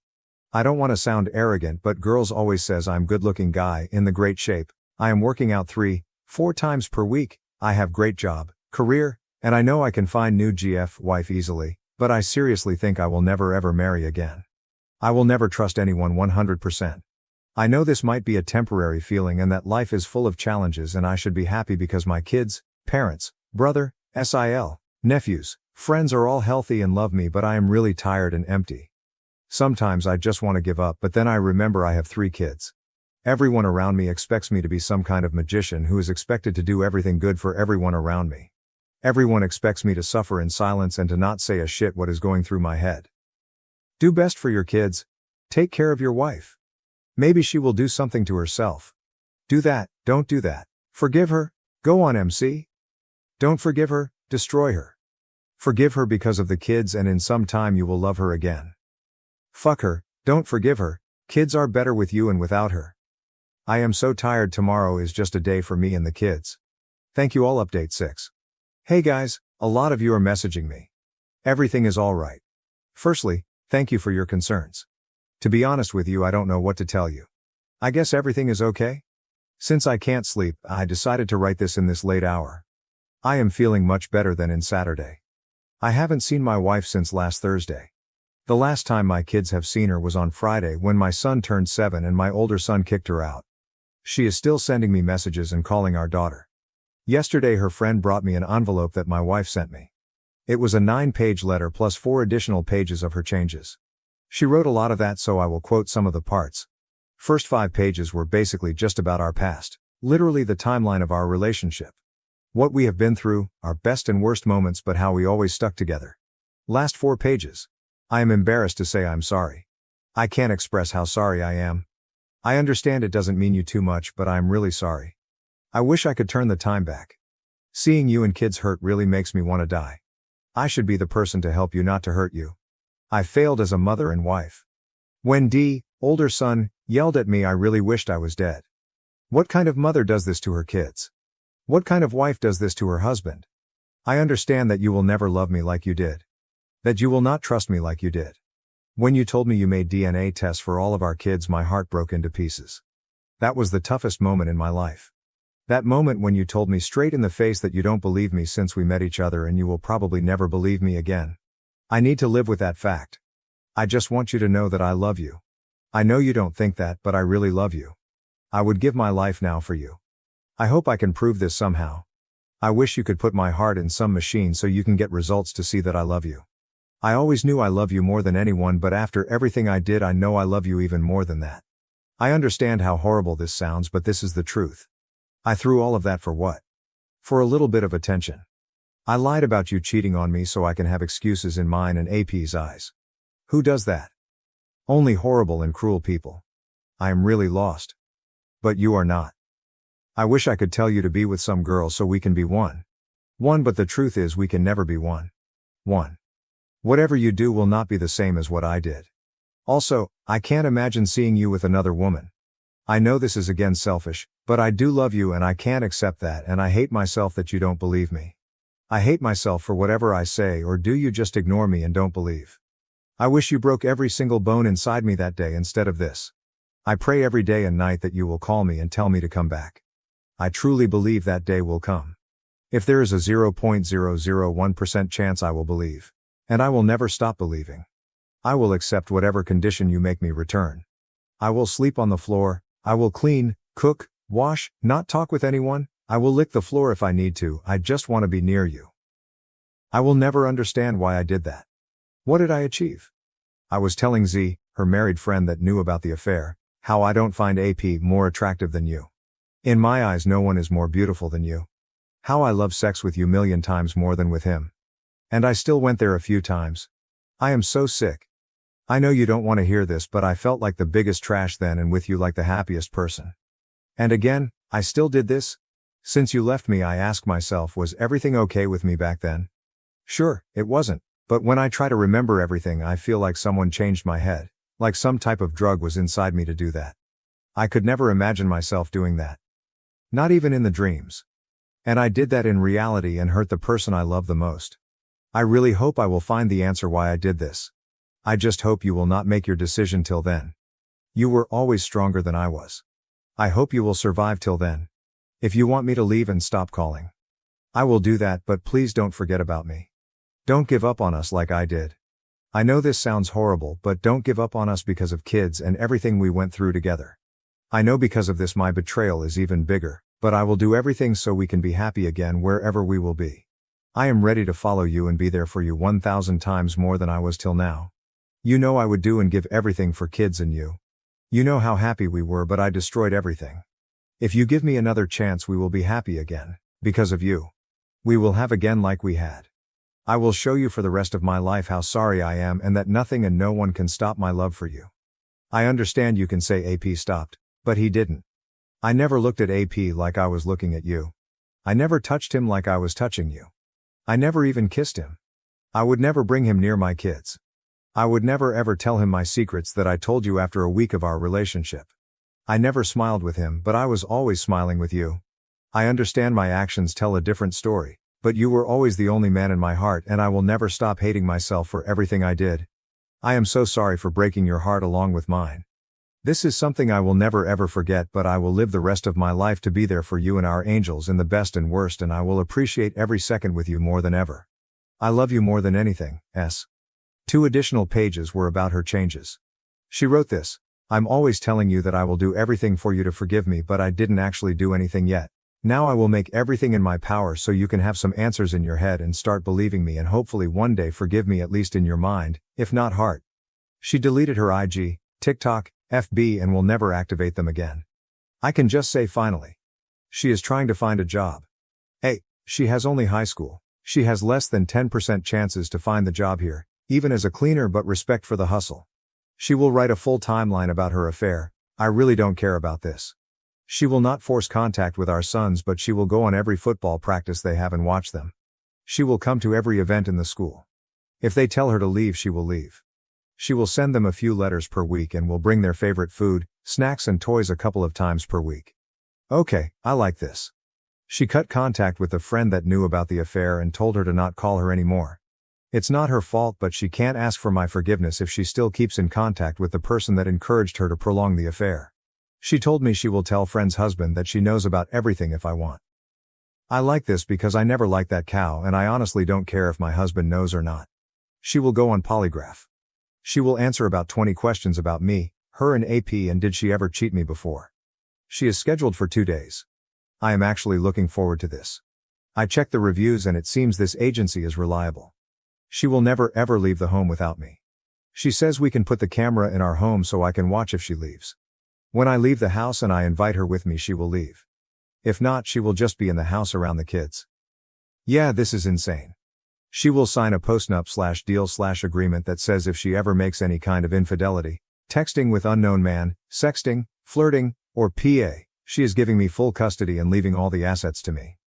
I don't even know if this is possible, especially about kids. I know for assets it might be possible, but not so sure about kids. She starts going on IC this week. Whatever. She will not use phone anymore.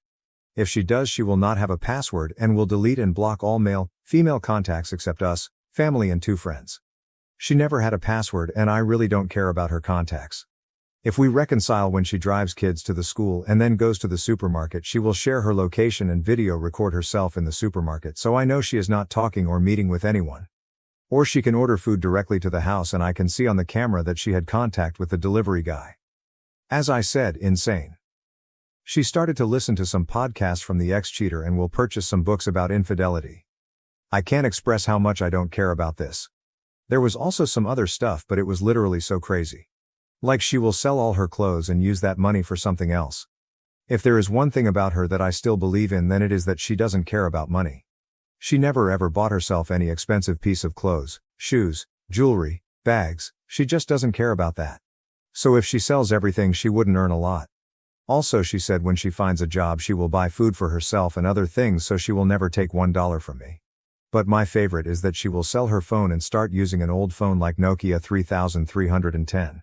I would love to see that. At least she wouldn't be capable of sending me so many damn messages that fast. That's about that. Kids are okay. Doing as best as they can. I have a lot of things to do at my workplace, so I'm pretty busy. As I said, my wife still sends me messages where she wishes me good day, morning, night and asks how kids are doing. She sends me some pictures from the past or how she had dreams about some moments of us, and of course how much she regrets and loves me. Both of my sons will start visiting a psychologist tomorrow. I hope I will find some answers after that. Maybe I will update after if she sends me polygraph results. Thank you as always. Update 7. My kids started to visit a psychologist and it's not good. I talked with the psychologist days before their first session and explained everything to her. We went for the first time on Wednesday. After the session she explained to me that my older son is really hurt with everything. According to her, he has hate towards my wife, his mother, but that is his defensive mechanism. On the other hand, my younger son, according to her, suffers even more. She told me she can see that he just behaves like his older brother. In his statements she can see that he doesn't have a bad opinion about my wife but follows my older son and talks and behaves like the older one does. She told me the next time she would like to talk with them one by one. So we went again yesterday. My older brother was the first, then my younger. Each talked for about 60 minutes. When my younger son was inside, me and the older boy went to eat while we were waiting for the younger son. I didn't want to ask him anything, but then he told me out of nowhere something like, "Dad, I don't like this woman. She is bored and tells me to cry, but I just want to go home and play with my friends." I tried to stay normal, but I started to laugh. He is really mini-me. Anyway, we went back to pick my younger son and then I talked with the psychologist. She told me straight away that my older son will need a lot of sessions. He is very protective of me and completely refuses to even acknowledge my wife. She is stunned that they had a perfect relationship and now that he behaves and talks like this. But she tells me he is 100% aware of what is happening and that my wife hurt me badly and that is his reason to be like this. She asked him if he has any desire to see her and he immediately said that he doesn't. Because of those answers she even asked me if I seeing some other woman and I was WTF. But then she shocked me for real when she said my younger self was in tears and finally opened himself. As we both thought, he follows my older son in his actions. Since all of this has happened, my older son was telling my younger son each day how my wife is cruel and evil and they need to support me. My younger son wanted to see her on his birthday and was sad when he saw her crying when my older son yelled at her, but didn't want to call her because he didn't want to disappoint me and my older son. He confessed to a psychologist that he misses her a lot. She told me I can call my wife next or another week so she can be in session with my younger son, and I said that's fine. And she told me to talk with him when we come home because he feels very sad now. We came home and we talked. He told me basically the same thing he said to her. Apparently my older son even told him a few days before his birthday to not call my wife at all. That she doesn't deserve to be around us. My younger son didn't like how my wife talked with Melody, but he wanted her to be at his birthday party. So I told him immediately that I asked him a lot of times if he was sure to not invite her, and every time he said he didn't want her. But again he explains he didn't want to disappoint us. I asked him what he wanted. Does he want to be with her? I told him he can be with her and I will visit him whenever I can daily. He immediately said no. He said he would like her to come back to live with us and he doesn't want to be with her without me. I told him he can tell me his true feelings and no one will be angry or disappointed, and he said this is how he feels. He even started to cry, so I stopped with questions and told him to calm down. Then later I talked with the older one and he is just one piece of mystery. He admitted that he was telling bad things about my wife to my younger son because she deserves it. I asked him immediately why she deserves that, and he responded quickly because she hurt me. So I'm up and down with him. I don't know if he knows something I don't. I mean, he will be 9 in December. He is a very smart kid and a great student, so I agree with the psychologist that he is aware of everything. I asked him if he wanted my wife to come back and he said no. My daughter is crazy about my wife, so no problem about her. I'm in contact with my wife but only with kids. She is begging for a new chance as always, sends long texts a few times per day. She called me today to say that her friend, not the married one that knew about AP, talked with her and he can find her job as a translator. My wife speaks perfect English and is fluent in the local language. She also reads and writes in local language perfectly, and that's very tough. So she is very excited because of this, but even more because she would work mostly from the house, and that is the most important to her because she can then prove me she is not doing anything except working. I didn't tell her anything about kids and psychologist. Also, on Wednesday when we finished with the psychologist, I drove my kids to football practice. Then I received a message from her, "You look so hot in an all-black combination." I started to look around me because other parents were near me and I didn't see her. Then I noticed her on the opposite side of the practice ground. She promised in her changes that she will watch their every practice, and if our sons ask her to leave, she will leave. They didn't tell me anything, so I don't think they even saw her. All of this is positive from her. Can't lie about that. I also talked with my lawyer and asked him about that postnup deal she told me. He said it is possible in the country where we live, since according to law one of the parents needs to be foreigner to put infidelity clause in child custody and postnup. I was shocked to hear this, even though I've read some positive stories about this in recent days. But then while he was telling me this, I asked myself, why the hell do I even talk about this? I don't plan to touch my wife. I don't care if she is with 5 guys now. Me and her as a husband and wife are done. Even if she comes back to my house, it will be only because of kids. So whatever. He told me papers will be ready to serve her during the next week, but he told me to take some time and think good about everything and at the end decide what is the best for kids and myself. So that's about that. She saw our daughter today. They spent a few hours together. She told me she did an interview at the polygraph testing and will answer questions on Monday, and she already goes to IC meetings. I told her that a DGAF and she started to cry a little bit, that she doesn't know what to do and she is trying everything. I told her she knows what is the one thing she was never supposed to do and she did it, and I left. Tomorrow I plan to talk with my family, parents of my wife, friends, and then during the week with my kids and their psychologist, and then with my wife. I will wait to see how my kids will respond when I tell them she might never come back to this house. Also, I need to see how she will react when I tell her divorce papers are ready. Then her job. I need to wait for that to see if that will happen or not because of her visa. After all of this, I will decide what to do next week. My kids are my first priority. I am still very pro-divorce, but I am open to bringing her home for some time until she settles down and realizes we are done if my kids ask me that, or if their behavior is not good. If bringing her home will help them, I will do it. Thank you.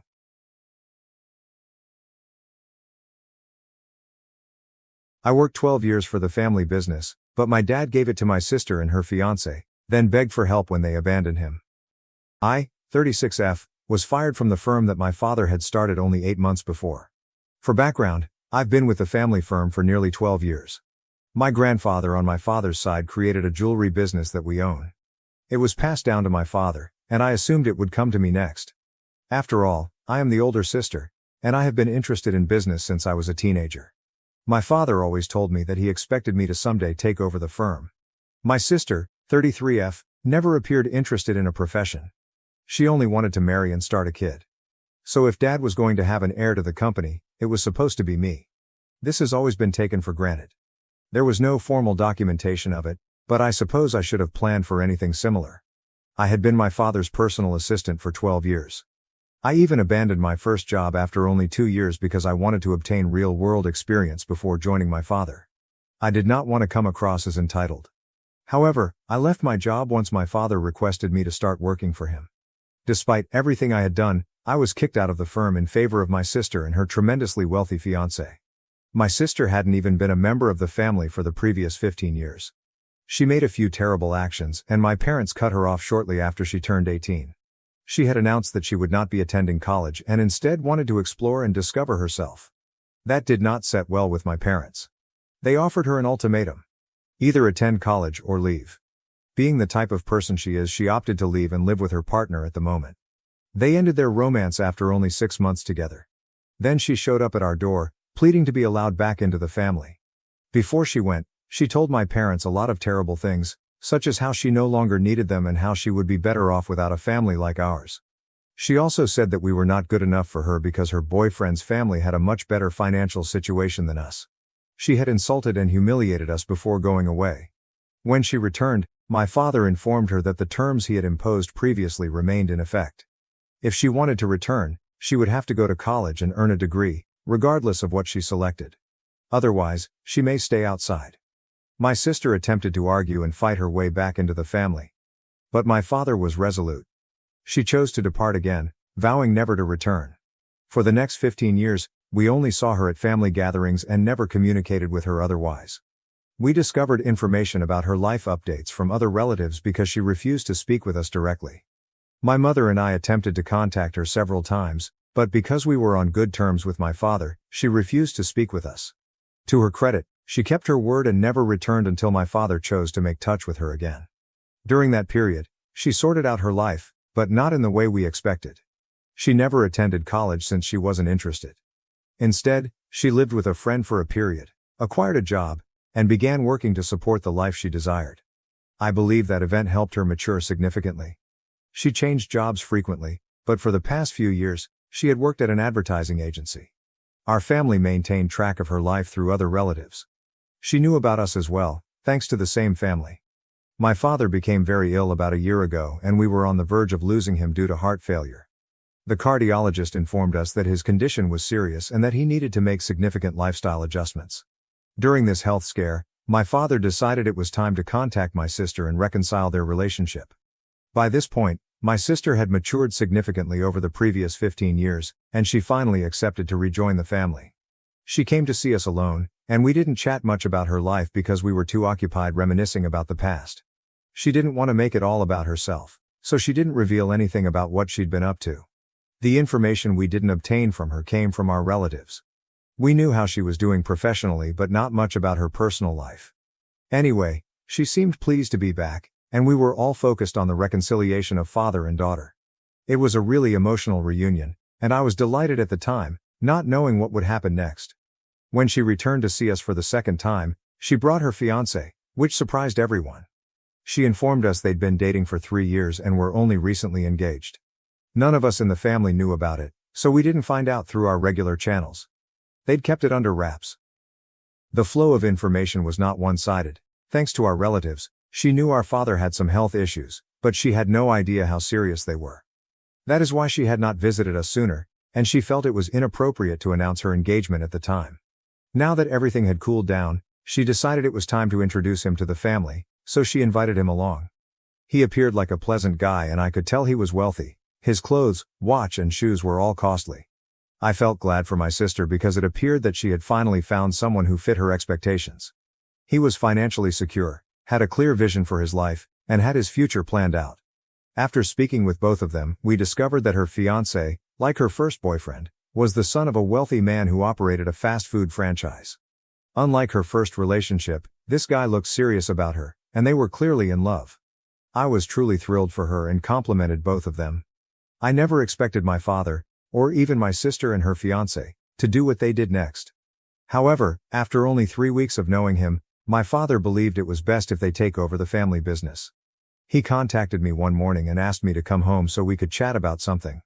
I was at work, running everything since my father's heart health had deteriorated, and I was essentially the boss at that point, even though he hadn't officially resigned. I knew retirement was imminent and I was convinced that I would be the next in line to take over as CEO. But that day altered everything. Suddenly, my sister and her fiancé were in the running to take over the business I had been running for years. When I arrived at my parents' house, my sister and her fiancé were not present, but my parents were, and they looked grim. After some casual chat, my father dropped the bombshell. I initially assumed he was joking, but when I learned he was genuine, I couldn't believe it. When I inquired why he would make such a radical decision after just 3 weeks of knowing him, he said he had reasons but refused to discuss. After much fighting, Dad finally revealed that he thought my sister and her fiancé would be better at operating the firm than I was. The cherry on top was that he thought gifting them the business would be a welcome gift, to bring them back into the family, as they were about to begin a new chapter by getting married. He thought this would be their wedding gift. I attempted to persuade him that this was a terrible idea. A wedding gift doesn't have to be the size of an entire business simply because the guy appeared wealthy. In addition, my father had always told me that when he retired, I would inherit the firm. I had formed my entire life around that expectation, and now he was taking it away from me to give to individuals who had been out of our lives for 15 years. I tried to tell him that maybe he could make us business partners and bargained and negotiated with him because we were talking about my future. But my father was adamant that it would be better if they took over. He contended that because my sister's fiancé's father had previously established a successful business, they would be able to grow our jewelry business twice as quickly as I could. I begged him for just one opportunity, but he wouldn't listen. I was heartbroken. Not just because I was losing something so important, but also because I had dedicated 12 years of my life to the business only to wind up with nothing. Worse, I still hadn't won my father's respect. If he had truly recognized the time and effort I had put into the firm, he would not have dismissed me. That was the day I resolved to cut all links with my family because I had nothing else to say to them. I had hoped my sister would fight for me, but she also let me down. She and her fiancé eagerly received the so-called wedding gift, which was effectively my life's labor. My sister knew I'd always aspired to take over the family business after my father retired. I had talked about it nonstop since I was 13. She knew exactly what she was doing when she took that gift. She was snatching my dreams and transforming them into her own. To make matters worse, she took to social media to thank our parents for the magnificent wedding gift and then used the post to announce her engagement. The most upsetting aspect of it was that no one from the family contacted me after that. When I left my father's house, it felt as if everyone had stopped caring about me. I felt used, and it appeared that the 12 years I had spent in the business had been completely wasted. Fortunately, I had enough savings to fall back on. For the following few months, I did nothing except try to put my life back together. Everything had fallen apart. That happened 8 months ago. Since then, I began therapy because I could feel myself slipping into depression and knew I wanted to treat it before it worsened. Seeing my sister's social media posts made me nauseous, so I blocked her. I also informed my relatives that I was no longer in contact with my family and did not want to hear anything about them, no matter how important the news. They followed my desires and kept everything a secret from me. As a result, I had no notion that my father's health had been slowly declining over the previous few months. My sister and her fiancé seem unconcerned about it. I only found out a week ago, when my father contacted me from the hospital. He informed me that he had suffered a cardiac arrest in the middle of the night and asked me to come see him. Because I had banned his number, he called me using someone else's phone. I felt awful for a moment, but then I remembered what he had done to me 8 months before, and the remorse subsided slightly. After that phone call, I promised to come meet him immediately. I dropped everything and headed to the hospital. When I arrived, my mother and father were present, but my sister and her fiancé were nowhere to be found. I found this perplexing because I assumed they were close, especially since they ran the family business. I couldn't help but ask my parents where my sister and her fiancé were as soon as I walked into the hospital room. With great regret, my father informed me that my sister and her fiancé had both claimed to be too busy to come. I was shocked. Running the business for 12 years taught me that it was a profitable venture that almost ran itself. Unless there was a serious catastrophe, there was no reason to be at work all the time. That's how it worked when I was in control. I couldn't say how things were going under their control, but when my father said they were too busy to see him, I inquired whether they had paid him any visits since his heart attack. He admitted they had not. He had contacted them, but they had only texted back, stating they were too busy and would come after he was discharged. These details astounded me, and I could tell my father recognized he had made a huge mistake in handing over the reins of the firm to my sister and her fiancé. He explained that one of the main reasons he called was to apologize for what he had done. He stated that he felt guilty and sorry for pushing me out of the firm despite all of my hard work and effort. Now he wants to make things right by inviting me back into the family and the business. He described how heartbroken he was when my sister and her fiancé did not arrive at the hospital. He realized that they didn't care about him in the same manner that he cared for them. He also informed me that this was not the first time they had refused to show up for him. They had become increasingly estranged in recent months. After he handed over the firm, their visits grew less frequent. They used to come every other day to check on him when his health began to deteriorate, but now they claim they are too busy with work to come by. This did not set well with him. Or me, because we both know no one is busy. It wouldn't have been difficult for them to take an hour out of their day, especially given they lived just a few blocks away from my parents' house. My father had said nothing at the moment, but they had passed a limit, and he could no longer take their contempt. He wanted to reclaim his firm and give it to the person who actually deserved it. Me.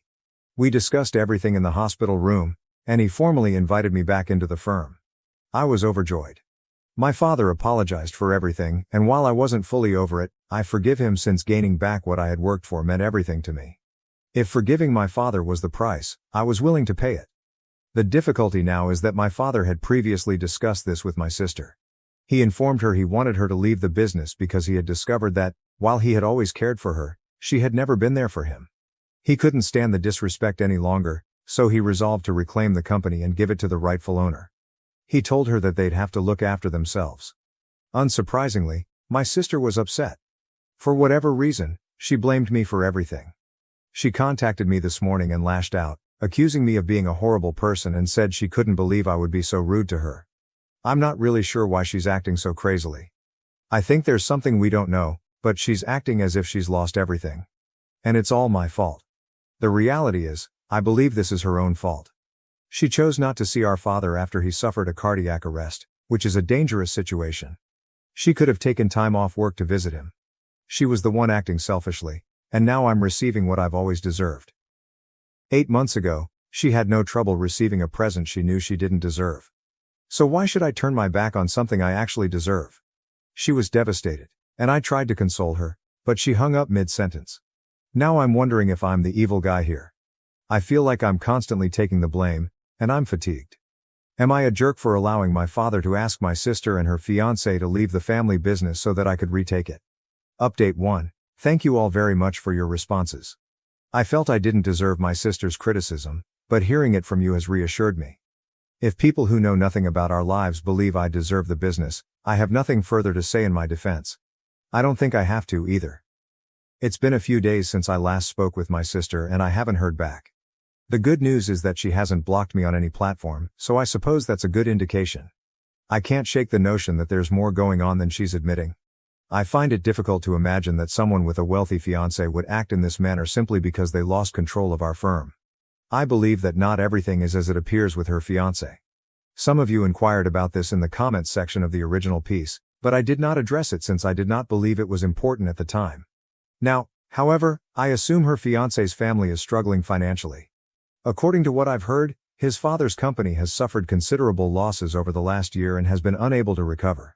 I believe my sister and her fiancé saw our family business as an opportunity to sneak in and take over as a backup plan. I still don't understand why my sister reacted so strongly when she realized that I was being allowed to rejoin the company and she was being asked to step down. If her fiancé's family was still financially secure, she wouldn't have to be concerned. However, she was distraught. And something about the situation did not make sense. I have a hunch she will tell the truth shortly. Fortunately, my father never signed any agreements or contracts that would have legally passed the firm to my sister and her fiancé. That would have been disastrous.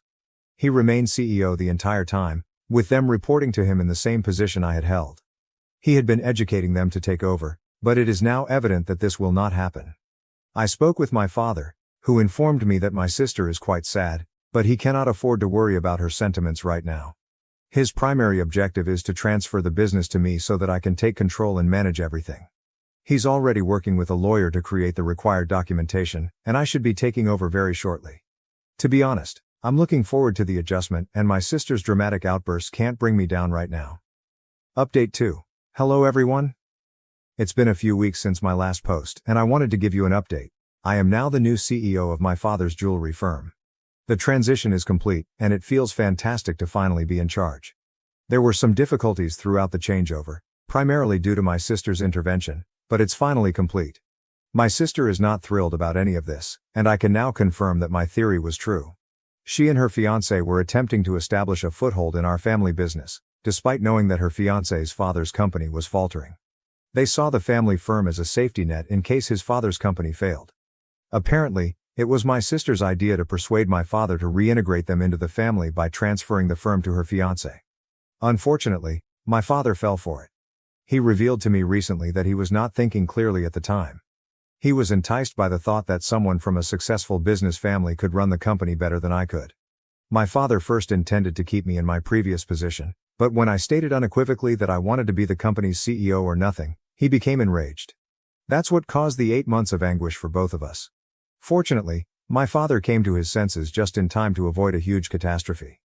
As it turns out, my sister's fiancé and his father's firm are in terrible difficulties, with their market credibility virtually wiped out. I'd heard reports that their business was likely to fail, but I didn't believe them.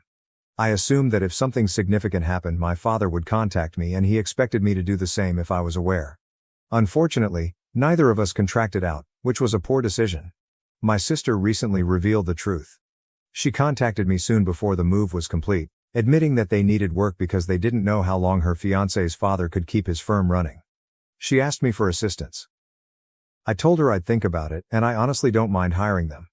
However, knowing their true goals from the outset, I can no longer trust them. That's what I'm fighting with right now.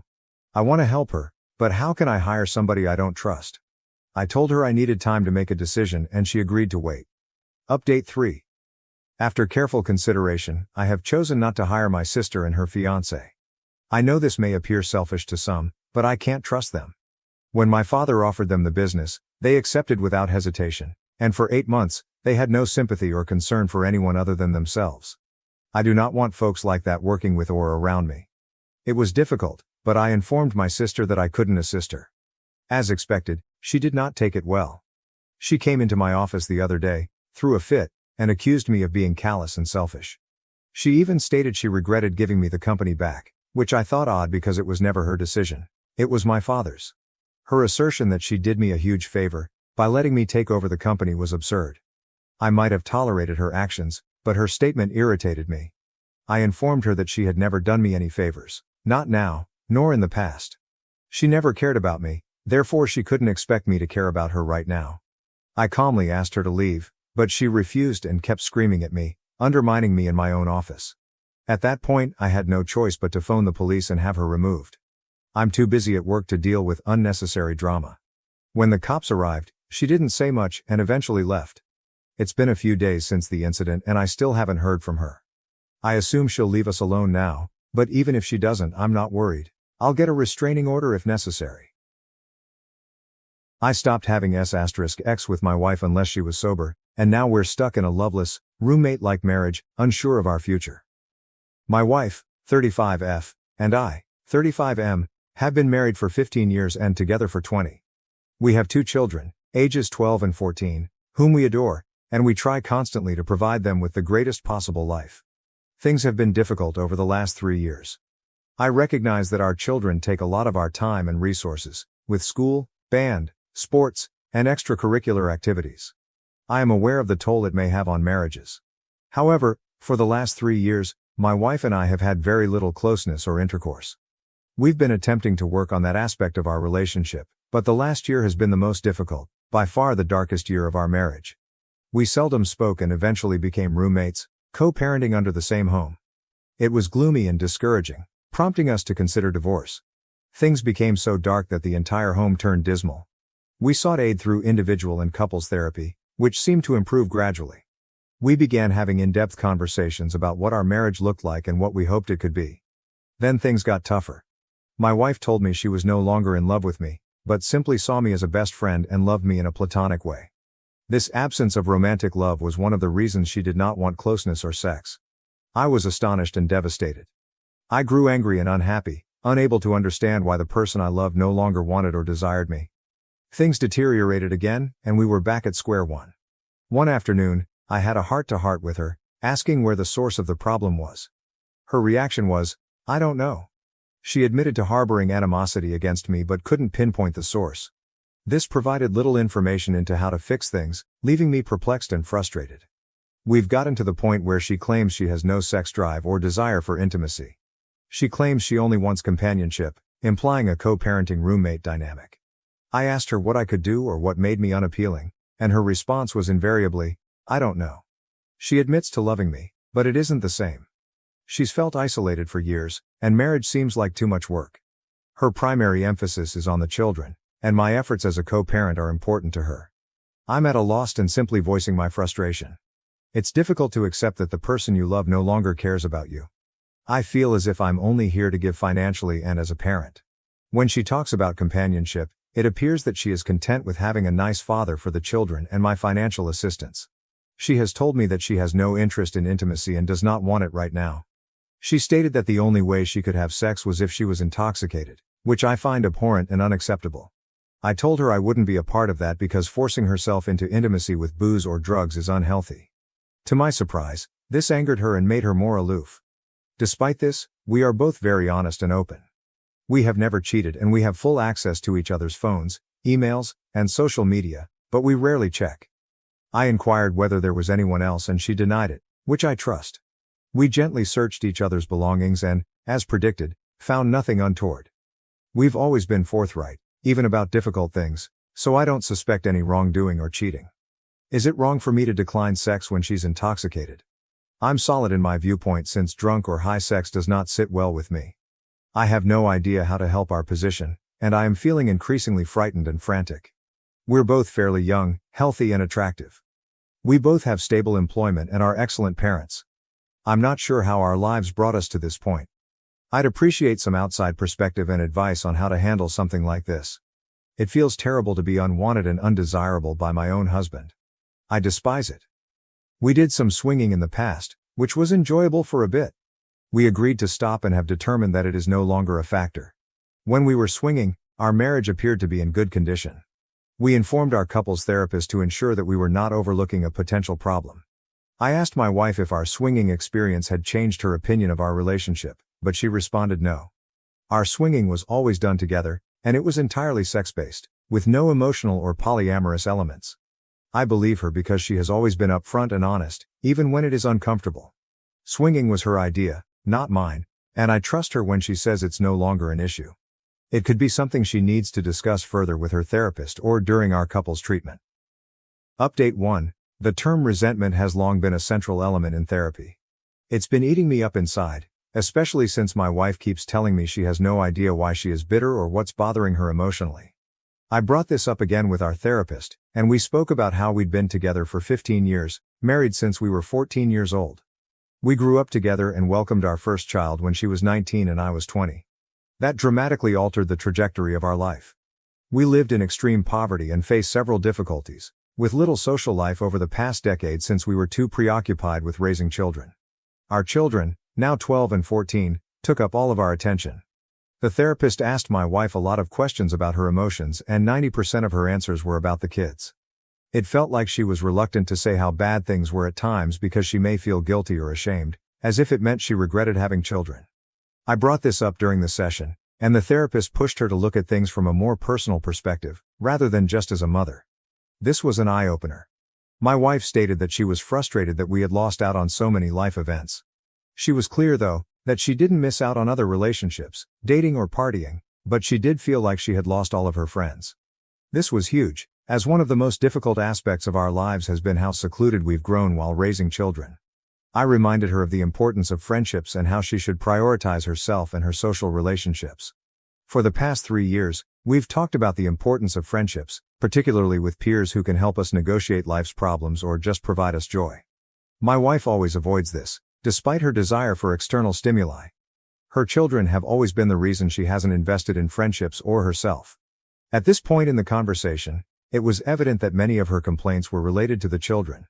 I inquired whether she was upset with me because I got her pregnant so young, and she responded no. She admitted that it was illogical to blame me because it takes two to tango. I saw this as progress since it provided us with something to work on.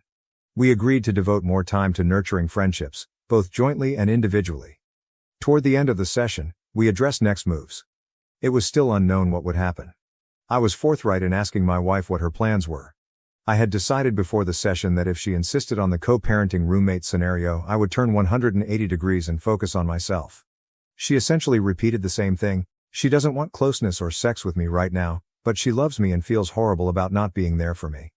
As I said in my initial post, I brought up the brief swinging encounter and she assured me that it was not an issue.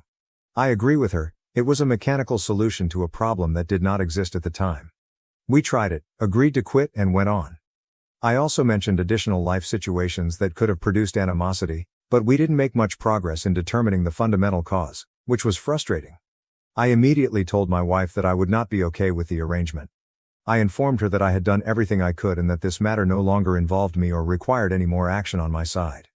I was quite clear that I would not tolerate this dynamic and that I needed to be with someone who actively participated in our marriage, worked toward resolutions, and was interested in sustaining an intimate and sexual relationship. I made it plain that I was not going to be a convenience or just a roommate and co-parent. I told her that I loved her and wanted this to work, but that I would only stay committed to the marriage if she was as devoted. If she wasn't, I wouldn't continue in a relationship where my efforts weren't appreciated. I assured her that I had no plans to leave or seek a divorce, but if this dynamic persisted, divorce was unavoidable. Of course, there were tears, and the session ended on a gloomy, unhappy note.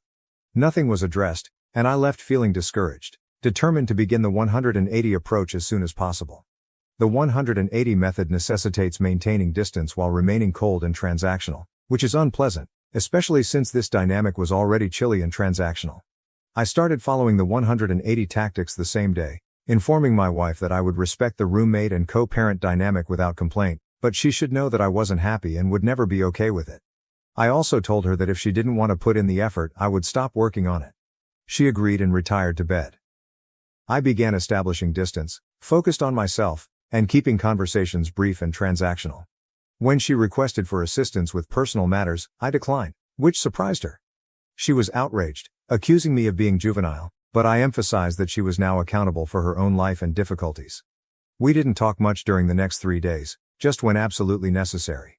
During this time, she grew visibly concerned and stressed, but I resisted my natural want to console and assist her. She cried one night, telling me she was stressed and worried about me because of my indifference. I reminded her calmly that she had chosen this dynamic, and that I too was taking care of myself. It's been difficult to be cold and distant since, as I've indicated, I adore her and want to touch and console her. However, I knew this could be manipulation on her part to keep me in the friend zone, so I remained the course. Now, a week into the 180 method, I've noticed a lot of changes on her end. I believe she is coming to realize that I am more than just a co-parent and buddy. A few days ago, I texted her a bill breakdown and a 50-50th split on our financial responsibility. She was enraged, calling it out of left field. I said that friends split everything 50-50ths, and as her friend, I expected the same. This made me realize how much I'd been taken for granted. Her pleasure and convenience had been at my expense. I pushed on, reminding her that this was the dynamic she had requested, and that it was still a good deal because she would have to fund 100% of everything if she were on her own. To summarize, while the 180 method has proven effective in many aspects, I remain concerned about the entire issue. There have been numerous eye-opening experiences, some of which have been difficult to confront. However, it has generated renewed energy and attempts on her part. She's talking to me more, and while it's difficult to say no, I hope this continues as things improve. I've also seen that she's making more time for herself outside of motherhood, which is significant given that she neglected herself for many years. I'm glad to see her become more like herself again. My goal is that as we work on ourselves, our marriage will improve. It's impossible to predict where this will go from here. We remain courteous and friendly, which is a positive indication. Boundaries are established, and expectations are extremely apparent. Whatever the conclusion, I will be satisfied with everything that has been accomplished. We will continue with couples therapy until we either reignite our marriage or divorce. A non-biased third party serves as a witness and advisor during this process. No matter what, I will always love my wife, but I will not participate in a sexless, intimacy-free marriage because we deserve more. Am I the asshole for making my son live with his mother, stepdad, and 3 step-siblings after he verbally abused my husband? This entire situation is kinda fucked and honestly I'm a bit heartbroken for my husband. Real names IDC I'm Sean 37M, my husband is Zach 36M and my son is 16 not saying his name. I divorced my ex-wife after she cheated on me for the entirety of our marriage. That was over a decade ago IDC anymore, son is mine already over and done. I met Zach when I was 28, my son was 7. Me and Zach hit it off instantly. I was finally in a place to start dating again and thankfully he was the first person I was interested in. We connected on everything me and my ex-wife did and a million more things. People say life has a plan for you and honestly I believe it. I'd go through a million more divorces and be cheated on over and over if I ended up with him every time. One of the big things was my son. Zach was hesitant at first just because of the situation but he wanted a family badly and I was excited for him to meet my son. After dating for a year I talked to my ex and told her I'm introducing our son to a guy I'm seeing, told her it's serious and I see a future with him. She was happy for me. We have a very good relationship now. Just told me to tell her when I was going to do it so she could be prepared if our son had any questions for her when he visited next. Zach and my son were best friends. Did everything together. They loved playing Minecraft together. They spent hours sitting in front of the TV. I loved watching them. I was so fucking happy the first person I found after my ex was this amazing. After about 6 months I asked Zach to move in and the rest is exactly as I've been describing. Amazing. My son started calling Zach his other dad when he was 10. Very sweet moment which makes this hurt worse. Well, last weekend my son had 3 of his friends over. They were playing video games in his room and I just left to do grocery shopping for the week, so it was just them and Zach. I don't know how this topic came up but things got very homophobic. My husband was sitting on the couch and I guess my son and his friends thought me, and he left but it was just me. My son's room is connected to the living room, so if you're sitting in the living room it's not super hard to hear what's going on in his room if he's being loud enough. 4 teenage boys playing video games. One of them said how it feels having a F-slur, IDK if I can say it or not on here, as a father. My son laughed and said it was kinda shitty. They said my husband probably touched him when he was little and my son replied, he can try it now he'll get his ass beat. So not even being a dick to Zach but now also threatening him over something we all know he would never do. They kept saying shit like, which one do you think takes it in the ass? Probably the F-slur, at least your real dad still likes women, just a bunch of hateful shit. My husband sat there listening to it all silently crying. Also Zach has spent a good 4 hours a day at the gym for the last 3 years so IDK who's getting their ass beat but it ain't him. I got home about 2 hours later to my husband sitting in his car with a bag packed waiting for me so he could leave but didn't want to leave my son alone. I asked what's going on, why are you leaving, and he told me everything. I tried to understand as best I could. I insisted he wasn't serious. He's just being a stupid kid acting tough with his friends but it didn't matter. The damage was done. Zach left and I went inside and went off on my son. His friends left and I spent a good 3 hours going back and forth with my son. At first he was very unapologetic and kind of agreed with his friends. I asked if he actually thought my husband sexually abused him when he was younger and he said no but kids block those kinds of memories out so really who knows. I told him to pack his shit, he's living with his mother. Info, his mom lives 3 hours away which means new school, new friends if at all, less private space as he'd have to share a room with his stepbrother etc. Just everything that you'd expect going from a single kid in a house to one of 4. My son instantly changed his attitude. He was crying begging me not to send him away. He didn't mean it, he was just lying to seem cool to his friends. I asked why he doubled down when they left and he didn't have an answer. I told him to pack his shit, he's leaving in the morning. Called my ex, told her the situation and she agrees he needs something drastic. What he did wasn't okay at all. Fast forward to now and my husband is back but he cries every night. Honestly it feels like he's mourning which I don't want because when you mourn you don't get over someone, you get as close to indifferent as possible to keep living your life without them. I don't want that. I want my husband and my son to have that strong bond I know they have and don't want them to throw it away over this. I don't agree with what my son did but those accusations at minimum can ruin someone's life and at most end it. I'm disgusted with my son. He calls me every day and tells me he misses me and Zach and wants to come home. I stay strong on the phone but after I break down and my husband tries to console me. Tell me my son can come back and he will leave but no, I'm not doing that. I just don't know what to do. I miss my son. I miss coming home and seeing them spending time together. I've thought about therapy for him but he said no. You can't force therapy on someone. They'll just sit there for an hour and piss away $400. I need advice. Relevant comments.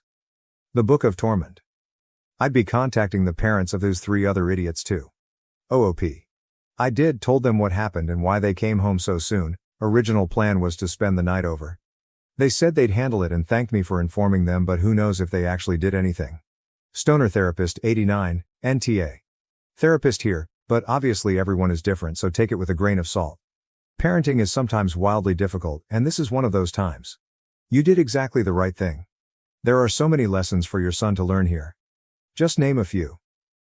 He needs to not only learn the consequences of his actions, but that some things truly cannot be taken back. 2. Trying to be cool by being an asshole for absolutely no reason will not end well.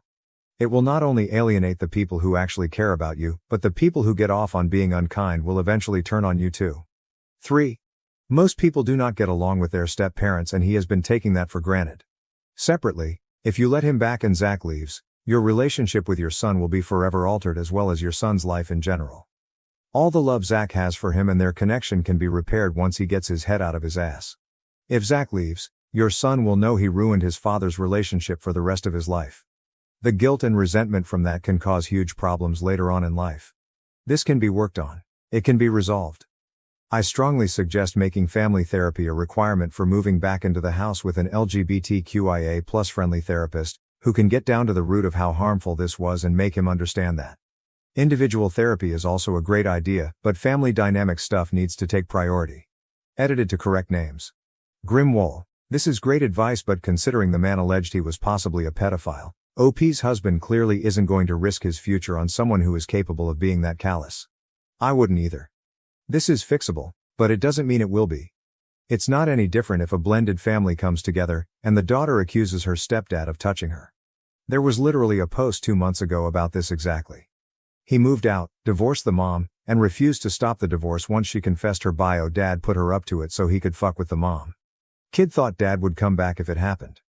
Newsflash, he didn't.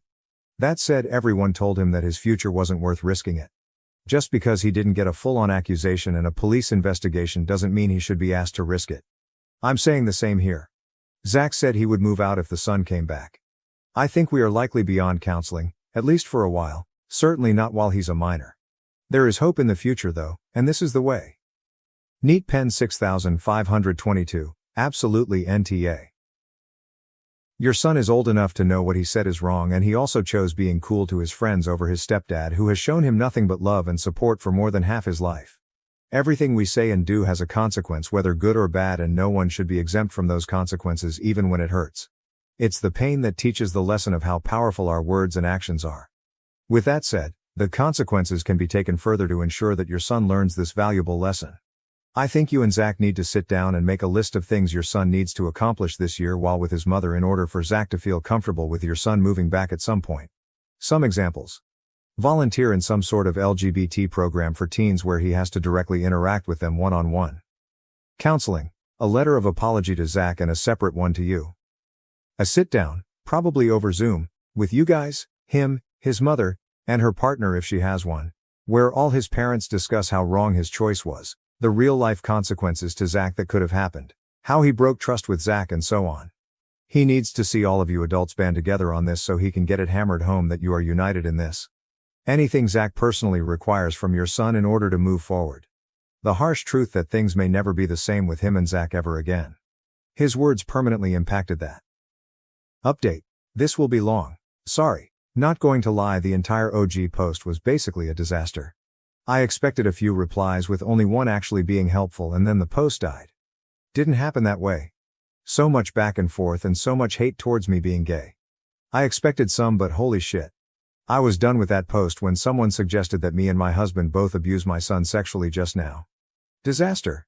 I thought living in bumfuck Montana was bad with the homophobic shit I deal with. As for the update, I spent the day yesterday with my son. A lot of people accused me of not taking his claim seriously. I did. The first 30 minutes of our initial talk when this all happened was about if he actually was abused. He said no. I asked again when I got here. I made sure to let him know there is no one I'd believe over him. He won't be punished for saying the truth if he was abused for not, but I needed to know. Again, he said no, he was never touched or raped by my husband. On to the questions and his answers. Why would you say something so dangerous? My son said he was feeling rejected by my husband since as of late he hasn't been spending nearly as much time with him. Which is true. A large part of my husband's life is my son. Zach tutors him, he coaches him in his sport, basketball. He goes on morning runs with my son, he used to drive him to and from school before my son got his car. They both share a lot of interests and as a kid/step-parent dynamic they spend a lot of time together. Towards the end of last year's summer when my son was still with his mother's my husband talked to me. He said he wanted to start spending more time apart but not that kind of apart. He wanted to have more of a social life. He wanted to be able to do things away from us but not like separate, if that makes sense. He realized my son would be leaving for college in 2-ish years and my son was such a large part of his life he didn't want to become depressed after he left with nothing to do. I agreed and said it was a good idea and he had my full support as long as he still came home every night at a reasonable time and didn't let his relationship with my son. Am I the asshole for making my son live with his mother, stepdad, and 3 step-siblings after he verbally abused my husband? This entire situation is kinda fucked and honestly I'm a bit heartbroken for my husband. Real names IDC I'm Sean 37M, my husband is Zach 36M and my son is 16 not saying his name. I divorced my ex-wife after she cheated on me for the entirety of our marriage. That was over a decade ago IDC anymore, son is mine already over and done. I met Zach when I was 28, my son was 7. Me and Zach hit it off instantly. I was finally in a place to start dating again and thankfully he was the first person I was interested in. We connected on everything me and my ex-wife did and a million more things. People say life has a plan for you and honestly I believe it. I'd go through a million more divorces and be cheated on over and over if I ended up with him every time. One of the big things was my son. Zach was hesitant at first just because of the situation but he wanted a family badly and I was excited for him to meet my son. After dating for a year I talked to my ex and told her I'm introducing our son to a guy I'm seeing, told her it's serious and I see a future with him. She was happy for me. We have a very good relationship now. Just told me to tell her when I was going to do it so she could be prepared if our son had any questions for her when he visited next. Zach and my son were best friends. Did everything together. They loved playing Minecraft together. They spent hours sitting in front of the TV. I loved watching them. I was so fucking happy the first person I found after my ex was this amazing. After about 6 months I asked Zach to move in and the rest is exactly as I've been describing. Amazing. My son started calling Zach his other dad when he was 10. Very sweet moment which makes this hurt worse. Well, last weekend my son had 3 of his friends over. They were playing video games in his room and I just left to do grocery shopping for the week, so it was just them and Zach. I don't know how this topic came up but things got very homophobic. My husband was sitting on the couch and I guess my son and his friends thought me, and he left but it was just me. My son's room is connected to the living room, so if you're sitting in the living room it's not super hard to hear what's going on in his room if he's being loud enough. 4 teenage boys playing video games. One of them said how it feels having a F-slur, IDK if I can say it or not on here, as a father. My son laughed and said it was kinda shitty. They said my husband probably touched him when he was little and my son replied, he can try it now he'll get his ass beat. So not even being a dick to Zach but now also threatening him over something we all know he would never do. They kept saying shit like, which one do you think takes it in the ass? Probably the F-slur, at least your real dad still likes women. Just a bunch of hateful shit. My husband sat there listening to it all silently crying. Also Zach has spent a good 4 hours a day at the gym for the last 3 years so IDK who's getting their ass beat but it ain't him. I got home about 2 hours later to my husband sitting in his car with a bag packed waiting for me so he could leave but didn't want to leave my son alone. I asked what's going on, why are you leaving, and he told me everything. I tried to understand as best I could. I insisted he wasn't serious. He's just being a stupid kid acting tough with his friends but it didn't matter. The damage was done. Zach left and I went inside and went off on my son. His friends left and I spent a good 3 hours going back and forth with my son. At first he was very unapologetic and kind of agreed with his friends. I asked if he actually thought my husband sexually abused him when he was younger and he said no but kids block those kinds of memories out so really who knows. I told him to pack his shit, he's living with his mother. Info, his mom lives 3 hours away which means new school, new friends if at all, less private space as he'd have to share a room with his stepbrother etc. Just everything that you'd expect going from a single kid in a house to one of 4. My son instantly changed his attitude. He was crying begging me not to send him away. He didn't mean it, he was just lying to seem cool to his friends. I asked why he doubled down when they left and he didn't have an answer. I told him to pack his shit, he's leaving in the morning. Called my ex, told her the situation and she agrees he needs something drastic. What he did wasn't okay at all. Fast forward to now and my husband is back, but he cries every night. Honestly, it feels like he's mourning, which I don't want, because when you mourn you don't get over someone, you get as close to indifferent as possible to keep living your life without them. I don't want that.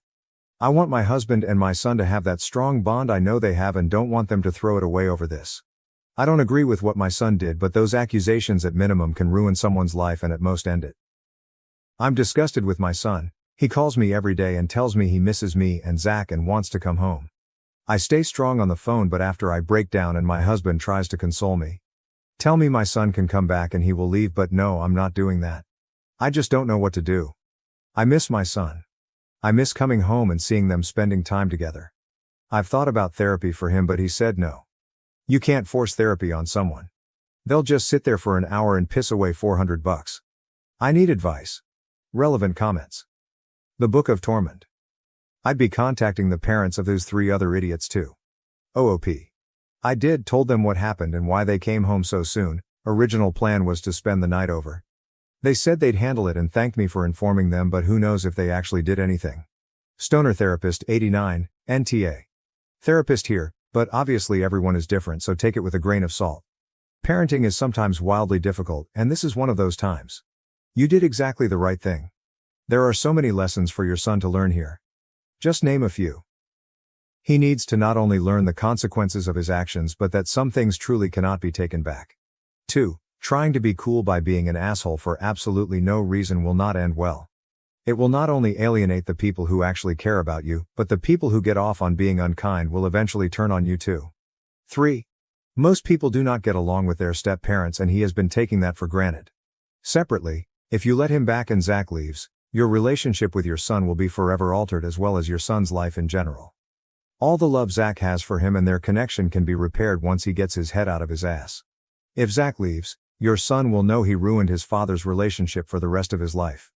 The guilt and resentment from that can cause huge problems later on in life. This can be worked on. It can be resolved. I strongly suggest making family therapy a requirement for moving back into the house with an LGBTQIA+ friendly therapist, who can get down to the root of how harmful this was and make him understand that. Individual therapy is also a great idea, but family dynamic stuff needs to take priority. Edited to correct names. Grimwall. This is great advice, but considering the man alleged he was possibly a pedophile, OP's husband clearly isn't going to risk his future on someone who is capable of being that callous. I wouldn't either. This is fixable, but it doesn't mean it will be. It's not any different if a blended family comes together, and the daughter accuses her stepdad of touching her. There was literally a post 2 months ago about this exactly. He moved out, divorced the mom, and refused to stop the divorce once she confessed her bio dad put her up to it so he could fuck with the mom. Kid thought dad would come back if it happened. Newsflash, he didn't. That said, everyone told him that his future wasn't worth risking it. Just because he didn't get a full-on accusation and a police investigation doesn't mean he should be asked to risk it. I'm saying the same here. Zach said he would move out if the son came back. I think we are likely beyond counseling, at least for a while, certainly not while he's a minor. There is hope in the future though, and this is the way. Neat Pen 6522, absolutely NTA. Your son is old enough to know what he said is wrong, and he also chose being cool to his friends over his stepdad, who has shown him nothing but love and support for more than half his life. Everything we say and do has a consequence, whether good or bad, and no one should be exempt from those consequences even when it hurts. It's the pain that teaches the lesson of how powerful our words and actions are. With that said, the consequences can be taken further to ensure that your son learns this valuable lesson. I think you and Zach need to sit down and make a list of things your son needs to accomplish this year while with his mother in order for Zach to feel comfortable with your son moving back at some point. Some examples. Volunteer in some sort of LGBT program for teens where he has to directly interact with them one-on-one. Counseling. A letter of apology to Zach and a separate one to you.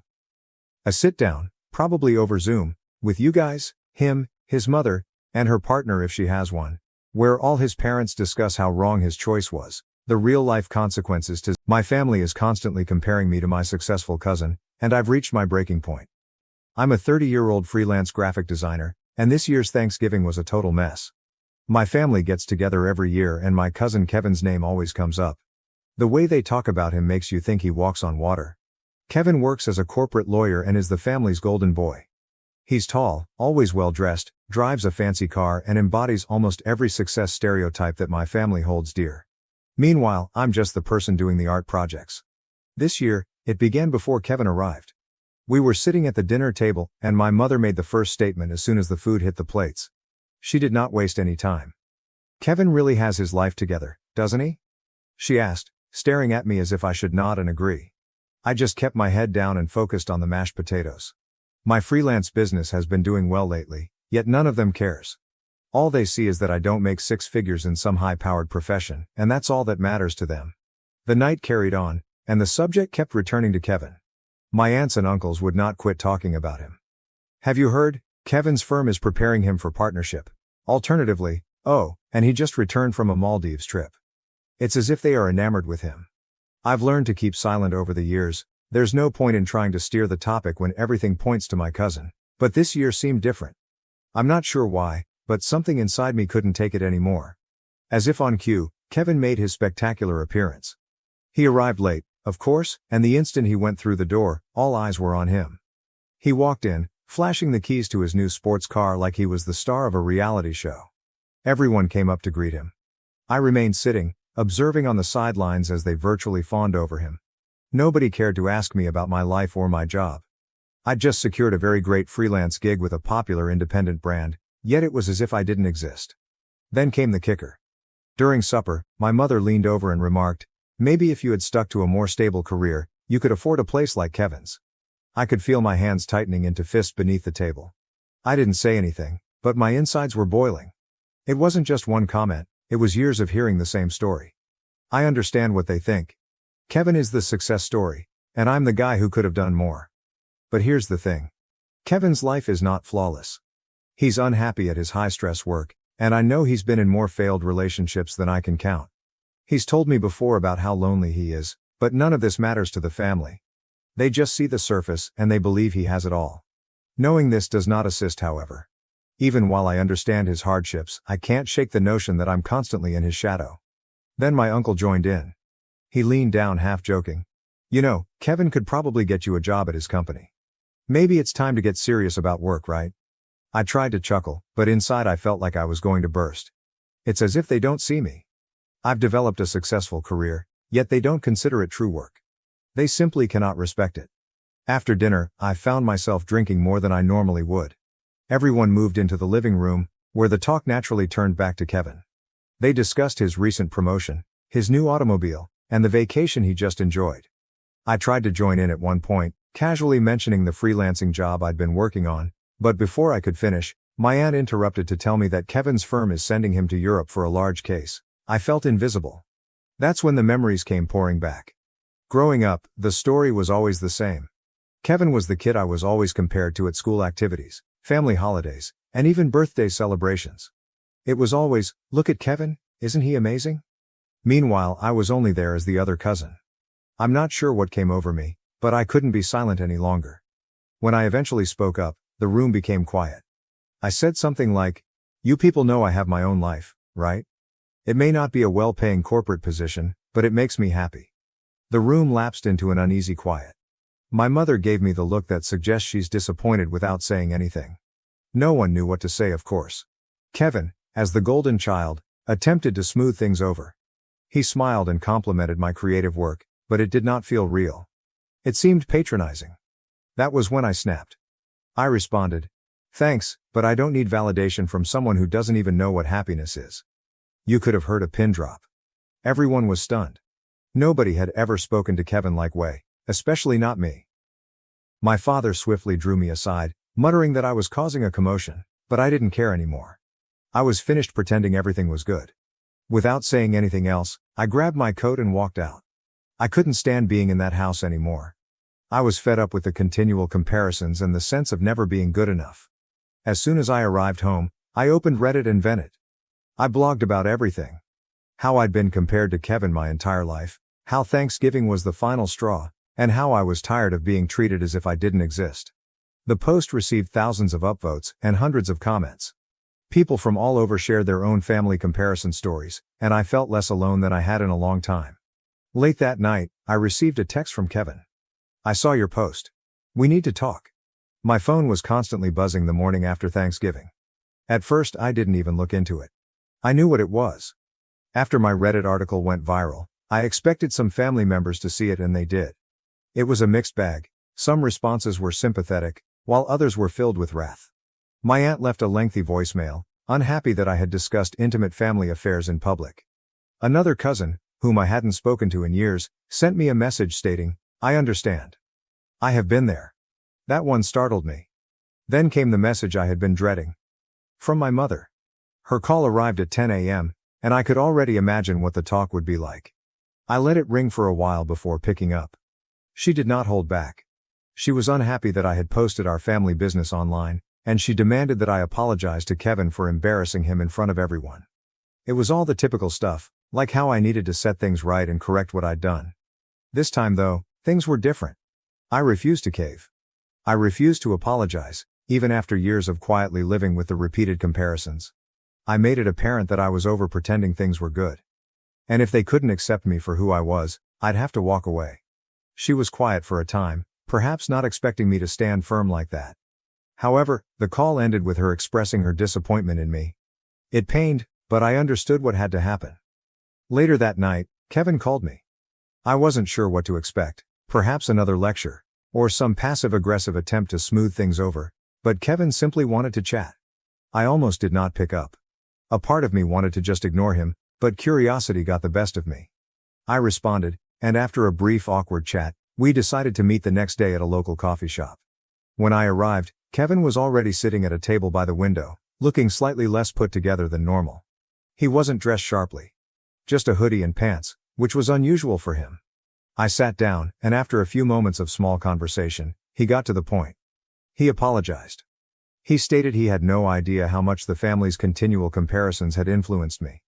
I nodded, but I didn't entirely believe it. I figured he must be aware on some level. He'd always been the golden child and I assumed he appreciated it, even if he didn't acknowledge it out loud. But then he said something that took me off guard.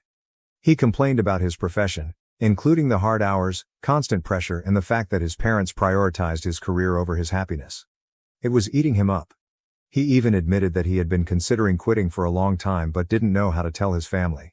He informed me that all the acclaim and attention he received didn't make him happy. In reality, it only made him feel more imprisoned. I just sat there, stunned. For the first time I felt like we were on the same page. I used to believe he enjoyed the attention, but after hearing him speak, I understood he too was frustrated, just like me. We began talking more openly than ever before about how much pressure we both felt from our families. I told him how being compared to him my entire life had made me feel invisible, as if nothing I accomplished could ever measure up. Surprisingly, he said he envied me.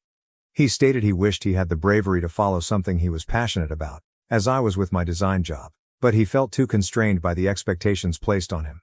Then he dropped the bomb. He intended to quit his work and travel for a year to figure out what he truly wanted in life. I wasn't sure what to say. We were talking about Kevin, the guy who had everything, and now he was telling me he was about to throw it all away to go trekking or whatever. Part of me was stunned, but another part of me admired him for it. It required courage to walk away from a profession like his, especially because his entire family had been rooting for him for years. When he eventually told the family about his plan, everything went as expected. The same relatives who had been praising his praises only days before were now full of criticism. How could you throw away such a bright career? How about your future? It felt weird to watch. All of their admiration for him was disintegrating before my eyes. I couldn't help but feel satisfied. For once, Kevin wasn't being treated as if he were perfect. He was just like the rest of us. Imperfect and attempting to figure things out. As Kevin began arranging his vacation, I found myself respecting him in ways I never expected. He was taking control of his life by doing what he wanted rather than what others expected of him. And for the first time, I didn't feel as if I were living in his shadow.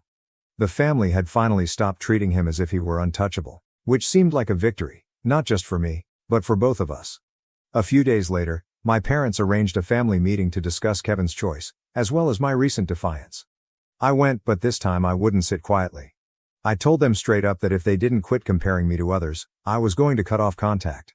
I was not going to allow them to continue to make me feel inadequate. There was a lot of tension in the room after that, but I wasn't concerned. I had finally uttered everything I needed to say. I left the conference with a peculiar sensation of peace. I had no idea what would happen next with my family, but for the first time, it didn't matter. I was finally living life on my own terms, and it felt great. Update 2. 2 weeks had passed since the family gathering, and I hadn't spoken with my parents. Honestly, the silence seemed like an odd combination of relief and anguish. On the one hand, I was emotionally exhausted by the entire process, but on the other, I finally felt at ease knowing I had stood my ground. The last thing I told them was clear: if they didn't stop comparing me to Kevin, I was going to terminate communication. It had left them astonished. And the silence. Yeah, they were trying to find out how to reply. In the midst of all that silence, my phone rang. That was my younger sister. She typically avoided family conflict, but this time she called to express her admiration for how I handled things during the meeting. She told me she had also felt the burden of family expectations but had never been brave enough to speak up. Hearing that was surprising, yet it made sense. She's always been in the background, never making waves, so I guess I never considered that she may be feeling some of the same weight I was. Meanwhile, Kevin was already making moves. I received a message from him stating that he had sold his sports vehicle and was reducing his residence in preparation for his extensive trip plans. The guy didn't waste any time. I couldn't help but be surprised by how quickly he was going, but I had to appreciate it. He was truly taking control of his life and doing things that made him happy, which surprised me. It was bizarre to see him transition from the ideal corporate person to someone who consciously chose to walk away from it all. But the biggest surprise happened a few days later. I was sitting at home, surfing around Reddit, when my phone buzzed again. It was my father. My father isn't one for long chats or dramatic speeches, so when I saw his name come up, I didn't expect much. But when I opened the message, I was floored. It was a quick statement. "I'm proud of you for standing up for yourself." That is it. It was a little message, but coming from him meant a lot. For as long as I could remember, my father had always been the silent sort, never displaying any emotion. So receiving this text from him felt enormous. Of course, not everyone agreed with the way things had gone. One of my aunts called and blatantly tried to guilt-trip me into apologizing to my mother. She went on about how family comes first and how upset my mother was, but this time I wasn't giving up. I stood firm, telling her that things had to change and that I would not continue to live under the same weight of expectations. I wasn't being rude, but I was direct. It felt like another tiny win to be able to set boundaries with them, even if they didn't appreciate it. I kept posting Reddit throughout everything, and the support I received from strangers was astounding. Every time I submitted an update, I received comments from folks who had been in similar situations. It felt almost like treatment. Seeing that other individuals knew what I was going through made me feel less alone. It provided me with confirmation that I hadn't had from my own family in years. Then one night during one of our catch-up talks, Kevin smacked me with something unexpected. He suggested I join him on his travels for a few months. He thought it would be a perfect opportunity for both of us to get away from the family stress and simply reset. I wasn't sure how to answer at first. The idea of taking a few months off was appealing, but I had never been the kind to take impromptu travels, especially with someone with such a tangled history. Still, it remained in the back of my mind. A few days later, my parents' silence ended. My mother called, and it was not the angry, demanding call I had anticipated. Instead, she was in tears, pleading with me to come over and talk. She didn't understand why I was furious or angry, and she pleaded with me to make things right before they grew worse. I agreed to meet with her, but this time I set the terms. I told her I'd come over, but first we'd have an honest chat about how her incessant comparisons to Kevin had affected me over the years. She pondered before agreeing. When I arrived at the residence, things were tight. My mother was defensive at first, not understanding why I was making such a big deal about things. But as I laid it all out, how the Thanksgiving dinner went, how she always bragged about Kevin's success while never acknowledging mine, it began to set in. I provided her specific examples, demonstrating how the family's fixation on Kevin had made me feel like an afterthought for years. At first, she denied it. She insisted that she simply wanted the best for me and that she never intended to hurt me. But as the talk progressed, I saw a shift in her. She began to realize how her actions, albeit well-intentioned, had caused significant damage. She apologized, and while I accepted it, I knew it would take time to heal. My father was also present, sitting calmly as he usually does. He didn't say much, but when I mentioned how suffocating their expectations had been, he nodded. That tiny act meant far more than any words could have. It was his way of saying he understood. The meeting concluded on a cautiously hopeful note. My mother stated she was willing to work on things, and my father even promised to attend one of my freelancing art shows, something he had never done before. I left feeling optimistic, but I knew it would take time for things to really change. Later that night, I found myself reflecting on Kevin's offer to go. Perhaps this was the ideal time to take a break from the family conflict and focus on myself. I'd spent years coping with their expectations, and now I had a chance to break away, at least for a short time. I've chosen to go. I texted Kevin and said I'd accompany him on the first leg of his journey. I wasn't sure what to anticipate, but I decided it was time to find out. Update 3. Departure day came quickly. Kevin and I boarded the flight to Japan, our first stop. I'd never traveled much before, so the entire event felt weird. The exhilaration came in waves, accompanied by a small amount of anxiety. There we were, two cousins who had spent most of our lives entangled in family dysfunction, set to embark on this big journey together. Before we departed, we agreed on one thing: no family conversations. This was our opportunity to leave everything behind and simply enjoy the adventure. The first several days in Japan were a jumble of unfamiliar sights, sounds, and foods. We jumped right into sightseeing, temples, busy streets, and neon-lit nights. Kevin appeared calmer than he has in a long time. He wasn't constantly checking his phone or discussing work. I began to see a different side of him, one that was unrelated to his work or his family's expectations. I wasn't sure what to make of it at first, but it was a noticeable departure from the Kevin I knew. After a long day of touring, we ended up at a quiet supper location and ate bowls of ramen. Kevin finally talked about his choice to quit his work. It wasn't just the stress, he continued. It was the knowledge that he had been living a life controlled by what others desired for him. His parents, his colleagues, and even our extended family. Everything he had done up until now had been for their approval, and he had no idea what he wanted for himself. It hit me harder than I expected, owing to the realization that we were more alike than I had previously assumed. Although our journeys had been different, we both felt shackled by expectations. His is the perfect success story, whereas mine is constantly being compared to that achievement. The more we chatted, the more the barriers between us came down. For the first time, we were having a genuine conversation, rather than the surface-level conversations we'd had at family events. Kevin said that he had always coveted my ability to pursue my passions. He told me that while I might not have the money or prestige, I did have something he lacked: passion. In exchange, I revealed that I had always felt inadequate next to him. It was a real, honest chat that brought us closer than ever before. Of course, things were not perfect. A few days later, we had our first major argument. Kevin, being Kevin, wanted to organize every element of our trip, including itineraries, backup plans, and spreadsheets of potential destinations. Meanwhile, I wanted to be more spontaneous, to go with the flow and explore without a set timetable. The conflict was inevitable. We ended up not speaking for the rest of the day because we were both too obstinate to back down. By the next morning, we were both done. We sat down to apologize. Kevin stated that his urge to control every aspect stemmed from his demanding career, where everything had to be perfect. I recognized that my dissatisfaction was not just about the vacation. It was deeper. It was about how I still felt compelled to prove something. We agreed to meet each other halfway. We eventually reached a compromise. Some days, we followed Kevin's ideas, while others, we let the day flow naturally. Once we found our groove, the trip was precisely what I needed. We trekked through the mountains, visited peaceful temples, and even made a surprise weekend vacation to the countryside. The longer we were traveling, the lighter I felt. It was like peeling away layers of anticipation with each new experience. I began to regain my joy, not just in life, but also at work. I even got out my sketchbook for the first time in months to draw scenes from the trip that had inspired me. Throughout, my phone rang with texts from home, largely from my mother.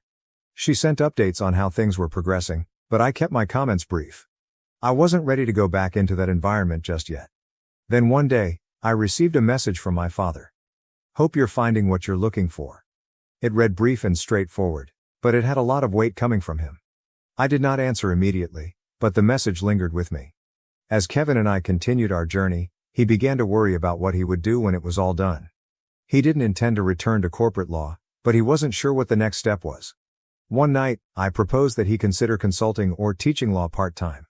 For the first time, he appeared open to the notion. It was an odd shift. Kevin, who had always been certain of his path, was now exploring something quite different. But it felt like a positive change. One night, while scrolling through Reddit, I decided to share a reflection on how the trip had affected my outlook. I discussed letting go of the desire for family approval and how my relationship with Kevin had evolved from rivalry to mutual respect.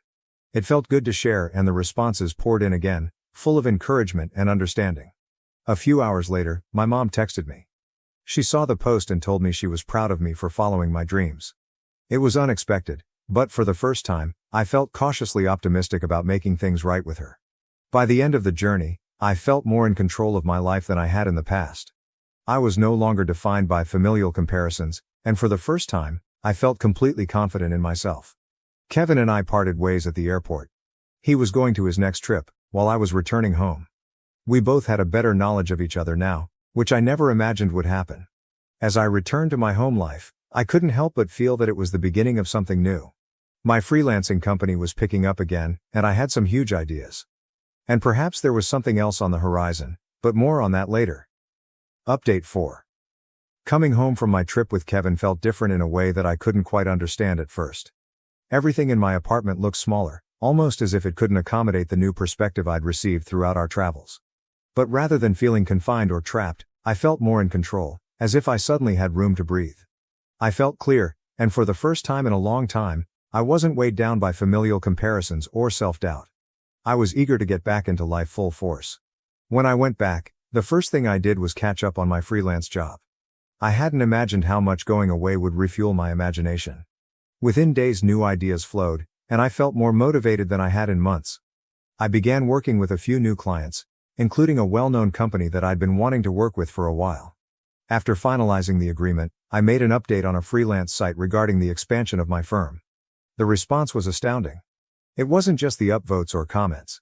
It was the acknowledgement from individuals who understood the grind, who had watched me rage and now saw me thrive.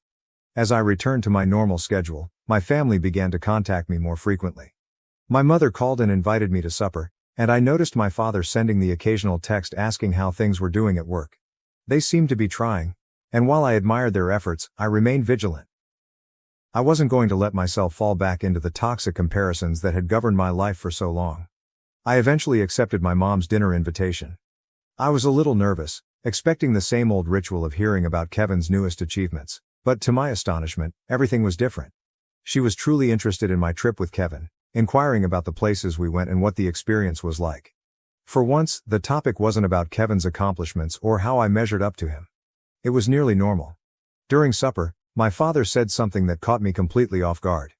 He stated he was proud of me for making the decision to travel and pursue my interests. It was a simple comment, but coming from him felt significant. My father has never been one for lengthy emotional conversations, so hearing him accept my choices like that was more significant than he probably understood.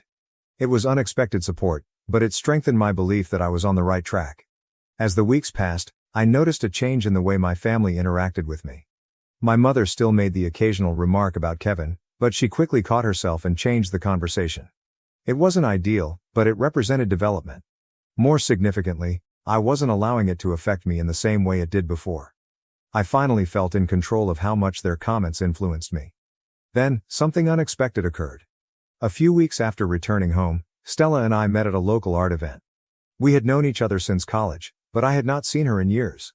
She was now a photographer, and we instantly connected over our mutual passion for creative work. We swapped numbers, and before I knew it, we were meeting for coffee later that week. It didn't take long for me to experience something I hadn't felt in a long time, a genuine spark. Around the same time, Kevin called me from Italy. He seemed more cheerful than I had ever heard him. He discussed his trips and the great experiences he'd had. He even said that he had no intention of returning to law. Instead, he was thinking about a passion project he had always wanted to pursue, writing a travel book.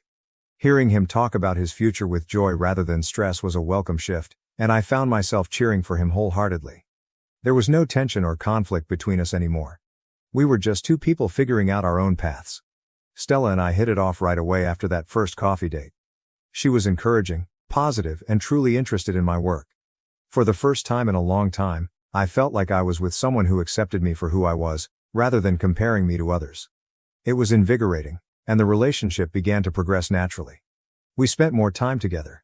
And as I got to know her better, I understood how much she influenced my creativity.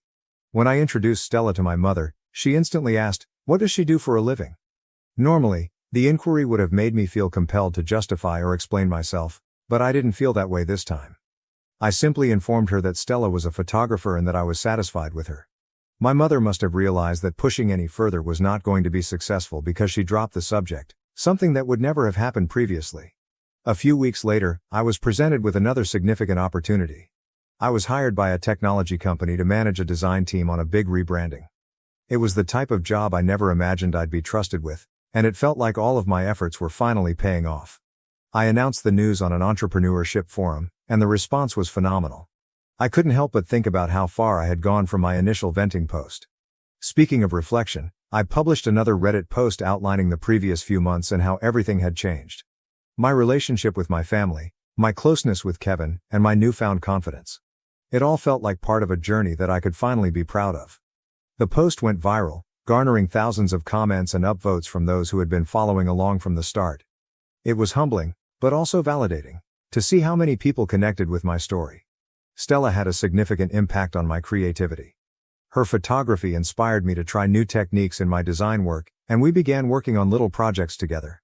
I felt like my work had gained new depth and purpose since we started dating, and I was excited to see where our cooperation would lead us. I'm now focused on the future. I intend to grow my freelance career, pursue new creative opportunities with Stella, and establish healthy boundaries with my family. I'm not completely healed from the years of comparison, but I'm on the right path. I can feel significant changes coming, and I'm ready for whatever happens next. After discovering my stepmom's secret Reddit account, I learned she hates me and my siblings, and it's completely shattered our family. Original post July 17, 2024. I'm really pissed off and want to vent. I even cried reading the things she said and I don't know what to do. I don't need any advice, I just want to vent. My father has been married to my stepmother for 5 years, he has been divorced from my mother since my younger brother was 2 years old. There is no beef between them and they have a great co-parenting. I have a 17-year-old sister, a 16-year-old brother and I'm 25. Then my father has a 3-year-old son with my stepmother. I found her Reddit account in a pretty random way. Since I'm only home on the weekends I let her use my computer, she forgot to close her email. She doesn't post too much but she comments too much. I was honestly going to close the email but it caught my attention that all the replies were from step-parent subreddit so curiosity won me over. I know, it's not a good thing to do and curiosity killed the cat. The first thing I saw was her last post in which she detailed things about my life in a random Reddit sub, criticizing my decisions and even lying to get people to support her. She has posts on that site talking about how happy she feels when my siblings are not at home, my sister adores her. But she has comments talking about how she can't wait for them to turn 18 and leave the house because she just wants to share the house with her family, my father and her toddler. It seems that she doesn't see us as her family. She has a lot of comments answering other people that it's totally okay to not love your stepchildren because they're not family and it's okay not to consider them one. She has comments talking about how much it bothers her when my dad and brother have sleepovers. They just watch a series in the playroom and then go to sleep, as she is tired of hearing the laughter of a teenager and can't wait until we all leave the house so my father can be with his real family.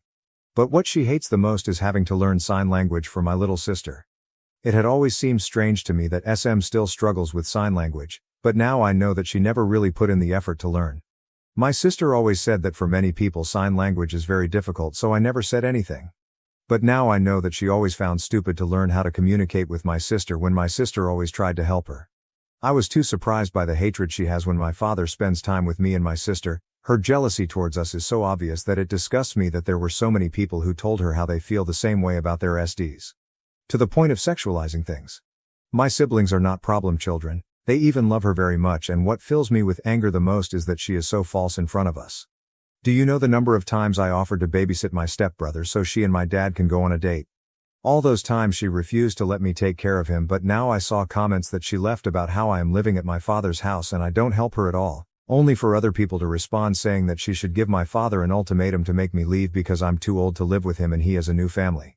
I cook my food, do my laundry, share a room with my sister, I help my father pay the bills while she doesn't, and only come home on the weekends because I'm doing a police academy also full week. I don't even care if I'm making too obvious who I am. It was my father who told me to move back with him so that when I come back from the academy on Friday nights it will be a shorter trip. She sexualizes my interactions with my father saying that it is not normal for me to sleep a nap hugging him and that I should know my place. He is my father. What the hell wrong with her?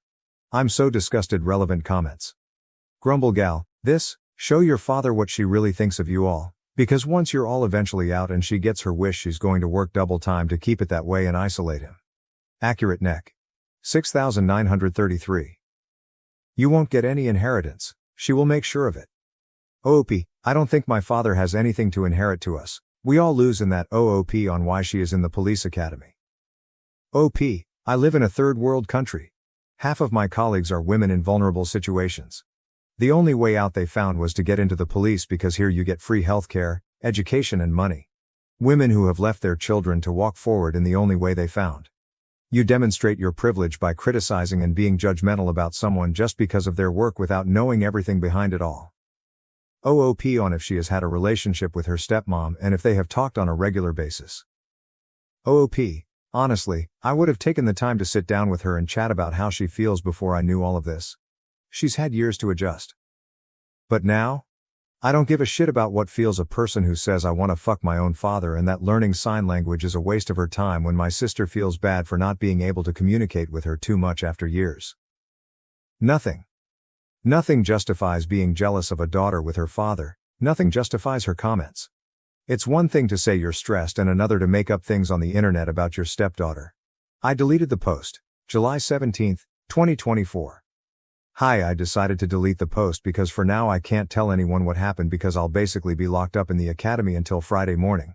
In fact, I shouldn't even be using my cell phone now. Someone with too much free time shared the situation in that sub of step parents to warn my SM.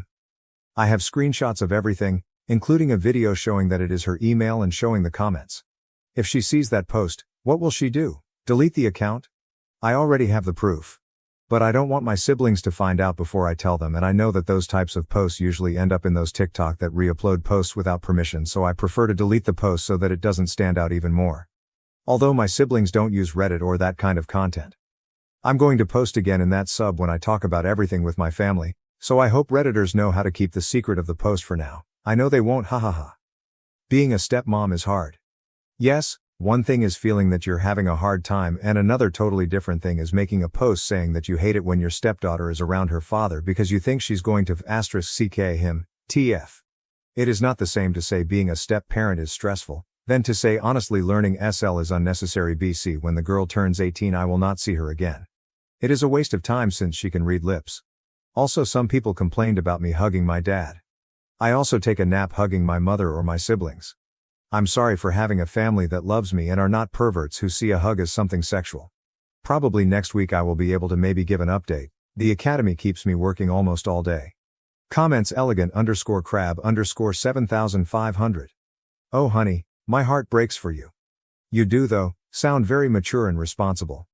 I have helped my sister raise my niece who is now 23 and is totally alienated from her dad, who left my sister for his now wife when my niece was only 10 months old.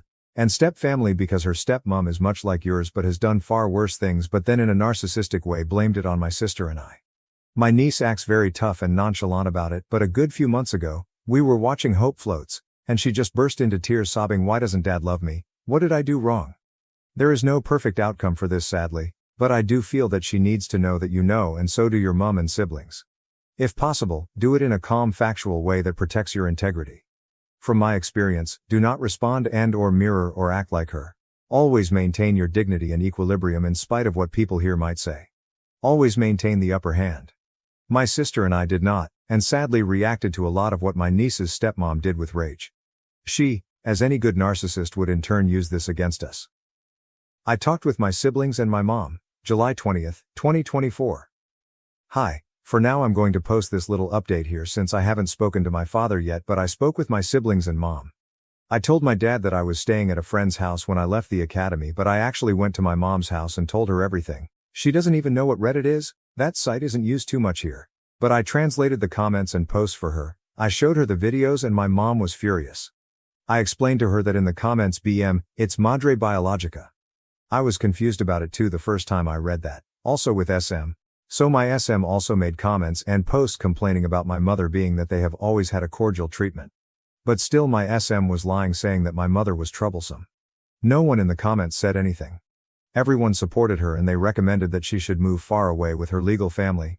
Far away from the problematic BM and kids. First we told my brother who was also upset and said that she was a fake but that he has seen her ignore my sister and pretend that she does not see or hear her a lot of times. He explained that like me it also seems strange to him that SM has not yet learned sign language. My siblings spend a lot of time at my father's house, just like English or Spanish, Sign language is much easier to learn if you live with someone who uses it every day, therefore it is strange that SM doesn't use it. He said that even my father has offered to pay for her classes, but she says she doesn't have time. We asked him if he noticed any other behavior of that kind, and he said that SM doesn't let him take care of our younger brother, which she also does with me, but curiously she does let our sister take care of him, so I don't understand that. Other than that, she's never treated him badly or anything like that. At the time of telling my sister she was the most hurt, she cried especially because of SM's comments towards me, calling me a whore. It's kind of ironic how the comments towards her affected me and the comments towards me affected her, haha. Something that my sister noticed that I didn't is that almost all of SM's comments are criticizing me, my sister and even my mother, but my brother she has only criticized sleepovers or when he comes back late from being with his friends. But she has criticized my and my sister's clothes, made up things about my life, confessed that she hates it when we hug our father, she said we're too clingy. She talked badly about my mother, etc. My sister said it's sexist and maybe she's got some mental problem. My sister said she always believed SM didn't really hear her and she maybe wasn't speaking well and didn't understand her. I think that's the shittiest thing of all.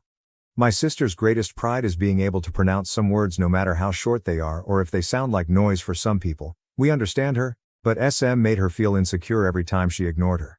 I know that my sister always justified that by believing that it was her mistake and that SM made an effort to learn, but it was simply more difficult for her, but now we know that no, she was never interested in learning. I'm getting mad again as I write this, sorry.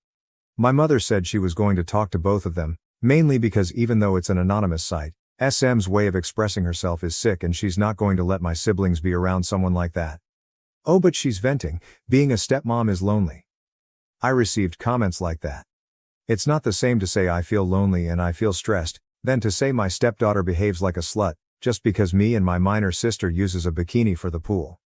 Her account is old, she's been leaving comments like that for years. With lies, with complaints we never heard before, it's just messed up. We arranged that we're going to tell our father all together and show him everything, so we're probably going to tell him tomorrow because I need to leave for the academy on Monday. My SM account has not been deleted. It's crazy how she makes things up to get approval from strangers. At this point I don't even know if she's crazy or a mythomaniac. I would like to go back to her email since the password is saved, but I don't know if she will receive a notification of that because this time I closed the account. Update, July 22, 2024. We talked to my father over the weekend. For now he is staying at my mother's house.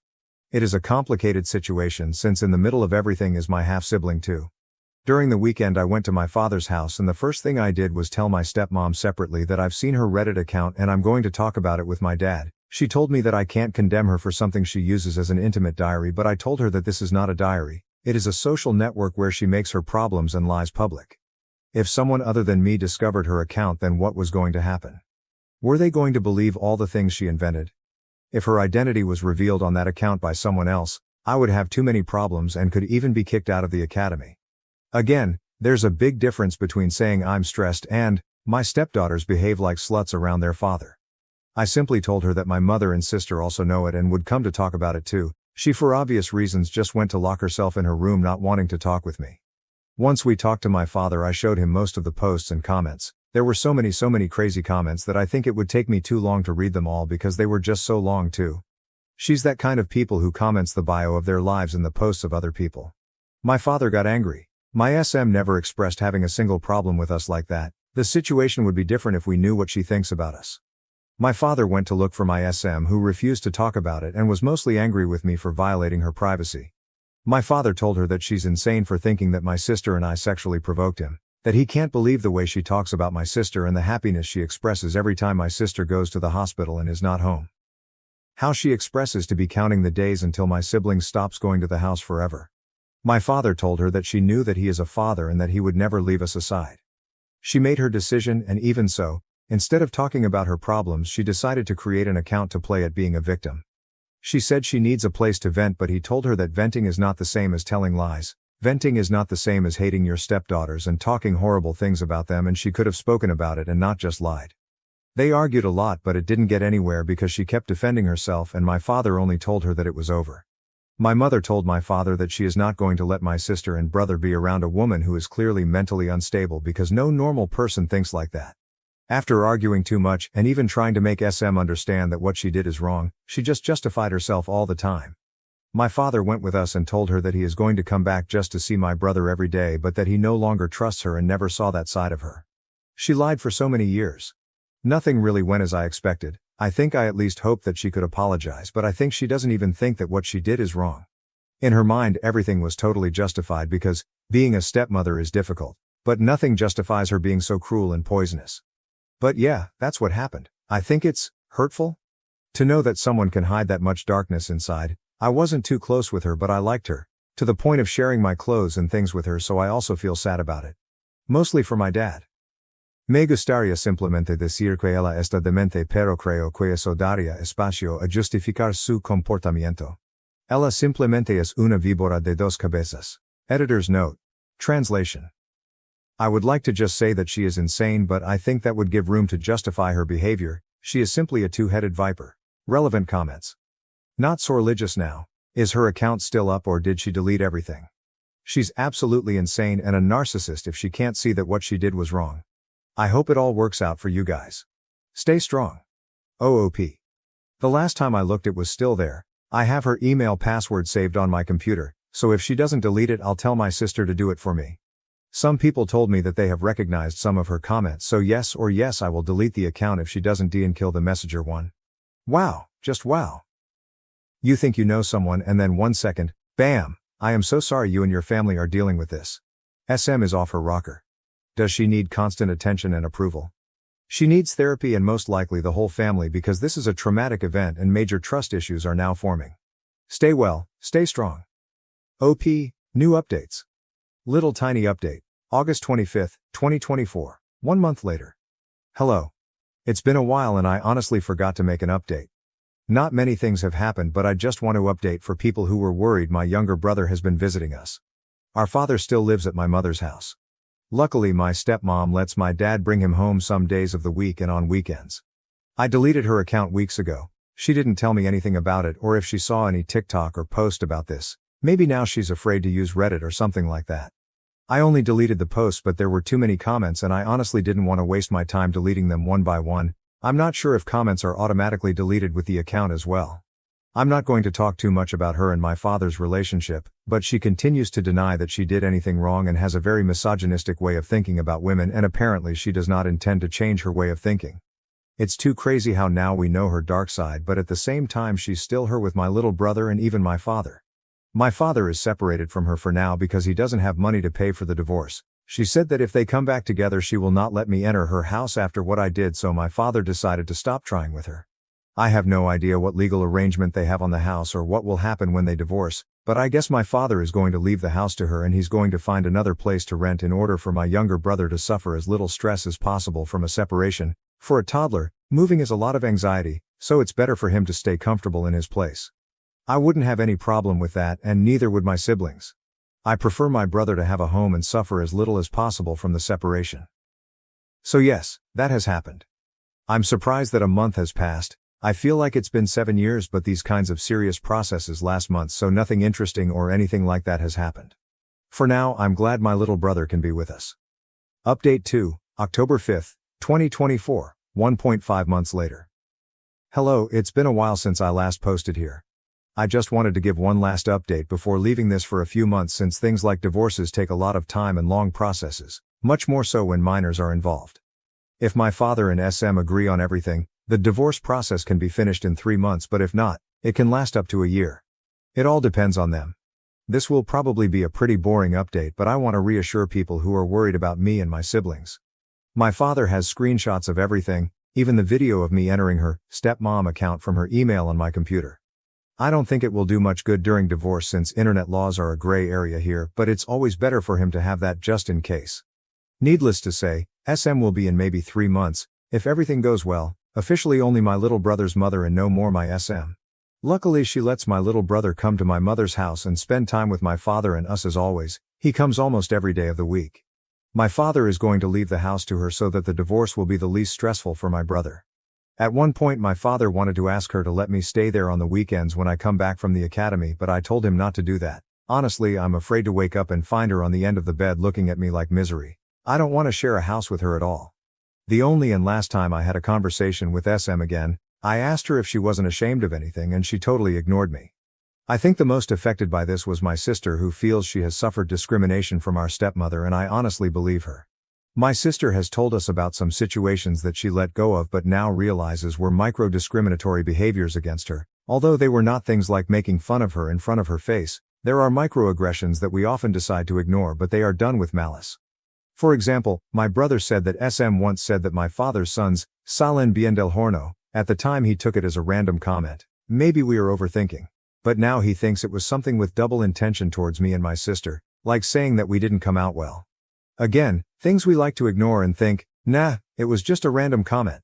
She has never apologized. She has the kind of mentality that the husband is only the wife's man and the partner comes before the children, which in my opinion is bullshit because she's only jealous of me and my sister. Imagine being jealous of your husband's daughters? SM strongly believes that she didn't do anything wrong except not to have written that in a secret diary. At least she now admits that. Maybe in 10 years she will realize everything else. My father, for obvious reasons, has gotten tired of trying to talk to her in a mature way, so they are going to divorce, and I guess she expected it because she didn't make any fuss nor anything like that. Divorces are a long and expensive process, so for now my parents, and SM too, at least she's a good mother to her own son, are focusing on not letting my younger brother feel those chaotic vibes, and my parents are taking care to not let my sister feel too bad either. They will go for joint custody since my father could not take care of my little brother 24/7 because of his work, and anyway they would not give him to him since he does not have a house or all the things that the courts ask for. I think the least affected by all this is my other brother, who is in dad, she's a bitch. Just find another girlfriend mode, but I guess that's how teenagers are. Anyway, there were people who found some of the posts or even comments which surprised me, lol. I've also been getting harassment from people from that sub, but know that I've already deleted the account. Congratulations to those who found the account. My childhood best friend's boyfriend raped me 10 years ago. I kept quiet but revealed it when they got married, so everyone blames me. I kept quiet for 10 years, but I told them the truth when they were married. Now everyone blames me for speaking up. Please bear with me as I provide a brief backstory. Growing up, I, F27, had a childhood friend named Angie, F27, who was as close as a genuine sister. We spent entire weekends at each other's homes, celebrating family occasions together. When my parents divorced, I lived with her from the age of 6 until 18. I learned to speak some Russian because she is Russian, and she learnt some Spanish. Needless to say, her older brother and younger sister felt like family to me. During our teenage years, Angie had two male best pals. She began seeing one of them, and the other, Nico, now 29, who was also Russian, is the person I began dating when I was 17. Growing up, I struggled with a cardiac ailment. I won't bore you with the details, but I needed to take a number of medications. Starting at the age of 16, I became healthier and no longer needed to take them on a daily basis, except when my heart rate became irregular. However, when this occurred, it became exceedingly painful. My heart would cramp and I would begin to hyperventilate. All of my pals, including Nico, were aware of this, and they also understood that combining my medications with alcohol would cause me to black out. As a result, I didn't smoke or drink much while growing up. I was concerned about my health and only drank at home or in a safe environment. Here, the legal drinking age is 16, and I rarely drank anything other than wine or beer. I had sex for the first time with Nico when I was 17. 2 weeks later, while my parents were at a retreat, he came over for a date night.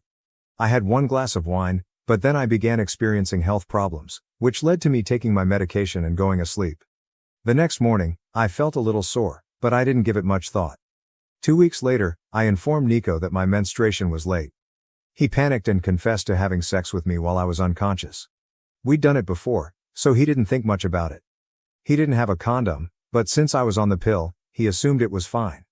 He also stated that he did not come into me, but rather in a tissue. I felt violated and disgusted by myself. I didn't know how to convey it, so I merely told Angie. I was a complete wreck for a few years and couldn't have sex until 2 years later. I didn't recall any of it, but I was too embarrassed to tell my mother or anyone else. I didn't consider it rape at the time because I was too young to grasp what had happened and how I'd been assaulted. Angie assured me that everything was fine and that if I felt horrible about it, I should end our relationship. But because we were in a relationship and had sex before, I felt conflicted. I eventually broke up with him the next day. Nico and Angie were close and spent a lot of time together, so he must have cried to her about his broken heart. After a few months, I felt compelled to see him whenever I visited her. I explained that I couldn't see him, but she didn't comprehend. Eventually, The contact ended and we haven't texted or seen each other in years. I continue to follow her and her family on social media. I noticed that her brother was expecting his first child. Because I was incredibly close to her family, I replied on the Instagram post to offer my happiness. He contacted me thereafter. I had missed his wedding, but he wanted to know whether I would be interested in attending the baby shower, as we hadn't spoken in years and were formerly very close. He told me I was like his third little sister. I asked Nico if he would be attending, as Angie and he had been dating for 9 years, and he replied sure. I didn't say much, but I offered to send him a modest gift if he could give me his current address. I mentioned that I would not be attending. He kept nagging me about what occurred all those years ago and why I'm no longer in their lives. Angie told her family that I couldn't see her since she was seeing my ex, but her brother suspected more. This is when I believed I could be honest. I told him the truth about what occurred back then. While I didn't realize it at 17, I now know it was rape, and I referred to it as such. I didn't hear back from him, but Angie contacted me a few days later, furious. Nico had intended to propose at the baby shower, but Angie's brother is now opposed after learning why I stopped communicating. She informed me she loves Nico and intends to stay with him, but her brother said she is no longer a part of his life. He does not want his baby girl to be raised by a rapist's family. Since then, I've received messages from former high school acquaintances telling me that I should have ignored it and not told anyone. They claim that because I didn't speak up back then, I've lost my right to do so now, and that I'm a terrible person for causing problems. Someone's life has been damaged because of something he did as a child 10 years ago. Is it really my fault for speaking up? Comments where OP has replied. The OP responds to comments regarding her right to speak up, stating that she now realizes it was rape. But we grew up in a little town of about 5,000 people, and I'm not sure what would have happened if I had spoken up. He was 19 at the time, 2 years older, and everyone knows everything about everyone else. It would have had a significant influence back then, just as it does today. They all still reside there, and word has spread.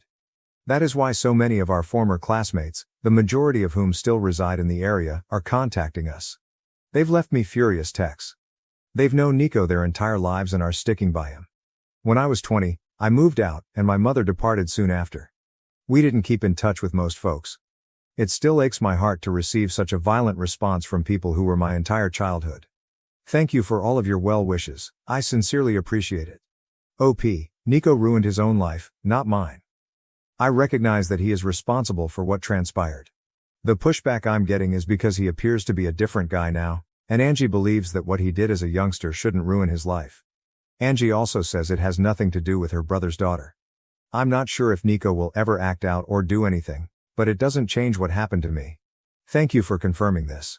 I can't stop feeling awful about the repercussions. While I do not want to see Nico or Angie, I am at peace with what happened to me back then.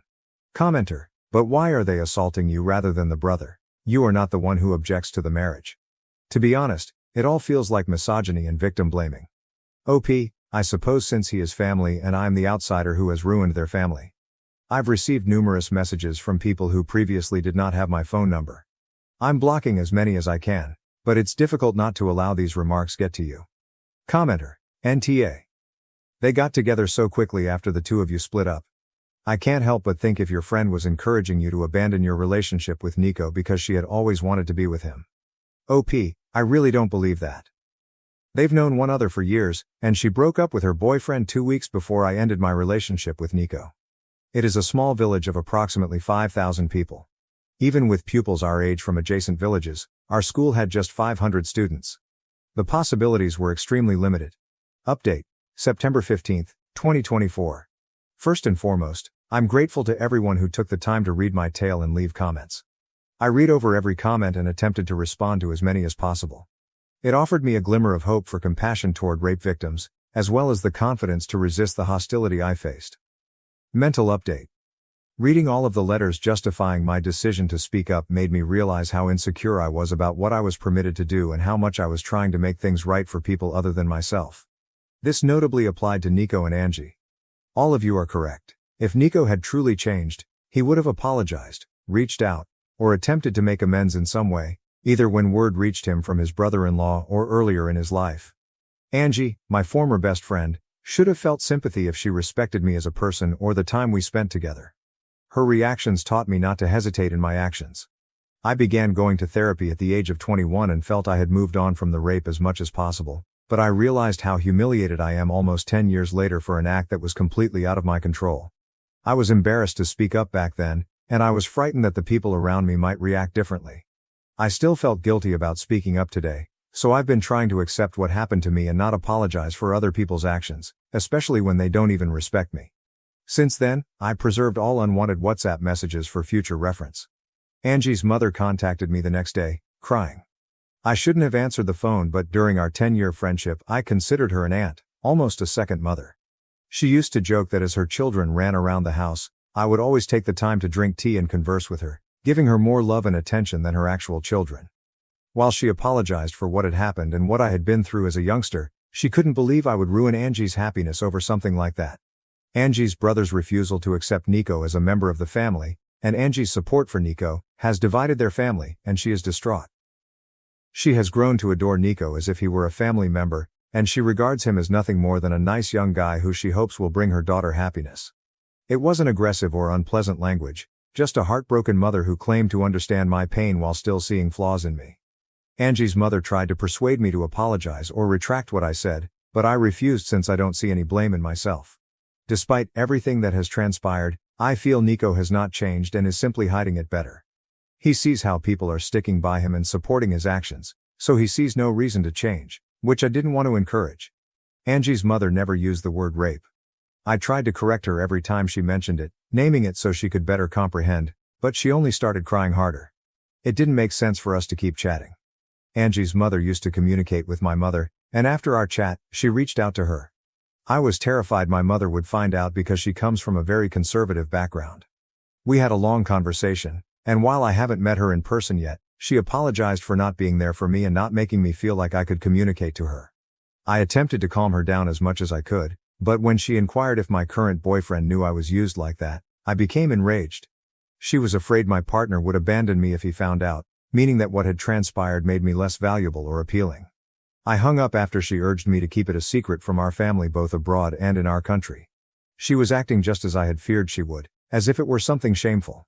It was especially difficult because I am working hard to overcome my feelings of shame. She has now apologized, but it is evident that her attitude toward me has altered. I'm not sure how to handle it yet, but it's something to be concerned about in the coming weeks. As some of you suggested, I wrote Angie's brother, Sven, again to apologize for the mess, but I'm glad it's out in the open. I also told him how proud I was that he was defending his family. I asked if his old email address still worked since I wanted to send him a gift card. He did not react, but I received a message from his wife 2 days ago. She thanked me for coming out and notifying them about Nico. Apparently, there were a couple times that made her uncomfortable. Some jokes Nico told, and in retrospect, she understands why.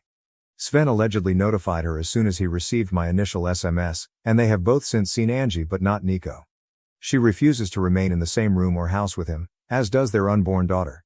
Sven and Angie's mother has visited them several times, pleading with them to forgive Nico, and Sven has given in little. Angie and Nico will marry, and Sven will attend, but not his wife. Nico is welcome in the family, but is not permitted to communicate with Sven's wife or daughter. These restrictions do not apply to Angie. Sven has been suffering while attempting to assuage his mother's concerns, and he is unable to take a position and cut them out totally. This is the compromise they made without his wife's approval, and she told me she is doing everything she can to cut them out of their lives indefinitely. She wants to be closer to her family as well, and she believes this is the perfect opportunity, but she is unsure if she can follow through. His wife apologized profusely for all of the problems I've had, and it's been a difficult situation for them. Sven understands that it is not my fault, but he prefers not to communicate. It's difficult for him to speak with or see my name because, while he knows I'm not the guilty party, I was the bearer of terrible news, and he sees me as the beginning of all this drama. She told me several times that neither she nor Sven think I'm the evil guy, they're just fatigued from everything, and it's been incredibly difficult on them. That is all that has transpired thus far. I'm frustrated with how everything came to be. Nico appears to be going about his business without regard for the consequences. I didn't want him to suffer, but I guess part of me wanted an apology for all the pain I had endured. Now I have to deal with my mother's changed, ashamed opinion of me. Even though I'm relieved that it's all over, it's difficult for me to stick to my decisions. Throughout this journey, my spouse and best friend have both provided a shoulder to cry on. My best friend has been outraged for me, and I'm delighted to have both of them by my side. Right now I'm simply emotionally spent, but I'm sure it will improve after a few weeks.